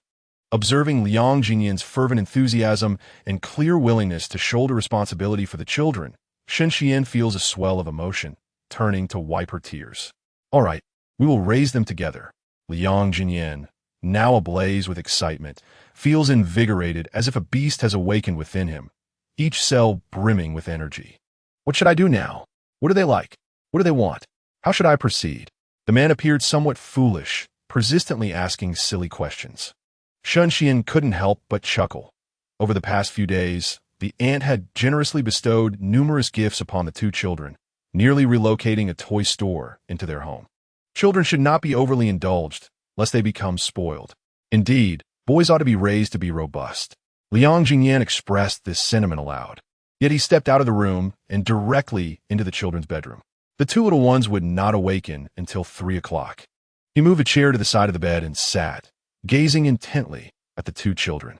What were they like in their infancy? They must have been quite challenging to soothe. Was there enough breast milk, or had they been nourished on formula? When one cried out for their mother, did the other also seek her? Surely, a single mother could not tend to both, leaving one feeling neglected. These thoughts pierced Liang Ziyan's heart with a subtle ache. He gently adjusted Shun Enyan, who was closest to him, realizing he must not neglect the other child. He then shifted to the opposite side of the bed to smooth Shun Enyan's blanket. How many good deeds had he performed in his past life? How many times had he prayed that in this life he was blessed with such adorable sons? Once, he had viewed life through a bleak lens, feeling abandoned by his mother and neglected by his father. Yet now, having reunited with his two sons, no amount of suffering felt burdensome. The children's sleep was remarkably regular. They would awaken at the appointed hour. Shun Enyan was the first to stir. Upon seeing his father seated nearby, gazing at him tenderly, he climbed up and leapt into his father's arms. The sweet, soft bundle of joy filled Liang Ziyan's rugged heart with overwhelming tenderness. Good son, Daddy is here. Though he had previously embraced the role of their father, deep down he felt a sense of uncertainty, as Shun Xian had not disclosed the true origins of the children. Now, reunited as father and sons, he could genuinely experience the essence of their small lives. The pride, the joy, the profound love, and the desire to take responsibility were ineffable. He could only deepen the embrace until his son exclaimed, "Daddy, you're hurting me." Liang Ziyan quickly released his hold, overwhelmed with joy. Shun Enyan soon awoke as well. Groggily noticing his father holding his brother, he crawled over for a hug. Liang Ziyan embraced one child in each arm, yearning to shout from the balcony, "I, Liang Ziyan, have sons." 2 of them. The Samoyed, hearing the commotion, emerged from its cozy spot, barking around the bed. It wasn't until Shun Enyan jumped down to pat its little head that the atmosphere transformed. Shun Xian stood at the doorway, observing the harmonious tableau of father and sons alongside a small white dog, wishing time would freeze in that moment. "Mom, why don't you come in?" Shun Enyan was the first to notice her, waving before walking over to take her hand and lead her into the room. "Mom, Grandma said she would take us to visit relatives this afternoon. Are you going?" Tao Ranxin had faced considerable ostracism over the years. One son was raised elsewhere, and he hadn't even completed high school. The prospect of taking over the family business or finding a wife seemed increasingly daunting. At most, he would marry a girl from an ordinary family, spending his life embroiled in trivial matters. Every time Tao Ranxin heard such words, she felt a surge of resentment. Unfortunately, her son refused to maintain a relationship with her. Now, with such a clever and adorable pair of twins, she must take them out to showcase their brilliance. Shun Xian, with her awkward status, would certainly not attend. And Jean and Enyan would accompany their grandmother. Their mother would not go. Shun and Jean then asked, "Will Dad not go either?" Shun Xian felt that Liang Ziyan and Tao Ranxin were not close enough to venture out together for family visits. He likely would not attend, as he also had work commitments. Shun and Jean understood and reassured, "Don't worry, Mom. We will take good care of Grandma." The following day, the children still had school, and Shun Xian planned to bring them home that evening. Tao Ranxin was adamant in her refusal. Old Master Tao was even more reluctant. Unable to speak much to Shun Xian, he constantly signaled Liang Ziyan with his eyes. Had Liang Ziyan grown up by his side, he would have certainly prodded his grandson with his cane a couple more times. It was truly embarrassing that his son was of such an age yet had not registered their marriage or held a wedding. Liang Ziyan had just acknowledged his son, making it difficult for him to take charge. The two children were in school. It was unreasonable to simply say they would not go. Shun Xian understood the elder's sentiments. On one hand, she did not wish to put Liang Ziyan in a difficult position, and, on the other, leaving the two children with the Tao family was currently the best choice. In fact, they were not due to start kindergarten until September. With no one at home to care for them, she had sent them early for 6 months. If Grandpa and Annie were willing to look after them, that would be ideal. Sending them in September would be just the same. Truly, Tao Ranxin was so pleased that she didn't know what to say. Xian, rest assured. Leaving them here will ensure their safety even more than if you were to care for them yourself. I will hire 2 nannies to look after them shortly. Old Master Tao added, with me and their grandmother watching over them, they will be healthy and safe. Naturally, Shen Xian felt reassured. Thank you for your concern. Grandpa and Auntie, there's no need to hire nannies. The aunt who usually takes care of them will return to handle some matters in a couple of days. I will bring her over then. Tao Ranxin was even more delighted. That sounds wonderful. Finding an experienced aunt is not easy, and it's rare to have one who is already familiar with them. Though she said this, she had already decided to hire 2 more aunts. Before Tao Ranxin took the 2 children out, Liang Ziyan reminded her once again about Shen Yan's allergies. She found it tedious and retorted, I know. I assure you, I will keep your son healthy. Chapter 54. We are destined to marry eventually. After the children left, Liang Ziyan was concerned that Shen Xian might feel unwell. It was only natural for a mother to worry. However, the children would certainly not be mistreated with their grandmother. Shen Xian nodded, then shook her head. I've always taken care of them myself. Suddenly, having them taken out by their grandmother leaves me feeling rather empty inside. Old Master Tao, with ears that were neither deaf nor eyes that were dim, was not far from Liang Ziyan. How could he not hear? He shot a fierce glare at his grandson, his palm itching, nearly unable to resist raising his cane. Jingyan, starting tomorrow, come to accompany me for an hour each day. The old man's command was delivered with an air of authority, heedless of Liang Jingyan's agreement or disagreement, and he departed immediately, leaving Liang Jingyan in a state of bewilderment. With so many members of the Tao family, was it truly necessary for this scarcely acquainted grandson to accompany them? However, having just sought Zhao Yuaning's assistance, he felt compelled to respect the old man's wishes. Logically, old Master Tao had only Liang Ziyan as his grandson, albeit a grandson by marriage, and sooner or later, he intended to pass the company into his hands. In years past, old Master Tao had harbored such intentions, but due to the estrangement between Liang Ziyan and his mother, their connection with him had grown tenuous. Ultimately, he could just as easily entrust the company to his granddaughter. Once that notion was dismissed, he ceased to consider his grandson further. Now, with 2 great-grandsons at his doorstep, the long-buried thought resurfaced. He still believed that handing the company to a grandson would be more reassuring. Thus, he resolved to personally educate this grandson, whom he deemed flawed in many respects. Liang Ziyan remained oblivious to the old man's motivations. All he desired was to manage the barbecue restaurant well and raise his 2 children properly.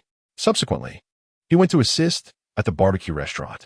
Meanwhile, Shen Xian returned to the company to meet Shen Shiliang. Before leaving, she conferred briefly with Zhao Yuaning regarding the collaboration, outlining a preliminary plan. Shen Xian required Shen Shiliang's cooperation to convene a shareholders' meeting as she formally resumed her position at the company. Having worked at the Shen family's enterprise for over a decade, Shen Shiliang had become deeply entrenched, treating the company almost as his own. It was inconceivable that he would welcome Shen Xian's return. Upon learning of her collaboration with the Tao family, he expressed his astonishment. Is that truly the case? Shen Xian, wishing to avoid conflict with Shen Shiliang, endeavored to maintain a cordial demeanor. What? Do you doubt my capabilities? Shen Shiliang was perplexed. How could a novice like Shen Xian, a young woman devoid of experience, possibly secure several billion in projects at once, especially long-term collaborations that could potentially account for 1/3 of Shen's company's original profits? Despite the countless strategies he and the senior management had devised to contact the Tao family, they had met with failure. How could I not believe you? I merely fear that your inexperience might render you susceptible to deception. Is it possible someone has made you empty promises? Shen Xian replied earnestly, brother-in-law, you are overthinking this. I have been in touch with General Manager Zhao, who has given his personal assurance. Therefore, you should fulfill your promise regarding the shareholders' meeting and my return to the company. Of course, Chen Shiliang said, his composure gradually slipping. Although the Tao family owned the Tao Corporation, it was well known that old Master Tao had no sons, and his daughters were unable to take the reins. Thus, the management had always been entrusted to the son-in-law. Zhao Yuning was now the captain of a ship. With his assurance, there was no doubt. Rest assured, I will arrange the shareholders' meeting in the coming days to reinstate you into the management. Shen Qian had long awaited this day, and, at last, she could see the dawn of hope. Once she fully took over the company, she could finally bring solace to the spirits of her parents and sister. Then I shall trouble you, brother-in-law. I will handle matters at the beauty salon promptly and await your good news. Shen Qian had come merely to discuss the shareholders' meeting with Chen Shiyang. After completing her business, she intended to depart. However, Chen Shiyang handed her a cup of fruit tea and detained her. Why not return home tonight? I will have the aunt prepare your favorite steamed fish. Though it is her own home, ever since her sister's passing, Shen Qian has always felt a chilling eeriness pervading the place. Otherwise, she would not have chosen to relocate with her 2 children. The children need to attend school tomorrow, so she decided to postpone her return until her arrangements with the company are finalized. Chen Shiyang furrowed his brow and inquired, "Are you fearful of what I might do?" Shen Qian, wishing to avoid provoking him at that moment, quickly denied, "How could that be? Brother-in-law, you are a gentleman.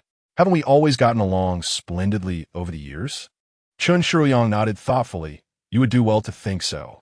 Eventually, we are destined to marry, and that will be the best outcome for you, the children, and the company. I understand that you may find it difficult to accept right now, feeling guilty towards Xinhua, but do not make me wait too long." Shen Qian mustered a strained smile. "I understand. Well then, I shall not disturb you any longer. I am leaving now." After her departure, Chen Shiyang placed a call to his assistant. "Find out who Shen Qian has been in contact with and how she has connected with the Tao family. I cannot allow her to collaborate with Zhao Yuning." Once she left the company, Shen Qian arranged to meet her close friends, Chu Xinjin and Jiang Qingyu. Zhu Zenzhen, a carefree young lady, was someone Shen Qian simply wished to see. Jiang Qingyu's father is one of the major shareholders of Shen's family company. If she could gain his support, her takeover of the company would proceed smoothly. However, Jiang's father was quite shrewd. She had visited him countless times, overtly and covertly seeking his assistance. Yet his stance remained ambiguous. He merely stated that their families had been friends for generations and, recalling her parents' connection, assured her he would look after her as a solitary orphan. Yet, there are many forms of care. Providing a meal for a homeless person is care. Offering an umbrella on a rainy day is care, and sending gifts is also a form of care. Clearly, Shen Qian required more than such gestures. She simply wanted to return to the company, and when competing with Chen Shiyang in the future, she needed Jiang's father to stand unwaveringly by her side. It had been several days since Shen Qian last saw Jiang Qingyu. Upon their reunion, they embraced warmly. "I haven't seen you all day. I was wondering what you were busy with," Shen Qian remarked. Jiang Qingyu, with her neat ponytail, white shirt, and black trousers, looked evidently as though she had just come from work. She playfully retorted, "Who's busier, me or you?" Shen Qian scoffed. "You, the esteemed lawyer, have the audacity to say that? Every time I call, it's either to educate someone on the law or to assist with a lawsuit. So, no court appearances today?" Jiang Qingyu responded with a hint of exasperation. "Had I known being a lawyer would be so arduous, I wouldn't have chosen this path." Chu Xinjin interjected with a teasing glance. "Ah, even strong women have their grievances? I never would have guessed." They ordered drinks and exchanged stories of the joys and challenges they had faced recently, finding great delight in each other's company. Chu Xinjin inquired about the 2 little ones. "What about Njin and Enyan? It used to be quite difficult for you to step out, always busy with the company or taking care of the kids. It feels odd not seeing them today." Shen Qian candidly replied, "I sent them to their grandmother." Chu Xinjin and Jiang Qingyu were taken aback. "You revealed the truth to Liang Ziyan? Did you facilitate the reunion between them?" Chapter 55. The Reasons for Dropping Out of School. Shen Qian had never intended to keep her secrets from Liang Ziyan for a lifetime. Now that the moment had arrived to reveal the truth, it felt only natural. Indeed, she mused, she had not anticipated the freedom of not having to raise a child. Had she known, she would have returned the child to him much sooner. Jiang Qingyu lamented, "It's a pity my brother has no chance. He has always held affection for you. If you were to marry him, my father would surely assist you." Shen Xian refrained from criticizing Jiang Qingyu's brother, yet couldn't suppress her thoughts. Setting everything aside, would you consider your brother if you were in my position? Jiang Qingyu bit her lip in resignation. Her brother had many admirable qualities, yet his lack of commitment was a significant flaw. While he pursued Shen Xian, he simultaneously courted several other girlfriends, claiming he would break up with them the moment Shen Xian agreed to be with him. If Jiang Qingyu's values were not firmly rooted, she might have been led astray by her brother's antics. Chu Jinjin chimed in, "Exactly. Let's not even discuss your brother. That scoundrel treats me well, and yet I am not satisfied. He dreams of having multiple wives. What a fantasy. Our Xian is not someone who cannot find a husband." After critiquing Jiang Dage, she turned her attention to the two children and asked Shen Xian, "Do Jin and Inyan like him?" Shen Xian nodded. "It's hard to tell right now, but they should like him. As long as they like him, that is what matters." Chu Jinjin shifted the topic, remarking, "You should steer clear of Chen Shiliang, that ungrateful scoundrel. It would be best to clarify things with Liang Ziyan. With his support, your chances will undeniably improve. Let us not delve into the matter to avoid being bullied by that dog." Jiang Qingyu added, "He has always wanted to marry you and co-parent the two children. Do you not see through his intentions? He merely wishes to usurp the Shun family's wealth." Years ago, after Shun family's parents had two daughters, they adopted Chen Shiliang, treating him as their own son. When Shun Xinhua graduated from university, she even arranged engagements for both daughters. Who could have foreseen that the Shun parents would perish in a tragic accident? Shun Xinhua had to shoulder the responsibilities of managing the company. Later, when Shun Xinhua also departed, the management fell to Chen Shiliang, and he has continued to oversee it until now. Shen Xian was well aware of these circumstances. Yet, as an orphan, what could she do? Chen Shiliang, in name, remained the adopted son, and it was only natural for him to manage the company. Shen Xian became pregnant before graduating from university. Afterward, she spent years nurturing her pregnancy, giving birth, and caring for her children, quickly losing 2 years. She wished to return to the company as soon as possible, but Chen Shiliang consistently blocked her efforts. Although she held shares, she wielded no influence. During these 2 years, she diligently managed a beauty salon, hoping the lofty shareholders would recognize her capabilities and allow her to return to the company. Unfortunately, the beauty salon frequently encountered issues. Initially, she attributed these problems to her inadequacies. Gradually, however, she discovered that Chen Shiliang was sabotaging her efforts.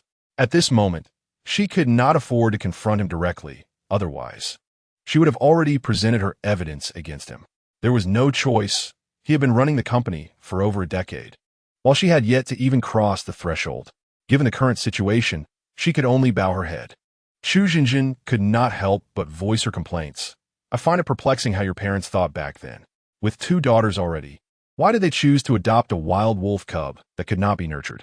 I even suspect that our eldest sister, Shen Xinhua, met her demise due to that car accident."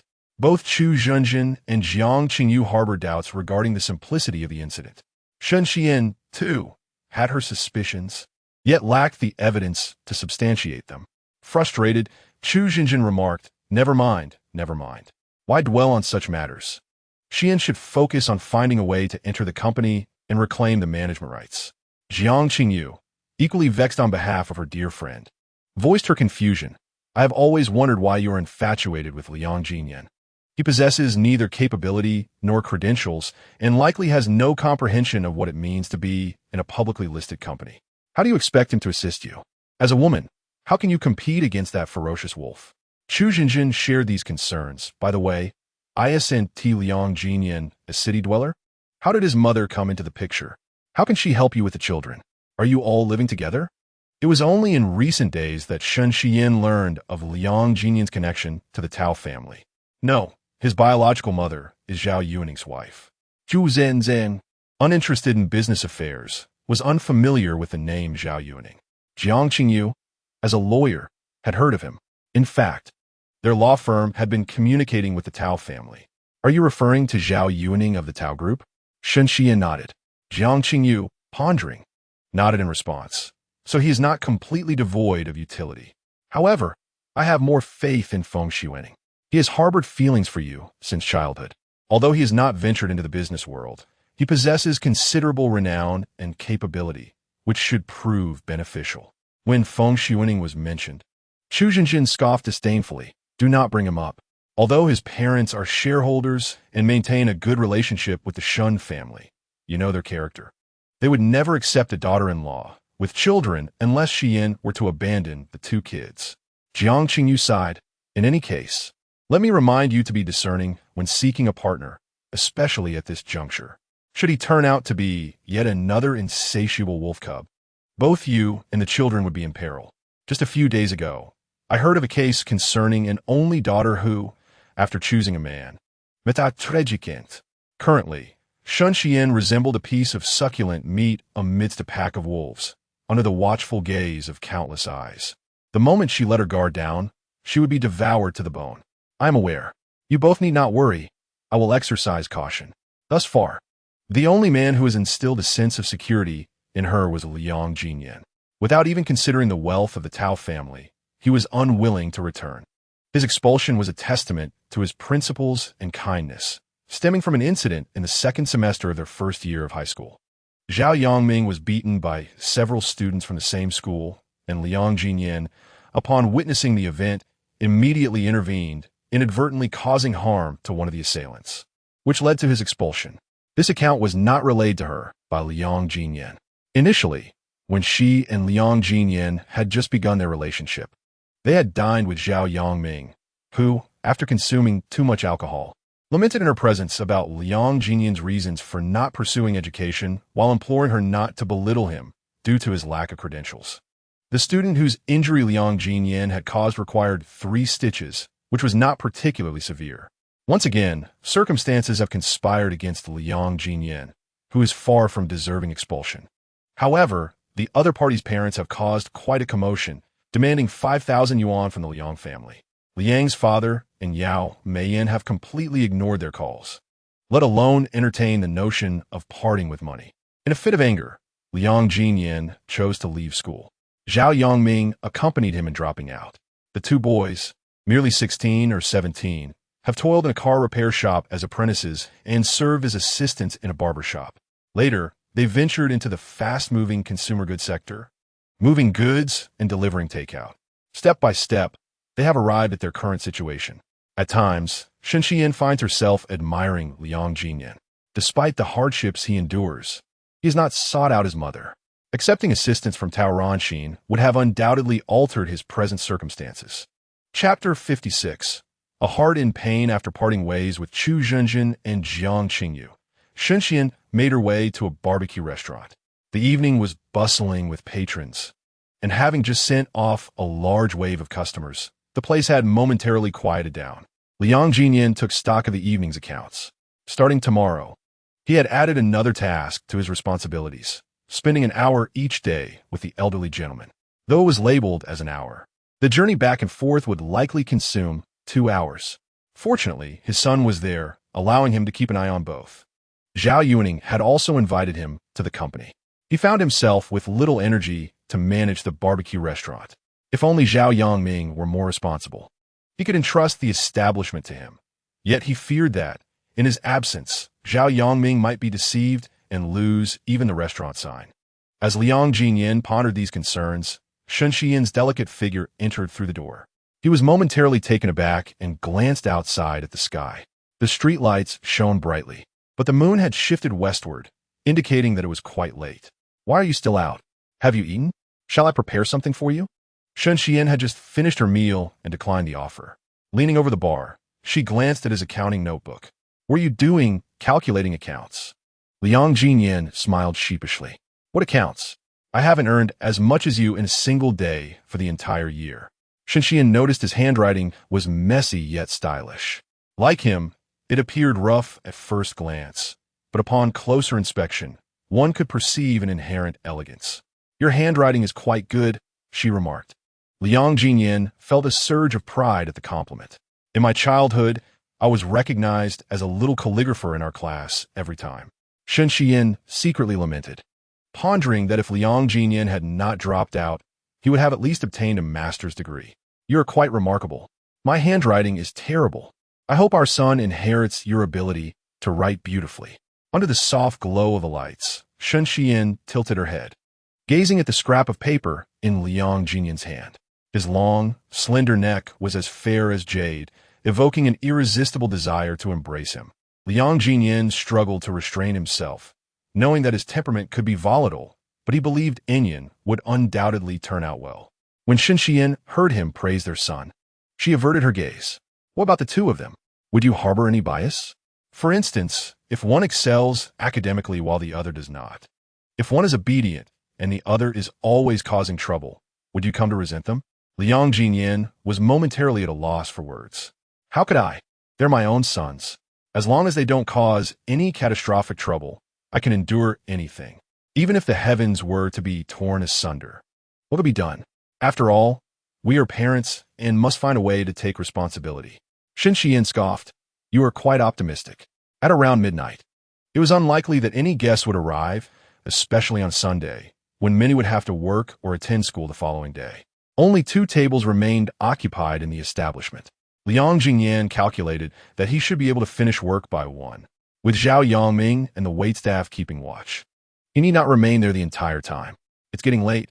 Allow me to escort you home, he offered. Shen Xian nodded in acknowledgement. Thank you. Liang Ziyan gathered the account books and, while walking outside, remarked, What is there to thank me for? No need for such formality. Noticing a large patch of ominous clouds looming overhead, he returned inside to retrieve an umbrella, grateful for his foresight. By the time they reached the entrance of the community, it began to rain. This rain was peculiar. It started as small droplets, but within a minute transformed into a torrential downpour. Liang Ziyan held the umbrella over Shen Xian, but the rain was so fierce that the umbrella collapsed almost immediately. He quickly shielded her head with his hands and pulled her into a nearby pavilion for cover. In that brief moment, both were drenched. Shen Xian shivered from the cold. What a strange turn of weather. How could it rain so heavily? Liang Ziyan wondered aloud. Indeed, the food stall likely didn't have time to pack up, but fortunately, the patrons have left, so the tables and chairs are safe from the deluge. Noticing that Shen Xian was lightly dressed, he contemplated removing his own shirt for her, yet he too wore only a short-sleeved shirt, which was already soaked through. It shouldn't last much longer. Let us hold on a little longer, he reassured himself. The rain intensified, with hailstones the size of soybeans crashing down, creating a cacophony that echoed ominously in the dark night. Shen Xian hugged her arms tightly, biting her lip, her gaze fixed on the pitch-black surroundings. Suddenly, a deafening clap of thunder rumbled above them, as she instinctively grasped Liang Ziyan's hand. In recent days, Liang Ziyan had come to understand the circumstances surrounding Shen Xian's home life.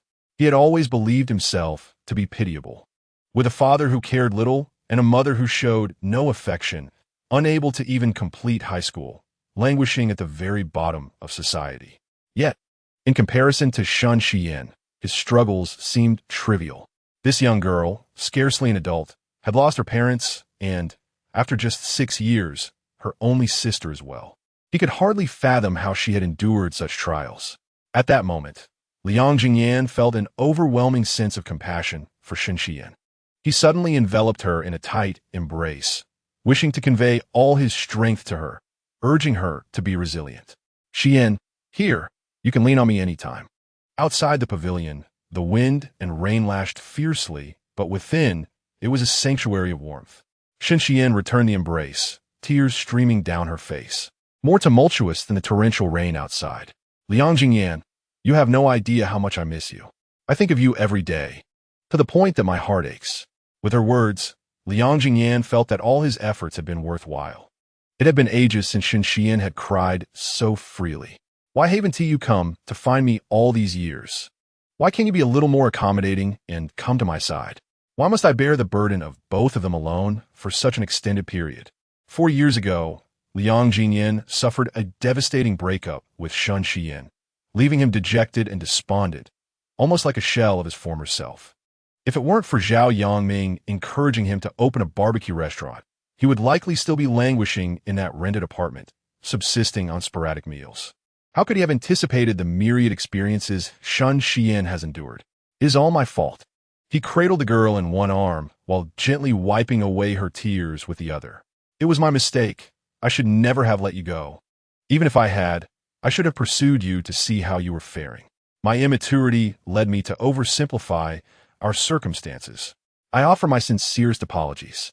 I will never again allow you to be alone. Regardless of the time, I will always be by your side. As the storm subsided, the two concluded their embrace. Liang Ziyan escorted Shun Xian home, both of them thoroughly drenched.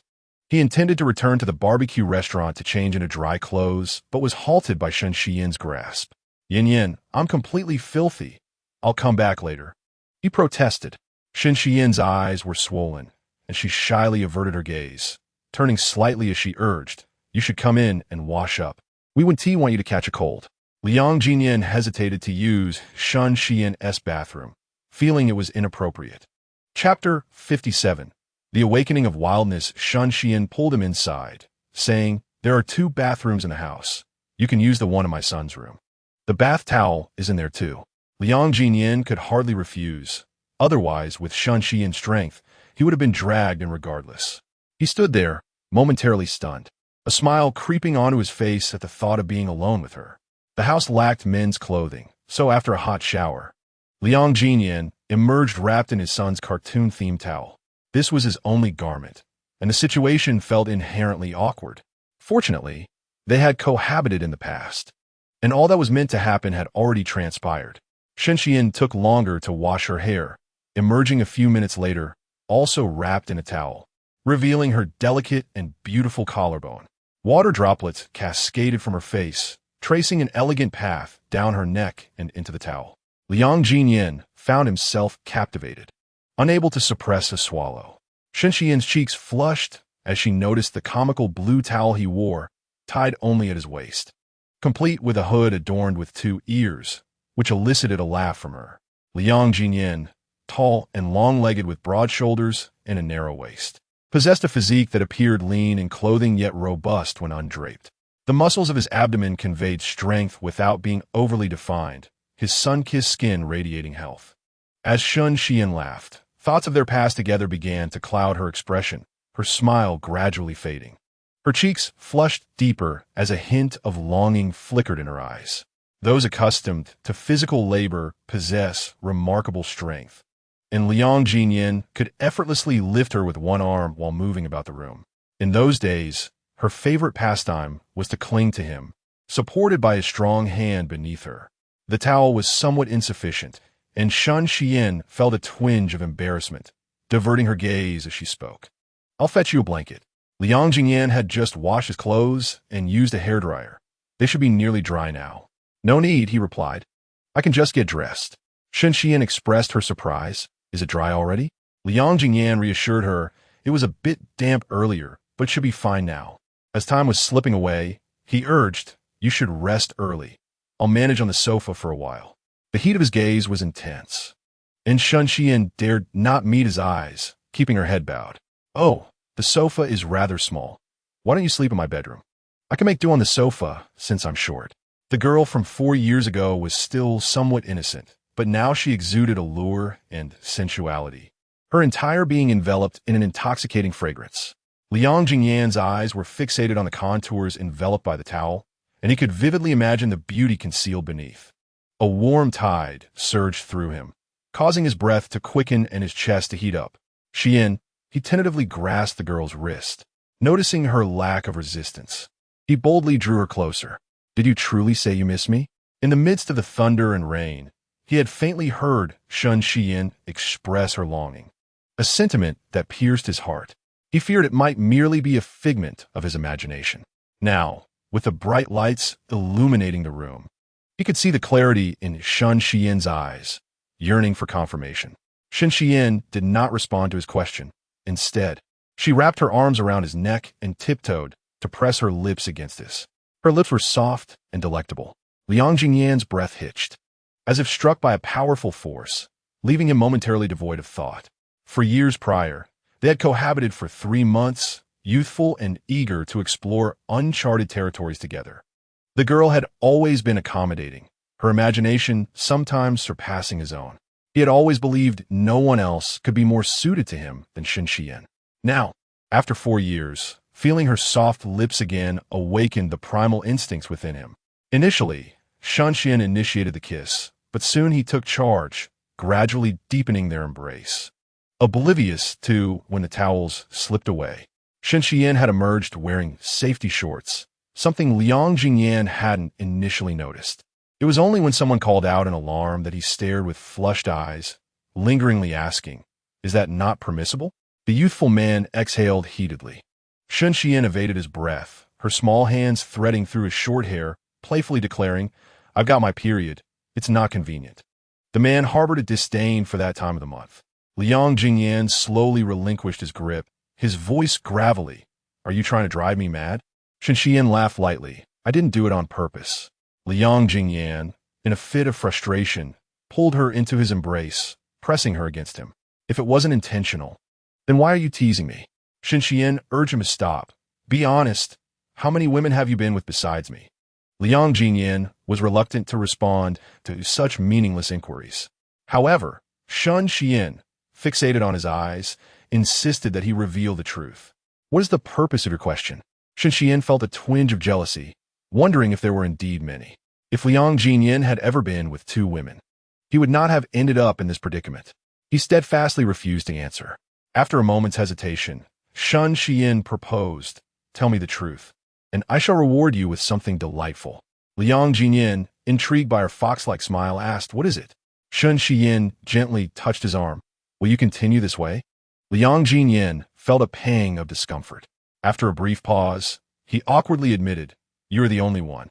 Shen Xian appeared satisfied and inquired, "So, you currently have no girlfriend, correct?" Liang Ziyan answered without hesitation, "Apart from you, I desire no one else." Shen Xian took his hand, "Then swear to me." Liang Ziyan found himself at her mercy. "Very well. I swear I have never been with another woman, nor do I have a girlfriend now. If I deceive you, may I suffer a lifetime of impotence and never touch a woman." Shen Xian responded on his behalf, and Liang Ziyan chuckled, "It isn't much better now." Shen Xian pressed a kiss to his lips, gradually moving to his throat. Liang Ziyan's breath hitched as he remained still, savoring the thrill the girl brought him. The heavy rain had cooled the sweltering weather considerably. Last night, amidst the thunderous claps, Tao ran hurried to her 2 grandsons, fearing they would awaken in fright and cry for their mother. Fortunately, the little ones were fast asleep, oblivious to the commotion. They awoke bright and early this morning. Shen and Jean was determined to complete the puzzle from the previous night, insisting on putting it together. Shen Enyan, longing to see Xiao Bai, slid out of bed and brought the puppy into the yard. Xiao Bai, having held it in all night, eagerly began to explore the territory. Shen Enyan poured a small bowl of dog food for it. Prompting Tao ran to praise him. "My dear grandson is so thoughtful, knowing how to care for Xiao Bai." Under the sun, the little boy beamed with pride. "Of course, I promised Grandma I would take good care of it." Chapter 58. Exhausted from last night, Liang Ziyan had spent the entire night without sleep. It was only with the break of dawn that he managed to steal a brief nap. The girl in his arms was utterly worn out, nestled closely against him, her fair face tinged with a soft blush, rhythmically breathing. Liang Ziyan stared at her, motionless, as if lost in a dream. Suddenly, he found himself with 2 sons, and the girl he adored more than anything had returned to his side. Fate, it seemed, had favored him, allowing his dreams to materialize. His grandfather had asked him to visit for an hour each day, which was just the right time. He would return in the afternoon, busy with matters concerning the barbecue shop, while also getting to see his sons. Yet, with the girl asleep in his embrace, he felt that even if the sky were to fall, he would not want to move. Liang Ziyan gently picked up his phone and sent a message to Tao Ran, inquiring if the children had been frightened last night. Tao Ran cheerfully replied, "They both slept like little pigs, completely unaware of the rain." Liang Ziyan felt reassured. "What were the 2 of them up to?" Tao Ran Xin, "I took them out for a little outing. It was your uncle's birthday, and I brought them over to pay a visit and, in passing, to familiarize them with our family." Liang Ziyan was concerned about the crowd and overlooked the 2 friends. "Mom, keep a close eye on them. They are quite fast on their feet, and in the blink of an eye, they could vanish." Tao Ranxin reassured him. "I brought along 2 aunties, so there's nothing to fear." Liang Jingyan put down his phone, pondered for a moment, then picked it up again. Is Grandpa home? I'll be heading back soon. Tao Ranqing replied, Yes, he's at home, waiting for you. Shen Xian woke up an hour later, and Liang Ziyan quietly watched her for that entire hour. The girl was delicate and soft, each frown and smile. Every gesture tugged at his heartstrings. How could there exist such a captivating girl in this world? You're awake. Shen Xian glanced at him and nuzzled against his chest like a kitten. The man felt a rush of warmth envelop him. Shen Xian was slightly apprehensive. She gingerly placed her hand into Liang Jingyan's large one. Her wrist ached from last night's exhaustion. Liang Jingyan suppressed a smile and gently massaged her wrist. I told you I would manage on my own, yet you insisted. Shen Xian playfully chided him, her head tilted in mock reproach. The girl, feeling shy, made Liang Jingyan hesitant to speak further. He leaned down and kissed her forehead. I'll be heading to the Tao family later. Do you have any plans? Shen Xian contemplated. I'll go with you. By the way, regarding the collaboration between the two companies, don't forget to remind Uncle Zhao. Qin Shiyang has already agreed to prepare for the shareholder meeting. We cannot afford any issues at this critical moment. Otherwise, my return to the company will be delayed again. Liang Jingyan understood. I know, rest assured. After the two got up and freshened up, they shared a light meal before heading to the Tao residence. Tao Ranqing had taken the two little friends out and had yet to return. Little Bai, not having seen Shen Enyan, was incessantly searching around. Upon spotting Liang Jingyan, he rubbed against his legs. Liang Jingyan, reminded of his son, gazed at Little Bai with a gentler demeanor. Mom mentioned that the first thing Enyan did upon waking this morning was to feed Little Bai. Although their son was only 3, Shen Xian had always known that he was not only innocent, but also quite responsible. She often wondered who he had inherited such maturity from. Despite his young age, he behaved with the poise of a little adult. Liang Jingyan proudly curved his lips. Of course, he takes after me. Shen Xian scoffed. Is there anyone who praises themselves like that? Old Master Tao had been waiting for Liang Jingyan for a while. He brewed a pot of tea and sat on the sofa, waiting for Liang Jingyan to enter and pour him a cup. Having started working as an apprentice in a car repair shop at the age of 16, Liang Jingyan had done every sort of task imaginable. Pouring tea was a simple matter. He lifted the kettle and filled the teacup before the old man, displeased with the tea's strength. He pinched some leaves from a nearby canister and added them in. With his fingers sticky from the tea leaves, he casually brushed them off. Grandpa, tea is served. Old Master Tao frowned at his roughness and shifted his gaze to the side. Shen Xian, standing nearby, couldn't help but smile at the old man's expression. Old Master Tao, dissatisfied, pointed at Liang Jingyan and asked, Girl, tell me, what is it that you like about him? Shen Xian half squatted beside the table, skillfully washing the tea, dividing it into cups, and serving it with grace and elegance. The old Master Tao clicked his tongue, seemingly unsure whether he was referring to the tea or the person. What a pity, such fine tea, yet lacking in flavor. He paused for a moment, smiling at Shen Xian. I am not speaking of you, so do not overthink it. Shen Xian answered the old man's earlier question with a calm demeanor. Jin Yin is warm-hearted and free-spirited, conducting himself with integrity and possessing a benevolent disposition, always eager to assist others. His virtues are numerous, as you will soon discover, Grandpa. Old Master Tao scoffed. Really? Shen Xian nodded affirmatively. Of course it is true. Some criticize him for not graduating high school. But that is because he intervened when a classmate was bullied and, in the process, accidentally harmed someone, with no one to help resolve the situation. What could a teenager do? Grandpa, do you believe he acted correctly at that moment? The old man had heard of this incident. It was far less shocking when recounted by Shen Xian. He glanced at Liang Jingyan and gestured with his chin towards the sofa. Have a seat. Liang Jingyan did not anticipate that the old man would be so demanding. It was merely tea. Why the fuss? All of this seemed like a game for the wealthy. He would rather be in the desert, going a day without a drop of water, to see if he still had the inclination to be concerned. However, Shen Xian was indeed a sight to behold while preparing tea. She was more elegant and beautiful than those trained etiquette ladies on television. Old Master Tao noticed Liang Jingyan's gaze continually drifting toward Shen Xian. He inquired, Child, tell me, what was it that attracted you to him back then? He cannot possibly carry a sign proclaiming that he dropped out of high school to assist his friends in a fight. Liang Ziyan's expression darkened at this remark. Yet, Shen Xian could not help but chuckle. Grandpa, how can you say that? At that time, I was studying at university, and he was promoting fast-moving consumer goods at the entrance of our school. We often crossed paths. As she spoke, a hint of shyness appeared. Grandpa, do you not think Ziyan resembles you? So handsome and charming. The old man relished this compliment, chuckling heartily. You clever girl. No wonder this foolish boy is utterly infatuated with you. He scrutinized Liang Ziyan and found himself agreeing with Shen Xian's words. There were indeed aspects of him that resembled his mother. Our Tao family possesses strong genes. Shen Xian continued. Have you not noticed that the two children also bear a resemblance to you? This pleased the old man even more. He cherished his two great-grandsons as if they were his very own eyes. Child, you have truly endured hardships these past years, raising them alone. Should you encounter any troubles, do not hesitate to speak to Grandpa. I will support you. Whether it is that foolish boy causing you distress or any issues at work. Do not be fooled by my age. I still hold some influence in the city.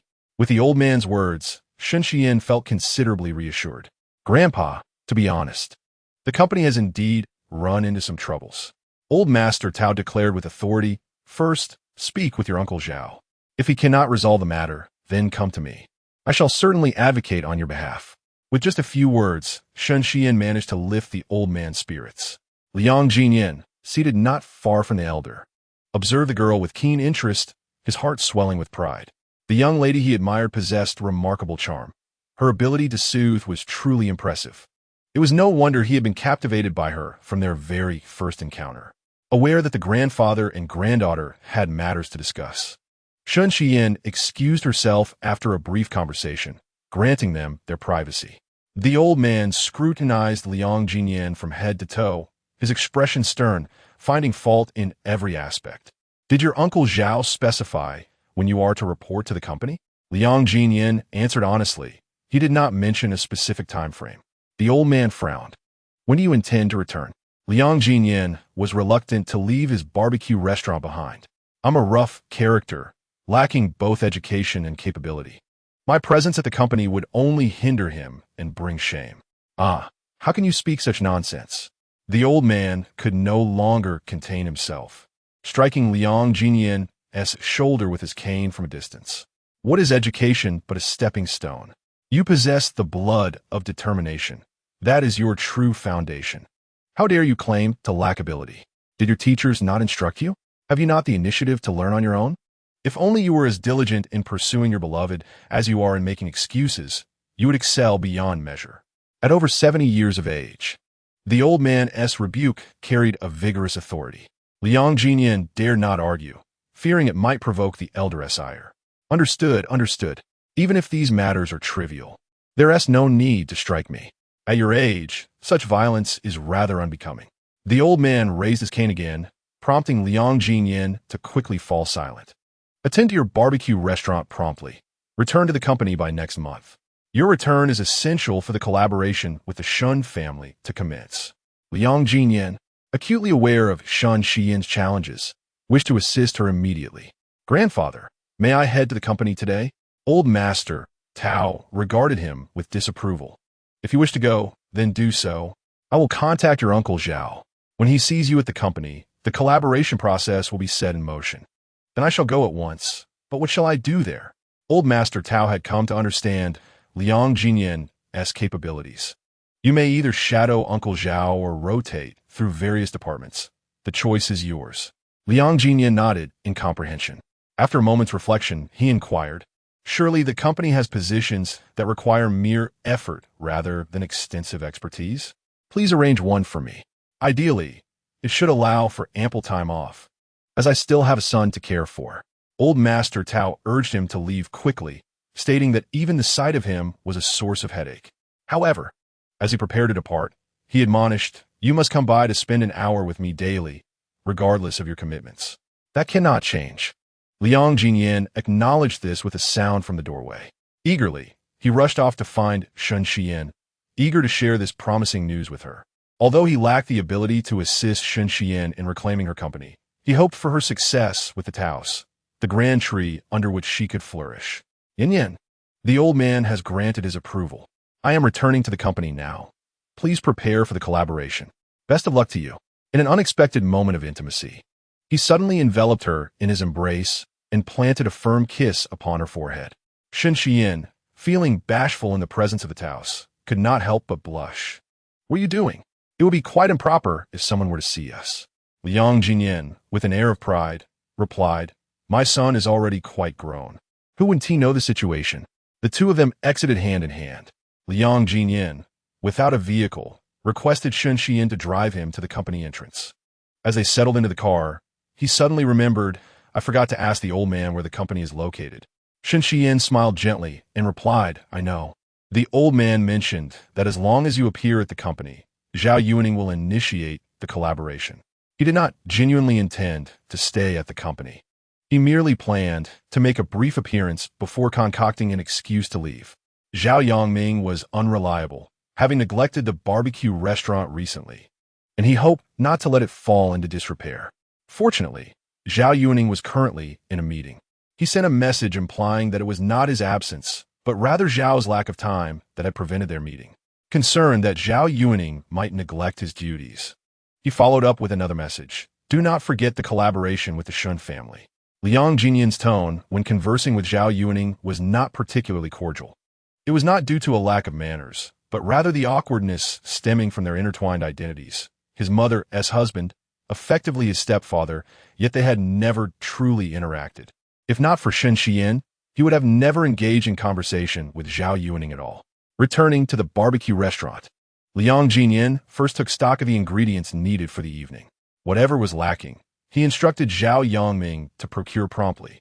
Once summer had passed, he intended to settle his debts with Qin Xiaocheng. After that, it would all be profit. He firmly believed that with his capabilities, even if he could not provide a lavish lifestyle for the two children, he could certainly raise them in good health. In the evening, Shen Xian came to find him, unaware that she was being followed. Shen Xian's recent association with the Taos posed a threat to Qin Shiliang's position, prompting him to investigate her, though results had yet to materialize. Today, by chance, he spotted Shen Xian on the street and decided to follow her. From a distance, he observed her engaged in a conversation with a man, their demeanor particularly intimate, which clenched his fists in frustration. Wei Yuda, beside Qin Shiliang, immediately recognized Liang Jinyan. Pointing at the two, he said, Cousin, I sent you a message a few days ago that you might have missed. Shen Xian has already gotten involved with Liang Jinyan. Liang Jinyan? Qin Shiliang found the name familiar, but could not immediately place it. Shen Xian was undeniably stunning. Wei Yuda considered himself to be of the same social standing as Liang Jinyan, yet he lacked even a partner. Why did Liang Jinyan get to date such a beautiful girl? After all, he was merely a barbecue vendor. Yes, he is from the city. We had a scuffle 4 years ago, and both ended up in the station. Upon hearing the city, Qin Shiliang finally recalled who this person was. He strode purposefully towards Shen Xian, pulling her to his side and demanding, Xian, why are you entangled with him again? What happiness can a person who has not even completed 9 years of compulsory education offer you? Shen Xian took offense at his words and forcefully withdrew her wrist. Brother-in-law, what are you doing? Qin Shiliang, with a darkened expression, lamented, why do you not learn from experience? He cannot support you with his delivery job. Now that he has opened a barbecue restaurant, do you think he can sustain you? Chapter 60. The struggle to maintain clarity. Shen Xian had her own reasoning. I do not need him to support me. You are well aware of how much profit our Shun family's company makes each year, and I possess over 50% of the shares. If he wishes, I can support him. This statement infuriated Qin Shiliang. What did you say? Liang Jinyan, who was engaged in a conversation with Shen Xian about their children, suddenly saw a man pulling Shen Xian away. He recognized this man as the one who had taken Shen Xian 4 years ago. Anger surged within him. He yanked Shen Xian back, while simultaneously gripping the man's collar. With a fist as hard as iron, he struck the man's jaw without affording him a moment to react. The force of his punch was formidable, and he did not hesitate to unleash it. Qin Shiliang, who had been abandoned by his parents and sent to an orphanage, was later adopted by the Shun family as a teenager. Since then, he had lived a life akin to that of a wealthy heir. accustomed to luxury and never having experienced a physical altercation. After enduring Liang Ziyan's punch, he felt as though half of his face was no longer his own.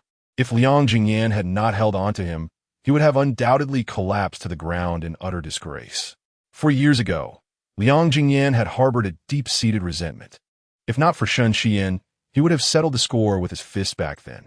Their encounter today was fraught with animosity. He disregarded the consequences and resolved to teach the man a lesson. You look down on me as a mere delivery man? You to stay in my barbecue restaurant? Who do you think you are? Do not presume that your polished appearance grants you the right to disparage others' lives and sever loving couples. Today, you shall learn the meaning of regret for being born into this world. Having vented his fury, Liang Ziyan prepared to strike again, but was suddenly intercepted by Wei Yuda and Zhao Yangming, who stood resolutely in front of Chen Shiliang and held onto Liang Ziyan's arm. Wei Yuda had long desired to associate with this cousin, but regrettably, he had never gained his approval. Today presented an opportunity for him to shine, even if it meant enduring a beating for his cousin. Zhao Yangming's thoughts were simpler. Liang Ziyan had previously been detained for fighting, and he could not allow that to happen again today. In a furious state, Liang Ziyan, tall and robust, found it difficult to be restrained by the weaker individuals. He could only call out to the stunned Shen Xian, standing nearby. "Sister-in-law, what are you doing? Why aren't you stopping Brother Liang?" Suddenly realizing the gravity of the situation, Shen Xian grasped Liang Ziyan's left hand. "Jingyan, stop fighting." At that moment, Chen Shiliang's pain subsided, and he found himself surrounded by those who seemed like frenzied dogs, clamoring in a chaotic uproar. You offer him a rope, and he could create a cacophony that shakes the heavens and earth. Yet, when you loosen that rope, he trembles in fear, wishing he could dig a hole to bury himself. At this moment, Chen Shiliang exhibits such a reaction. He shouts across to Liang Ziyan, "If you dare to touch me again, I will ensure you are trapped within, unable to escape for a lifetime." Have you ever heard of someone being sentenced to life imprisonment for merely throwing a couple of punches? Liang Ziyan had previously disregarded Shen Xian's feelings. After the altercation, he showed no concern for Chen Shiliang, but was instead worried about Shen Xian's anger. As her delicate hand grasped his, she did not express any reproach. Even a man of steel can possess tenderness. He could hardly maintain his clenched fist. Shen Xian secretly wished Liang Ziyan would strike Chen Shiliang a few more times. How could she possibly be angry? When her parents brought Chen Shiliang home, she had been unwilling from the very start. Who was unaware of their intentions? They simply disdained her and her sister for being girls, believing they could not manage the company and thus sought a cheap son to divide the inheritance. Ever since her parents passed away, her sister had managed the company. She did not think her sister was inadequate. Had it not been for her sister's unfortunate accident, the company would undoubtedly have thrived under her management. Alas, her sister's tragic car accident had allowed Chen Shiliang to seize a great advantage. Though she had never voiced her grievances, she had often harbored them in her heart. Now, with Chen Shiliang watching her, she felt trapped, unsure of when she could reclaim the company. She wished for a few more punches to be thrown. However, as fighting is illegal, she felt compelled to intervene. "Jinyan, let's not stoop to his level." The statement was pleasing to the ear, and Liang Ziyan cast a disdainful glance at Chen Shiliang. "You are unwelcome here. Make yourself scarce." Chen Shiliang, after being struck, certainly would not relent so easily. He simply wished to avoid making a spectacle in front of so many onlookers. He circumvented Liang Ziyan and addressed Shen Xian. "Xian, return with me. He is not a suitable match for you." Shen Xian had already received Zhao Yuaning's promise to expedite the signing of their cooperation agreement. At this moment, she had no desire to spare Chen Shiliang any regard. "You should hurry back to prepare for the shareholders' meeting. As for my romantic life, I will manage it myself." Chen Shiliang pointed at Liang Ziyan. His eyes filled with disdain. "Are you certain you want to be with this uncouth thug? Are you not afraid that one day his fists might be directed at you?" Shen Xian had faith in Liang Ziyan. "You are overthinking it. I know exactly who he is, but you remain an enigma to me." Chen Shiliang scoffed. "Is it because you have made contact with the Tao family that you feel you have grown wings?" Shen Xian replied, "This is what we agreed upon. Do not go back on your word." Chen Shiliang had no intention of breaking his promise, yet he would seek ways to obstruct the cooperation. Xian, the most unreliable thing in this world is a contract. Do not come to regret your choices. With that harsh remark delivered, he flicked his head towards Wei Yuda and turned away, grimacing as he attempted to rub his sore jaw, yet the pain was unbearable, and he could not bring himself to do so. Once in the car, he instructed Wei Yuda, come up with a way to bring that barbecue restaurant to its knees, so he can no longer operate. How dare a mere barbecue vendor challenge me? I refuse to believe that he can win Shun Xian's favor while running a failing business. Unless he wishes to rely on a woman for sustenance, how could a man incapable of achieving anything continue to captivate Shun Xian? Wei Yuda has finally garnered his cousin's attention. He hastily declared, "Cousin, rest assured, if you still see the barbecue shop open 3 days from now, I will gladly offer my head for you to kick like a ball." After Chen Shuyang departed, Shen Xian gently reassured Liang Ziyan, "Do not be upset. I cannot heed his words, for it is not worth it to jeopardize your health." The girl's tender words were heartwarming. Yet, Liang Ziyan felt aggrieved. After all, 4 years prior, she had left with him. This was not difficult to explain. My sister was in trouble at that time, and I had to return to care for her. Liang Ziyan furrowed his brow. Was it truly necessary to part ways with me in such a manner? Shen Xian found herself at a loss for words. She had been young and thought she could manage on her own, not wishing to burden him.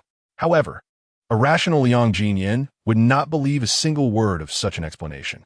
Yet, when faced with Shen Xian, he found it impossible to remain level-headed. Even if she coaxed him into sacrificing a kidney, he would likely consent without hesitation. It was all in the past. There was no need to dwell on it. Chapter 61. Have you done a paternity test? Shen Xian was preoccupied with thoughts of the 2 children and did not linger long at the barbecue shop. Before leaving, she cautioned Liang Ziyan with concern. Chen Shuyang harbors a dark disposition, one who repays grievances in kind. He is a thoroughly despicable person and will not easily let things go. Please be cautious. Liang Ziyan reassured her, "Do not worry. I know you care. As a young lady, you must be careful in all matters and contact me if anything arises." Shun and Jean and Shun Inyan, the 2 little ones, were out visiting with Tao Ranxin that day. Treated as esteemed guests, they were surrounded by delightful food and engaging activities, far more liberating than their time in kindergarten. Yet, Tao Ranxin still worried they might not fully enjoy themselves. Thus, in the afternoon, she took them to an amusement park. The old master had not been joking when he said he would build a playground for the children. The design was completed to his satisfaction, and construction had already commenced, though it would take some time. Tao Ranxin, being older, could not accompany the 2 children, so she instructed the accompanying nanny and driver to escort them into the amusement park. She remained outside, capturing photographs of her 2 treasures while admiring the freshly taken images. She shared them across every platform she could think of, her social circle, family group, and friends group, garnering countless expressions of envy. Of course, she did not forget Liang Ziyan and Shen Xian, for a child's growth cannot lack the attention of their parents. Liang Ziyan, upon seeing 2 little yellow ducks, found himself softening. Shen Xian's heart also fluttered with warmth. While Tao Ranxin was photographing her grandsons, she unexpectedly encountered an acquaintance, her cousin's 3rd daughter, affectionately referred to as third sister. "Xinzi, what are you doing here?" Tao Sanjia had just purchased a handbag, positioning it deliberately in front of her to capture attention. However, Tao Ranxin, with her gaze solely on her grandsons, hardly noticed the bag. "I brought in Jean and Inyan to play. Third sister, you seem rather free today." After she finished speaking, she waved her hand at Sister Tao San, urging her to come over and see her 2 precious grandsons, who, unperturbed by the towering slide, boldly climbed upwards. How astonishing it was that today's children possessed such courage, even more audacious than Jean Yin during his childhood. Sister Tao San's new bag failed to capture Tao Ran Xian's attention, leaving her somewhat disheartened as she settled beside Tao Ran Xian, following the direction of her gaze. The 2 little ones, clad in yellow attire, were playing with exuberance, which stirred feelings of envy within her. In the past, when Tao Ran Xian and Liang Ziyan's relationship was strained, she often took the opportunity to tease Tao Ran Xian about it. After all, the Tao family's business was entrusted to outsiders rather than their own kin. Moreover, despite having been divorced, Tao Ran Xian had managed to marry Zhao Yuning, receiving unwavering affection for many years. Each time Sister Tao San contemplated these matters, it filled her with a seething resentment. With her son now at an age where marriage was a topic of conversation, she had engaged matchmakers to propose unions with numerous daughters from affluent families. Though no arrangements had yet been finalized, with her son nearby, marriage was merely a matter of time. Little did she expect that Liang Ziyan would suddenly return. To make matters worse, she heard he was involved with a young lady from the Shen family, with whom he had fathered a pair of particularly adorable twin sons. This incited profound jealousy within Sister Tao San. She fixated on the two little yellow figures, her eyes nearly ablaze with ire. I don't see a resemblance to Jin Yin at all. Have you conducted a paternity test? What if Shun's daughter wishes to make Jin Yin a convenient father, seeking to appropriate the Tao family's assets? Such words were indeed harsh. Tao Ran Xian cast a glance at her, pointing to Shun Yin, who was nearest to her. How can you say that? Just look at Yin. He resembles Jin Yin in every way. Even his manner of walking is identical. Sister Tao San was reluctant to concede, yet the likeness between Shun Yin and Liang Ziyan was undeniable. She struggled to articulate any insincere remarks. However, upon seeing Shun Jin run over, she gasped, exclaiming, "Look at him! How does he resemble Jin Yin in any way?" Tao Ran Xian chuckled at first glance. Jin is unmistakably like his mother. From his brows to his nose, he embodies Xian's features.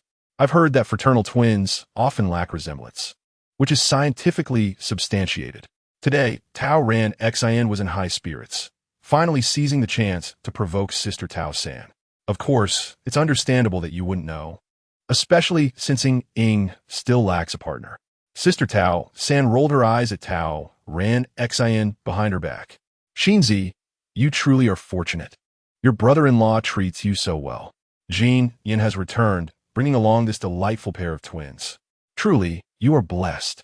She muttered her biting remarks before departing, glancing at her newly purchased bag in a mirror along the way, realizing that the once pleasing bag now appeared unappealing.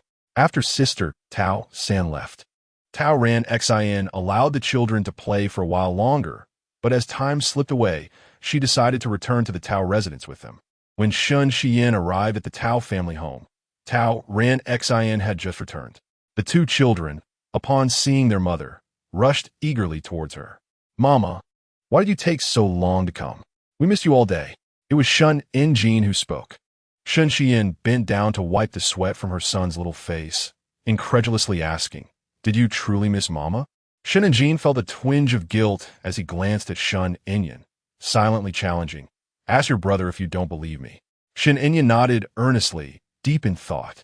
Tao Wanxin briefly outlined the day's itinerary to Shun Xiyan before retreating to change her attire. Under Shun Xiyan's guidance, the two little ones undertook a simple cleansing ritual. During this time, they recounted their experiences of the day in their own words and understanding. Tao Wanxin, possessing a straightforward disposition, mentioned Tao Sanshi while engaging in casual conversation with Shun Xiyan. "Xiyan, let me tell you, not all members of the Tao family are virtuous, particularly Jin Yan's aunt, who is always nitpicking and gossiping. Be cautious moving forward and advise Jin Yan to maintain his distance from her." Listening intently, Shun Xiyan replied, "Aunt, I will remember." Tao Wanxin continued, "She used to flaunt how filial her son is, and today she was matchmaking him with some girl. Isnt it just because Jin Yin isnt around that she is deliberately trying to stab me in the heart? Today, I made her take a good look at my two precious grandsons. You should have seen her face turn green with envy. She even suggested that Jin Yin undergo a paternity test, claiming Jin bears no resemblance to him. Huh, what does she know? Fraternal twins are bound to look different.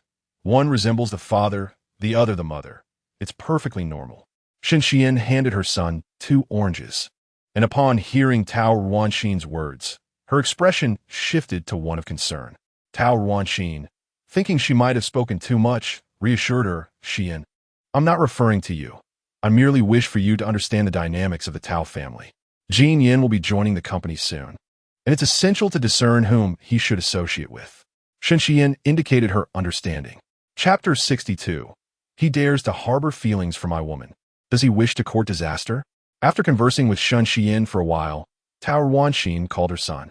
Liang Ziyan was eager to hear more about his son and Shen Xian, but due to the bustling barbecue restaurant requiring his attention, he kept the call open. Listening to Tao Ruanxin's gossip for over half an hour, she reiterated the sour remarks made by Tao Sanxi about Shen and Jin's lack of resemblance to Liang Ziyan. Shen Xian was not far from Tao Ruanxin, eavesdropping on the conversation. Although listening to someone else's phone call is quite impolite, her curiosity about Liang Ziyan's reactions was overwhelming. Unfortunately, she could not glean any insight from the other end of the line. Liang Ziyan had encountered Tao Sanxi a few times in his childhood. She was a sharp-tongued woman. After all these years without contact, he was surprised to find her demeanor had worsened. "Mom, it's best to keep a distance from such people. She is simply envious," he remarked proudly. Knowing full well how adorable his twins were, who would he envy them? After Shen Xian departed, Liang Ziyan, along with the staff, set up the outdoor stall. As evening approached, patrons began to arrive. The weather was delightful, and it was evident that the guests would not be lacking. Zhao Yang, seizing a moment, sliced half a watermelon to share with everyone. "Sister Zhang, brotherly, come over and cool off. I just bought this watermelon from the roadside. It's from sandy soil and exceptionally sweet." He paused for a moment, calling over the other servers, and personally delivered a piece to Annie. "Here, have a slice. Don't be shy." Liang Annie had been assisting at the barbecue restaurant for nearly 2 months now. Not only had she lent a helping hand to Liang Ziyan, but she had also earned some pocket money. This afternoon, with fewer classes, she arrived a bit earlier. Accepting the watermelon that Zhao Yangming brought over, she politely expressed her gratitude. Zhao Yangming chuckled. "With the relationship between me and your brother, you need not thank me. You should consider me family." Liang Annie felt a twinge of embarrassment at his words. Not having seen the twins today, she wondered aloud, are Jin and Enyan still living with the Tao family? Zhao Yangming nodded. "Isn't it quite normal for a grandmother to look after her grandchildren?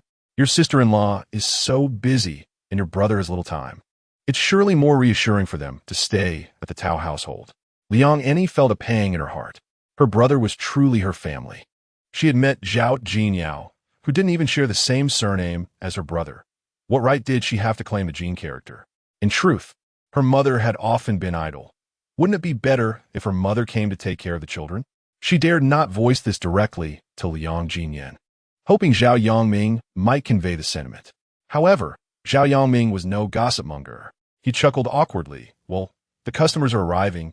I should attend to them." Liang Annie watched him slither away like a loach and snorted softly. Liang Ziyan was oblivious to these small interludes. While he could coexist peacefully with his sister Liang Annie, it did not mean he could accept Yao Meiyan. She had shattered his family, deprived him of a mother during his childhood, and chose to turn a blind eye after his misfortunes, refusing even to part with 5,000 yuan. What gave her the right to be regarded as kin? Liang Ziyan set the table, secured the sunshade, and turned on the light box. The light box was brilliantly illuminated and blazoned with old Liang barbecue, visible from afar. Everything was prepared, awaiting the arrival of patrons. To his surprise, the first table of customers that evening turned out to be Wei Yuda, accompanied by a few brothers. Liang Ziyan had just seen Wei Yuda standing alongside Chen Shuyang. Now, with so many in tow, it was evident that trouble was brewing. Liang Ziyan devised a plan, intending to proceed with courtesy before conflict. "Brother Wei, feel free to order whatever you like. I'll give you a discount." Wei Yuda snatched the menu and tossed it to his companions, glancing at Liang Ziyan with a raised chin. "Let me be frank, you've provoked someone you shouldn't have. Your business will not last." He continued, "If you know what's good for you, close up shop. If not, don't blame us for being rude." Liang Ziyan chuckled. "What is this? Are you threatening me in broad daylight?" Wei Yuda draped an arm around his shoulder, feigning concern as a good brother might, in light of our acquaintance. "I'd rather not resort to underhanded tactics. Just agree to close, and this matter will be settled." Liang Ziyan had only taken over this establishment for 2 months. It was the moment when profits were finally coming in. The stall could still operate for another 2 months. There was no way he would cease operations now. "Brother Wei, let me be forthright. I've painstakingly acquired this place. Not even the King of Heaven could persuade me to shut down." Please relay a message to Chun Shirliang. If he has the guts, let him come openly. Such underhanded tactics, 1T work on me. Wei Yuda patted his shoulder. You truly are a stubborn one. Here's a piece of honest advice. The girl from the Shun family is my cousin. Steer clear of her. As long as this condition is accepted, the barbecue restaurant can indeed continue its operations. No matter what conditions are proposed, Liang Ziyan can listen calmly. However, anything related to Shun Shiyin is non-negotiable. Wei Yuda, do you think I'm being too lenient? Shun Shiyin is my girlfriend, and we have a pair of twin sons. Chun Shirliang should restrain his sordid thoughts. If he dares to harbor any intentions towards my woman, he must be courting disaster. Seeing that he could not continue the conversation with Liang Ziyan, Wei Yuda took a step back and remarked, Then don't blame my brothers for being impolite. He stepped aside and made several phone calls. In less than 10 minutes, personnel from the fire department, industrial and commercial bureau, and urban management arrived in waves. Just moments ago, Zhao Yangming had advised Liang Ziyan not to worry. No matter how powerful Chen Shiliang was, he could not simply shut down their barbecue restaurant.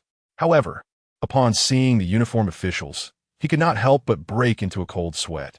Everyone knew that for such small establishments, fire safety was a major concern. Liang Ziyan, lacking experience, had never dealt with such matters since taking over. Moreover, he recalled clearly that Sun Zhongxiang had specifically mentioned before leaving, the fire department has already been settled. There should be no issues for 6 months. After 6 months, you can find a way to handle it again. Sun Zhongxiang also stated that the entire street was in a similar predicament. Upon arrival, the fire officials conducted an inspection, marking all the non-compliant areas. Then came the urban management officers. They prohibited setting up large stalls in front of the shop. Zhao Yangming, feeling indignant, was told by the leading officer, Today, someone reported you, and it's not just your establishment. From now on, no one on this street is allowed to set up tables outside. He pointed to the tables outside and ordered, Quickly remove these items, or we will assist you in taking them down. Zhao Yangming quickly responded, I'll remove them right away. As you can see, I'm quite busy. Once the results of their handling come out, I'll make the necessary adjustments. After speaking, he called over the servers to start taking down the large umbrellas and tables. The Industrial and Commercial Bureau, having received complaints, initially thought it was a minor issue, only to find it intertwined with urban management and fire safety concerns. Being from the same district, most were familiar with one another, exchanging smiles and knowing glances. Liang Ziyan was uncertain whether they would be permanently shut down. Regardless, the fire department issued a rectification notice on the spot. The restaurant was to be closed for 3 days for corrections. If non-compliance persisted after 3 days, further rectifications would be required. The Industrial and Commercial Bureau issued a fine. Although it was not substantial, merely 500 yuan, Liang Ziyan felt frustrated as Wei Yuda and several of his companions stood by, clearly relishing the spectacle. It was evident that today's debacle had been orchestrated by them. After the penalties were imposed, the officials quickly departed. Liang Ziyan detained one of the more amicable officers in uniform and implored, Can you please be honest with me? Can my restaurant still operate? The officer's eyes reflected sympathy as he replied, If you rectify the issues inside, you should certainly be able to reopen. The policy regarding the tables outside is not directed solely at your establishment. It applies to the entire street. Moreover, with the upcoming city beautification efforts, these outdoor stalls won't be able to operate for long. Liang Ziyan understood that these officials were merely following orders and had no intention of making things difficult for them. Once they left, he instructed his staff to swiftly tidy up the premises, which included nearly 20 tables both inside and outside. Liang Ziyan had prepared over 30 tables of ingredients. The meat could still be frozen in the freezer, but the vegetables would spoil if not consumed today. Moreover, frozen lamb would lose its freshness. Even if it could be eaten, the flavor would be significantly diminished. Zhao Yangming spat fiercely onto the street, lamenting how difficult life was for the common people. Suddenly, they were ordered to cease operations without any notice, leaving them in a quandary. Wei Yuda and a few brothers stood nearby, intently watching the scene unfold at the barbecue shop. This was the first time Liang Ziyan had encountered such a situation, and in his moment of desperation, he found himself at a loss for a solution. However, one thing was clear to him. He could not allow the petty to gain the upper hand. It's just a barbecue shop. How significant can it be? If they can report us, then surely we can find a way to reopen. Let us keep our spirits up. As he spoke, he began to clear the tables around him. After working for so long, he felt the fatigue setting in and wished for a break. Today, everyone should rest well. Your wages will be paid, as usual. For those who want lamb skewers, I will personally prepare them for you. He refused to let them halt operations. Surely they would still be allowed to eat. Zhao Yongming quickly grasped Liang Ziyan's intentions and laughed heartily, saying, I've been wanting a break. Let us consider today a day of rest. Liang Annie, inexperienced and anxious, hurriedly began to pack things up. Upon seeing Zhao Yongming enter the room, she nearly burst into tears. Zhao Go, what are we going to do now? Is it really possible that the shop will not open? Zhao Yongming could not bear to see the young girl in distress and reassured her, it's all right. There will definitely be a solution. If the whole street cannot operate, it's not just our problem. I'll ask around to see what everyone thinks, and we'll approach the city management together. As for any adjustments, that's easy enough. Don't worry too much. Since we have some time today, you should head back to school early. Liang Annie nodded. Let me just settle the accounts and I'll leave. Seeing that Liang Annie was no longer so frightened, Zhao Yongming took out his phone to call Qin Xiaocheng. Just as the call was about to connect, a commotion erupted outside. He hurried out to investigate. What is going on? What happened? Zhao Yongming initially thought Liang Ziyan had gotten into a scuffle, but upon stepping outside, he found Liang Ziyan standing at the entrance, arms crossed, merely observing the spectacle. Liang Ziyan gestured with his chin towards Wei Yuda and the others, who were drenched in foul-smelling slop, appearing far more disheveled than drowned rats. Zhao Jinyao and a few classmates stood not far off, glaring at Wei Yuda and his companions. You've messed with the wrong people. Either get out of the city or bow down and behave. Wei Yuda hadn't anticipated that a group of high school students would come rushing out and drench them with waste. The pungent, sour odor enveloped him. A mix of leftover chicken bones, pickled vegetables, carrots, lamb soup, and other unsightly remnants clung to him. Furious, Wei Yuda wished he could exact revenge on the students before him. Zhao Jinyao, holding a phone with the camera activated, pointed it at them. I warn you, I'm still a student. If you dare to lay a finger on me, I'll have you trending tonight. Wei Yuda was uncertain about Zhao Jinyao's identity, but he noticed Liang Ziyan standing nearby with folded arms, exuding an air that suggested anyone daring to act would leave crawling. Regardless of who strikes first, a brawl is inevitable. He shall certainly face detention. After all, he has successfully reported the barbecue establishment today, achieving a significant victory. One ought not to quibble with children. Old Liang, today's affair is far from over. You certainly cannot continue operating this establishment. If you plead with me sincerely, perhaps I could assist you in covering the rent. Liang Ziyan chuckled. There is no need for your concern. It is merely a barbecue shop, and I am capable of sustaining it. You should return and cleanse yourself. The odor is quite unbearable. Liang Ziyan waved his hand in front of his nose, stepping back a couple of paces in distaste. Wei Yuda himself felt close to suffocation. He cast a reluctant glance at Zhao Jinyao, observing her approach Liang Ziyan, which caused him to frown. What might their relationship be? Surely, that scoundrel Liang Ziyan would not even spare a child. I'm leaving, he said, yet he discreetly took a photo of the two with his phone. Zhao Jinyao huffed at him. Hurry up and leave, or I shall break your legs. After Wei Yuda and the others departed, Liang Ziyan called Qin Xiaocheng. Lacking connections in the city, Qin Xiaocheng reached out to several friends to explain the situation, and everyone deemed it rather troublesome. Ultimately, he got in touch with Chu Xinjin. Chu Xinjin regarded the barbecue shop with disdain, dismissing it entirely. If it doesn't open, it doesn't open. Whether the Shun family S company can afford you or the Tao family S company can afford you is irrelevant. Qin Xiaocheng chuckled. Choosing not to operate is one thing. Being coerced into an action is quite another. Chu Xinjin pondered this and realized it was indeed the case. Wait a moment. I will inquire further. Liang Ziyan's operation on the street was indeed unjustifiable. Connections could be found, but in this era of public opinion, no one would risk opening that door, especially after being reported. Chu Xinjin was informed that a proper negotiation with the opposing party was necessary to have them withdraw their complaint before proceeding further. As for the barbecue shop, once the fire safety issues were resolved, it could resume operations at any time. Upon hearing this, Qin Xiaoqing became infuriated. What nonsense about proper negotiation? If this matter could be negotiated, the shop would not have been shut down in the first place. Liang Ziyan was well aware of Chun Shiliang's intent to ruin him. This issue would certainly be difficult to resolve. Unfortunately, such a promising barbecue shop could earn him 300,000 to 400,000 in a single summer. And now that money was slipping away. He moved a chair, seated himself at the entrance, and gazed at the setting sun. In deference to his mother's wishes, he contemplated returning to the Tao family. Presently, it seemed this was the only path left. Alternatively, he could seize this opportunity to return to the Tao family and await the inheritance of their vast fortune. The thought made Liang Ziyan chuckle. If he were to voice this, others would surely think him pretentious. Yet, the barbecue shop was his first venture. How could he possibly surrender it? After deliberating for a while, Liang Ziyan resolved to find a way to reopen the barbecue shop. The street stall could wait a couple of days. The tables inside must not remain vacant.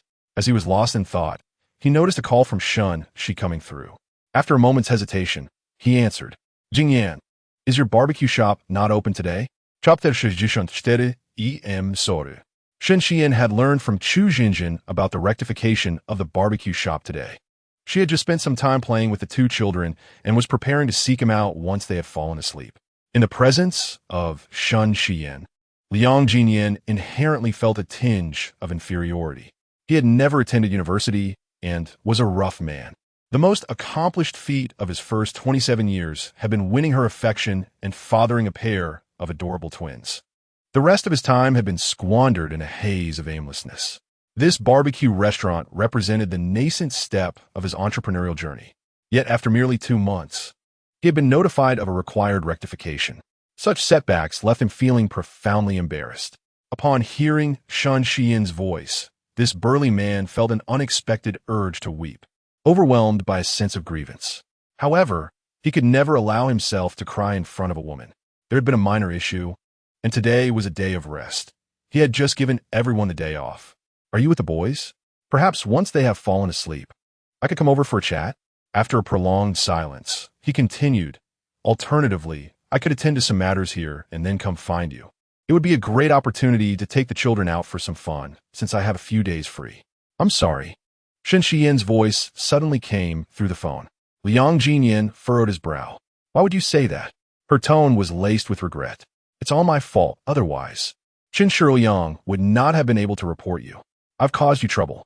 Liang Ziyan chuckled at her words. "This is not your fault. Do not take the blame upon yourself. I have my ways." Feeling somewhat reassured by his declaration, Shen Xian asked, "Really? Should I leverage some connections?" Liang Ziyan urged her not to concern herself with it. The connections she could utilize were likely tied to her parents' generation, and applying them to his humble barbecue establishment would be a waste. Feeling guilty, Shen Xian suggested, "Why not come work at the Shun family company? I can arrange whatever you desire."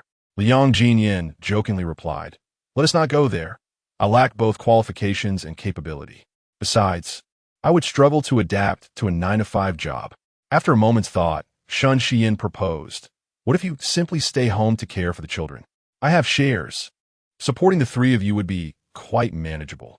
Liang Ziyan, who had been feeling down, found his spirits lifting. "You want me to be a kept man? Relying on a woman for sustenance is something I could never accept, no matter my circumstances." Shen Xian clicked her tongue. "What does it matter?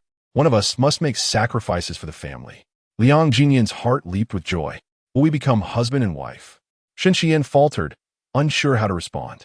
If Liang Ziyan were willing to embrace the children and treat them equally, she would consider marrying him. Yet, he had never expressed any desire for marriage, likely due to the brevity of their time together. "The children are calling for me. I must go check on them." After hanging up, Liang Ziyan stared at his phone, pressing his lips together. He clenched his fists tightly, rallying himself. It was merely a matter of rectification for 3 days. Such trivialities would not defeat him. Zhao Jinyao wished to return home with Liang Ziyan, but he declined her offer. Noticing Liang Annie sitting at the bar, she asked her classmates to wait a moment and entered the room alone.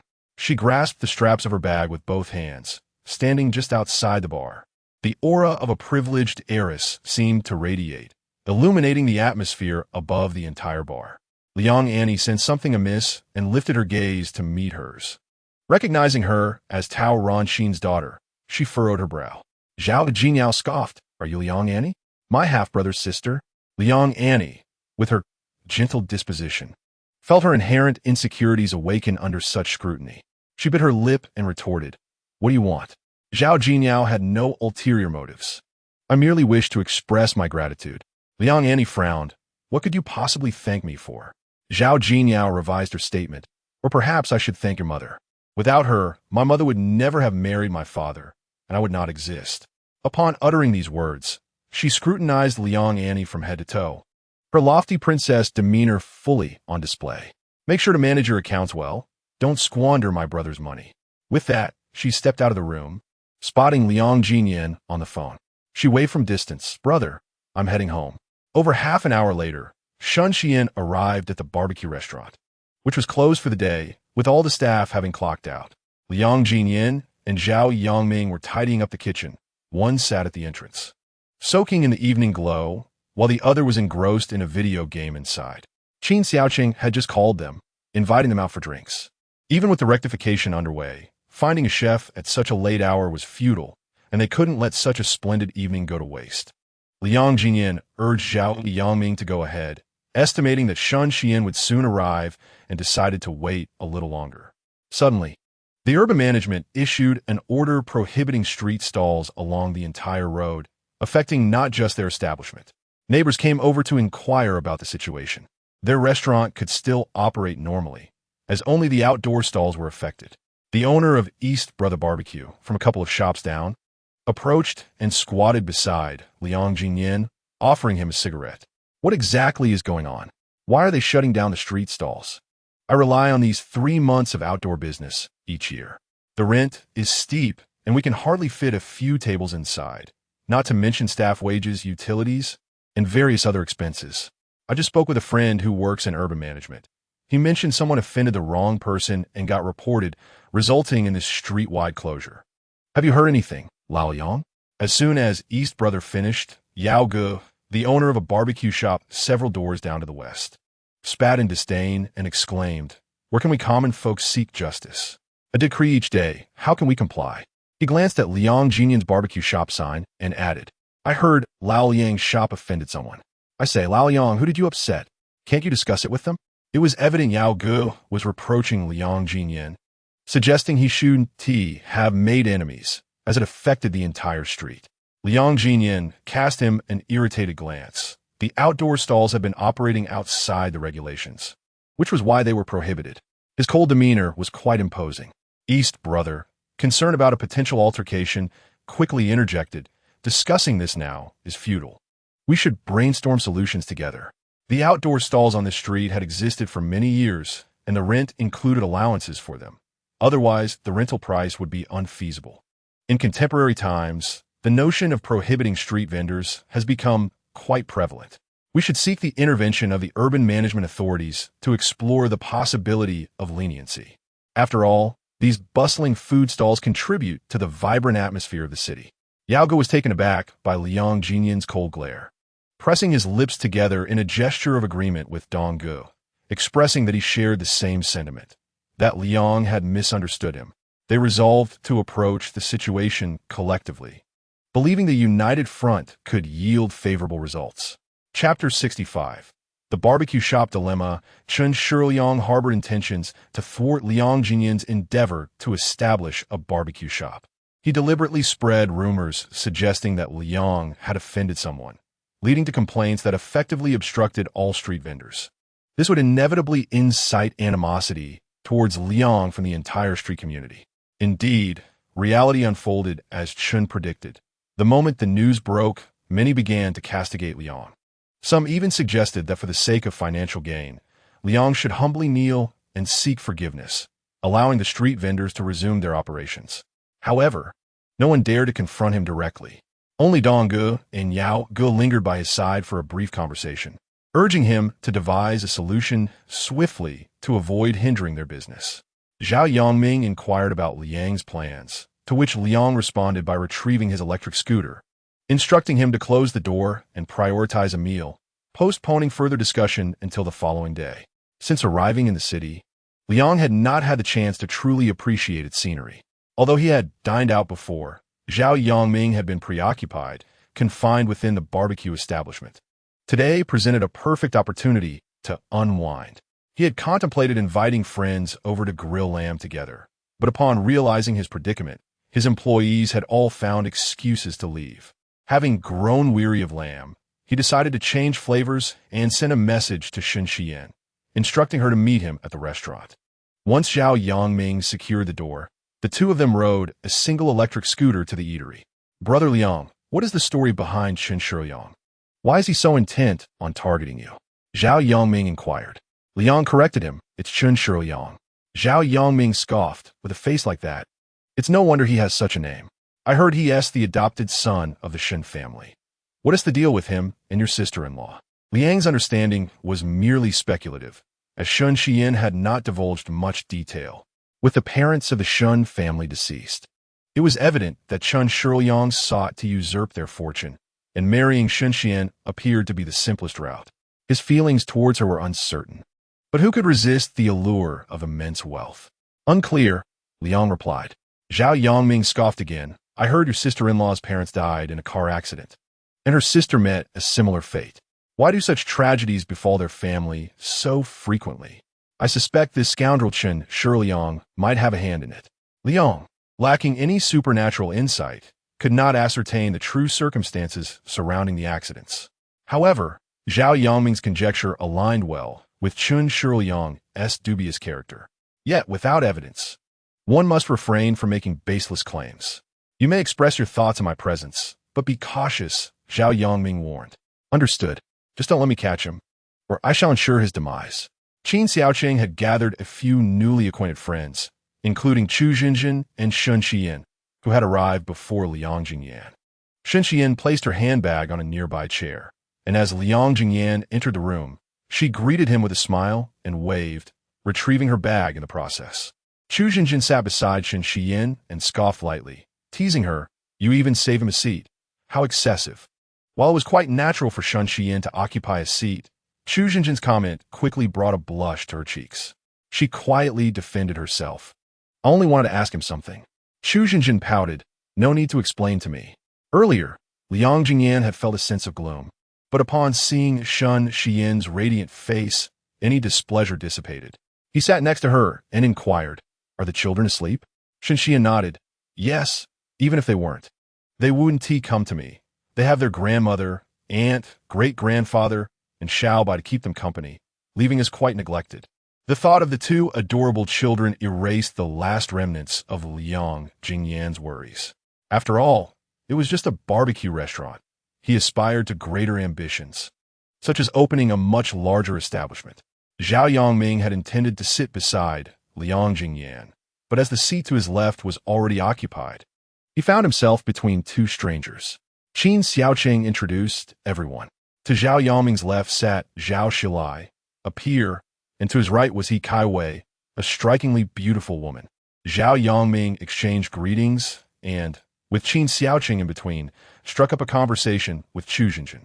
He Kaiwei, aware of Qin Xiaoqing's status, naturally assumed that his friends were similarly affluent. She lifted her cup and initiated a chat with Zhao Yongming. I'm not sure what Mr. Zhao does. I've never heard of you before. Zhao Yongming, his eyes sparkling at the sight of beauty, replied, I recently moved to the city and opened a barbecue restaurant with some friends. He Kaiwei initially thought it must be a large barbecue establishment and complimented. Where is it located? We should visit sometime. Zhao Yongming candidly replied, in the university town, but you might want to wait a few days. We had some issues recently in the restaurant isn't operating. He Kaiwei recalled hearing from Qin Xiaoqing that a friend's restaurant had been checked by the fire department. She listened intently. It was merely a small establishment with just a few tables. Is it on a street in the university town? Zhao Yongming nodded yes. That's the one. Having been to the university town, He Kaiwei was aware of the struggles small shops faced, often earning little over the year. Yet, she remained undeterred. Surely, Mr. Zhao must have other ventures? Zhao Yongming, oblivious to her disdainful gaze, replied, "No, this is it. It's a venture we borrowed money to start with Liang Ziyan. Unfortunately, we were shut down today, and it's uncertain whether we can reopen tomorrow." He Kaiwei scrutinized Zhao Yongming from head to toe. Dressed casually, she initially assumed his attire belonged to an unfamiliar brand, only to realize it was merely street market fare. Her gaze shifted disdainfully to Liang Ziyan across the table, prompting her to subtly shift her chair, as if the scent of lamb from their clothing was overwhelming. "I wonder, Lu Xiaowei, what's the matter? You said you would take me out to see the world, yet here I am with two mere barbecue shop owners." She pinched her nose and shifted closer to Lu Xiaowei, her face cold as she confronted him. Lu Xiaowei urged her to lower her voice, saying, "My dear lady, a true hero does not inquire about origins. Besides, we are all brothers here. What's wrong with running a barbecue restaurant? Do not offend people." However, He Kaiwei was unafraid of offending anyone. Suddenly, she raised her voice. "What nonsense about brotherhood? Busy from dawn till dusk, and probably can't even afford a bag. You want me to share a table with such a person?" Zhao Yongming felt utterly embarrassed. His face flushed as he argued. "What's wrong with running a barbecue restaurant? Are you eating your family's rice? What's it to you?" He Kaiwei's loud voice could not escape Liang Ziyan's notice. He was not one to tolerate nonsense. Already irritated, he had come out for a meal only to encounter this troublesome woman. Without caring who had brought her, he narrowed his eyes at her and simply commanded, "Leave." He Kaiwei found his audacity laughable. How dare a man who could only afford to wear cheap market goods and run a small barbecue joint ask her to leave? On what grounds? She thought to herself that she would rather he left. Chapter 66. The grandson of old Master Tao, He Kaiwei, felt humiliated, glaring at Lu Xiaowei in anger. With an air of superiority, she scolded, "What are you doing? Just sitting there? They are bullying us right in front of you. And you don't even say a word. I don't understand how, in this day and age, one can casually invite barbecue chefs to a meal and call it friendship." Lu Xiaowei, although unaware of the true identities of Liang Ziyan and Zhao Yongming, had heard from Qin Xiaocheng that the two had been specially arranged for entertainment tonight. The Lu family had once been a prominent household, but his father was not adept in business, leaving them with nothing but a hollow facade in recent years. Lu Xiaowei himself was even less capable, merely indulging in pleasures and having fallen out of favor with his former acquaintances. Recently, he had been hanging around Qin Xiaocheng. Hearing He Kaiwei's comments, he quickly gestured for her to be quiet, to say a little less. "Brother Liang, don't take it to heart." Zhao Weiwei isn't adept with words. She is just a straightforward girl without much guile. This situation is entirely my fault. I apologize on her behalf. Lu Xiaowei raised his glass and downed it in one go, brimming with sincerity. Yet, He Kaiwei was unwilling to relent. She raised her voice even further. "Lu Xiaowei, why are you being such a coward? I'll make it clear. There's no way I'm dining at the same table as them. Either they leave, or I do." Liang Ziyan couldn't be bothered with her and turned to Qin Xiaocheng, saying, "I thought we were out for a bit of relaxation. Little did I know my brothers were hosting a banquet of humiliation here. Is it that your brother's shop is on the brink of closing, and you can't hold your composure? Are you regretting lending me money?" Zhao Yongming, feeling the heat of the moment, retorted, "Old Qin, you really have a knack for this. As if Brother Liang and I weren't already feeling enough pressure, you had to throw this into the mix." Qin Xiaocheng could barely withstand such provocation. Slamming his hand on the table, he shouted at Lu Xiaowei, "Get out! Out! Don't let me see you again." Lu Xiaowei trembled in fear, while He Kaiwei seethed with rage. "Qin Ge, how can you speak like that? Lu Xiaowei is your brother. How can you be so disrespectful?"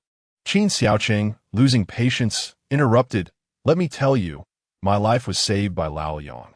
You disdain him just because he is a barbecue chef? How dare you?" He shouted, "Get out. Leave now without making me have you thrown out." He was taken aback, not realizing there was such a backstory. Lu Xiaowei, fearing Qin Xiaocheng's wrath, hurriedly took He Kai's hand and led her out. Before departing, he apologetically addressed everyone. "I'm truly sorry for today. Please don't take it to heart. Brother Liang, Brother Zhao, I'll make it up to you another day. Let us not hold this against each other." As the two left in shame, Liang Ziyan picked up the water jug intending to soothe his throat.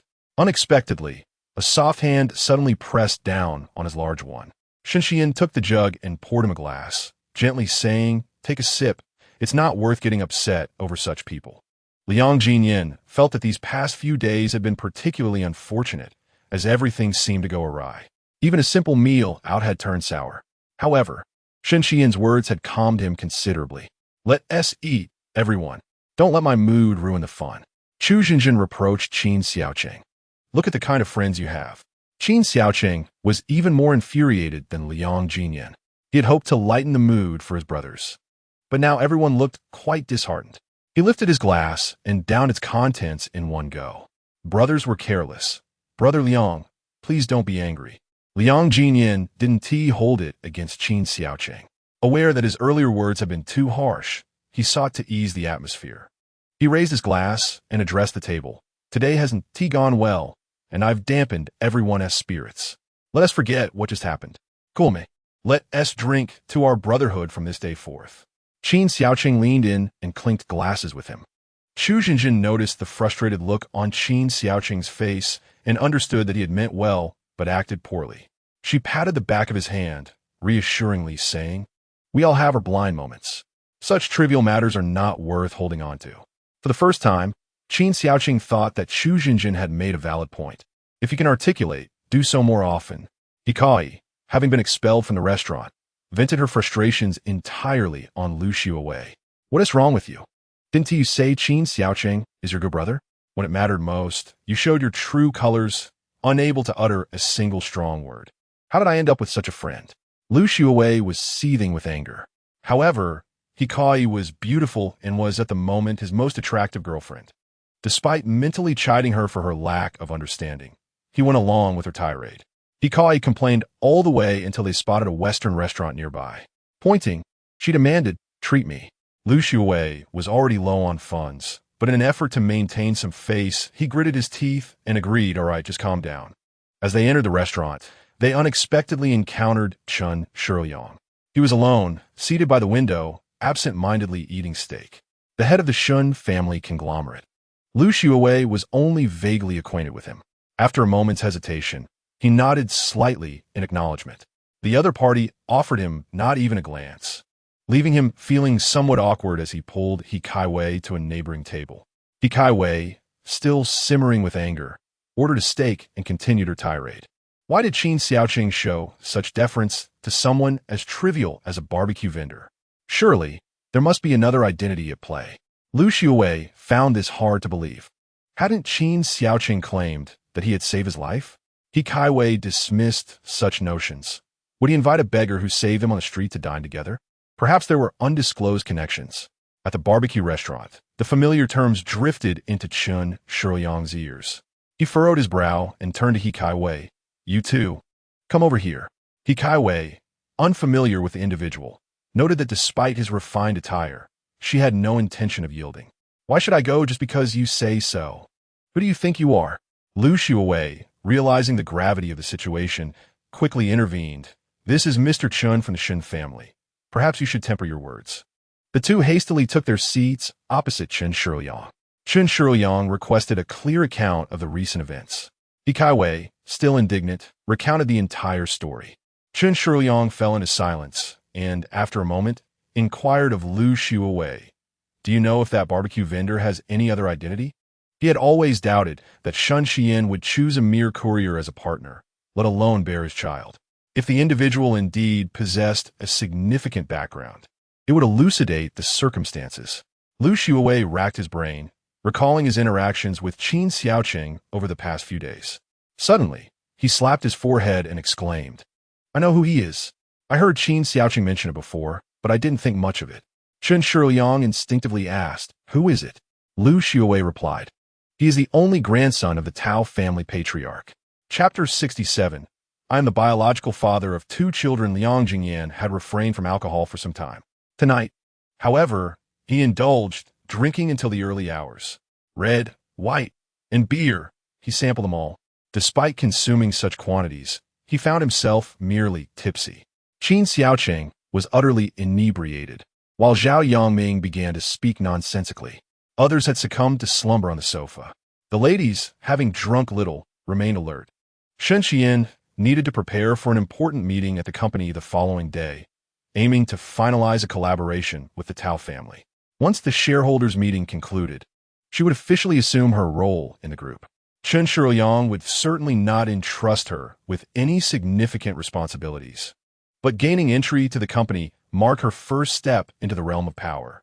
She was confident in her ability to reclaim control of the company. Liang Ziyan first escorted Zhao Yangming home before returning to Anyang community with Shen Xian. Qin Xiaoqing was taken home by Chu Jinjin, who had never encountered someone so heavily intoxicated and nearly wished to abandon him on the street. She was astonished at his size. Having consumed so little, he was as incapacitated as a swine. Unable to support him, she called for the driver, and together they managed to place him in the vehicle, returning him to his newly purchased residence. Chu Jinjin guided him into the bedroom and turned to leave, only to have her wrist grasped by the drunken man. She frowned and struggled to free herself from his grip, but his strength was overwhelming, and for a moment, she could not break free. Chu Jinjin hesitated for a moment, allowing the driver to leave first. She would wait for the inebriated man to regain his senses before proceeding. Under the influence of alcohol, Liang Ziyan embraced Shen Xian downstairs, clinging to her with an almost sticky insistence. "Xian, do you find my scent of alcohol off-putting?" Shen Xian tilted her head, feeling the warmth of his breath brushing against her neck, sending a tingling sensation coursing through her. "Have you had too much to drink?" In the dim light of the night, Liang Ziyan gazed down at the stunningly beautiful girl before him, his large hand resting on her shoulder, feeling the delicate texture of her skin through the fabric. His throat grew increasingly parched, and a feverish warmth enveloped him.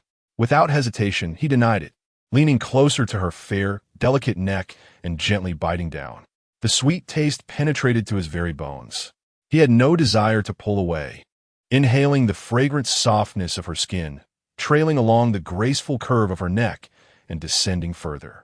With the slightest vestige of rationality remaining, he murmured, "Perhaps just a little. The alcohol does not intoxicate, but the voluptuous beauty before me certainly does." Shen Xian evaded his warm lips, ascending the stairs to take a shower first. Liang Ziyan scoffed, "You're trying to play me." Shen Xian chuckled, "How could I be playing you?" Liang Ziyan retorted, "Your relatives have yet to leave. Even after a shower, what can we do?" Shen Xian felt her cheeks flush with embarrassment, as if her heart had been seared.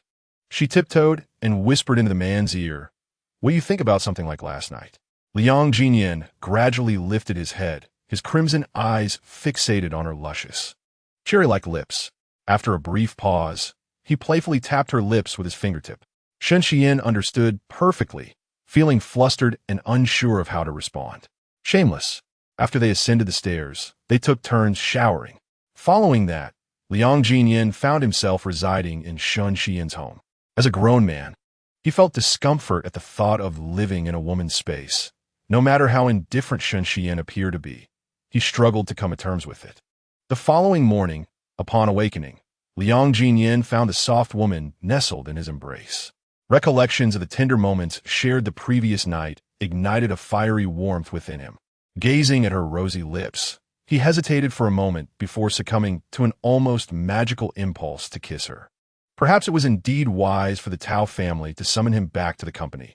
He needed a platform to showcase his abilities. Relying solely on the barbecue restaurant in the university town merely sufficed for subsistence, rendering it impossible to provide a prosperous life for his 2 children and the woman he cherished. Liang Ziyan mentally calculated his options.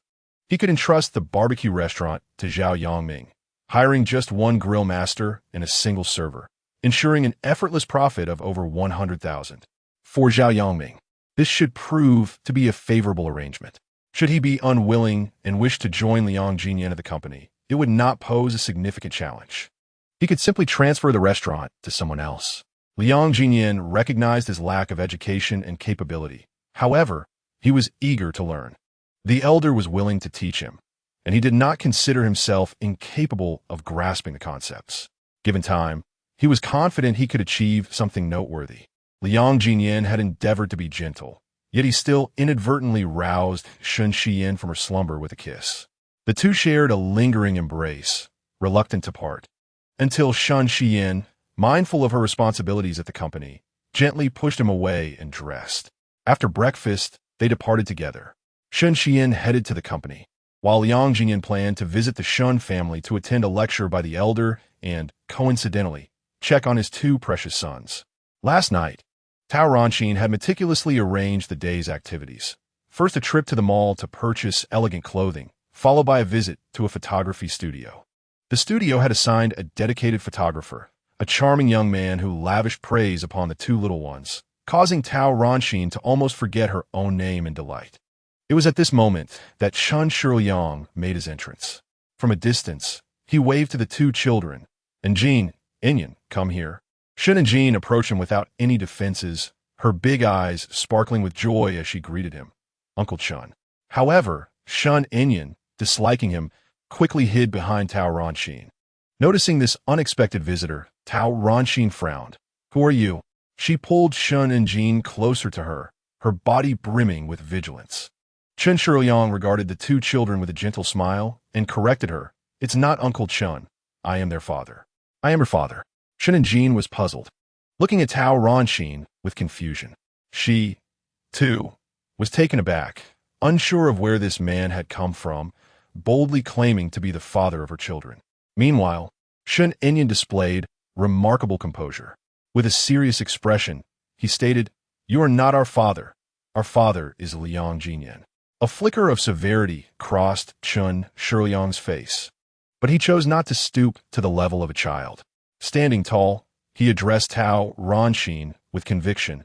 I am the biological father of these two children. They are the offspring of Shun Shiyin and me. Miss Tao, I have come here to take them with me. I kindly ask you to return them to me. Fury ignited within Tao Ranxin. She was tempted to slap him. What nonsense are you spouting? They cannot possibly be your children. They are undoubtedly my grandsons. Chun Shiliang sought to provoke her anger, raising an eyebrow and saying, Who the children belong to cannot merely be determined by your word or mine. It would be best to invite Shun Shiyin over to clarify this matter in person. Tao Ranxin cherished her grandsons immensely and would never allow anyone to question their lineage. With a stern expression, she replied, Sir, I kindly ask you to speak respectfully. These children are my grandsons. If you continue this absurdity, I will have to call the police. Chun Shiliang chuckled derisively. What is the matter, Miss Tao? Are you afraid to verify the truth? If they are indeed your grandsons, why not summon Shun Shiyin for confrontation? Reluctant to involve Shun Shiyin, Tao Ranxin decided to call her son first. Suddenly confronted by someone claiming to be the biological father of her grandchildren, she felt the need to inform her son. Chapter 68. Are you planning to return to the Tao family? Liang Ziyan, having finished breakfast, arrived at the barbecue shop to find a large crowd gathered at the entrance, making a cacophony against the iron gate. Zhao Yangming, having drunk too much the previous night, dreamt he was in ancient times, brandishing a spear in battle. Liang Ziyan frowned. What is going on here? Upon seeing Liang Ziyan approaching, the crowd, filled with guilt, lowered their heads, particularly the leader, Yao Gu, who, fearing Liang Ziyan's wrath, took a few steps back. Dong Gu did not approach to knock on the door. Instead, he stood at a distance, observing Liang Ziyan rush over to offer an explanation. Boss Liang, here's the situation. No one knows where the rumors originated, but said that you offended someone, which led to the closure of the barbecue stall. Everyone has come here hoping you can reconcile with that person quickly. Yao Gu felt too shy to speak up, so he exchanged a glance with a woman beside him. Summoning her courage, the woman stepped forward to Liang Ziyan, her voice tinged with desperation. Boss Liang, I implore you, my eldest is in his final year of high school, and the tutoring fees alone amount to over 100,000 a year. My second child suffers from leukemia, and the medical expenses are like a relentless stream. You know that on our street, the shops are small, and we rely entirely on the barbecue stall, but it can only operate for 2 or 3 months. Each day of delay translates to significant financial loss. Your circumstances are comfortable. A delay won't harm you. But for us, it's a different story. If this continues, our family won't be able to make ends meet. After her plea, several others approached, each voicing their hardships and imploring Liang Ziyan to mend his relationship with the informant so that they could resume business. Liang Ziyan had contemplated this matter earlier that morning. He realized that the barbecue stall could not provide a prosperous life for the children and the woman he cherished. He had already considered relinquishing the business. Surrounded by the other shopkeepers from the street, he felt a mix of frustration and understanding, recognizing that their resentment towards him was justified, as it was his actions that led to the stall's closure. After a moment of contemplation, Liang Ziyan declared, "You need not persuade me further. I have no intention of continuing this business. I will post a notice for transfer shortly. As for whether the barbecue stall can reopen, that is for you to figure out." The thought of begging Chun Shiliang for peace was unfathomable to him. He would rather close the shop entirely. Upon hearing of his decision to shut down, the crowd exchanged incredulous glances, followed by a creeping doubt. Had they gone too far in their demands? Liang Ziyan retreated inside to draft a notice for transfer, which he affixed to the door. When Zhao Yongming awoke and saw the notice, it startled him as though he had encountered a ghost. "Brother Liang, what does this mean?" Liang Ziyan recounted the earlier events. Zhao Yongming, displeased, exclaimed, "What do they want from you? Whoever reported should face the consequences. Isn't this just bullying an honest person?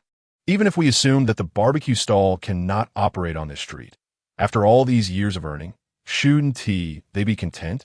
If all else fails, they can appeal to the higher authorities to permit the operation of the stall." Liang Ziyan countered, "Have you ever considered taking over the shop?" Zhao Yongming, puzzled, asked, "What do you mean?" Liang Ziyan explained, "Truth be told, I had no intention of continuing.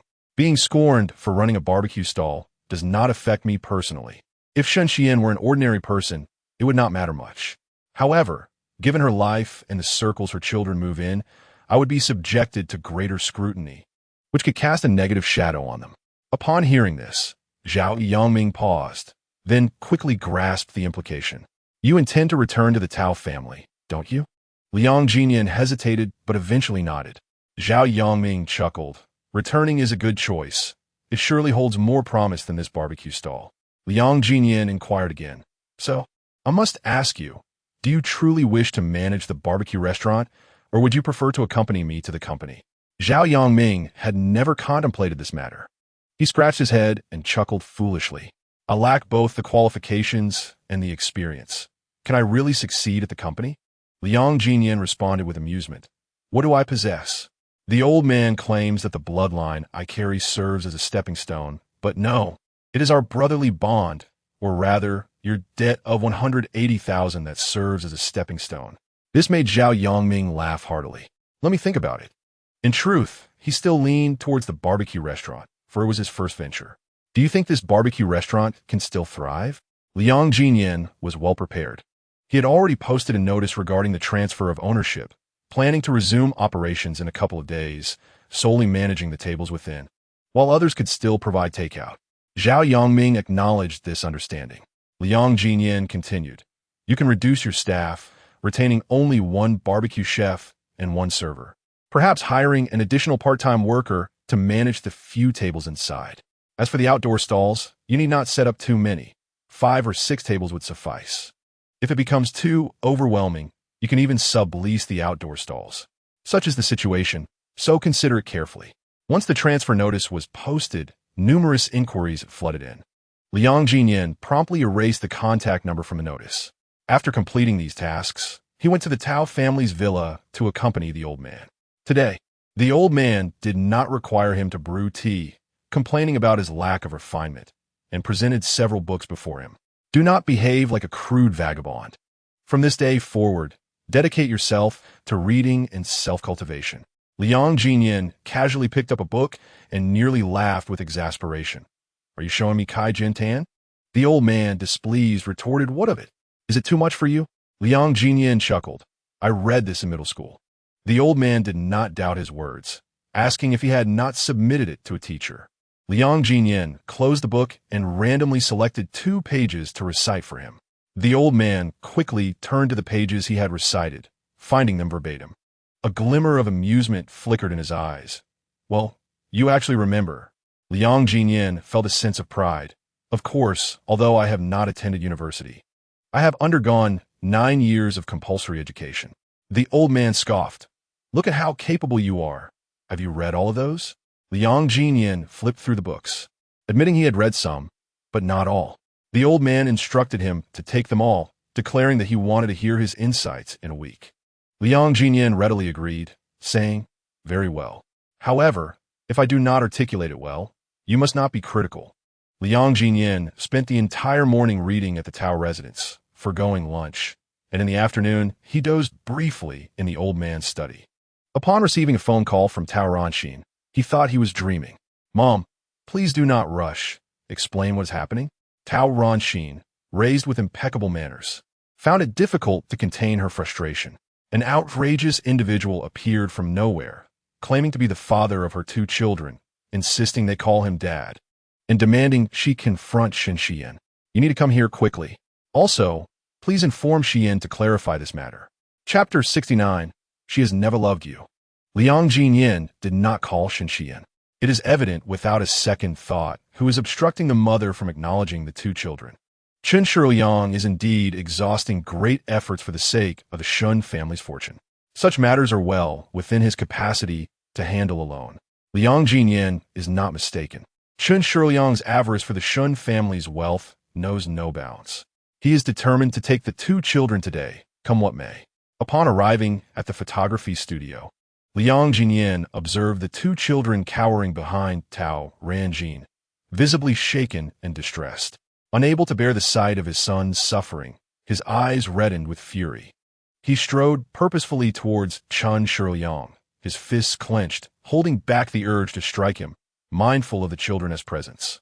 Tao Ranjin, spotting her son, pointed at Chen Shiliang and exclaimed, "Jinyan, it's him. He insists the children are his." Chen Shiliang noticed the murderous intent in Liang Jinyan's gaze. Apparently, he held Liang Jinyan in contempt. Nevertheless, the identity of the only grandson of the Tao family was enough to give him pause. Fortunately, he was well prepared. "Liang Jinyan, do not regard me with such hostility.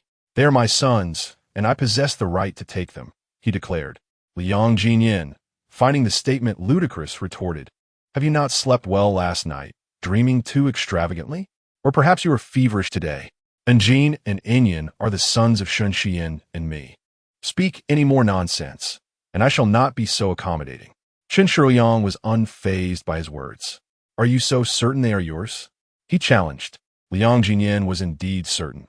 The 2 children bore his likeness, and their ages aligned perfectly. It would be peculiar if they were not his. Their quarrel over the children attracted a crowd of onlookers. Concerned for the well-being of the children, Liang Jinyan implored Tao Ranjin, "Mother, please take them home."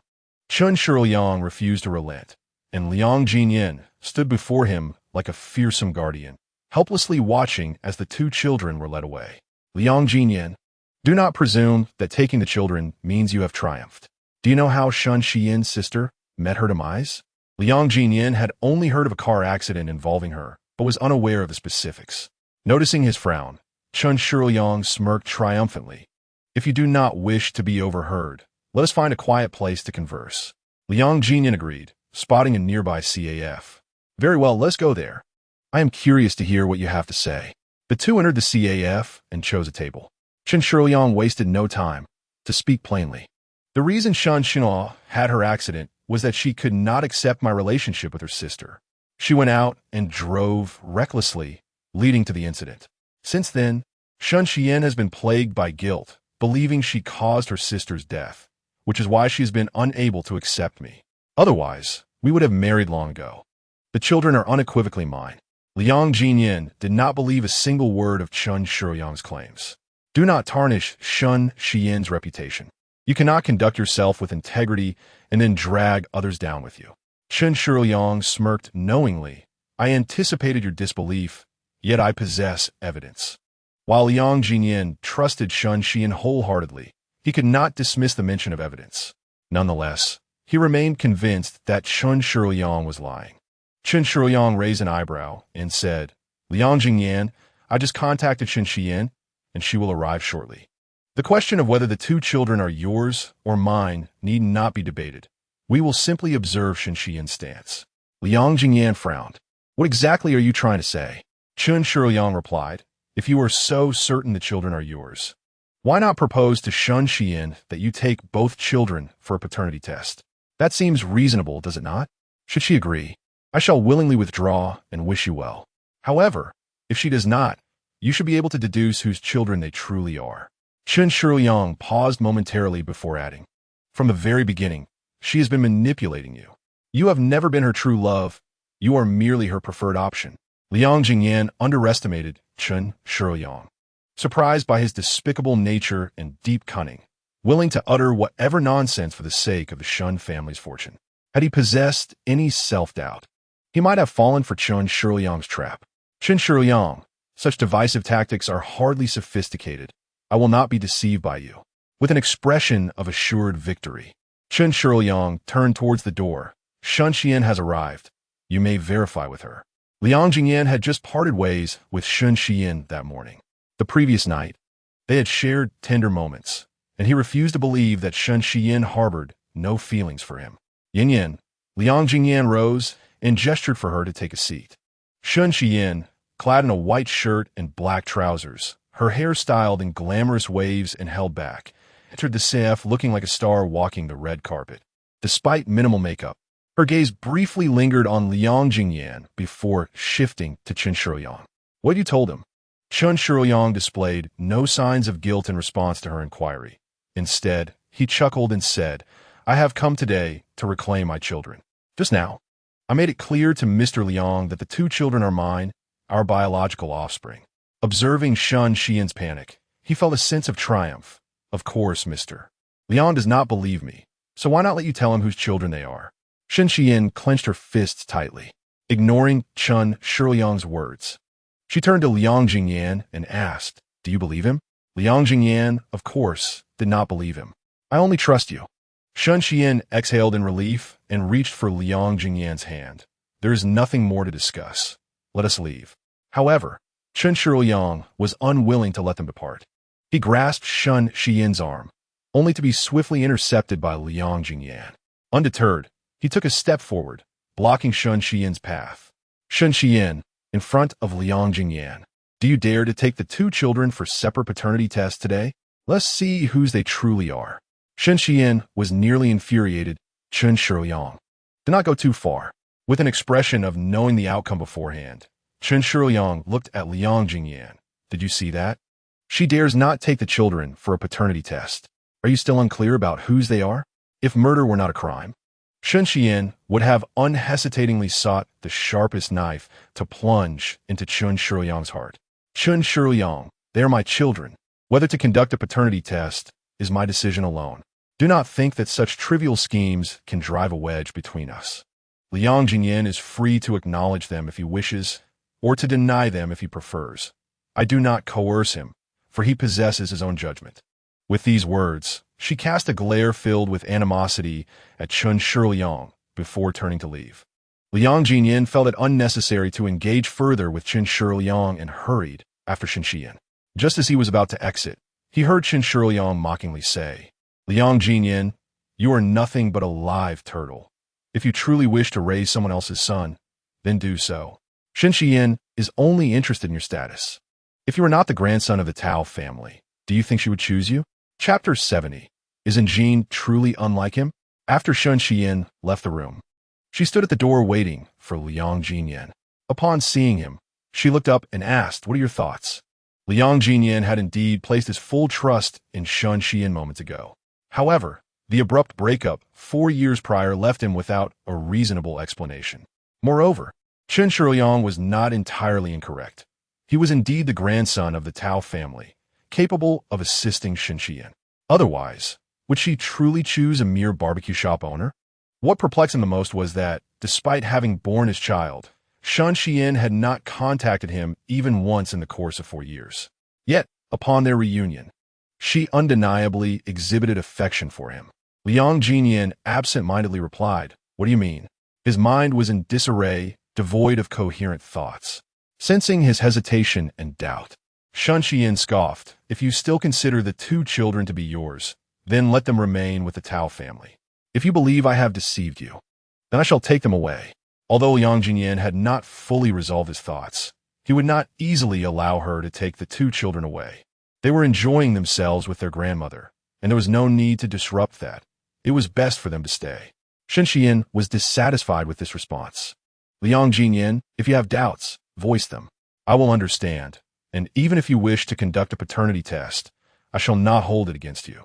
Faced with Shen Xian's displeasure, Liang Ziyan understood that any expression of skepticism on his part would prompt her to leave with the children, thereby severing ties with him.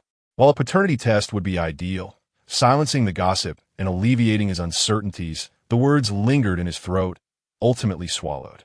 Yin, how could you think this way? I completely trust you, and everyone says the children resemble me. I have never doubted it. Shen Xian had stated that she would not blame him for wanting a paternity test, yet she had not promised to cooperate. At that moment, Liang Ziyan found himself entirely in a passive position, left with no recourse but to silently bear the situation. Shen Xian's expression softened slightly. It is not that I have not given you an opportunity. You said you completely trust me, so do not let me down. Shen Xian had work to attend to. She had come during a brief respite. I have returned to the company.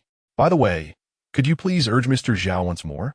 I am eager to return to the office, as Chun Shiyang will not relent, and prolonged delays can lead to unnecessary complications. The conversation between the two was entirely dominated by Shen Xian, while Liang Ziyan resembled a marionette. I understand. Rest assured, I shall speak with him shortly. After their separation, Shen Xian returned to the company, and Liang Ziyan went back to the Tao household. Tao Wanxin was thoroughly exasperated by Chen Shiyang. Upon returning home, she instructed the maid to take the two children to the yard to play with sand, refraining from causing a scene in the living room. Behind the old man's back, she called Zhao Yuning to vent her frustrations. Zhao Yuning advised her to calm down. The Shen family now had only Shen Xian as their lone daughter, accompanied by two children. Any ambitious man would undoubtedly have his eyes on this enticing opportunity. Tao Wanxin understood this, yet her anger persisted. You haven't seen the true nature of Chun Shiyang. I must say, the Shen family as parents and sister likely had no idea how they met their demise. I truly feel for Xian. Zhao Yuning waited for her to regain her composure and suggested, this matter can be resolved rather easily. Tao Wanxin felt a flicker of hope. How can it be resolved? Zhao Yuning replied, have Jinyan conduct a paternity test with the two children. Once the results are in, there will be no cause for concern. Although Tao Wanxin found Zhao Yuning's idea appealing, she ultimately refused. That is out of the question. Inyan is the spitting image of Jinyan as a child, and I have already accepted him as my grandson. Besides, if a few provocations lead to a paternity test, how will they face the children's mother? Wouldn't that just stir up trouble for the young couple? Zhao Yuning acknowledged the validity of his wife's argument, and thus, the test would not be pursued. In truth, I too believe it is unnecessary. One glance is enough to discern whether he is our grandson. Just as Tao Wanxin was about to finish her call, a servant approached to inform her that Sister Tao and sister-in-law Tao had arrived. Sister Tao was her cousin, and the two had never seen eye to eye, maintaining a relationship of mutual disdain. Sister-in-law Tao, the wife of her cousin, appeared gentle and amiable. Yet Tao Wanxin was well aware that among all the Tao family's daughters-in-law, she was the most cunning, constantly scheming to strengthen her husband's connections. Wasn't her ultimate aim to become the head of the Tao family? Previously, when Liang Ziyan was absent, Tao Wanxin had little interest in such matters. Now that her son had returned, she would undoubtedly seek ways to ensure a smooth transition of the company into his hands. As Tao Wanxin descended the stairs, she noticed the two women already seated on the sofa. Forcing a strained smile, she greeted them. Sister and Xiaoshu have come. Her mood, already sour, darkened further at the sight of them. However, she would not allow them the satisfaction of witnessing her discontent. We have freshly picked cherries. Do try some. Sister Tao, crossing her legs, picked up a grape but did not eat it, instead surveying the room. Where are your two grandsons? Sister-in-law Tao smiled gently and, waiting for Tao Wanxin to approach, said, your grandsons are absolutely adorable. I caught a glimpse of them a few days ago and have been thinking about them since. So I specifically came to see them. She placed two sets of toys on the table, gifts for the children, uncertain if they would like them. One should not strike those who greet with a smile. Tao Wanxin took a seat across from the two individuals, first expressing her gratitude to Sister Tao. She noticed Sister Tao San's persistent search for the two children, which stirred an unsettling premonition within her. The altercation that had transpired on the street earlier that day likely reached their ears, and she could not fathom their delight in coming to witness her misfortune. The children had gone out to play in the sand, much like Liang Ziyan in his childhood, running wild and refusing to return until hunger drove them back. She firmly believed the two children to be her grandchildren, and she was resolute that no one would sow discord among them. Sister Tao San chimed in, "Indeed, I have also heard that Liang Ziyan was quite the rascal in his youth, and he remains untamed even now, impossible to rein in. It's a pity, though, that Liang Ziyan did not grow up among us. Otherwise, he certainly would not have dropped out of high school." Sister Tao's intent was not to incite discomfort, but to redirect the conversation.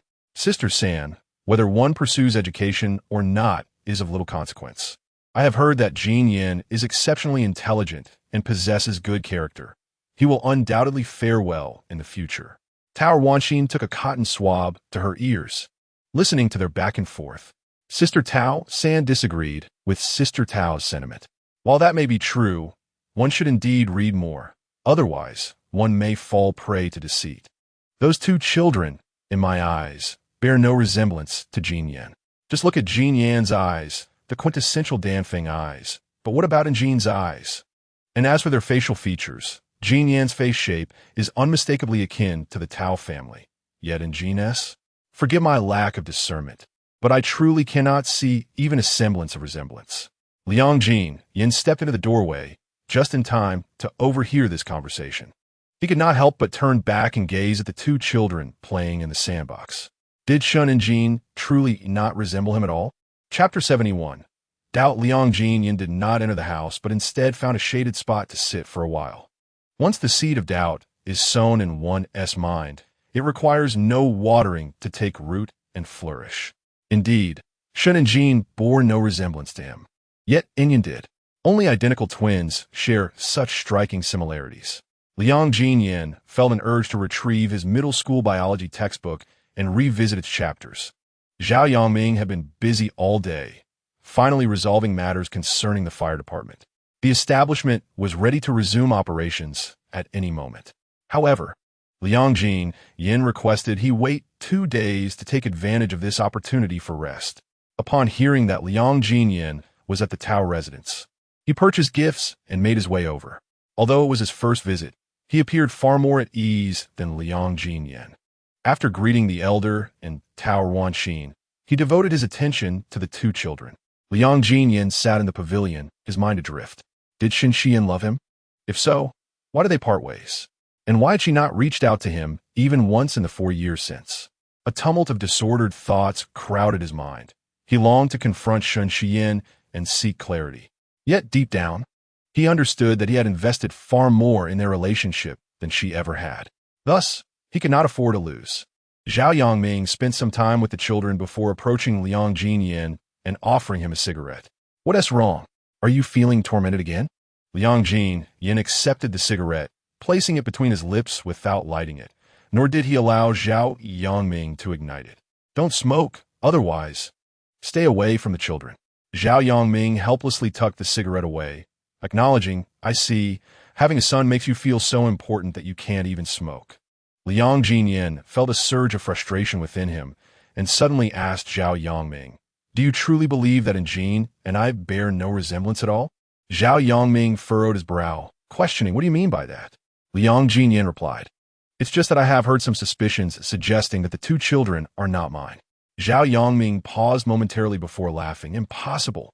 Inyan resembles you too closely. I can guarantee he is your son." Yet, Liang Ziyan still harbored doubts. "But what about in Jin?" Zhao Yangming observed the twins intently for a moment, pondering that they were indeed twins. They either both belonged to him or neither did. "Brother Liang, I suggest you stop overthinking," he advised. Then he suddenly recalled something. "By the way, I heard that if a woman has relations with 2 men in a short span, the child could potentially belong to either." Noting the murderous glare from Liang Ziyan, he refrained from finishing his thought. "Come on, Xian is not that kind of person, so don't dwell on it." Liang Ziyan also believed Shen Xian was not such a person. However, no matter how he looked at the two children, he felt something was amiss. Zhao Yongming fell silent for a moment before exclaiming, "Actually, this matter is quite simple. We could just conduct a paternity test on the two children." Liang Ziyan contemplated this for a moment, deciding it would be inappropriate. Forget it. Whose son isn't raised with care? It is what it is. Zhao Yongming felt empathy for his brother. Brother Liang, if you don't clarify this matter, it will weigh on your heart, and your relationship with Shen Xian may not endure. It would be better to resolve it sooner rather than later. If I were you, I would discreetly collect a few strands of their hair and conduct the test without Shen Xian's knowledge, to avoid unnecessary worries and potential arguments later on. Liang Ziyan pressed his fingers to his temples, acknowledging Zhao Yongming's reasoning. However, the thought of conducting a test behind Shen Xian's back felt utterly wrong to him. Perhaps not, he concluded. Meanwhile, the conversation in the room escalated. Tao Sanjia became increasingly articulate, initially implying that Liang Ziyan had become an unwitting surrogate father. Assuming Tao Ranxin wouldn't comprehend, she bluntly stated it. Tao Ranxin immediately flared with anger. Her brows knitted in fury, and she splashed the watermelon juice she had just poured all over Tao Sanjia. Tao Sanjia screamed like a slaughtered pig, wailing in distress. Tao Ranxin, not wanting to burden old Master Tao with such trivialities, ordered her to be thrown out. Tao Sanjia continued to mutter insults. Tao Ranxin, don't abuse your power. Your son has been cuckolded and is a laughingstock. They even pursued him to the photo studio today, claiming the child is theirs, and yet you refuse to acknowledge it, deluding yourself. You were cheated on in your youth. Now your son faces the same fate. Tao Ranxin instructed 2 security guards to remove her. Henceforth, anyone who dares to let her into the Tao family will be at odds with me. Tao Ranxin. Tao Sanjia was indeed thrown out. Sister Tao advised her to calm down and not stoop to Tao Sanjia's level. Tao Ranxin urged her to leave quickly, aware of her ulterior motives. As long as I, Tao Ranxin, breathe, the Tao family business will never be handed over to outsiders. Tao Deseo found herself in quite a predicament, yet she wore a smile, as if she bore no ill will. Upon hearing the commotion, Zhao Yongming urged Liang Ziyan to return to the house and investigate. Liang Ziyan had eavesdropped earlier and was aware of the gossips circulating among Sister Tao and Tao Deseo. Otherwise, Tao Ranxin would not have been so irate. Torn between indifference and curiosity about everyone's stance on the matter, he declared, "You stay here.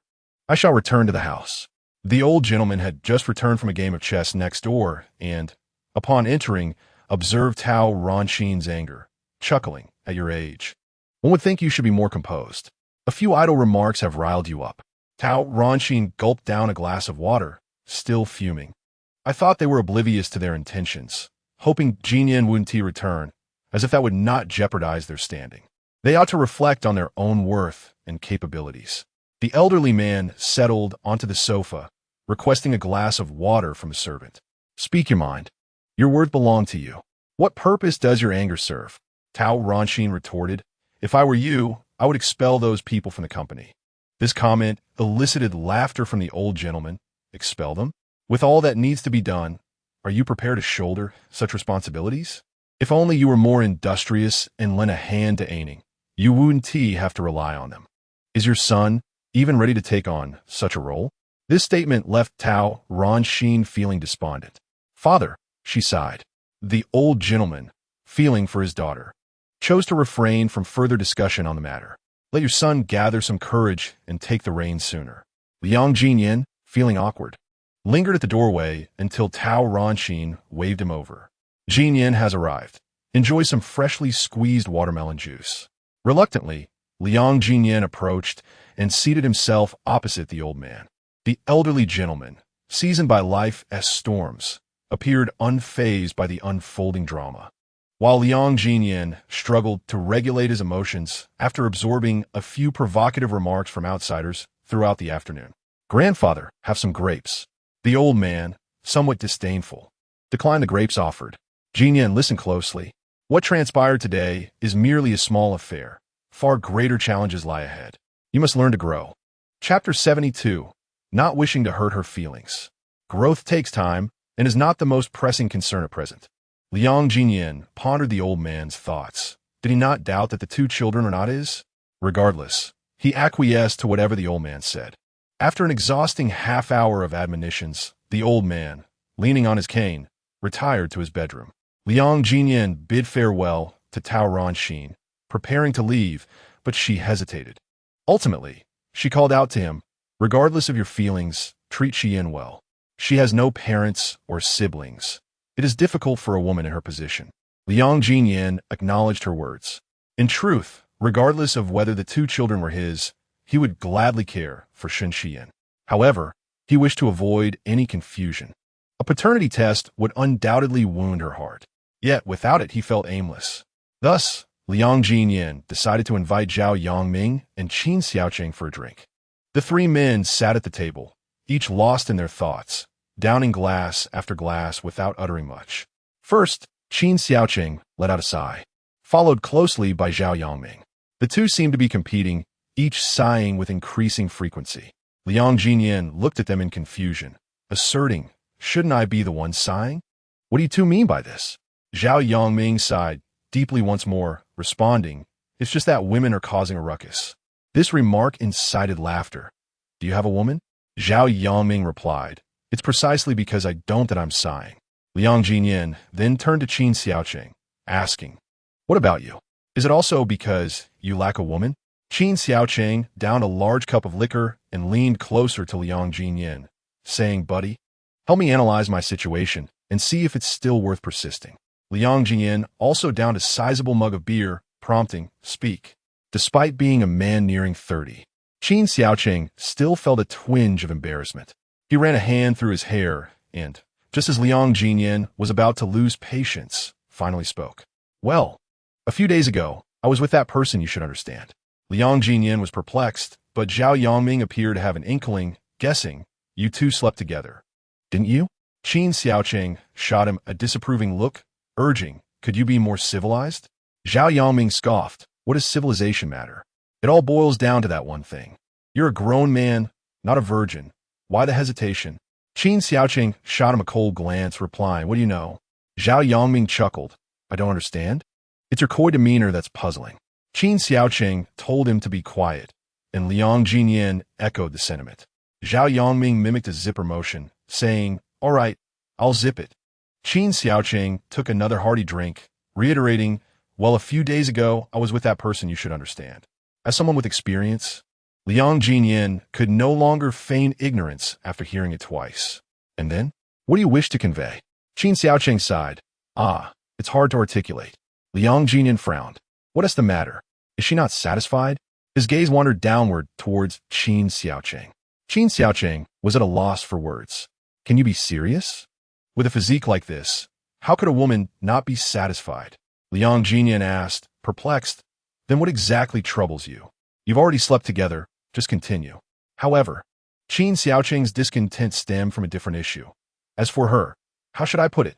She doesn't oppose me getting close to her.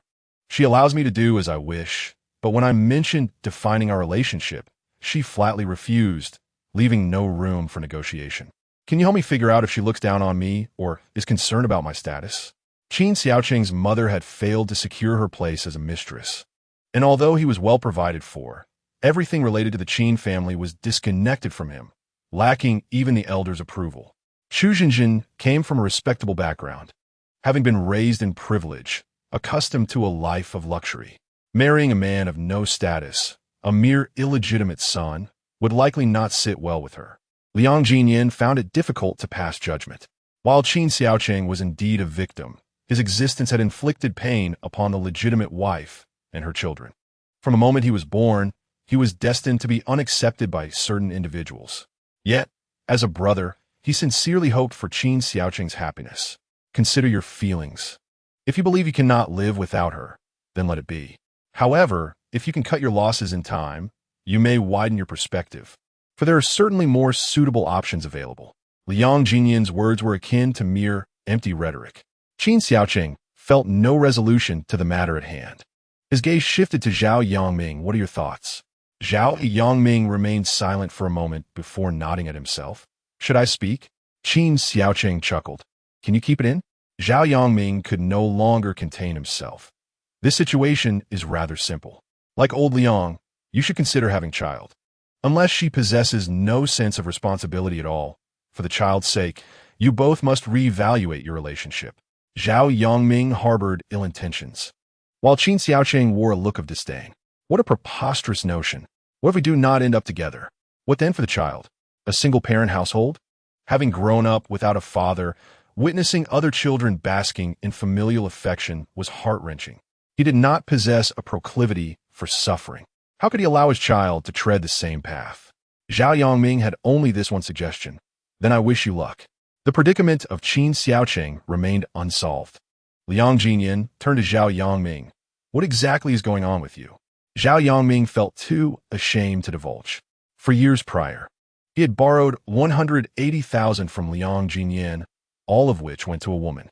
Recently, that woman had reached out, claiming their child was ill and requesting more financial assistance. Zhao Yongming was not a charity organization, and given his own precarious financial situation, he had no funds to spare. Yet, she sent him a photograph of a beautiful little girl, resembling a doll, albeit pale and lacking vitality due to leukemia, which tugged at his heartstrings. Zhao Yongming's hardened heart softened once more. However, he truly lacked the means. The debt to Liang Ziyan seemed unlikely to be repaid anytime soon. After a few drinks, he wished fervently to become a billionaire, ready to lavish money upon the woman. It was not a significant matter, merely worrying about when the barbecue restaurant would open. Ultimately, Zhao Yongming chose to fabricate a story. Should Liang Ziyan and Qin Xiaoqing discover the truth, they would undoubtedly mock him as a fool. Liang Ziyan might even demand repayment at this very moment. Three men, each burdened by their own troubles. Beer flowed freely, and when they finally paused, it was nearly midnight. Qin Xiaoqing lived alone, and Liang Ziyan accompanied Zhao Yongming to his place before calling for a driver to take him to Anyang Community. The more they drank, the clearer their minds became. Standing downstairs, memories of the day's events at the photography studio flooded his mind. He wished to muddle through life without further contemplation. Yet, without clarifying the children's origins, he could not convince himself to find peace.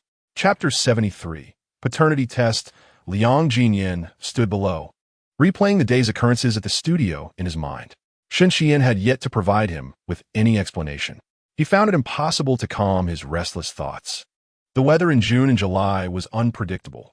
Moments ago, the sky was clear, but now dark clouds had gathered, and large raindrops began to fall with haste. Liang Ziyan leaned against his car for over half an hour before ultimately retreating inside.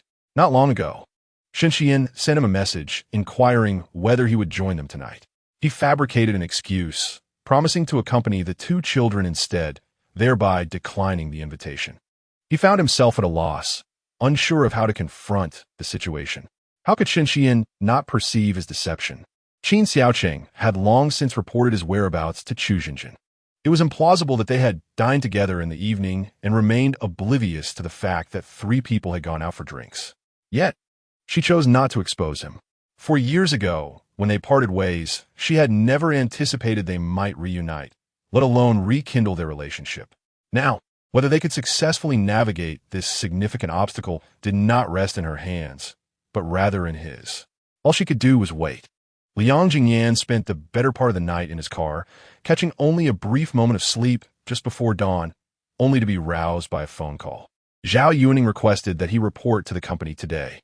Liang Ziyan, overwhelmed by the scent of alcohol, promptly declined, stating, "I drank too much last night, and I have a headache today.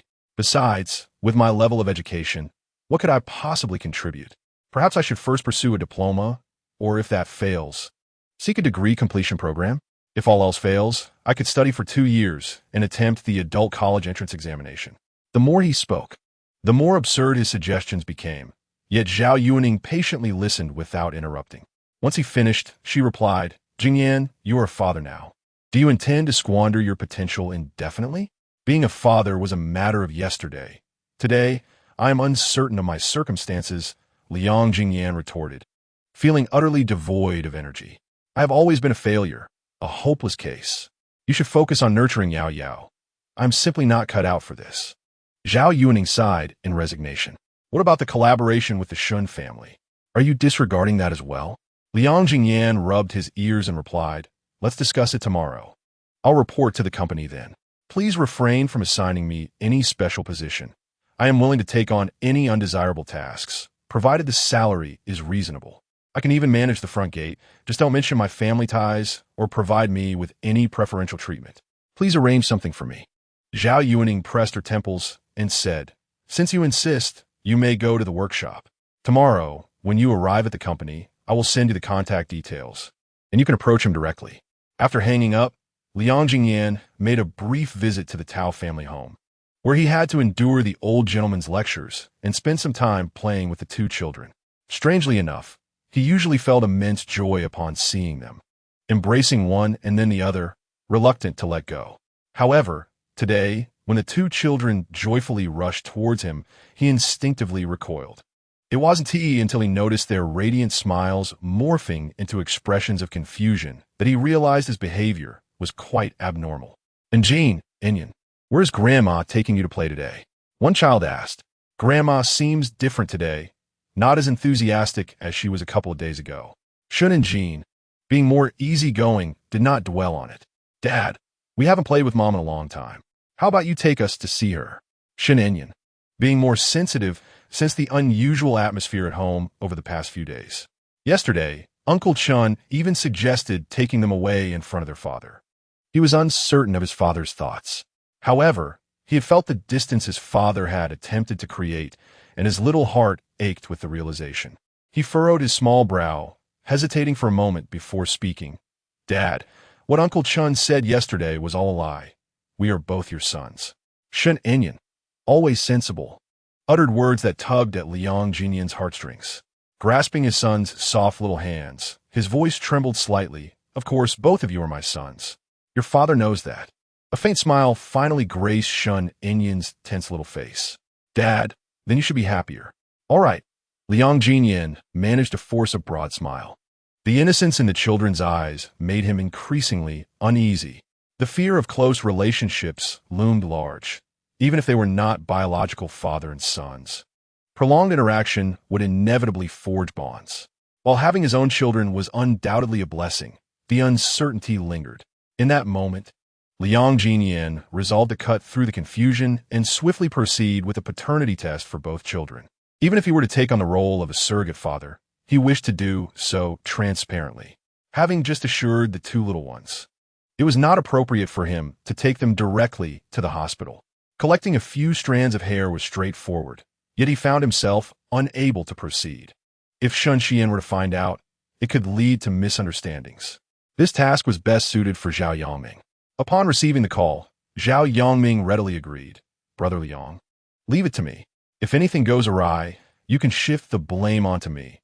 I assure you it won't affect your relationship with sister-in-law.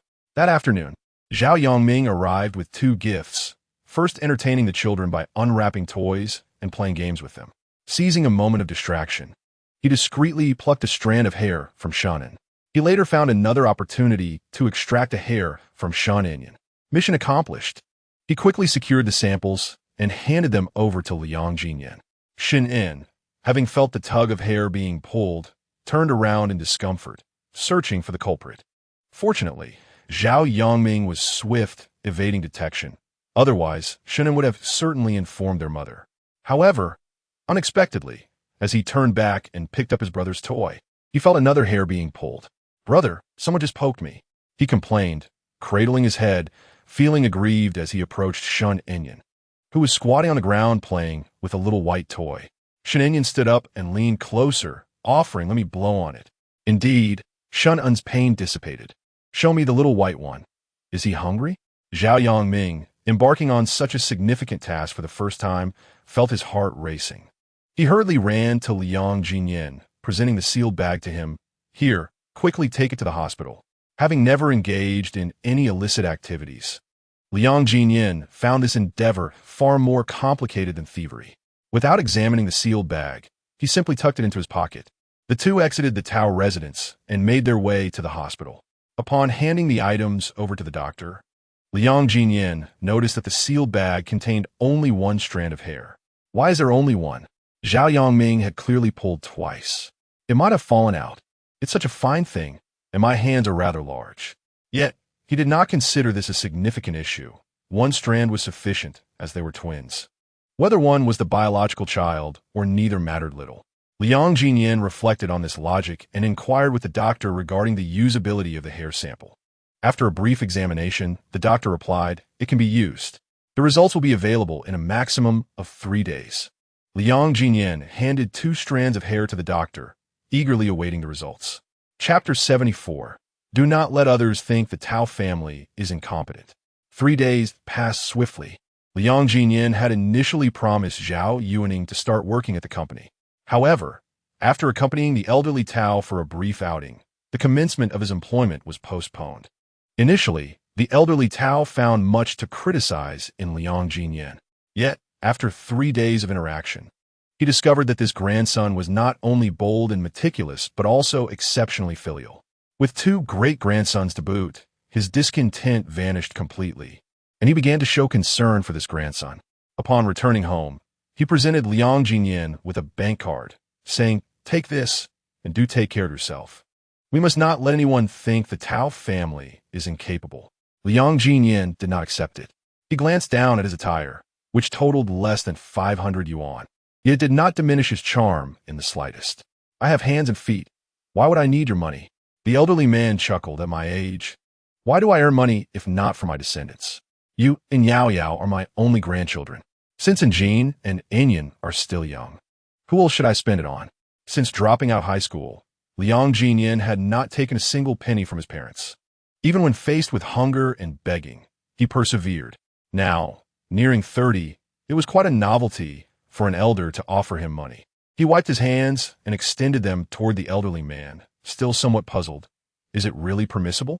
His words amused the elderly Tao, who remarked, "Do not be so pretentious. This is not like you." Liang Ziyan had long desired to own a modest apartment, one of merely a few dozen square meters. A dream he believed he could realize after years of hard work. However, such a small space paled in comparison to the conditions offered by Shinshiyan. With the barbecue restaurant now closed and his return to the company imminent, he understood that one could evade responsibilities for a day, but not indefinitely. How much is on this card? It wouldn't just cover 2 outfits, would it? If so, I must decline. The elderly Tao scoffed. "I'm not so stingy. I will regularly transfer funds to you, as well as to Yao Yao. I'm always fair in my dealings." Liang Ziyan could hardly envision the amount the elderly man would provide. Hearing about regular transfers, he estimated it would be modest, perhaps merely pocket money for a wealthy family's offspring. "Well then, I shall accept it, but do not regret it later. If you feel you have given too much, and I have not spent it, I will return it. But if I have, I cannot repay it." The elderly Tao found Liang Ziyan's words rather unpalatable, wishing he could dismiss him immediately. In the parking lot, there are several cars. Aside from the ones often driven by Anning and your mother, you may choose freely among the rest as a means of transportation. It will spare you from riding that little electric scooter everywhere. The elderly man expressed his disdain for the scooter. Liang Ziyan, however, held a different view. It consumes no fuel, avoids traffic. How convenient. If you wish, I could take you out for a ride. The elderly man feared that his frail bones might suffer in the wind. "Never mind. You are so filial. Just take your mother instead." Accepting the card, Liang Ziyan followed the butler to the parking lot to select a vehicle. The elderly man had suggested there were several cars. But Liang Ziyan understood that apart from a few regularly used ones, his choices would be limited to just 1 or 2. To his astonishment, the parking lot of the Tao family was far larger than the small community where he had previously rented. At least dozens of vehicles were parked within, leaving Liang Ziyan, a naive youth unacquainted with the world, utterly dumbfounded. Were all these cars owned by the old patriarch? Steward Li recounted each vehicle with remarkable familiarity, detailing the year of purchase, the reasons behind their acquisition, and their approximate cost with precision. "Young Master Yan, this particular car was bought by your father-in-law for your mother on the occasion of their wedding. It was originally intended as a formal introduction gift to your father. Unfortunately, Liang Ziyan had never heard of such matters and was curious about what had transpired thereafter. Steward Li expressed a hint of regret. Your mother was the sole daughter of the Tao family and once considered marrying into another family. However, your father was unwilling. Your mother was with child when she made that choice. The car had only traveled from the dealership to their home and had not been driven since. As thoughts of his mother's departure flooded his mind, Liang Ziyan felt a pang of emotion. He could not fathom why his father, despite his mother's unwavering devotion, would stray. His mother, having been raised in privilege and living a life befitting a refined young lady, had willingly forsaken all for a penniless youth, opting for a meager life in a remote town. Why could his father not cherish her? If Shen Xian were to treat him thus, he would wake from dreams with a smile. He recalled that today was the day the paternity test results were to be revealed. Losing interest in the steward's tales of the past, he carelessly selected a Hummer and departed the Tao residence. Meanwhile, Zhao Yangming had recently tidied up the barbecue shop. The outdoor stalls were not set up. Only the indoor tables were in use. One server remained, along with a barbecue chef. Liang Annie often visited to lend a hand. By reducing costs and increasing efficiency, their daily earnings had improved considerably. He kept the paternity test in mind, but refrained from discussing it with others, instead focusing on Liang Jinyan's movements. Should the two children indeed belong to Liang Jinyan, he would be the first to inform his friends upon seeing the test results. They might even hold a grand feast to celebrate. As Zhao Yangming prepared the meat skewers, he glanced at his phone, noting it was nearly 4 o'clock, estimating that the results should be ready by now. However, the phone remained silent, filling him with dread. Perhaps Liang Jinyan was preoccupied after returning from the old patriarch's company and had not collected the results yet. Or perhaps he was waiting until the doctor finished for the day. Zhao Yangming felt more anxious than the parties involved. As the clock approached 6, unable to bear the suspense any longer, he decided to call Liang Jinyan. After 2 unsuccessful attempts, he felt a wave of unease and called Qin Xiaoqing instead. Qin Xiaoqing answered, but he had returned to the city and had not been in contact with Liang Jinyan. Losing interest in managing the barbecue shop, Zhao Yangming instructed Liang Annie to oversee things while he rode his electric scooter to the hospital. Upon arrival, he learned from a colleague on duty that Liang Jinyan had already been there, further confirming his concerns. Liang Jinyan's phone was unreachable, and he had not replied to any messages. He was apprehensive about any unforeseen circumstances and had no choice but to contact Shen Xian. He dared not broach the subject of a paternity test, fearing a misunderstanding might ensue. Strangely, Shen Xian did not answer her phone. Zhao Yangming had no choice but to seek out someone at the Tao residence, clinging to the hope that Liang Jinyan was still there, perhaps merely fatigued and resting, or perhaps preoccupied with matters that kept him away from his phone, unrelated to the test.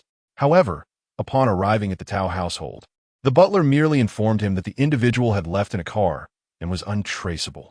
Despite his reluctance to believe it, he could not dismiss the possibility that Liang Jinyan's absence was indeed connected to the paternity issue. Whatever the circumstances, finding him was paramount. As Zhao Yangming prepared to venture out again, he unexpectedly spotted Shen Xian driving in. Her expression was taut, her eyelids swollen, clearly having just wept, and her pallor was alarming. She appeared fragile and vulnerable, as if a mere gust could whisk her away. She passed by Zhao Yangming without pausing, heading directly to the children's bedroom, where she began to gather their belongings without uttering a word. Chapter 75. How could you so utterly betray my heartfelt sincerity? Under ordinary circumstances, Zhao Yangming would not have dared to approach Shen Xian, even with 1,000 encouragements. Yet, his concern for Liang Jinyan compelled him to stop her and inquire. Sister-in-law, where is Liang Ge? Shen Xian, grasping a suitcase, stood beside 2 bewildered children who were still oblivious to the unfolding situation. Upon hearing Zhao Yangming's question, they instinctively turned to gauge their mother's expression. Mom, aren't we staying at Grandma's house? The typically lively Shen and Jean, noticing her mother's distress, asked cautiously. Shen Inyan remained silent, his small lips pressed tightly together as he scrutinized his mother's face. Shen Xian bit her lip, her beautiful eyes brimming with tears. Her throat tightened painfully, and after a prolonged moment, she managed to respond, I don't know. She bent down to grasp Shen and Jean, calling for Shen Inyan. Let us go. Zhao Yongming obstructed her path, insisting, Liang Ziyan must have gone to find you. How could you not know?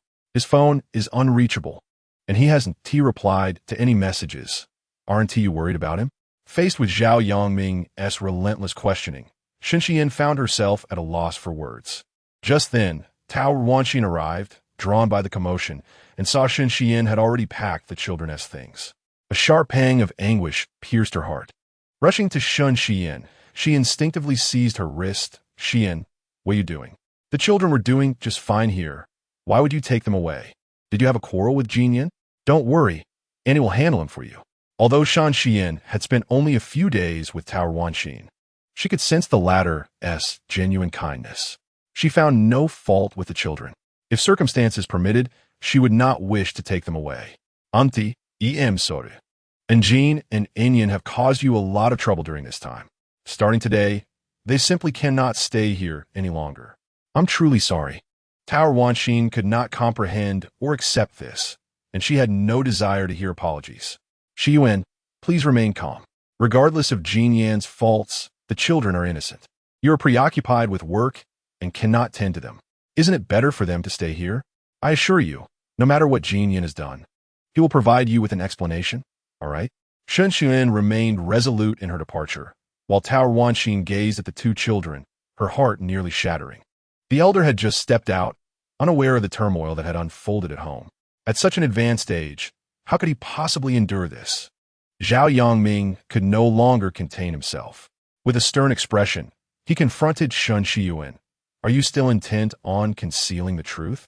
Auntie, to be frank, Brother Liang is currently missing, and it is undoubtedly linked to this woman.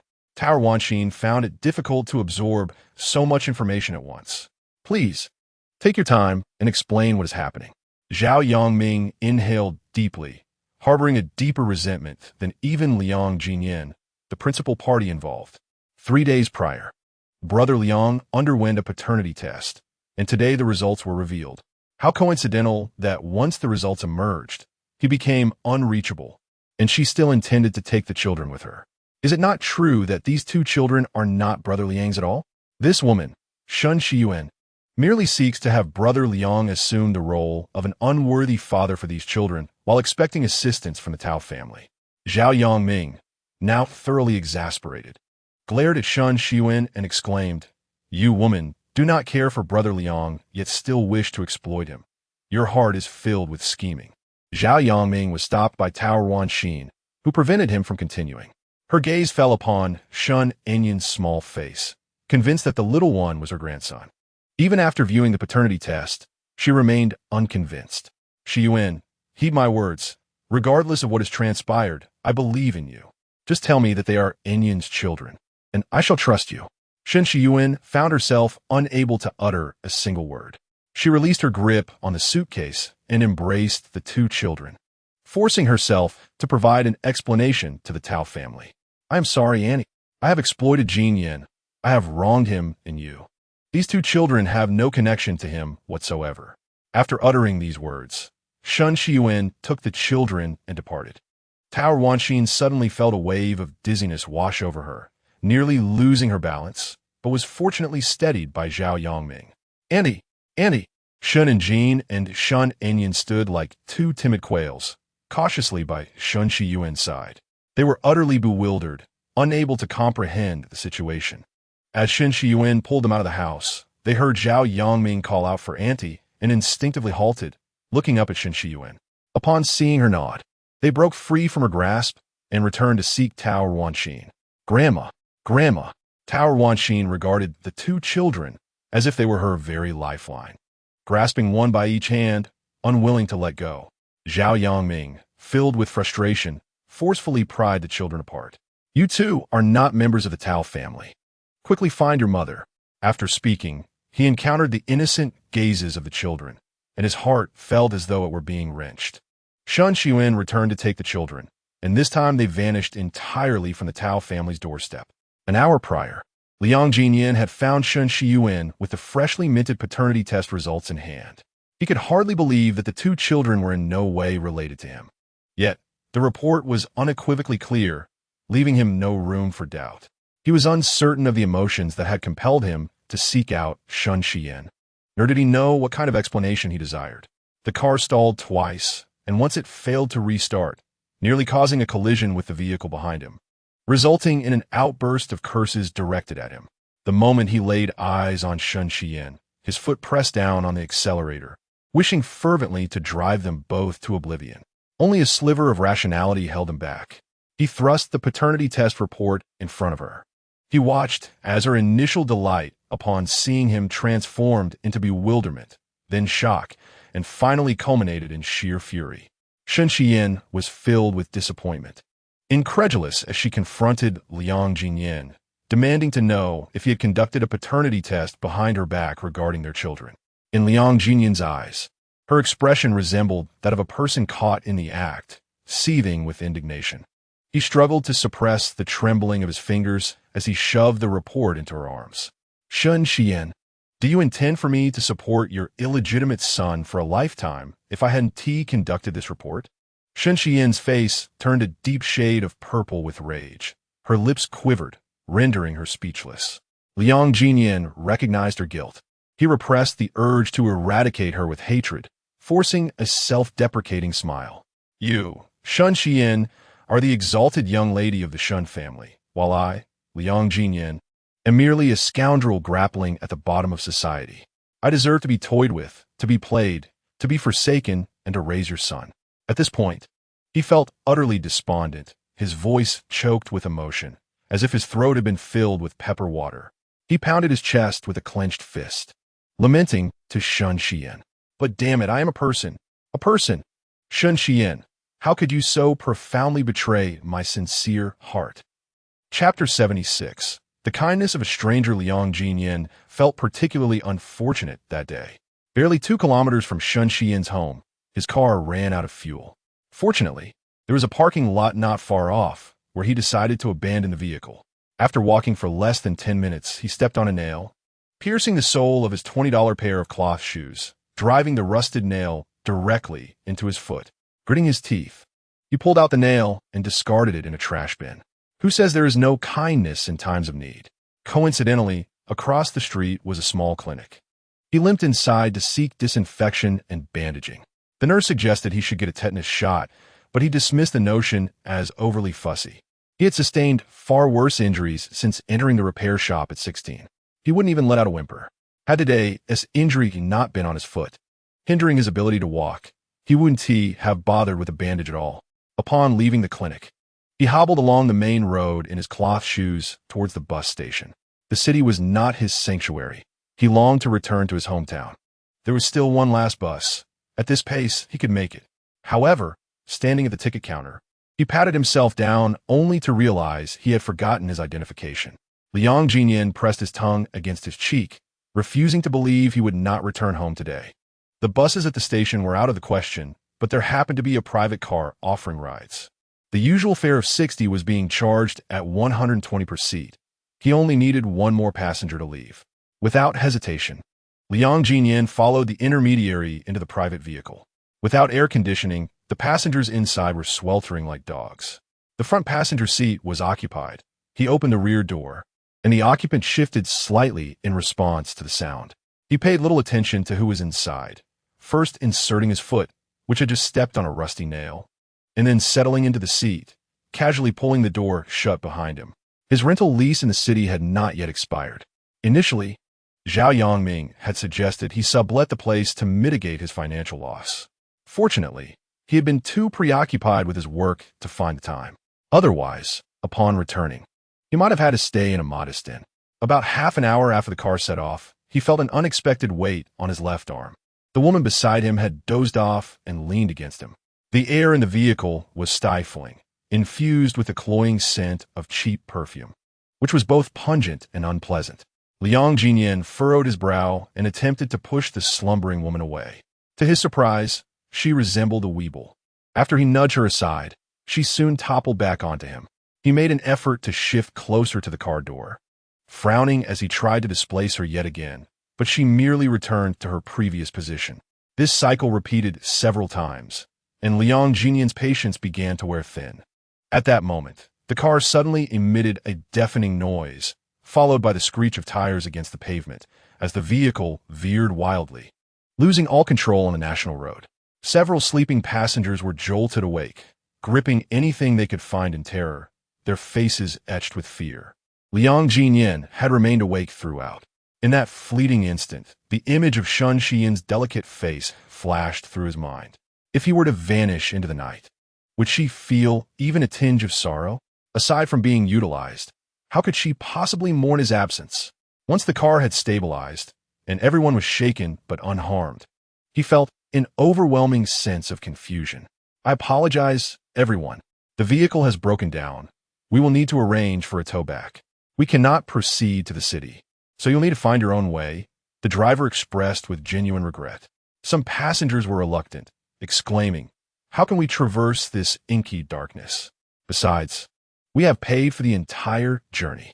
The driver calculated and replied, "I can only refund a portion of your fare. The breakdown was beyond my control.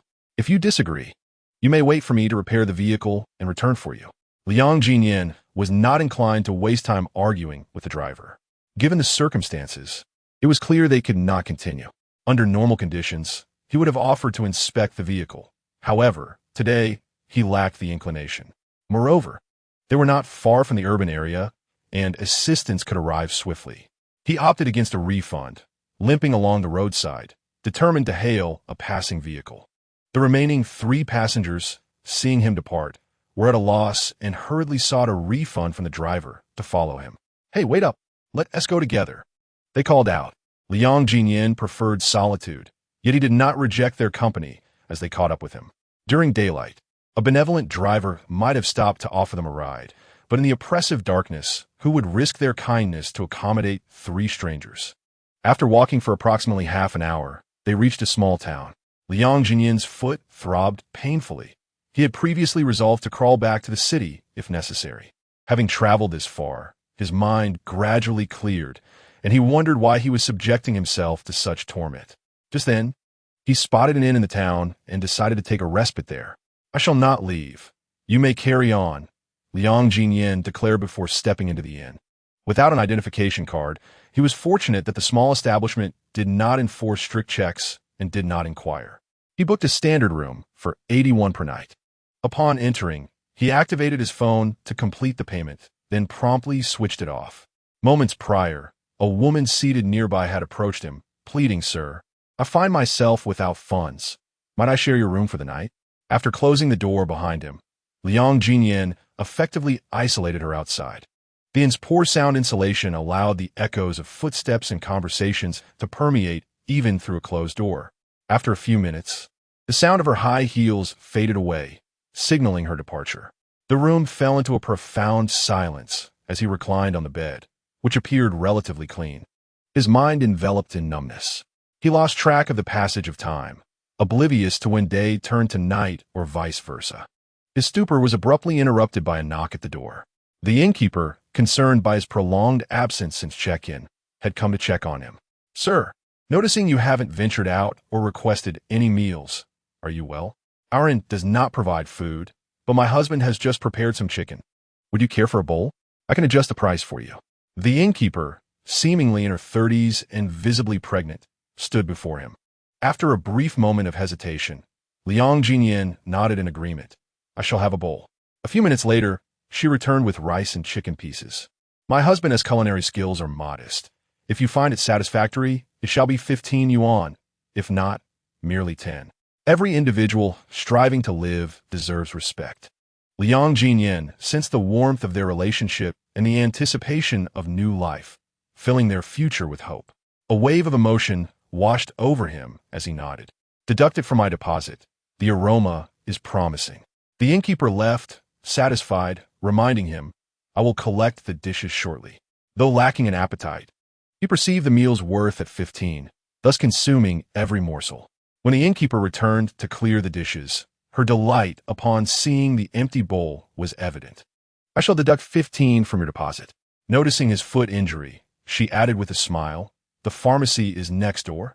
May I procure some antiseptic and bandages for you?" Chapter 77. What if they are not twins? After Sun Xian departed with the 2 children, Tao Ranxin felt a surge of anxiety.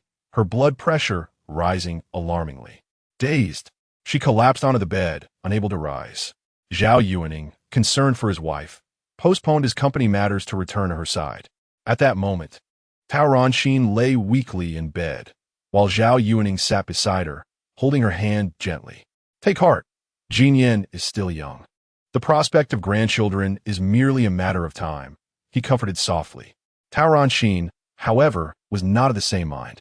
You do not understand this child. As his father says, he is just as love-stricken as I am. After this ordeal, he may never approach a woman again. Where then would the grandchildren come from? Zhao Yuaning grimaced at her words, his expression betraying discomfort. Do you still linger on thoughts of him?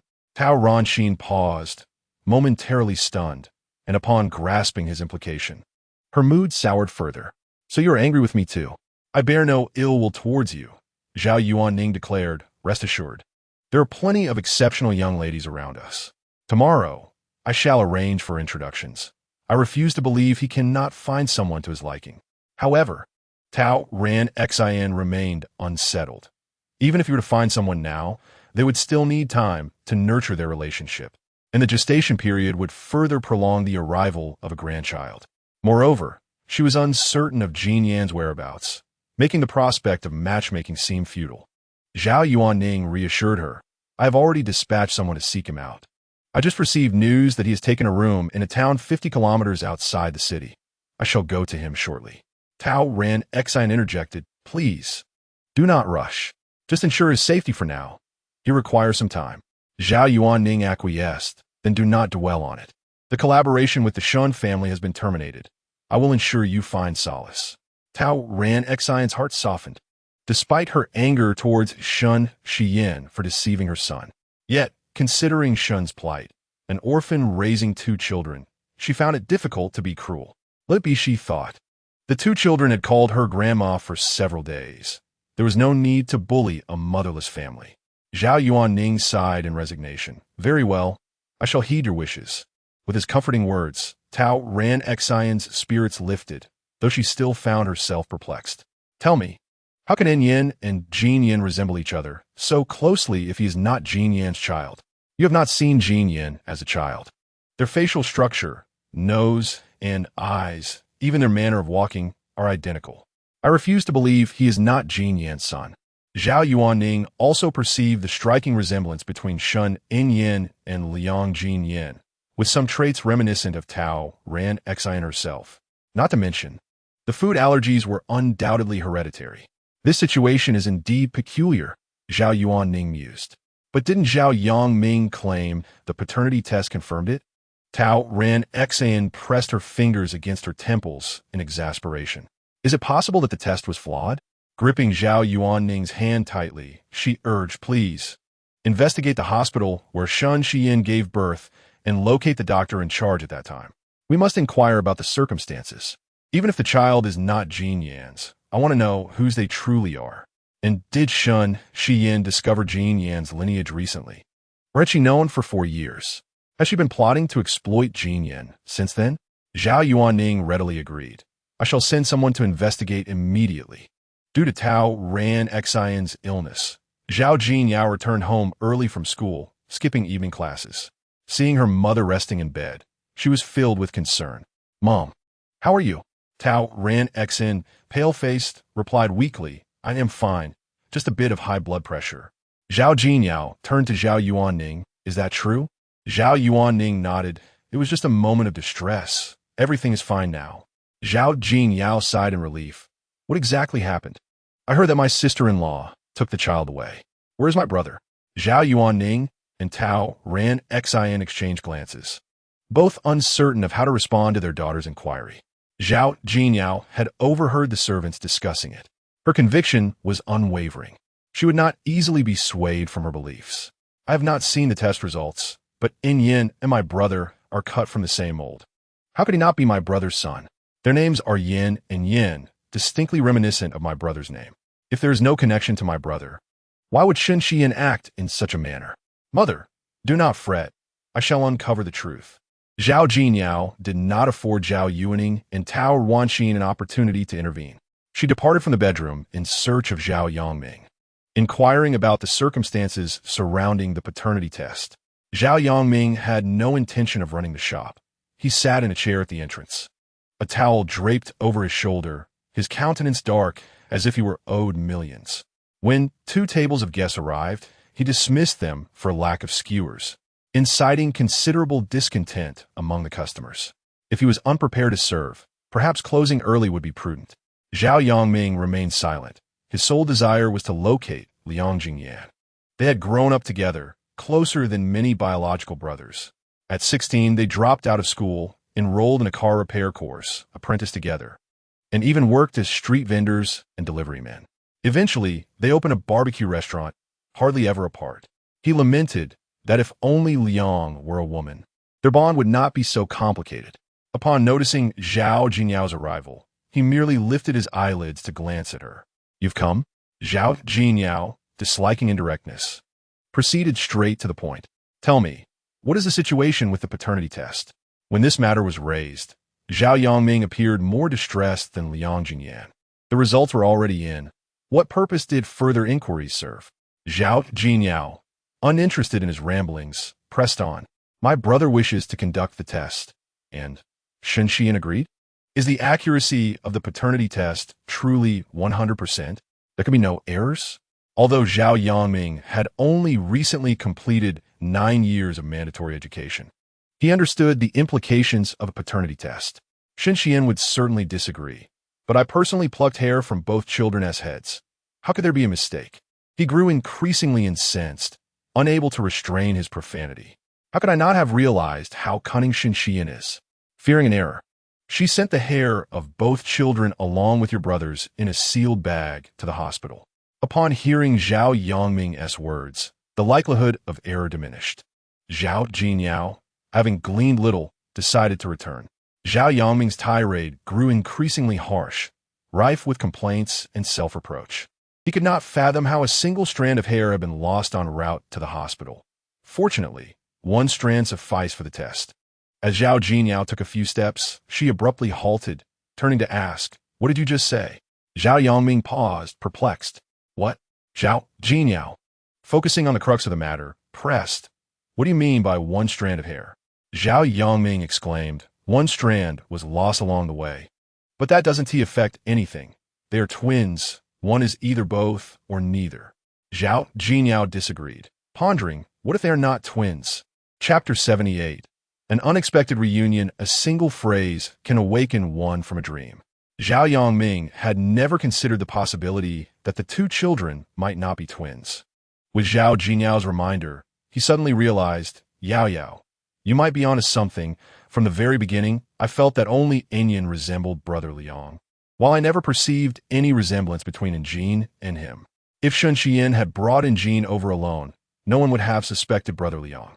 It was her persistent claim that the 2 children were twins that led everyone to dismiss any doubts. In my opinion, Enyin is undoubtedly brother Liang's son. As for Njin, he left his statement unfinished and changed the subject. But what now? Brother Liang is unreachable, his phone goes unanswered, and he does not respond to messages. Even if I were to inform him, he would hardly believe it. Zhao Jinyao pondered for a moment and said, "I have a plan. By the way, what did you pull the hair?" Zhao Yongming relayed the approximate time to Zhao Jinyao. Once she departed, she found herself in another quandary. If only one of the 2 children is Liang Ziyan's, it is said that a woman can bear children from 2 different men in a very short span of time. This realization led her to think it might be better if neither child belonged to brother Liang. Zhao Jinyao's reasoning was simple. As long as the hair could be confirmed to belong to Shun and Jin, it would imply that Shun and Jin is not her brother's child. Enyin's identity still needed verification. Upon returning home, her first task was to review the surveillance footage. The footage was easily accessible, but identifying exactly which strand of hair Zhao Yongming had lost might not be so straightforward. Regardless, with her brother missing and uncooperative, she had little else to occupy her time. Zhao Jinyao watched the footage repeatedly and indeed discovered an issue. That fool, Zhao Yongming, had pulled 2 strands of hair, both belonging to Shen and Jin. He hadn't even realized it. Fortunately, losing 1 strand was enough to raise suspicions. Otherwise, It would have been conclusively determined that the children were not her brothers based on the two reports. Zhao Jinyao eagerly shared this good news with her mother. Mom, I've just uncovered something significant. Tao Ranxin, having eaten a little, felt somewhat better but still appeared weak. What is it? Zhao Jinyao explained. Both strands of hair pulled by Zhao Yangming belonged to Njin. That fool not only pulled 2 strands from Njin, but he also lost one. Tao Ranxin was taken aback by this revelation, her eyes widening as she stared at her daughter. Zhao Jinyao continued.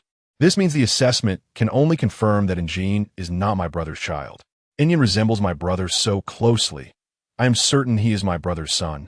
Tao Ranxin felt a surge of joy and instinctively grasped her daughter's wrist. So, Inyan is still my grandson? Zhao Jinyao indeed thought so, but hesitated to confirm. Why not ask Shen Xiyin and Inyan to undergo a paternity test? Tao Ranxin had considered this, but feared it would hurt Shen Xiyin. Let me think it over. Your father is also investigating the matter from years ago, and news will come soon. Mom can wait. Although Liang Ziyan's foot injury was promptly treated, excessive walking afterward led to inflammation, rendering him unable to walk the following day. With no other option, he had to extend his stay at the small inn for a couple more days. After all, returning to the city held no particular purpose for him. It felt the same wherever he was. The inn's owners were kind-hearted. At first, they delivered meals to his room at a very reasonable price. As they became better acquainted, he began dining with them. The innkeeper, surnamed Zhou, was 2 years his senior, appearing somewhat simple-minded, yet his laughter carried a certain charm. Liang Ziyan affectionately called him Brother Zhou. The proprietress is 2 years his junior, and he addresses her as Sister Zhou. After enjoying dinner together this evening, as Sister Zhou began to clear the table, Liang Ziyan inadvertently noticed her noticeably protruding abdomen, unsure of how many months along she was. Sister Zhou caught his gaze and smiled without hesitation. It's nearly 6 months now. Doesn't it look quite alarming? How could Liang Ziyan entertain such thoughts? His curiosity piqued, as he had no pregnant women in his vicinity. Brother Zhou, beaming with pride while glancing at his wife's belly, remarked, "It took us 2 years to conceive. I must tell you, we've already consulted someone, and it's a boy." Liang Ziyan felt a surge of envy within him. Though he bore no desire for progeny himself, he still yearned for a woman who would willingly bear his children. "Is it possible to see it?" he asked casually. Brother Zhou chuckled, "Of course. We have an elderly doctor here who, after retirement, brought back some unused equipment from the hospital. For a small fee, you can have a look. We had it done a month ago." He continued laughing. "Actually, this is our first child, and regardless of whether it's a son or daughter, we will cherish it. We were merely curious and paid 500 yuan for the consultation." Liang Ziyan, having never experienced such matters, felt as though he were listening to a fantastical tale. "Are many people availing themselves of this?" he inquired. Brother Zhou nodded. "Not just us. Others have heard the news and come as well." He appraised Liang Ziyan with a smile. "When you have children in the future and wish to take a peek beforehand, I'll take you along." Despite his envy for others with children, Liang Ziyan had no such aspirations for himself. Having been hurt once was sufficient. Why complicate his life further? Nevertheless, he responded, "Very well. I may trouble you for assistance in the future." The town was far less bustling than the city. Once night fell, the streets were nearly deserted. Liang Ziyan sat at the doorway, gazing at the scattered stars outside. If life could continue in such tranquility, it would not be so bad. Perhaps he would venture out tomorrow to explore potential livelihoods and consider purchasing a house here. To witness the sunrise and sunset, could there be a more comforting existence? Jingyan? Just as Liang Jingyan's thoughts meandered, he heard someone call his name. Turning towards the sound, he was surprised to encounter a familiar face in such a remote town.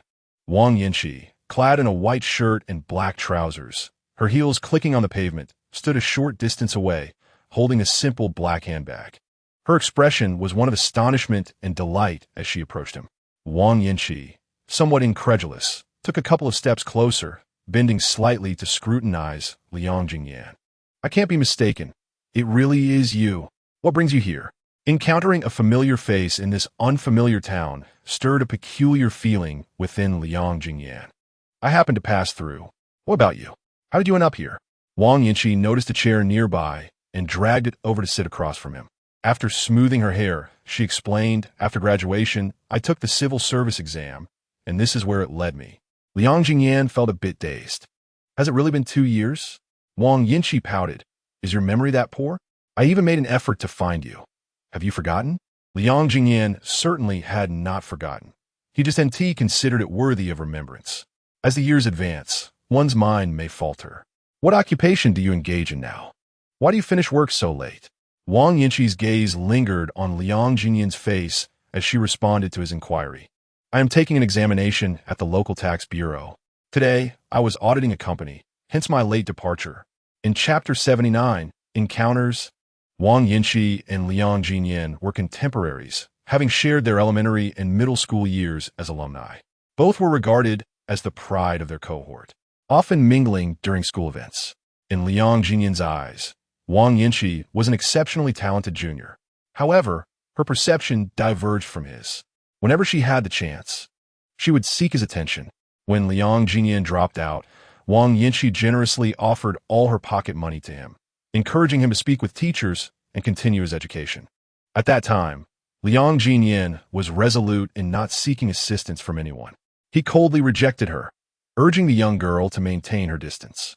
Subsequently, they encountered each other a few times, exchanging little conversation. It wasn't until Wang Yinchi finished her college entrance examinations that she sought him out to inquire about his future plans. At that moment, Liang Ziyan was apprenticing at a barber shop, sporting a rather flamboyant hairstyle. He maintained a cautious demeanor towards Wang Yinchi, the quintessential good girl. Their interactions ended on a sour note.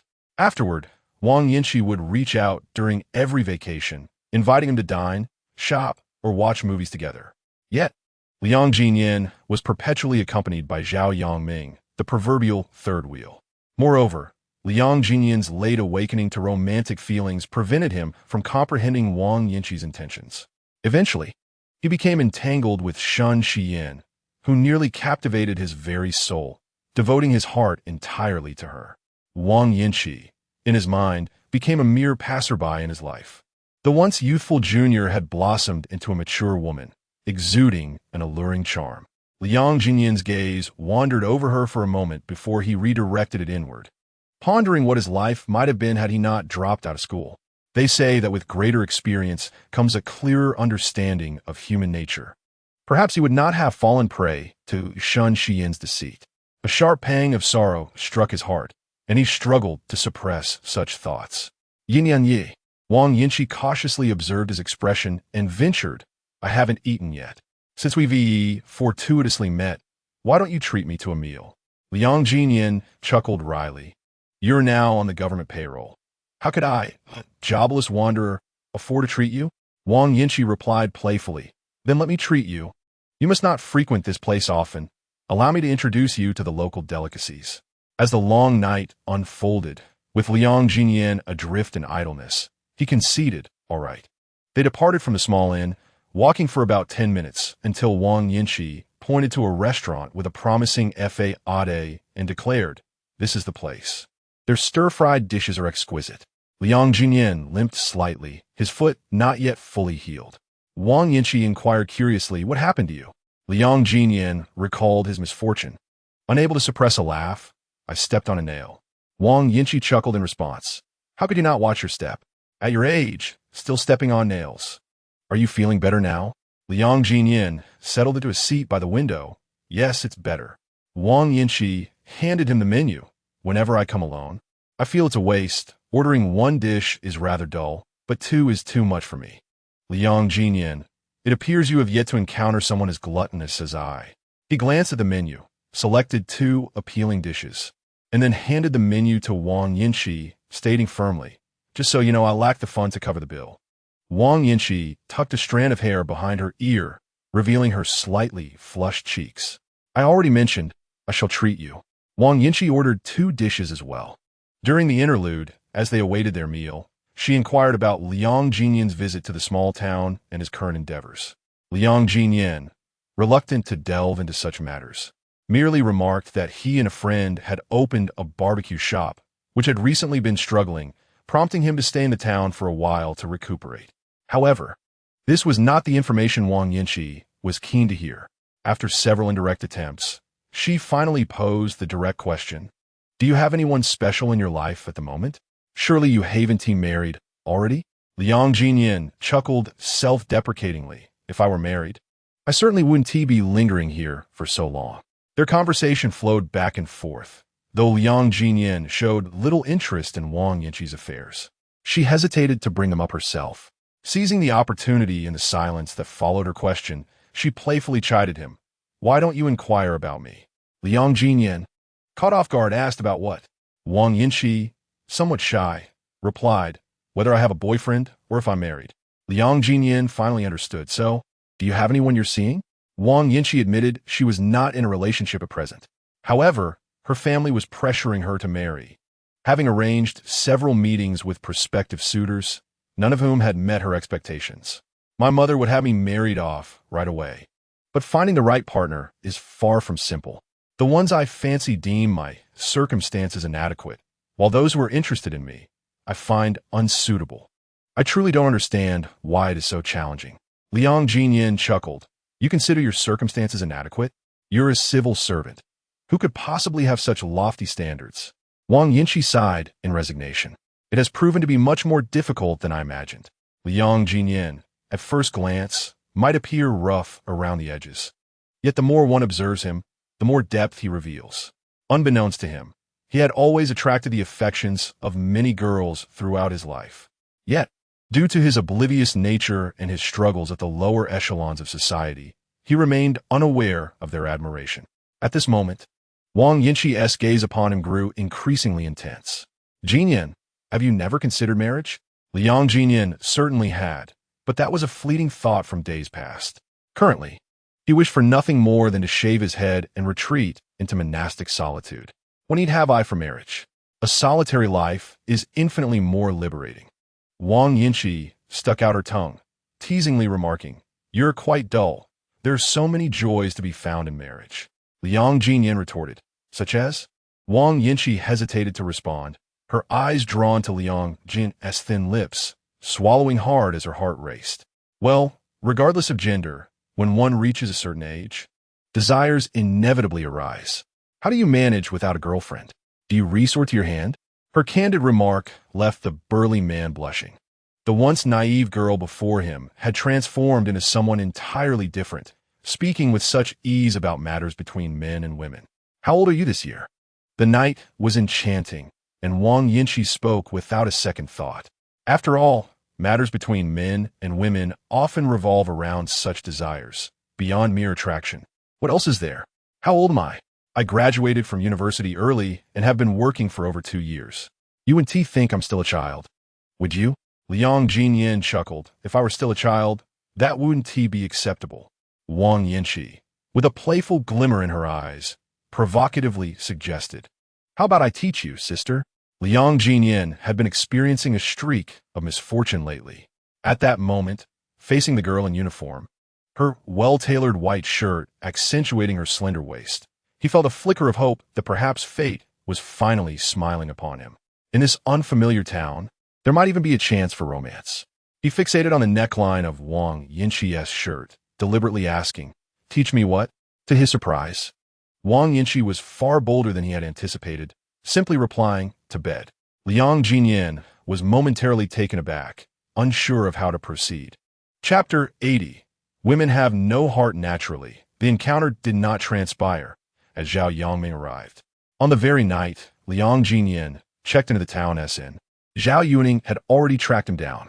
Tao Ranxin, understanding Liang Ziyan's temperament, refrained from disturbing him, allowing him some peace to rest. Once he was pursued, he might vanish, and retrieving him would be exceedingly difficult. Thus, Tao Ranxin strictly forbade anyone from the family to interrupt him. Consequently, Liang Ziyan enjoyed 2 days of tranquility. However, Tao Ranxin realized this approach was unsustainable and reluctantly informed Zhao Yongming. The two children had grown up together, their bond deeper than most. So it was hoped that Zhao Yongming's intervention would yield better results. Zhao Yongming, elated to discover Liang Ziyan's whereabouts, quickly drove the Tao family's vehicle to the small town. Upon learning that Liang Ziyan had stepped out, he stationed himself at the inn's entrance.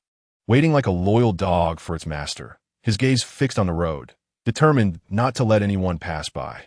With Liang Ziyan's phone off for days, he had feared the worst and nearly reported him missing. Fortunately, his usual composure allowed him to wait until today. Tao Ranxin had already approached Shen Xiyan, seeking her consent for a familial relationship verification with Shen Enyan. As of now, Shen Xiyan had yet to agree. Nevertheless, she believed that the truth would ultimately come to light. Moreover, Zhao Yuning had discovered that Shen Xiyan indeed had only one child at the time, while the other belonged to Shen Xiyan's sister, Shen Xinhua. Following a car accident, Shen Xinhua insisted on keeping her unborn child.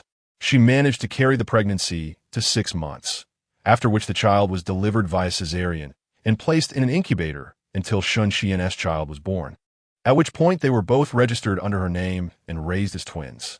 Tragically, Shen Xinhua did not survive the surgery. Zhao Yangming could comprehend the suffering endured by Shen Xiyan, yet he could not fathom why such matters could not be disclosed to Liang Ziyan. Why did it have to be unearthed by Zhao Yuning? Today, he felt torn. On one hand, he was compelled to inform Liang Ziyan of this revelation. Yet on the other, he wished for Shen Xiyan to learn a lesson. Why was it always his brother who bore the brunt of the pain? An hour later, Liang Ziyan and Wang Yinqi returned together.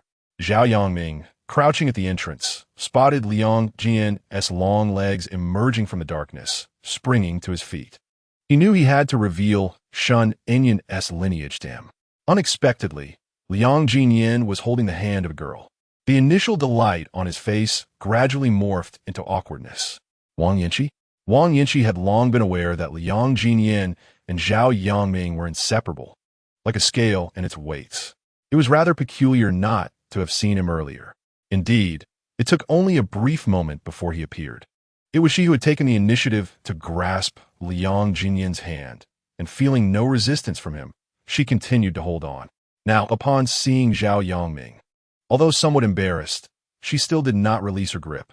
It was Liang Ziyan who, as if caught in a misdeed, voluntarily let go. Yet, after a fleeting moment of contemplation, he swiftly returned to clasp Wang Yinqi's hand. However, he was not a child and found his actions somewhat juvenile. Casting a glance at Zhao Yangming, he turned to Wang Yinqi and said, "You should head back now. I will contact you tomorrow." Wang Yinqi felt a tinge of disappointment. She had harbored feelings for Liang Ziyan since childhood and had long coveted his charm. She had hoped to savor the moment today. Alas, this beautiful evening was marred by Zhao Yangming's presence. Reluctantly, she inquired, "Really?" Liang Ziyan had no particular intentions. The quaint town was pleasant, and the people were amiable. So remaining here was indeed an option. "Yes, my number hasn't changed. Send me a message." Wang Yinqi smiled. "My number hasn't changed either, so I'll await your call." After Wang Yinqi departed, Zhao Yangming continued to gaze at her retreating figure, unable to suppress a click of his tongue. "I was worried about you, and I never expected you to be living so well," he mused. He resolved not to disclose the lineage of Shen Enyan to Liang Ziyan, as it was still uncertain, and whether he spoke or not would bear little consequence. "What brings you here?" Liang Ziyan, having enjoyed a rare couple of days of tranquility, found that Zhao Yangming was the harbinger of his troubles. With his arrival, peace was no longer attainable. Zhao Yangming showed no discomfort at Liang Ziyan's impatience, as if this version of Liang Ziyan was the one he had always known. "My aunt informed me," Zhao Yangming stated.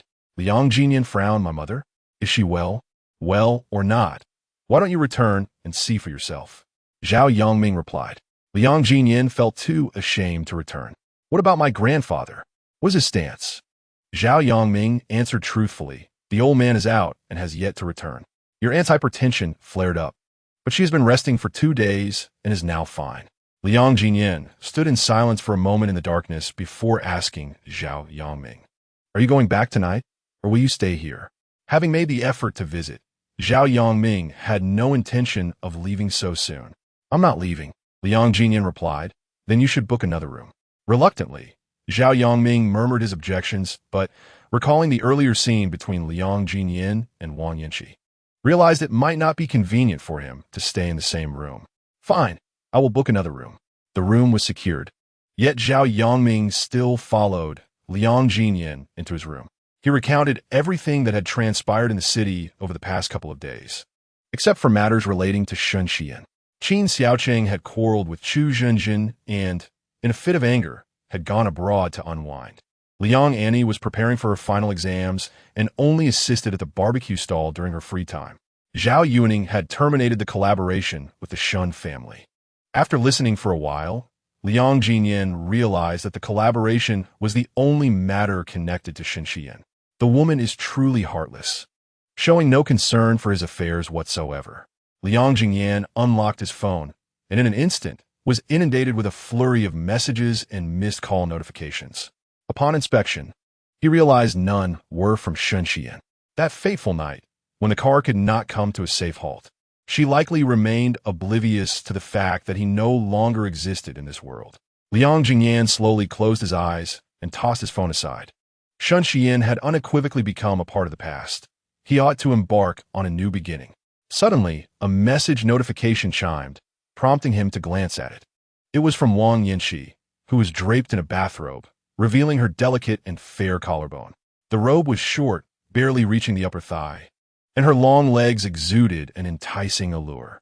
Wang Yanqi, with her makeup done and her luscious red lips playfully blowing a kiss towards the camera, may not possess a beauty that could topple kingdoms, yet her gestures radiated sensuality and temptation. Before Liang Ziyan could fully comprehend the image, Zhao Yongming, stretching his neck to get a better view, had seen it all too clearly. Wang Yanqi indeed possessed some allure. Her figure was commendable. Liang Ziyan shot him a chilling glance, placing the phone face down on the bed. Shouldn't Zhao Yongming be keeping an eye on the barbecue shop? His lack of focus was evident, and without Liang Ziyan's presence, it was only natural for him to slack off.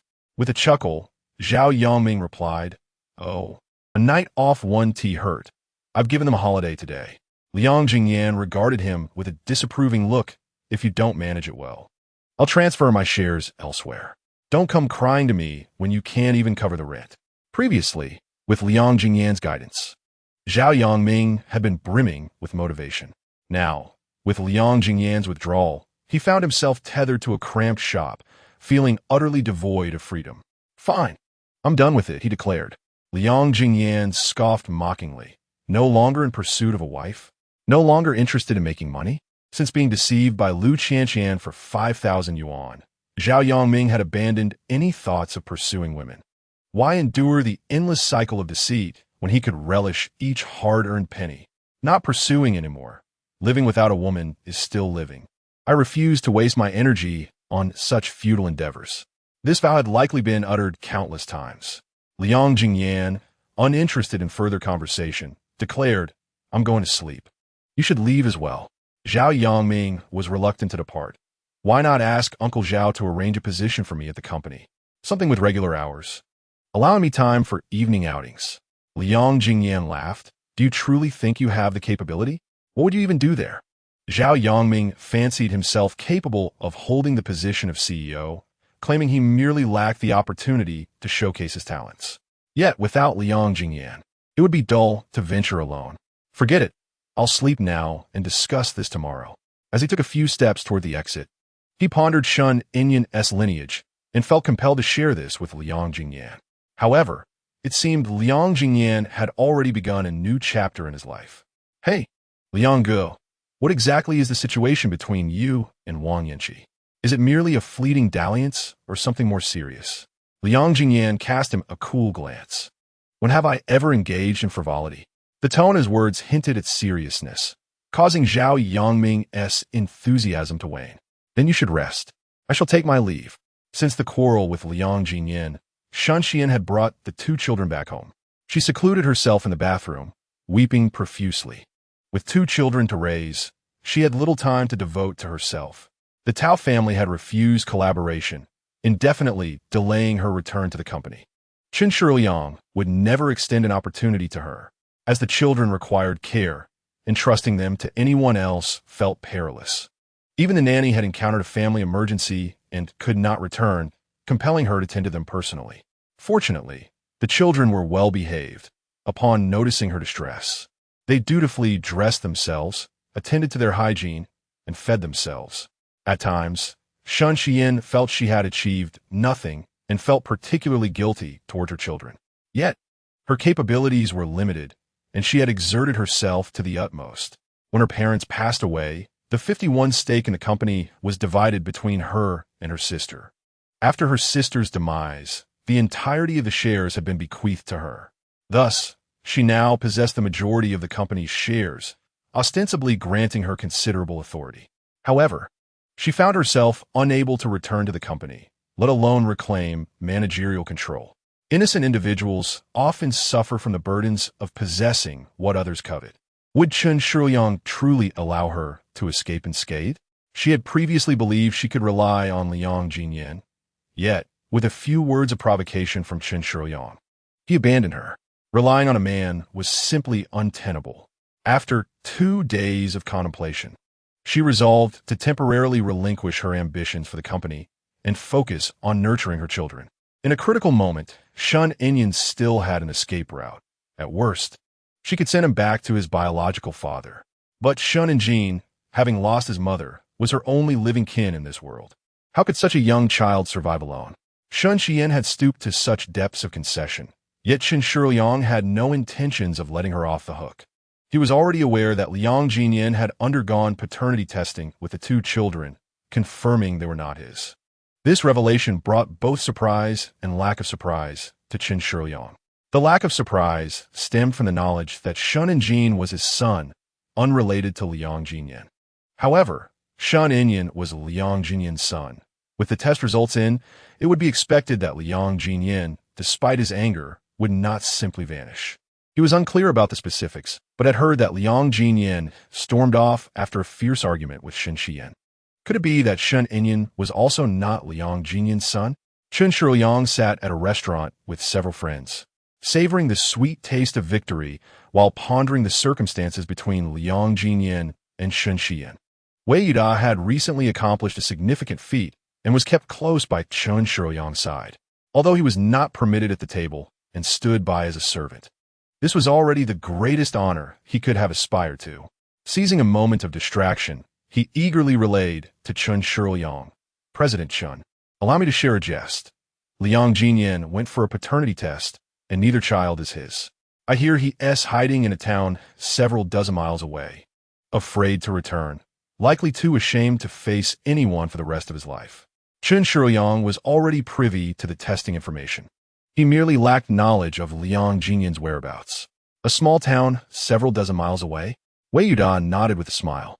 Indeed, Zhao Yongming rushed over. But the barbecue shop wasn't open. I reckon that establishment won't be able to sustain itself. Chen, why not hand it over to me to manage? It's merely a barbecue shop, and Chen Shiliang hardly regards it with any seriousness. Look at your aspirations. Chen Shiliang, feeling a surge of happiness, raised a glass with him and inquired further. You mentioned that neither the children belong to Liang Ziyan. Then, whose are they? Wei Yuda pursed his lips, adopting a mysterious demeanor, and replied, "To be honest, one cannot discern it at first glance. I never anticipated that Shen Xian would possess such cunning, utilizing Liang Ziyan to seek assistance from the Tao family. Indeed, one should never underestimate the allure of beautiful women. Misfortune may follow one for a lifetime." He spat in disdain at his own prescience. A flicker of unease crossed Chen Shiliang's mind. If Shen Xian could manipulate Liang Ziyan, could Shen Xinhua not also exploit him? With this thought lingering, Chen Shiliang set down his glass and sought out Shen Xian. Since Shen Enjin's birth, he had firmly believed the child to be his, never once contemplating a paternity test. If, by chance like Liang Ziyan, the son were indeed his, it would entangle him in an everlasting bond with Shen Xian. The Shen family would ultimately be his. However, if the son were not his, he would merely be an outsider. Shen Xian had arranged for a dance class today, intending to take the 2 children to explore their interests and talents. Upon hearing of the dance, Shen Enjin was particularly delighted, while Shen Enyan remained silent, pouting. Shen Xian had a sense of what to expect, yet children's interests can shift drastically. Practical experience was necessary for confirmation. "All right, while you 2 learn from the teacher. Your mother will be watching nearby," she assured. Shen Enjin's excitement grew at this. Then let us hurry, Mama. Shin Inyan thought of his father, but feared his mother's emotional response. So he kept his feelings to himself, trailing behind his brother with a glum expression. Chun Shiliang awaited them downstairs and waved to the children. And Jean, Inyan, come over to Uncle. Upon seeing Chun Shiliang, Shun Xian's heart skipped a beat, and she instinctively grasped the hands of her children. Brother-in-law, what brings you here? Chapter 82. Obtaining the certificate recently, Shin and Jean felt rather unfortunate, as someone seemed intent on tugging at his hair. Being short and slow to react, he could never spot the culprit when he turned around. He silently vowed that if he caught them, he would ensure they would be left bald. Liang Ziyan had stayed in the small town for an additional 2 days. Zhao Yangming, like a meat bun thrown to a dog, had disappeared without a trace. Tao Wanxin grew restless, worried that her son might harbor resentment towards her, making it difficult for her to approach him directly. Fortunately, with Zhao Jinyao on break, she volunteered to go, and Tao Wanxin instructed the driver to take her daughter over. Since Liang Ziyan had taken up residence in the small inn, he had been dining with the owners. Following Zhao Yangming's arrival, an additional guest joined their meals. Liang Ziyan had made several attempts to persuade Zhao Yangming to leave, but he refused to budge, prompting Liang Ziyan to cease his efforts. Wang Yinshi paid regular visits throughout the day, bringing him snacks or gifts, and even presented him with a large teddy bear. Liang Ziyan chuckled, remarking as a grown man, "What use do I have for such things?" Wang Yinshi leaned closer, playfully insinuating, "Don't you think holding it is akin to embracing me?" Liang Ziyan, feeling helpless, replied, "A young girl like you should know better than to speak such things." Wang Yinshi puffed out her chest, deliberately misinterpreting his words. "What is small about me? What do you see anything lacking?" Not only did she speak, but she also took action, grasping Liang Ziyan's hand and guiding it toward herself. "You're no monk. I refuse to believe you feel nothing for me." Through the fabric, he could sense her fullness. Yet, Liang Ziyan was uncertain about his own thoughts. The courage he had mustered once in a lifetime seemed to have been exhausted, and now he simply yearned for a life of ease and spontaneity. He withdrew his hand, momentarily adopting a serious demeanor. "You must think this through. I am an unemployed vagabond who didn't even finish high school, while you are a respectable civil servant. Would your family ever consent to our union?" He recalled vividly how, in high school, Wang Yinshi had sought his company, only for her mother to catch them. At that time, she had warned him to keep his distance, lest he lead her daughter astray. Years had passed, and he had made no progress. How could the Wang family accept a drifter? If complications arose, it would be better to refrain from beginning at all. If Wang Yinshi were merely a stranger he had recently met, it would be one thing. However, they had known each other since childhood. It was best to avoid causing harm if possible. A fleeting look of discomfort crossed Wang Yinshi's face, yet she stubbornly asserted, "I will make my own decisions regarding my life." Sensing Liang Ziyan's doubts, she added, "Are you truly oblivious to my feelings for you? If you worry about my parents, we could obtain a marriage certificate now. Surely, that would convince you." A marriage certificate? Liang Ziyan was taken aback by her bold proposition. Wang Yinshi nodded earnestly, affirming, "Yes, a marriage certificate. Then, even if they disapprove, they would have no recourse. They cannot force us to divorce." Liang Ziyan had always envisioned marrying Shin Xian. Yet, Shin Xian had repeatedly deceived and hurt him, necessitating her departure from his life. Now, with Wang Yinshi proposing marriage, it felt as though a great fortune had unexpectedly fallen upon him. A marriage certificate? Liang Ziyan, in a daze, felt as if he were hallucinating. Wang Yinshi nodded emphatically. "Indeed, do you dare not? Or do you not like me? Am I truly so lacking that my overture must be met with rejection?" "No," Liang Ziyan replied, licking his lips dryly. "I just feel it's all happening rather quickly. I am currently an unemployed drifter with nothing to offer." "Are you truly willing?" Wang Yinshi responded with utmost sincerity, "I am willing. I require nothing from you. I only wish for your kindness." Liang Ziyan admitted that his mind was in a whirl.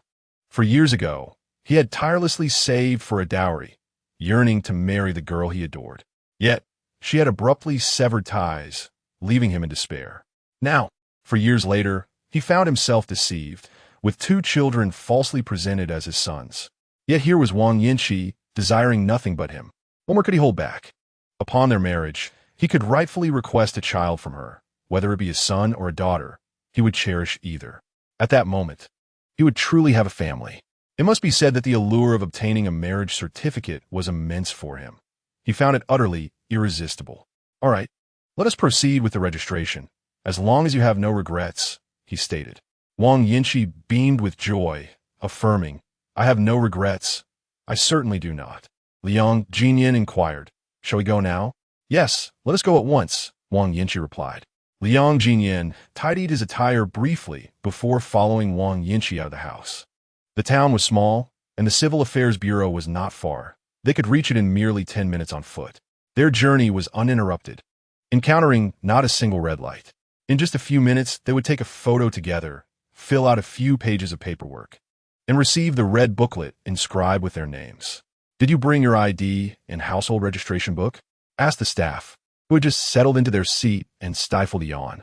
Wang Yinchi swiftly produced her ID and handed it over. However, Liang Ziyan stood there, dumbfounded. He had forgotten his ID. Had he not misplaced it, he would not have taken a private car, finding himself stranded midway and checking into a local inn. Noticing his stillness, Wang Yinchi, perplexed, asked, Why aren't you presenting your ID? You do not regret this decision, do you? Liang Ziyan frowned. I lost my ID. Wang Yinchi's previously exuberant expression quickly faded. Are you doing this on purpose? She exclaimed, angrily reclaiming her ID and storming out of the Civil Affairs Bureau. Liang Ziyan hurried after her, attempting to explain, I am not deceiving you. It truly is lost. It was because I lost my ID that I missed the bus at the station and had to take a private car. Otherwise, I would not have come to this town. Tears welled in Wang Yinchi's eyes as she demanded, What does that mean now? Liang Ziyan replied, I will return to replace it.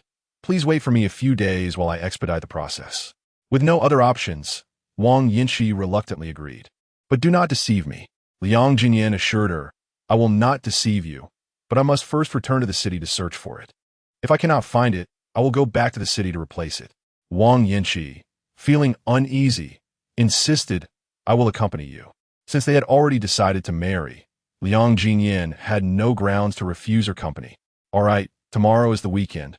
You can come with me to the city. Over the past few days, Wang Yinchi had been frequently visiting Liang Ziyan, which had caught the attention of her parents. Even before the workday ended, her mother was already watching near the tax bureau, following her daughter into the small inn. It was evident to her that her daughter was associating with dubious individuals. Grabbing a mop, she entered the inn and saw her daughter heading directly to a guest room, causing her to erupt with anger. Wang Yinchi, what are you doing? Hearing the voice startled Wang Yinchi. Turning around, she saw her mother brandishing the mop and quickly intervened. Mom, what are you doing? I came here to see a friend. Chapter 83. As long as the child is one's own, Wang Yinchi had not anticipated her mother's arrival and quickly tried to block her. Grasping for the mop, she pulled her mother outside, exclaiming, I truly am just meeting a friend. Your pursuit like this will make it difficult for me to see anyone in the future. Please return quickly. I will head back as well. Wang Yinchi cast a fleeting glance into the room, her gaze meeting Liang Ziyan's, filled with an abundance of regret. What friend? Vang mu cuistioned, het disbelief palpable. She feigned following her daughter downstairs, but when Yinchi was momentarily distracted, she dashed toward the guest room. Liang Ziyan had just changed into a short-sleeved shirt, the fabric still settling around him, revealing a well-defined abdomen. Wang Mu's eyes widened in surprise before recognizing Liang Ziyan. She pointed at him, questioning her daughter, who was hastening behind her. Isn't he the delinquent who dropped out of high school? Wang Yinchi wished she could leap out of the window. Mom, what are you doing? Hurry up and leave. She urged him outside. Yet, Wang Mu was resolute in her refusal to exit. Her scrutinizing gaze appraised Liang Ziyan from head to toe, finding not a single valuable piece of clothing adorning him. What good is a fine physique if it brings no fortune? She remarked, I always knew he was unworthy. After all these years, he remains the same. As she surveyed the modest and once more, she exclaimed, Look at this place. He can't even afford a decent hotel. She poked her daughter's forehead, scolding, How can you be so disappointing? The men I introduced to you are all superior to him. Why are you so stubborn? You let him drag your grades down back then, and now that you're working, you still cling to this disgrace. What about him warrants your kindness? Liang Ziyan had long since learned of Wang Mu's formidable nature. In keeping with his temperament, he would have simply shut the door and sent her away. However, upon recalling how Wang Yinxi's academic performance had suffered because of him, and seeing the tears welling in her eyes as she looked at him with such distress, he found his resolve faltering. He had intended to enjoy a peaceful 2 days in the small town, yet here he was, embroiled in a predicament. Frustrated, Liang Ziyan raked his fingers through his hair. He straightened his shirt and resolved to address Wang Mu calmly. "Auntie, I understand your stance. Yinxi and I have no relationship. You are mistaken. Please take her away now. I will not see her again." Before he could continue, Wang Yinxi interjected. "We agreed that we would get married once you obtained your identification. You cannot go back on your word." After uttering that with all her strength, she turned and fled the inn. Wang Mu stood momentarily stunned by her daughter's proclamation, eventually regaining her wits and hastening after her. Liang Ziyan, exasperated, ran a hand through his tousled hair. What is happening? An hour later, Wang Yinxi sent a message, indicating she had returned home and had already spoken with her parents. She was prepared to obtain the marriage certificate at a moment's notice. Hoping he would uphold his promise and not renege, Liang Ziyan wished he could slap himself for even considering such a certificate. "What am I doing, wanting a marriage certificate?" he thought, anticipating how this situation would unfold. He contemplated informing Wang Yinxi that it was over, but remembering her tearful departure made it impossible to send such a message. In the end, he could only reply with a single word, "Okay." Meanwhile, Liang Ziyan was nearly driven to despair, while Zhao Yang watched on, nearly envious. Why is it that he yearns for marriage daily, yet no woman ever throws herself at him, demanding a marriage certificate? Indeed, the world is marked by extremes. The drought-stricken perish from thirst, while those beset by floods suffer equally, revealing an absence of fairness. Liang Ziyan resolved to return to the city. Firstly, evasion is no solution, and tranquility eludes him regardless of his location. Moreover, he must retrieve his identification, for without it, he cannot proceed. As for returning to the city, that can be contemplated at a later time. He has already decided against reopening the barbecue shop. The promise made to his mother about returning to the company remains unfulfilled. Thus, he has opted to take a job there, embracing the life of a 9-to-5 employee. If he can smoothly navigate his relationship with Wang Yinxi, obtaining a marriage certificate, and eventually having a child, envisioning a harmonious life as a family of 3 appears rather appealing. Presently, his expectations of women are minimal. As long as the child is his, that suffices. On Saturday, Liang Ziyan rose early, had breakfast, settled his accommodation fees, and prepared to head back to the city. The hotel owner and his wife, having spent considerable time with him, felt a twinge of reluctance at his departure, urging him to visit often. Liang Ziyan promised to host them in the city whenever they had the chance. Wang Yinxi had agreed to accompany him. He planned to wait until 9 o'clock. Should she fail to arrive, he would dismiss the matter altogether. Unexpectedly, Wang Yinxi did not show up, but he was greeted instead by Zhao Jinyao and the housekeeper. "Brother," Zhao Jinyao exclaimed with surprise and delight upon seeing Liang Ziyan, jumping out of the car and joyfully embracing his arm like a cheerful little bird. Zhao Yangming suddenly felt a pang of guilt.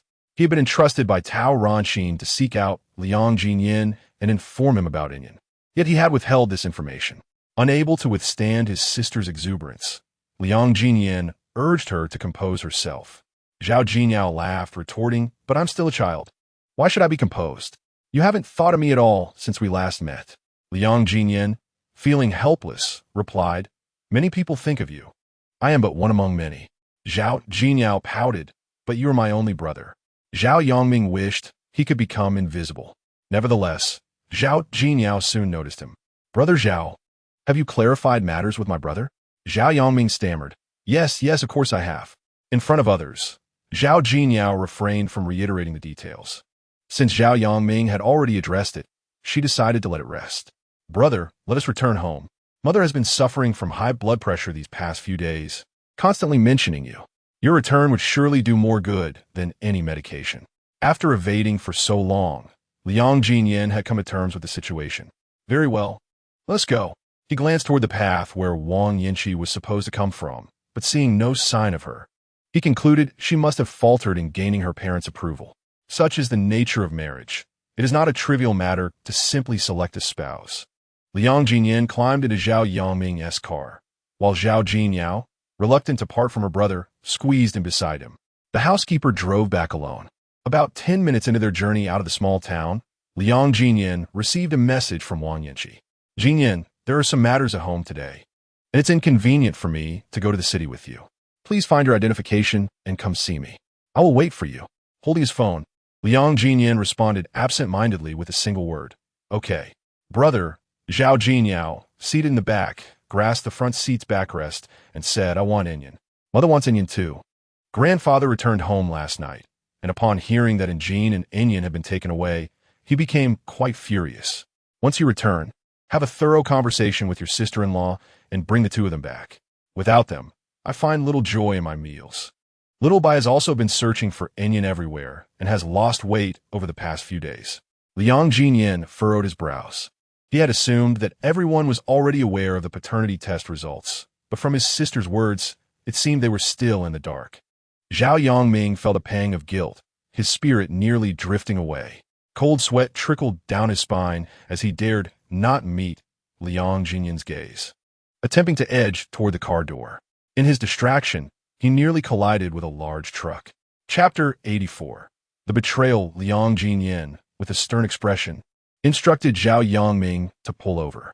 Zhao Yangming, trembling in fear, obediently parked the car by the roadside, exiting the driver's seat. He worried about Liang Jinyan's wrath and quickly made his way to the back of the vehicle. Liang Jinyan did not rush to get in. Instead, he approached Zhao Jinyao, lowered the car window, and said, "Clarify the situation." Zhao Jinyao appeared bewildered. She glanced at Zhao Yangming, whose furtive demeanor clearly indicated mischief. "Brother Zhao, did you not inform my brother?" Zhao Yangming, with a stiff resolve, replied, "Your brother has a new girlfriend now. They almost got their marriage license yesterday. Why should I bring this up and add to his troubles?" Zhao Jinyao felt a surge of irritation, wishing to slap him. "How can you be so incompetent?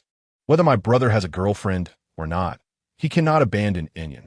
Liang Jinyan, confused by their exchange, urged, Yao, please tell me what has transpired."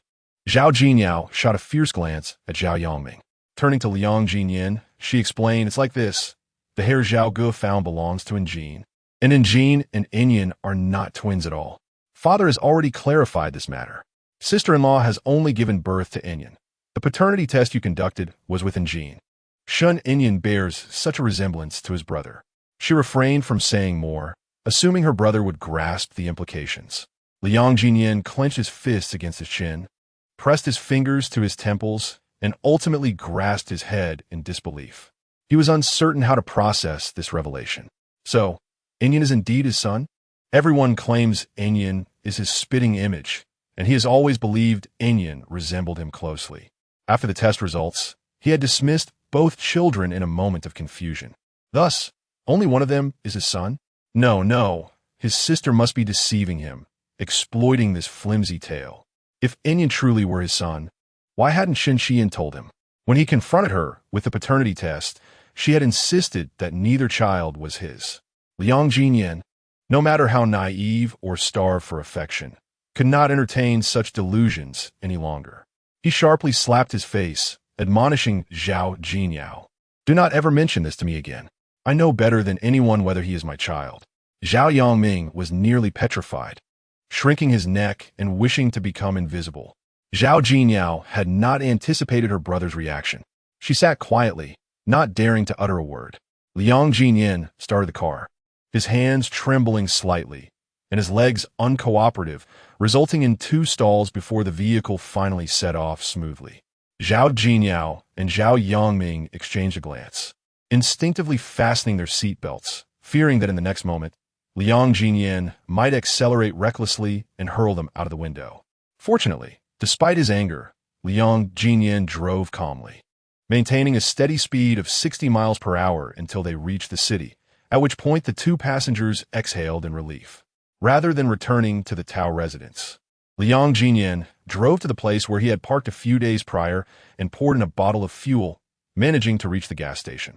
He instructed Zhao Yangming to take Zhao Jinyao home, as he needed to attend to matters at the barbecue restaurant.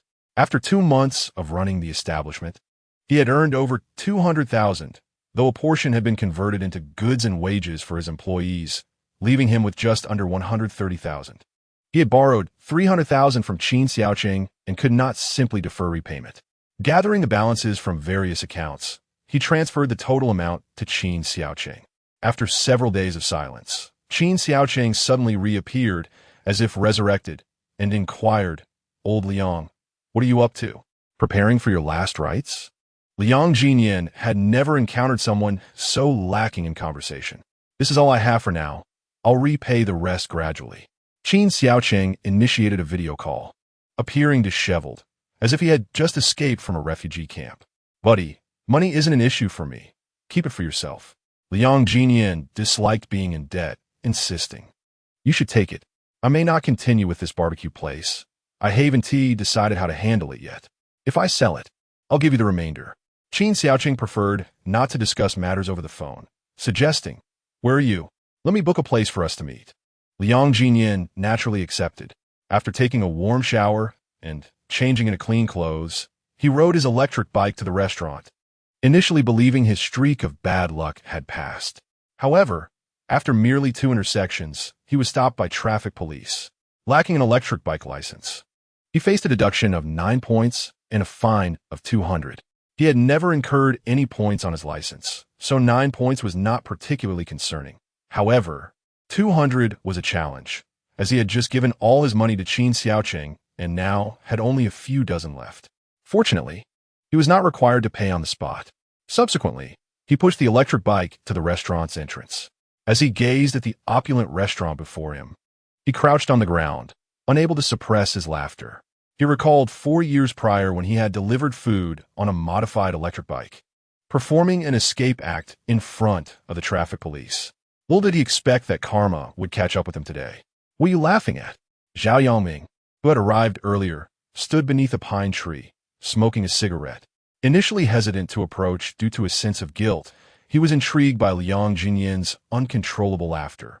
He had just dropped Zhao Jinyao off at the villa's entrance, but had not dared to enter, fearing that Tao Ranxin would inquire about the events of the past few days. This anxiety was unfounded, as Liang Ziyan did not believe Zhao Jinyao's claims. Otherwise, he would surely face dire consequences that night. Tears of laughter streamed down Liang Ziyan's face as he pressed his eyes, exclaiming, "I just got stopped by the traffic police for driving without a license. They deducted 9 points. Zhao Yangming was momentarily taken aback before cursing loudly. "Is it really possible for such a thing to occur?" Liang Ziyan exclaimed, reflecting that with enough time, one could encounter every sort of peculiar situation. After the two entered the room, Qin Xiaoqing soon arrived. The trio appeared increasingly disheveled, and without further ado, each one polished off a bottle of beer. When Liang Ziyan excused himself to the restroom, he unexpectedly ran into Chun Shiliang. Both were taken aback upon recognizing each other. Liang Ziyan chuckled. "You've found your fortune. I've severed ties with Shun Shiyin, which benefits you." Chun Shiliang furrowed his brow, glancing at his table, and nodded with his chin. "Shall we have a drink together?" This left Liang Ziyan puzzled, as their relationship hardly seemed conducive to casual conversation. "I have no value left. Why waste your effort on me?" Chun Shiliang, suppressing a torrent of thoughts, disregarded Liang Ziyan's hostility. Grasping his arm, he said, "Brother, we are both in this together, two unfortunate souls. To not share a drink would be a disservice to our bond." Liang Ziyan, increasingly bewildered, was curious about Chun Shiliang's intentions and followed him. Chun Shiliang poured a generous glass of white liquor for Liang Ziyan, then filled his own cup to the brim. After downing it in one go, he began, "I had always believed that Jin was my son, the child of Shen Xinhua and me, only to find out he is not. I was deceived for 4 or 5 years, raising another man's child." Chapter 85. Whose child is it, after all? Liang Ziyan was more shocked to learn that Shun Jin was not Chun Shiliang's son than when he had seen the paternity report. If the child was neither his nor Chun Shiliang's, then whose was it? Liang Ziyan's mind was a muddle. He couldn't grasp the implications of Chun Shiliang's words. No. Could you repeat who Jin's father is? Chen Shiliang, inebriated and slurring, replied, How should I know who he belongs to? All I know is he is not mine. Not mine, not mine. That was not the question Liang Ziyan sought to clarify. He needed to know who Jin's mother was. Shen Xinhua? Wasn't he Chen Xiyan? If Chen Shiliang had been sober, he would never have divulged the truth to Liang Ziyan. However, in his drunken state, he spoke whatever came to mind. He cannot possibly belong to Shen Xiyan.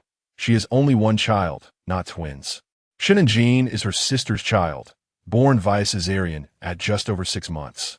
Kept in an incubator for a while before being placed under Shen Xian's care. Both sisters are not virtuous. One deceived me, the other deceived you, both wanting us to support their sons. Chen Shiliang clutched his chest in despair, lamenting, Brother, we are no match for them. Indeed, as they say, the most venomous hearts belong to women. I previously did not believe it, thinking I had everything under control.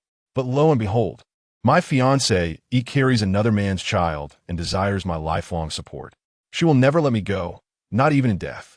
Liang Ziyan, who had previously doubted Zhao Jinyao's words, found Chen Shiliang's drunken confessions to be a corroboration of her claims. Thus, it became evident that neither child belonged to Chen Shiliang, and potentially, none belonged to him. Not long ago, he thought that being penalized with 9 points by the traffic police was a significant matter. Now, he finds himself willing to ride his electric bicycle around the city once more. At worst, he would have to retake the first driving test. Brother, Liang Ziyan patted Chen Shiliang's shoulder. At this moment, he ought not to revel in another's misfortune. Yet, he could not suppress a chuckle. The child is indeed not yours, but they are mine. With that remark, Liang Ziyan returned to his desk, filled with a sense of triumph. In truth, without a paternity test, uncertainty lingered in his heart. Fearing another blunder, perhaps the thought of infuriating Chen Shiliang brought him a peculiar satisfaction. After stepping out for a moment, Liang Ziyan returned with renewed vigor. Zhao Yongming, puzzled, inquired, Why are you in such high spirits? Have you encountered something amusing? Liang Ziyan still had accounts to settle with Zhao Yongming. Tell me, what is the deal with your hair? Zhao Yongming instinctively shifted closer to Qin Xiaoqing. The two children bore such resemblance, dressed in identical attire, sporting the same hairstyle. If I misjudged, given the circumstances, it's understandable, right? Liang Ziyan raised his foot, ready to kick him, exclaiming, Damn it, can't you manage a single task properly? Zhao Yongming protested. How was I to know this could happen? Shen Xian insisted the two children were twins, meaning one is yours and one isn't. Who could have predicted the other belongs to her sister? I'm not a fortune teller. Liang Ziyan pressed his lips together. Pursuing such matters was futile now. Do you think Inyan and I share a resemblance? Zhao Yongming nodded affirmatively. I can assure you of that. If he is not your son, I'll live-stream myself eating excrement while standing on my head. Liang Ziyan, uninterested in further conversation, assigned him a task. I need you to find a way to obtain 2 strands of Inyan's hair. This task seemed rather daunting, and Zhao Yongming hesitated to guarantee success. Yet, faced with Liang Ziyan's stern expression, he dared not refuse. Fine, even if it costs me my life, I'll bring you back 2 strands of hair. Liang Ziyan chuckled. Just don't mess it up this time. I certainly won tea, Zhao Yongming assured. Mom, can we go find Dad today?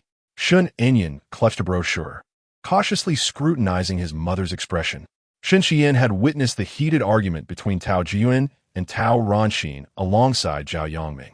For days, the children had been inquiring about their father, asking when they could visit him and whether they could see their grandparents at the Tao residence.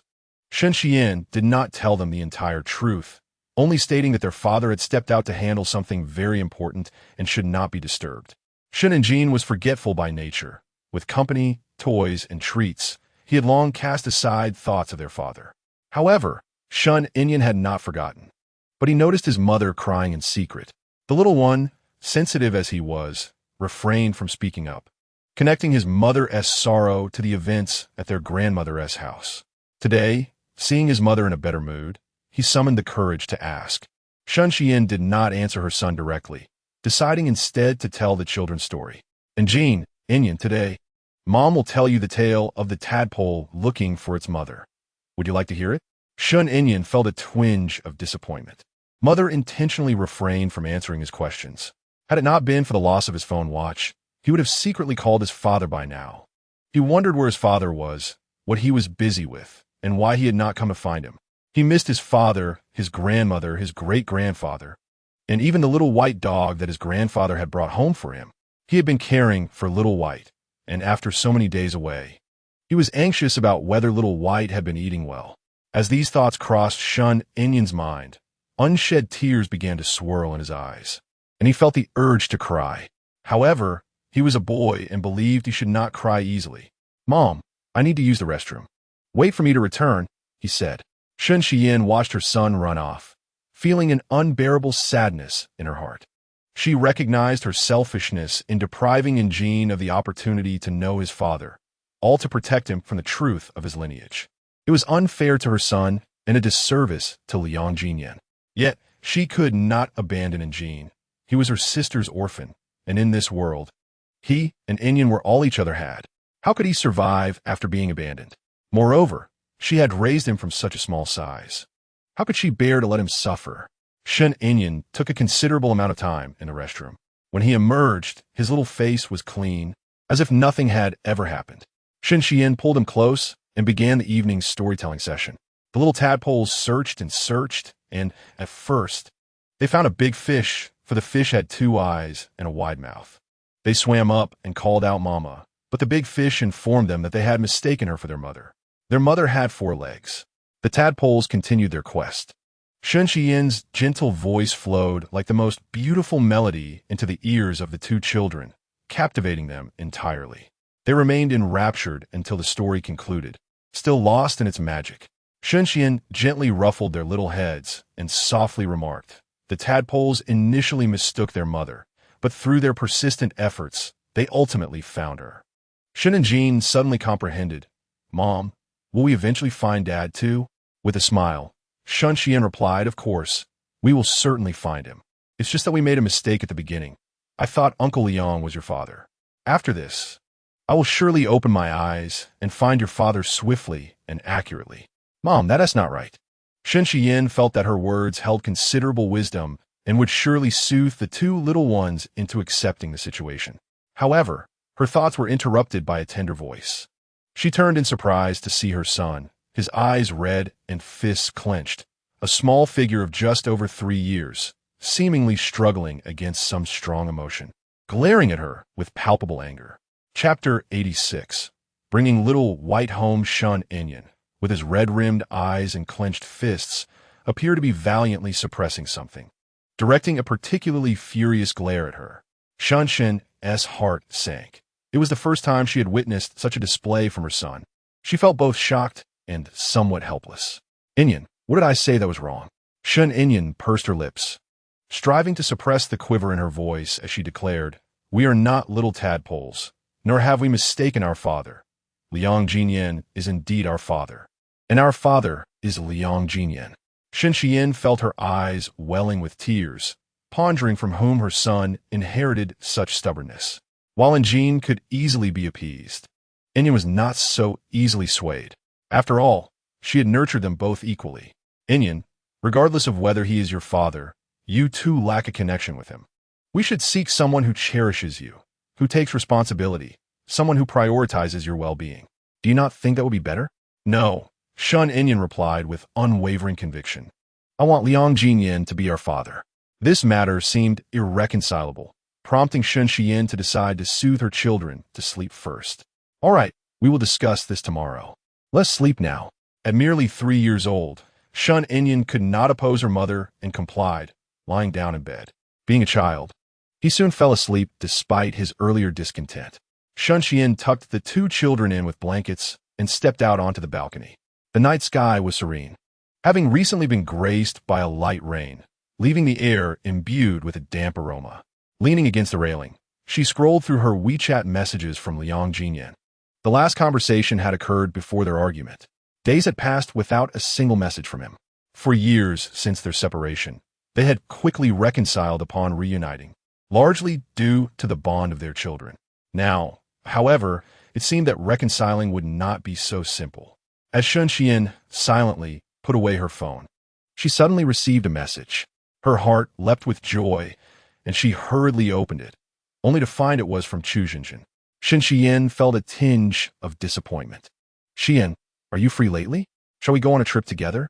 Since having children, Shun Xian had not ventured outside, not even into the city.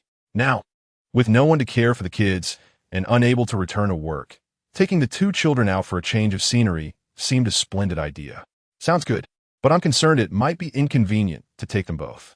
Chu Jinjin responded generously, don't worry, I'm here. By the way, Qingyu will join us too. With so many of us, how can we not manage these little ones? With Chu Jinjin's reassurance, Shin Xian felt significantly more at ease. When shall we depart? Chu Jinjin replied, let us prepare tomorrow, and set off the day after. Make sure to gather your ID card, household registration book, and passport. We shall return only after we've had our fill of fun. Shun Xian readily agreed. Zhao Yongming had promised Liang Ziyan to procure a lock of Shun Inyan's hair. The task was formidable, yet he steeled himself. After breakfast, he first ventured to a toy store to purchase 2 sets of toys, feeling they were insufficient. Then borrowed Xiaobai from the Tao family. When Shun Xian received his call, he indeed found an excuse to decline a meeting. Zhao Yongming fabricated a lie, stating, sister-in-law, I returned to the city a few days ago and spotted some delightful toys, so I brought 2 sets for the children. Traveling such a distance. It's a token of my affection, is it not? Without hesitation, Shun Xian declined. No need, they have far too many toys already, and I am currently busy. It is inconvenient. Fortunately, Zhao Yongming had anticipated this. There is something else I must trouble you with. Regardless of the circumstances, Zhao Yongming was a good brother to Liang Ziyan, and Shun Xian would naturally not refuse assistance when needed. What is it you require? Zhao Yongming, this morning, I visited the Tao family. Xiaobai has been rather listless these past 2 days, scarcely eating. Inyan has been taking care of it, and I thought perhaps letting Inyan see Xiaobai might encourage it to eat. Since the 2 children left the Tao family, my greatest concern has been for Xiaobai. I asked her repeatedly if I can bring Xiaobai back. She firmly told Tao Ranxin that the 2 children are not Liang Ziyan's sons. So how could she possibly consider taking Xiaobai away? Being able to see Xiaobai, of course, is a wonderful thing. However, sending my son to the Tao family is rather inconvenient. It would make sense for someone from the Tao family to come and fetch the children. But can you represent them? Zhao Yongming recognized her misunderstanding. Sister-in-law, I've brought Xiaobai out. Are you at home? I can bring it to you. Shun Xian sighed with relief, saying she was home and invited him over. After hanging up, she called the 2 children to her side. And Jean, Inyan, I have good news for you. Shin and Jean had just packed away his toys and asked, aren't we going out to play together? We already know. Shun Xian shook her head. No, someone is coming over soon. Shin Inyan nearly burst with joy. Is it Dad? It's Dad, right? Shin Xian sighed and ruffled his little head. Of course not. You'll see when they arrive.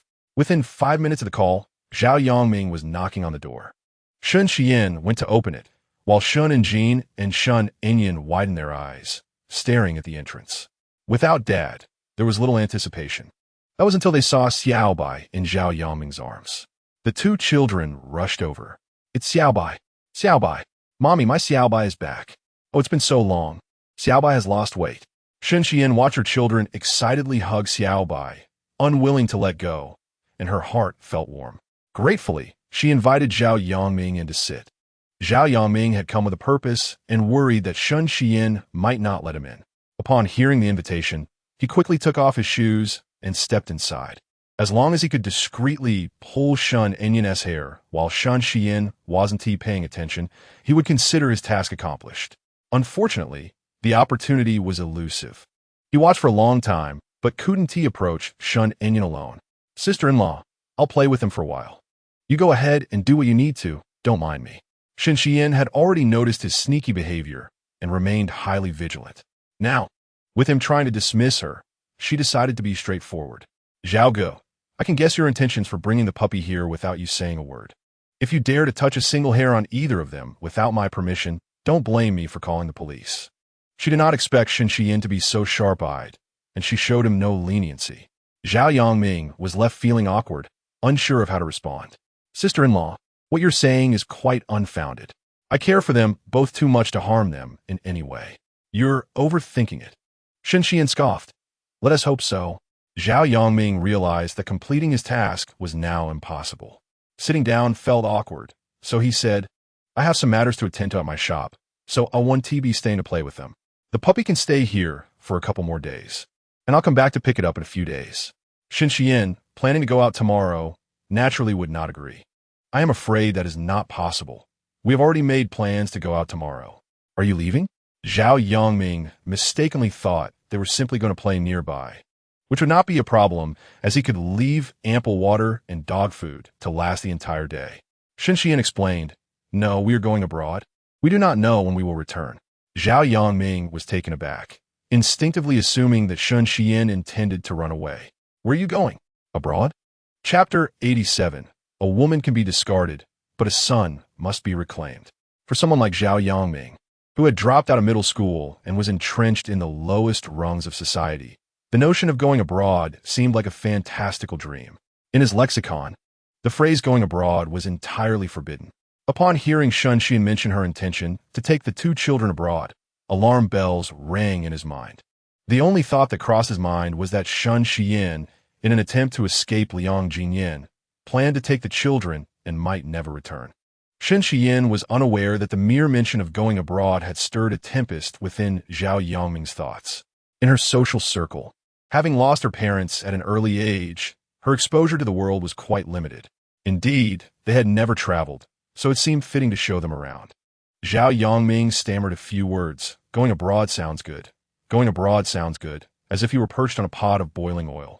He had no desire to engage further and, citing an excuse, departed from the Shen household. Noticing the little white dog, Shen Xian hurriedly chased after him, asking, What about the little white dog? Zhao Yongming, without looking back, replied, I will come back later. Shen Xian pursed her lips, feeling helpless. Regardless, seeing the little white dog brought joy to both children. Shen Inyan even pulled out his snacks, eager to feed the little white dog, but concerned about its diet. He inquired, Mom, can it eat this?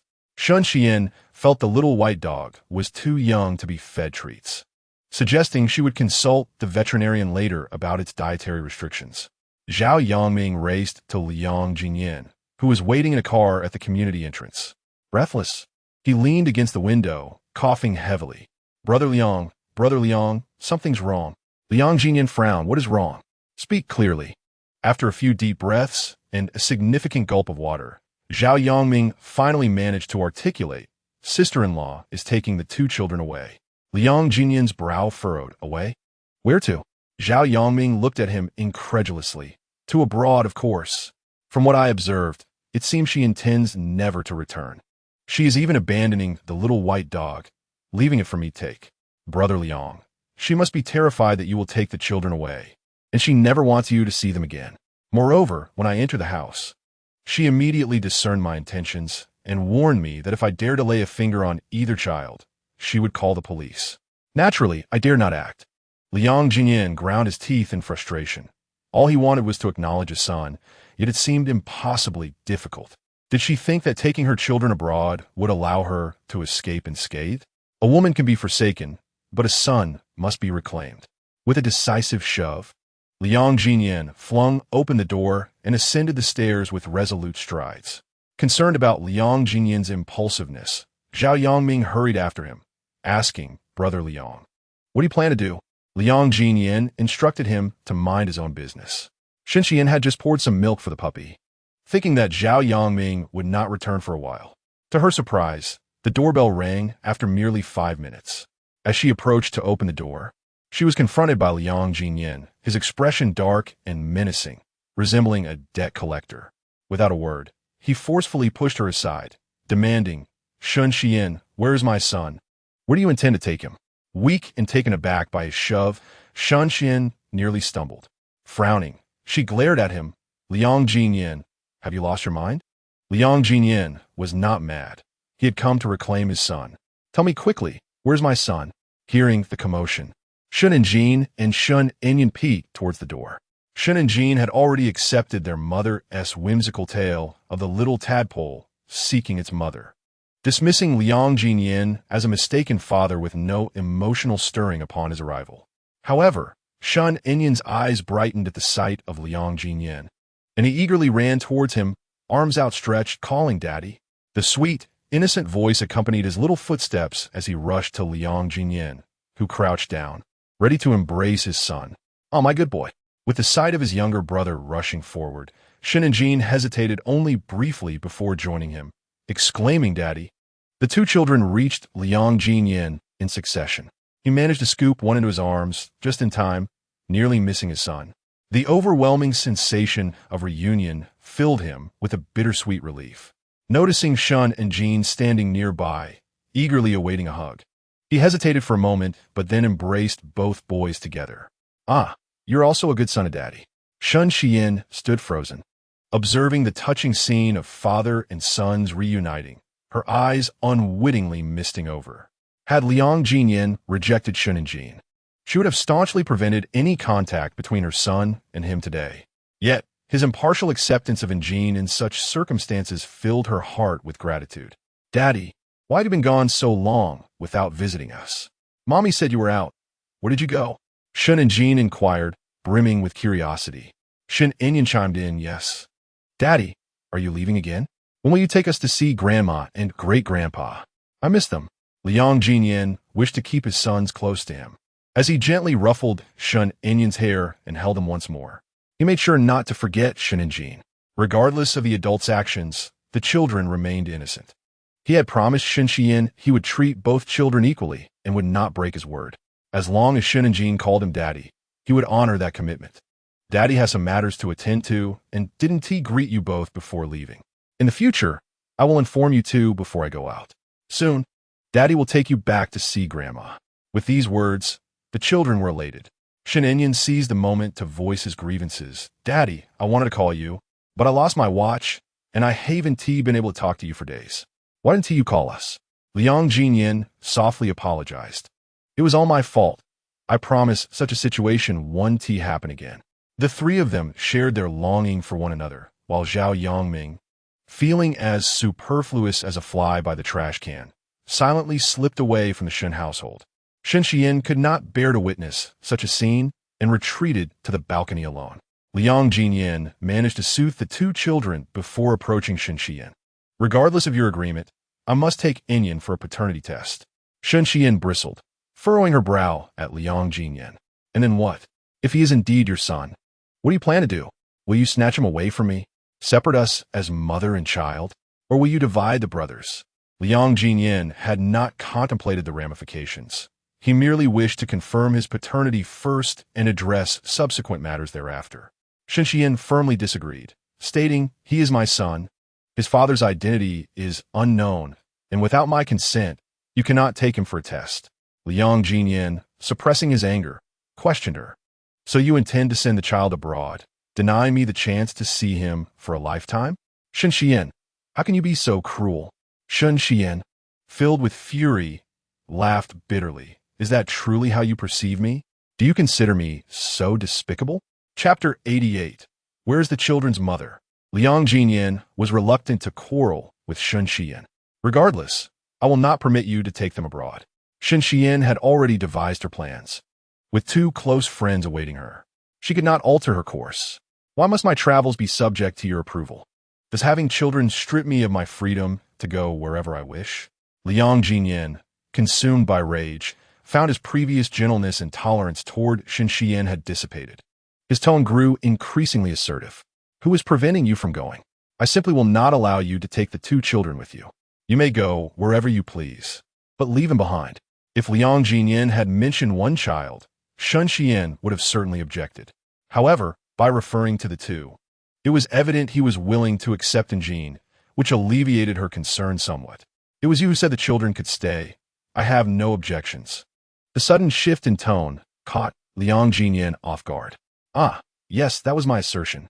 Shen Xian continued, then asked the children, "If they wish to accompany you to the Tao family, I will leave on my own tomorrow. But if they do not wish to go with you, do not blame me." Liang Ziyan despised the notion of making choices. Yet, he realized his son had a better situation than he had at that age. While parents were reluctant to let go, Their son still had the power of choice. In contrast, he had been unilaterally abandoned by his mother, and his childhood had been devoid of joy ever since. Liang Ziyan felt anxious, fearing the two children might not choose him, especially since he had never raised them, relying entirely on Sun Xian. However, he could not concede at such a critical moment. In Jin, Inyan, Liang Ziyan approached the two children, displaying his gentlest demeanor. "Shall we visit Grandpa and Grandma soon?" Shen Inyan nodded without hesitation, yes. Shen and Jin chimed in, yes. Sun Xian followed closely, bending down to look at the two children. "And Jin, Inyan, tomorrow Mommy will board a plane to travel abroad. Won't you come with me?" The allure of traveling abroad tightened Liang Jinyan's chest. "And Jin, Inyan, Great-Grandpa has built an amusement park for us. We can play there when we return. The weather is so hot now, and it rains constantly abroad. We can't even go outside." Shen Inyan promptly stood by his father's side, but Shen and Jin appeared somewhat conflicted. He yearned to accompany his mother abroad, yet also longed to visit his grandmother with his father. "Mother, how about we first go to Grandma's house and then travel abroad? With both you and father. Along with my little brother, we could all go together?" Sun Xian cast a glance at Liang Jinyan, who avoided her gaze, leaving her uncertain on how to respond to her son's inquiry. Liang Jinyan had to keep the two children. He continued to tempt them.